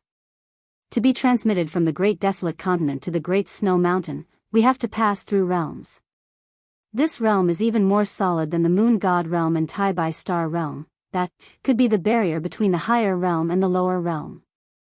Fellow Daoist, can this kind of transmission array work?" The green-robed Xiaohua replied with confidence, "The ancients said that the meat in the bun is not in the folds. Fellow Daoist, don't think that I's transmission array is small, it is more powerful than the previous ones." Soon after, the green-robed Xiaohua explained the advantages of this transmission array, and finally pointed to the 9 grooves and said, "When the transmission array is activated, it can reduce the interference of the barrier between the 2 realms and establish communication with the Great Snow Mountain's divine sense mark. When the location of the transmission array is confirmed, fellow Daoist and fellow Daoist soul cultivator can use the south opposite north technique to stabilize the transmission array. Moreover, soul cultivator Xiaohua continued the green-robed Xiaohua's words, and explained, "The barrier between the 2 realms sounds very difficult to break through, and ordinary cultivators can only pass through it when they are ascending. If it is from the higher realm to the lower realm, it should be called a reverse passage. It is even more difficult than passing through. However, fellow Daoist seems to have forgotten, if we can feel the Great Snow Mountain's divine sense mark, what does that mean? It means that the reverse passage between the 2 realms has been opened, and we only need to control the transmission array well, and can accurately find the location marked by the divine sense mark." "Good." Xiaohua clapped and said, "I understand what you 2 fellow Daoists are saying. Thank you for your hard work, fellow Daoists. Now, everything is ready, except for the east wind. This east wind is really hard to blow." Green-robed Xiaohua spoiled the mood, "Who knows when the reverse passage will open? We will wait here and cultivate." Scholarly cultivator Xiaohua didn't care, and said with a smile, "It's better if we can wait, but if we can't, then we might as well cultivate until the end." Xiaohua's heart was moved, and he nodded slightly, "Fellow Daoist soul cultivator is right, we all have our own cultivation techniques, if it really can't be done, then we will settle down here." Xiaohua had just finished speaking when Buddha Bodhi entered the array and said with his palms pressed together, "Sandalwood, the order has been passed down, the Fortune Gate disciples will return in a few days. We will wait here." Xiaohua looked around and said with a smile, "As long as we leave a divine sense mark, we can use the south opposite north technique to rush back at any time, so why wait here? Why don't we take advantage of this time to travel around the desolate continent?" "That's right, it should be like this." Green-robed Xiaohua was overjoyed, "I haven't gone out since I arrived here. Of course we can leave a divine sense mark, but a divine sense mark is also a kind of hidden danger. I have many Soul Cultivator secret techniques that can be used with divine sense marks. Soul Cultivator Xiaohua suggested, why don't we let I leave a temporary mark that can be used? When we return, the mark will disappear. Naturally, Xiaohua agreed. After Xiaohua cast his spell, the group arrived at the bottom of the lava where the stone giant resided. Seeing that Xiaohua had returned, the little stone giant who had been saved by Xiaohua became somewhat timid. However, he still bravely stepped forward, bowed and saluted. This little one thanks Daoist for saving my life, and also thanks Daoist for everything you've done for my tribe. Looking at the stone giant that was much bigger than him, Xiaohua thought of the past, and then looked at the present. He felt that everything the Fortune Gate disciples had done in the past 10 years was more valuable than anything they had done before. He smiled and nodded, little guy, although you and I don't belong to the same tribe, or even, not the same race, I feel that everything in the world has a soul, and must have love. Today, I helped your stone giant tribe with the help of the human race, and I also hope that your stone giant tribe can help other races in the future. Moreover, if there are any humans in the future, I also hope that you can treat them well. This little one will remember Dao Master's words, and will certainly take action. The little stone giant's words made Xiaohua happy. Chapter 42:18. A while later, the stone giant patriarch also came over to greet Xiaohua. He chatted with Xiaohua for a while before leaving respectfully. However, from the beginning to the end, the stone giant patriarch did not look at the Buddha shrine they had been worshipping. Xiaohua stood in the lava and scanned the area with his divine sense. He saw many stone giants in the distance. Some were cultivating, some were busy, and some were looking for newly condensed essence stones. The lava no longer looked like it was on the verge of death. Xiaohua's mood became better. However, when his divine sense fell on the Buddha shrine, his heart skipped a beat. This was because even though the Buddha statue was sitting cross-legged in the niche and was complete, the crack from the top down was still very clear. There were even 2 streams of crimson lava flowing out from between the eyes of the Buddha statue, like 2 streams of blood tears. Let's go outside and wait for a while. Xiaohua's tone was cold as he said this. He then flew out of the lava without looking back. Confucian Xiaohua and his other avatars were confused. Buddha Bodhi's Buddhist sense swept over the Buddha shrine. He put his palms together and chanted Buddha's name as he followed Xiaohua to the surface. At this time, there were already some disciples who were relatively close to the mountain. When the disciples saw Xiaohua and the others standing on the mountain peak, they were very happy in their hearts. They didn't dare to come over and greet them, so they bowed from afar and then went to their own place to sit down cross-legged. Xiaohua stood on the mountain peak, but he did not release his divine sense. He only looked at the red sunset in the distance and did not speak for a long time, allowing the orange sunset to illuminate his face. Seeing that the curtain of night was approaching, Xiaohua spoke, "When I'm cultivating or running around, I don't feel anything. But when I'm idle and calm, looking at the setting sun, there's always a kind of hesitation in my heart. It's as if something has left, or as if I'm one step closer to the end. Sometimes, I don't want night to fall, and sometimes, I don't want dawn to come." Xiaohua's words were profound. The green-robed Xiaohua and the others stared at each other, not knowing how to answer. Buddha Bodhi opened his mouth, wanting to say something, but when the words reached his mouth, they turned into, "Namo Maitreya Buddha. How are the casualties of my Fortune Gate's disciples in the past 10 years? Xiaohua asked another question out of the blue. Buddha Subhuti was slightly taken aback before he shook his head and said, "This penniless monk does not know. Sandalwood, you can ask Fujiwen. However, this penniless monk believes that there should be not too much." Soul Cultivator Xiaohua felt a little awkward and hurried to help Huang Xiaolong out. After all, the Fortune Gate's disciples went out in a battle group. It's already good enough that they didn't bully other beasts. Just as they were talking, a divine sense swept over from afar. When it landed on Xiaohua's body, it immediately withdrew. A voice called out in pleasant surprise, "Master, you've returned?" The one who came along with the voice was Wang Yifei. Master is back." Xiaohua said with a smile, "What have you gained in these 10 years?" Hee hee, of course there is. Wang Bianfei smiled as he took out some universe bangles from his bosom and said, there are treasures everywhere in the prehistoric continent. I want to take everything I see. Xiaohua didn't know whether to laugh or cry. It seemed that even his own disciple was clear about his little problem of being greedy. As soon as they met, he wanted to hand over the things he collected to him. Xiaohua waved his hand and said, Master is asking about your cultivation. Don't worry, Master. Wang Bianfei was still smiling mischievously like the little boy he used to be.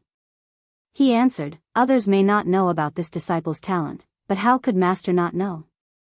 Even if this disciple doesn't sleep, I can still cultivate. Xiaohua glared at Wang Bianfei and scolded, a person must be humble. Don't you know that there is an ancient saying, pride makes people regress? Disciple is only speaking the truth. Wang Bianfei rolled his eyes and said with the grievance, but, if Master also gives this disciple a spiritual treasure, this disciple's cultivation will definitely be more powerful. Xiaohua knew that Wang Bianfei was envious of Yuanya's bone spear, so he waved his hand and said, everyone has their own opportunities. Your two senior brothers will naturally meet each other when their fate arrives. When your fate arrives, you will also get it. Other than senior brother Yuanya, which other senior brother has such good fortune? What kind of spiritual treasure did he get from Master? Wang Bianfei stomped his feet in exasperation. Xiaohua laughed, it's Lu Yi. It's just a copper coin of treasure fall, it's nothing. Why don't you ask him for it?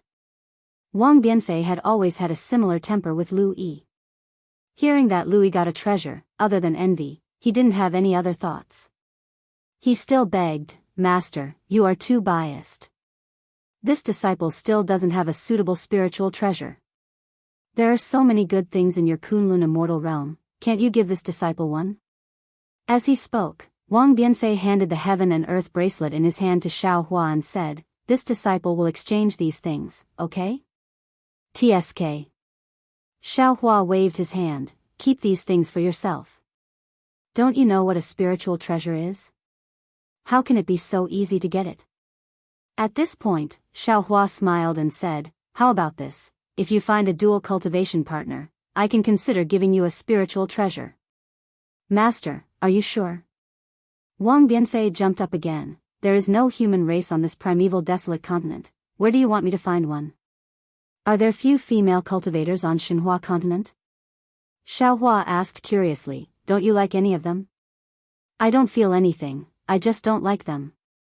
Wang Bianfei shrugged, as if he was very familiar with them. Xiaohua understood at a glance. Lu Yi and Jianghu probably played matchmaker for Wang Bianfei, and Wang Bianfei definitely didn't like any of them. Don't tell me you want to ascend to the immortal world and find another fairy? Xiaohua casually scolded. Oh, right, Master, if you didn't mention the immortal world, this disciple forgot one thing. Wang Bianfei suddenly woke up and hurriedly lowered his head to search the heaven and earth bracelet in his hand for a moment, and took out a 3-inch-long phoenix hairpin. As soon as this phoenix hairpin was taken out, it immediately emitted an aura that Xiaohua had never seen before. However, this aura gave Xiaohua a vague sense of familiarity. Xiaohua looked at it again and saw that the phoenix hairpin was sparkling and translucent. It was neither gold nor wood, and was made of a material that Xiaohua had never seen before. Moreover, the phoenix hairpin was covered with spots that resembled stars. Each of the spots emitted an indescribable fluctuation. Oh.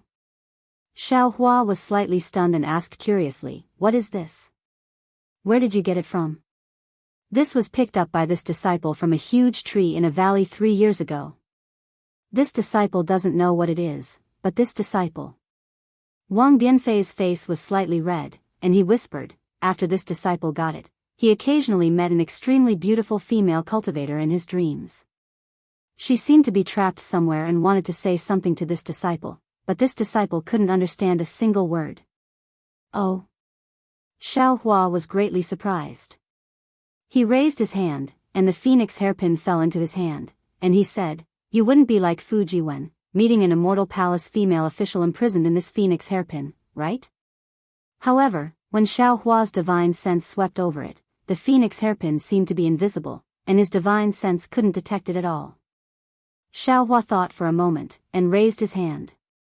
A thick lightning thread stretched out from his finger, and the lightning thread wrapped around an extremely thin crystal wire. However, when the lightning thread fell into the phoenix hairpin only trembled slightly, and didn't even release any brilliance. Strange. Subsequently, Xiaohua tried soul cultivation, Confucian cultivation, and other methods, but the phoenix hairpin still didn't move. Forget it. Xiaohua helplessly returned the phoenix hairpin to Wang Bianfei, and said, "You'd better keep this thing for yourself. Wait, when this master ascends to the immortal world, immortal world, wait." Speaking until here, Xiaohua cried out involuntarily, "Yes, this is an item from the immortal world. The markings on this phoenix hairpin are the immortal world's runes. These markings are very similar to some of the immortal world's cultivation methods that master obtained. Damn it, could it be, this phoenix hairpin really is a fairy from the immortal world? It can't be, right?" Wang Bianfei also looked at the phoenix hairpin in Xiaohua's hand in disbelief. This disciple casually picked it up. Yes. After Xiaohua recovered from his shock, he stuffed the phoenix hairpin into Wang Bianfei's hand. Fu Jiwen's female official wife was also picked up inside the mountain rocks. "Your luck has come, you actually picked up a fairy from the immortal world. You'd better keep this phoenix hairpin for yourself. Wait until the day you ascend to the immortal world, maybe you'll be able to open the restriction, and you'll finally be able to marry her." Wang Bianfei looked at the phoenix hairpin in his hand. He didn't know whether to laugh or cry awkwardly. Xiaohua might not know, but he was very clear in his heart. Several of his martial brothers often joked about Fu Jiwen's matter, saying that his bai and was picked up. He didn't expect that he would also be involved in this kind of matter. Enough. Xiaohua rolled his eyes at him, pointed in a direction and said, "Don't laugh silly. Lu Yi is back, you go and pick him up." "Yes, master." Wang Bianfei hurriedly put the phoenix hairpin into his bosom. Just as he was about to fly, he stopped and said in a low voice, "Master, you can't tell this to the other martial brothers." "I know." Xiaohua nodded, "Master will keep it a secret for you." "Thank you, master." Wang Bianfei happily left, but just as he flew 100 feet, the green-robed Xiaohua said with a smile, "And, if you don't tell your martial brothers, you can tell your martial sister or martial sister." When these words fell into Wang Bianfei's ears, Wang Bianfei almost fell from the sky. Go. Xiaohua said with a smile, "Don't listen to your martial uncle's nonsense, he's just joking with you." After Wang Bianfei flew away, Xiaohua thought of something. He gave the green-robed Xiaohua the secret sound transmission technique that Devouring Heaven gave him, and said with a smile, "The cultivation world is vast and boundless, there are also many cultivators in it. However, there's a language barrier between them, it's quite troublesome. This secret technique should be very useful, fellow Daoist. Take a look and see how you can modify it so that ordinary cultivators can use it. At the very least, you can let Wang Bianfei cultivate. That female immortal should be using the language of the immortal world. We can't understand. If Wang Bianfei understands, maybe he can discover something. It's useful for us to leave the great wasteland continent." Chapter 42:19. Oh. Is there such a magical technique in this world? Quickly, let me take a look. The green-robed Xiaohua was overjoyed. He hurriedly received the jade eyes and sat down cross-legged to study them. Buddha Subhuti asked from the side, "Tanyu, what about Dragon Vein Tanyu and Phoenix Physique Tanyu? How are they? Why haven't they come out?" Xiaohua answered indifferently, "They were injured in the imperial palace and are still in seclusion. Maybe they will come out in a few years." Namo Mithreya. Buddha Subhuti chanted, then sat down cross-legged without saying anything else. Half an hour later, the black jade Qilin silhouette appeared on the distant horizon. The dark green flames around him looked very strange in the dark night. The black jade Qilin's soul force swept over the surroundings, and when he saw so many humans, he was shocked. He was even more respectful when he saw Xiaohua. Xiaohua was stunned when he heard the black jade Qilin's words. "Master, if you don't accept this lowly one as your disciple, this lowly one is willing to be the demonic beast guarding Master's cultivation dwelling. Xiao Hua looked at Lu Yi behind the black jade Qilin and asked, "Do you know what guarding a cultivation dwelling is?" The black jade Qilin didn't seem to understand Xiao Hua's words. It pondered for a moment before stammering, "I don't know." Obviously, the black jade Qilin's first sentence was taught by Lu Yi. The black jade Qilin could recite it very well, and its flattering tone was similar to a black bear's. Xiao Hua only wanted to kidnap a demonic beast to be his mount, and Lu Yi wanted to trick the black jade Qilin into guarding the fortune gate. Like teacher, like disciple ah. Xiao Hua chuckled, waving his hand, "We'll talk about this later, you wait at the side." Yes. The black jade Qilin pondered for a moment, then stood not far from Xiao Hua. Several hours later, the moon gradually set, revealing the first glimmer of dawn in the distance. Xiao Hua's divine sense swept out and saw a group of Fortune Gate's disciples flying back, but there was no sign of Yuanya. Xiao Hua's brows furrowed as he ordered, "Lu Yi, Jianghu, Wang Bianfei, go greet Yuanya, they seem to have run into trouble." "Yes, disciple understands." Lu Yi didn't dare to be negligent. He took Jianghu and Wang Bianfei and prepared to fly away. However, Xiao Hua's heart stirred. He looked at the ink jade Qilin and sent a sound transmission, "If you have nothing to do, you can also go with them. You are extremely familiar with the desolate continent." "All right." The ink jade Qilin was standing in midair, feeling bored. Hearing Xiao Hua's words, it hurriedly flew to Lu Yi's side and followed the three of them to step on the clouds and leave. In the following days, Fu Jiwen and the other Fortune Gate disciples returned to the Fortune Gate. The group of Fortune Gate disciples organized themselves and handed over the spoils they had plundered on the desolate mainland to Fu Jiwen and the others. Fu Jiwen then distributed the medicinal pellets, secret techniques, and other treasures that Xiao Hua had given him according to each disciple's harvest. After a few more days of work, Xiao Hua finally took out the Kunlun mirror and sent all the Fortune Gate disciples into his space. "I'm afraid there's trouble again." Seeing that the bone-honing Xiao Hua had not returned for a long time, and Lu Yi and the others had not returned, Xiao Hua already had a plan in mind. He asked Fu Jiwen, "Have all the Fortune Gate disciples returned?" Other than the fallen disciples and the disciples who followed junior brother Yuanya, the rest have returned to Xinhua mainland. Fu Jiwen knew that Xiao Hua was soft-hearted, so he obediently avoided mentioning the number of fallen disciples and answered, "N." Xiao Hua nodded and asked again, "Do you know where Yuanya and the others went?" "Disciple knows." Fu Jiwen replied, "Our respective locations were arranged by Martial Uncle Bodhi and Martial Uncle Wenxiu. We all know each other's location." "Then you lead the way." Xiao Hua stood up and urged, "Master just happens to want to gain experience on the desolate mainland. Why don't you take a look at what kind of powerful opponents your martial uncle Bone-Honing encountered?" Fu Jiwen was Xiao Hua's eyes and ears on the hidden immortal mainland. Now that he heard Xiao Hua's words, he naturally understood Xiao Hua's meaning. He pointed in the direction Lu Yi and the others went and respectfully said, "Master, let's go there." Fellow Daoists. Xiao Hua looked at the green-robed Xiao Hua and the others who also stood up and said with a smile, "How about following I to explore the desolate mainland?" "Good." Soul Cultivator Xiao Hua and Buddha Bodhi responded. One went to the mysterious dark clouds, while the other went to the Naiwan Palace. On the other hand, the green-robed Xiao Hua did not rush to enter the space. Instead, he went to Xiao Hua's lower dantian. However, just as his figure entered his dantian, a purple light shone and a wave of profound energy rushed into his body. The green-robed Xiao Hua was so scared that his face turned pale. He hurriedly escaped from his lower dantian and cried out in alarm, "Fellow Daoist, what did you do to our invisible nascent soul?" "Hee, fellow Daoist, don't worry." Xiao Hua replied with a smile, "The invisible nascent soul had a fortuitous encounter and obtained a wisp of purple qi. This purple qi was not recorded in the Dao Gate's ancient records.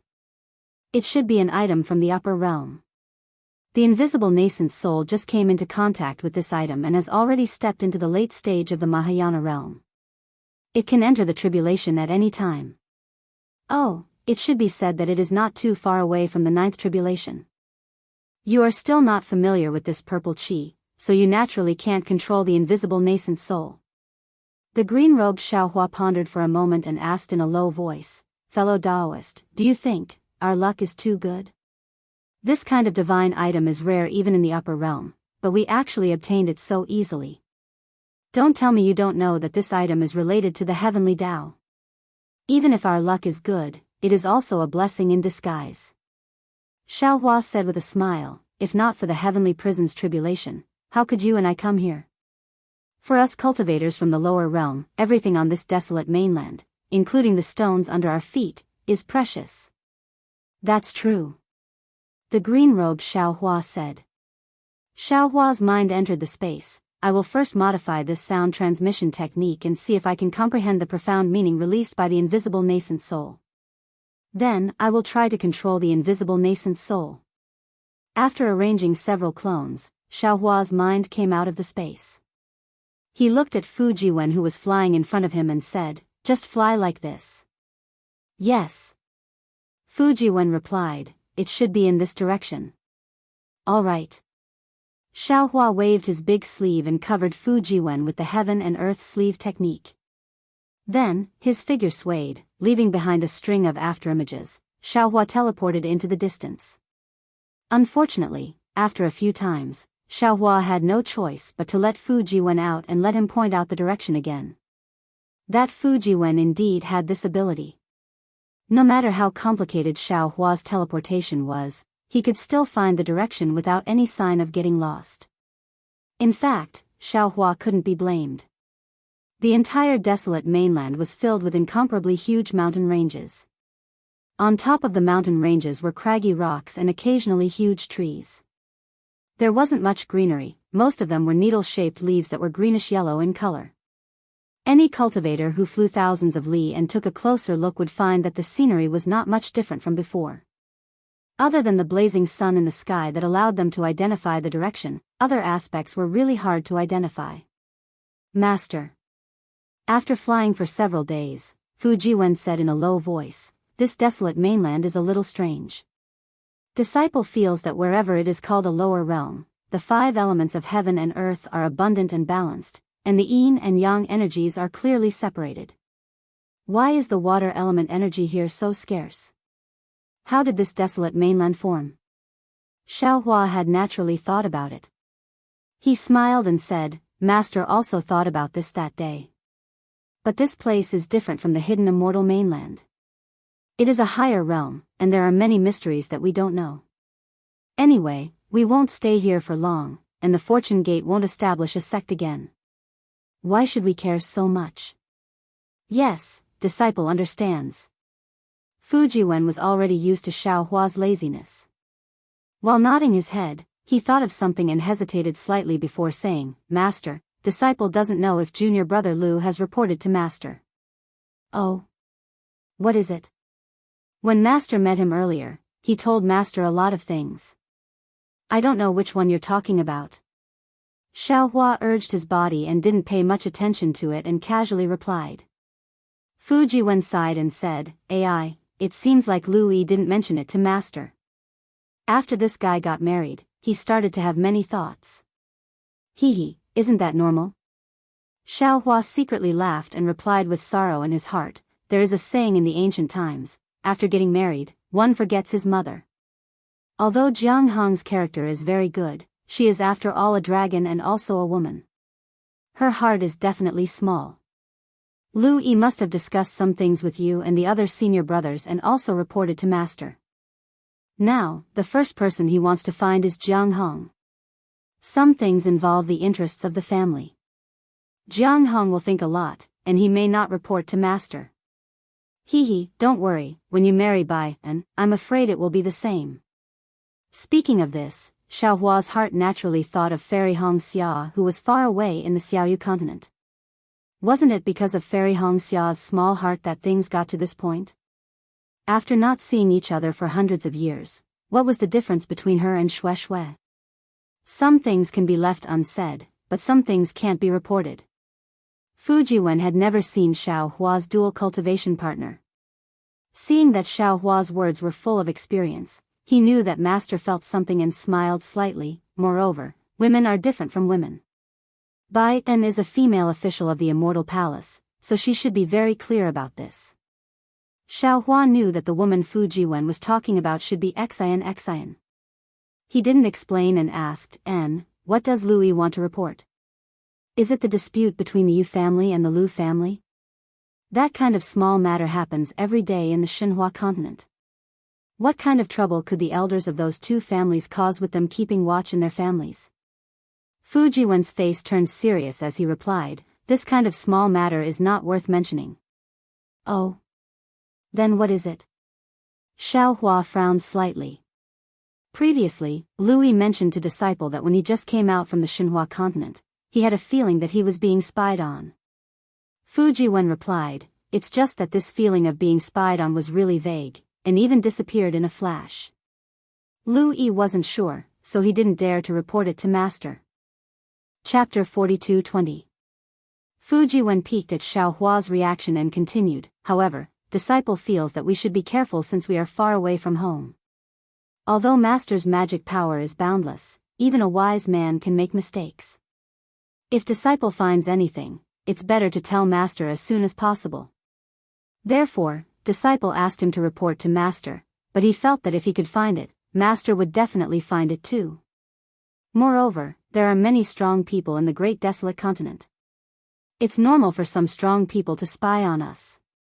What? When Xiaohua heard this, his figure suddenly stopped.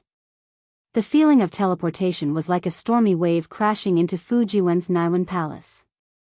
Fu Jiwen suddenly felt dizzy.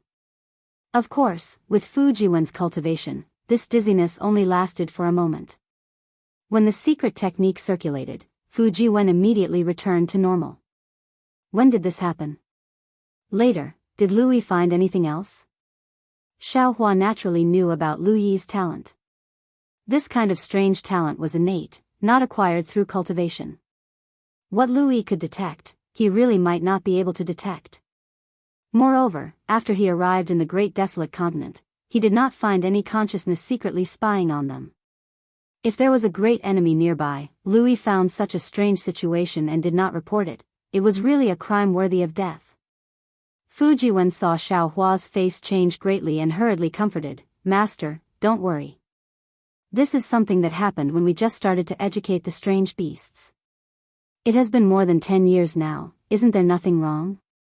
Presumably, Louis did not find anything unusual and did not report it to Master. Xiaohua nodded and did not speak much. His face was a little gloomy. Fu Jiwen said again, when Disciple and Lu Yi went in different directions, I asked him again. He was a little hesitant. He should not have that kind of feeling again, right? Otherwise, he would definitely report it. I hope so. Xiaohua had some indescribable feelings in his heart. It was like a child that he had painstakingly raised, who had always listened to him, suddenly grew up one day and had his own ideas. He did not particularly listen to his words and began to have his own secrets. The 10 spirit clones began to gradually become independent. Now, these children like Disciples began to have their own forces. However, Xiaohua immediately smiled again. Even though the Fu Jiwen in front of him didn't look any different from the Fu Jiwen he met in the past, he was still thousands of years old after all. Wasn't Louis the same? How could he possibly ask her to be the same as before? Can't you let her have her own thoughts? He was changing, and so were his disciples. As long as they were loyal to the fortune gate and were filial to him, what else could he ask for? Humph. Xiaohua snorted coldly from his nose and scolded, Lu Yi's wife is from the dragon clan. I won't say anything, but your wife is a female official of the Immortal Palace. When you marry her in the future, paying respects to her in the morning and evening is indispensable. Otherwise, I won't give any betrothal gifts. It can't be, Master. Fu Jiwen's face was full of bitterness. Momo was controlled by the princess in the imperial court. Can't she be free at home? Heaven, earth, monarch, family, teacher. Xiaohua curled his lips and said word by word, teacher has taken up quite a few. If you want to marry me, you have to be obedient. All right.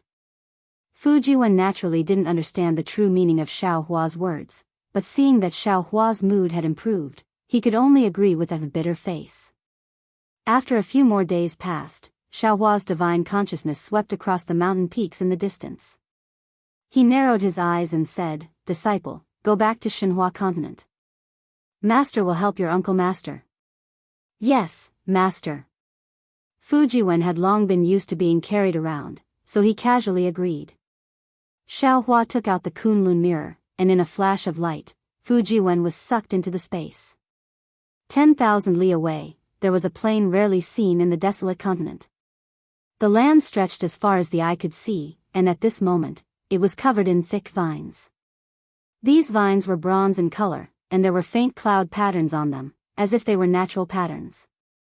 They emitted faint fluctuations, and when these fluctuations fell into the air, they actually flickered with sparks.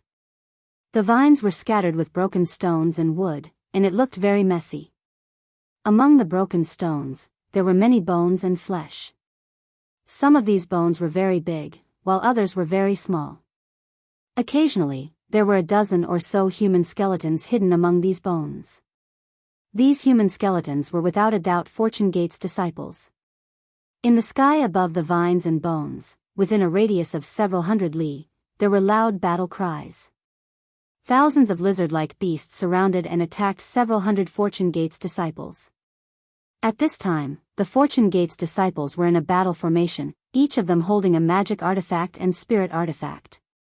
They circulated their magic power and fought against the lizard-like beasts. Outside the group of Fortune Gate's disciples, there were several dozen lizard-like beasts surrounding a cultivator, and they were also madly attacking. These cultivators were none other than Lu Yi, Jianghu, Yuanya, and Wang Bianfei. At this time, Jianghu had already revealed her true form. Dragon patterns flickered all over her body, and her huge dragon claws could tear a mountain apart. However, when such a powerful attack landed on the lizard-like beast, sparks flew everywhere. The lizard-like beast fell 100 zhang in the air, but it immediately flew back up as if nothing had happened and blocked Jianghu's attack. This was also the strange part. The several dozen lizard-like beasts only surrounded Jianghu and did not take the initiative to attack, as if they were afraid of her. The other Fortune Gate's disciples were not so lucky. Yuanya was surrounded by the most lizard-like beasts, and his physique was the largest. Yuanya had already activated his avatar, and a bronze luster surrounded his body. He held the devil hammer with both hands, and every time he swung it, the void cracked. When the lizard-like beasts saw the devil hammer coming at them, they dodged to the side, not wanting to meet the devil hammer head-on. However, when the devil hammer missed, the surrounding lizard-like beasts either spat out wind and fire as they pounced on Yuanya, or swung their tails at him. It looked like they were evenly matched. Lu Yi and Wang Bianfei were no match for Yuanya, as they could not win by brute force. Although Lu Yi had just obtained the copper coin of Treasure Fall, it could not be used in this battle. Like Wang Bianfei, he had no choice but to use his previous treasures. Although those treasures were sharp, when they landed on the lizard-like skin of these lizard-like beasts, they could only produce sparks, unable to cause any real damage. However, Lu Yi and Wang Bianfei were relieved that they had the black jade Qilin by their side. This Qilin was well versed in the desolate continent's way of fighting. While fighting against the lizard-like beasts, it did not forget to help Lu Yi and Wang Bianfei, greatly reducing the pressure on them. The battle between the group of Fortune Gate disciples and the lizards had already caused a change in the heaven and earth's origin energy. Gusts of wind rose within 1,000 li radius, and countless pillars of origin energy fell into the battle. Countless pillars of origin energy condensed and exploded in mid-air, illuminating the surroundings with dazzling light. However, all of this paled in comparison to the battle taking place several thousand li away. On the ground several thousand li away, Tempering Bones Xiao Hua had revealed his 10,000 zhang tall avatar. Although it was only 10,000 zhang tall, standing on the ground, his momentum pierced through heaven and earth, more impressive than the desolate continent's giant mountain peaks. Around Tempering Bones Xiao Hua, there were several lizard-like beasts that were several thousand zhang in size, standing on demonic clouds as they attacked ferociously. These lizard-like beasts' bodies were covered in lightning and fire patterns. Between their attacks, not only were there surging lightning and blazing flames, but there were also endless thunderclaps. Especially these lizard-like beasts, and when they opened their mouths, their roars sounded like dragon roars. The space within several thousand li was under the control of these lizard-like beasts. Countless lightning bolts and blazing flames tore the void apart. Chaotic energy fluctuations rushed out from the void, rushing towards Tempering Bones Xiaohua like a tempest. Tempering Bones Xiaohua did not use any magic tools, he merely clenched his fists. As his fists danced in the air, the space within 100 zhang exploded, and everything within the space turned into nothingness. Perhaps the energy fluctuations could pass through the void, but when they landed on Tempering Bones Xiaohua's body, they could only extinguish a small amount of light. However, there were too many energy fluctuations. At this time, Tempering Bones Xiaohua's body was already mottled with light. Many parts of his body were torn apart by the lizard-like beasts, revealing his green body. Seeing that Tempering Bones Xiaohua's fist had missed, a huge lizard-like beast pounced over and bit his arm.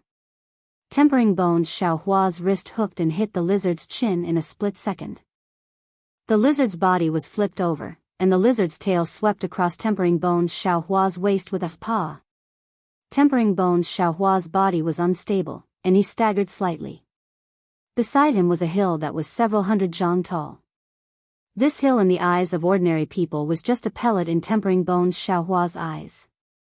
With a sweep of his left foot, he broke the hill with a boom, and the entire hill flew up. Tempering Bones Xiaohua's left foot did not stop, and it bounced smoothly like flowing water. Woo! With a piercing wind, the hill flew and hit the lizard that attacked Tempering Bones Xiaohua just now. In the end, that lizard was no match for Tempering Bones Xiaohua. The hill hit the lizard's abdomen with a boom. Although the several hundred zhang tall hill turned into powder under the lightning of the lizard's abdomen, Tempering Bones Xiaohua's strength still pierced deeply into the lizard's abdomen. The dark golden abdomen split open with a bloody scar that was several hundred zhang long, and the lizard let out a mournful wail like a dragon's roar. Humph. Seeing that several huge lizards were about to attack at the same time, a cold voice sounded between heaven and earth. A huge, suffocating aura came from afar. Then, light and shadow distorted, and Xiaohua's figure appeared in the sky along with a stream of light. Master, be careful. Xiaohua's figure had yet to completely reveal itself when Jianghu immediately sent a sound transmission to the group of lizards. Unfortunately, before she could finish speaking, several lizards opened their mouths and roared, actually shaking Jianghu's sound transmission and scattering it. At this moment, the vines on the ground suddenly moved. Shwa! The vines were 100 times fiercer than the lizards. They flew up from the ground and headed toward the space where Xiaohua was.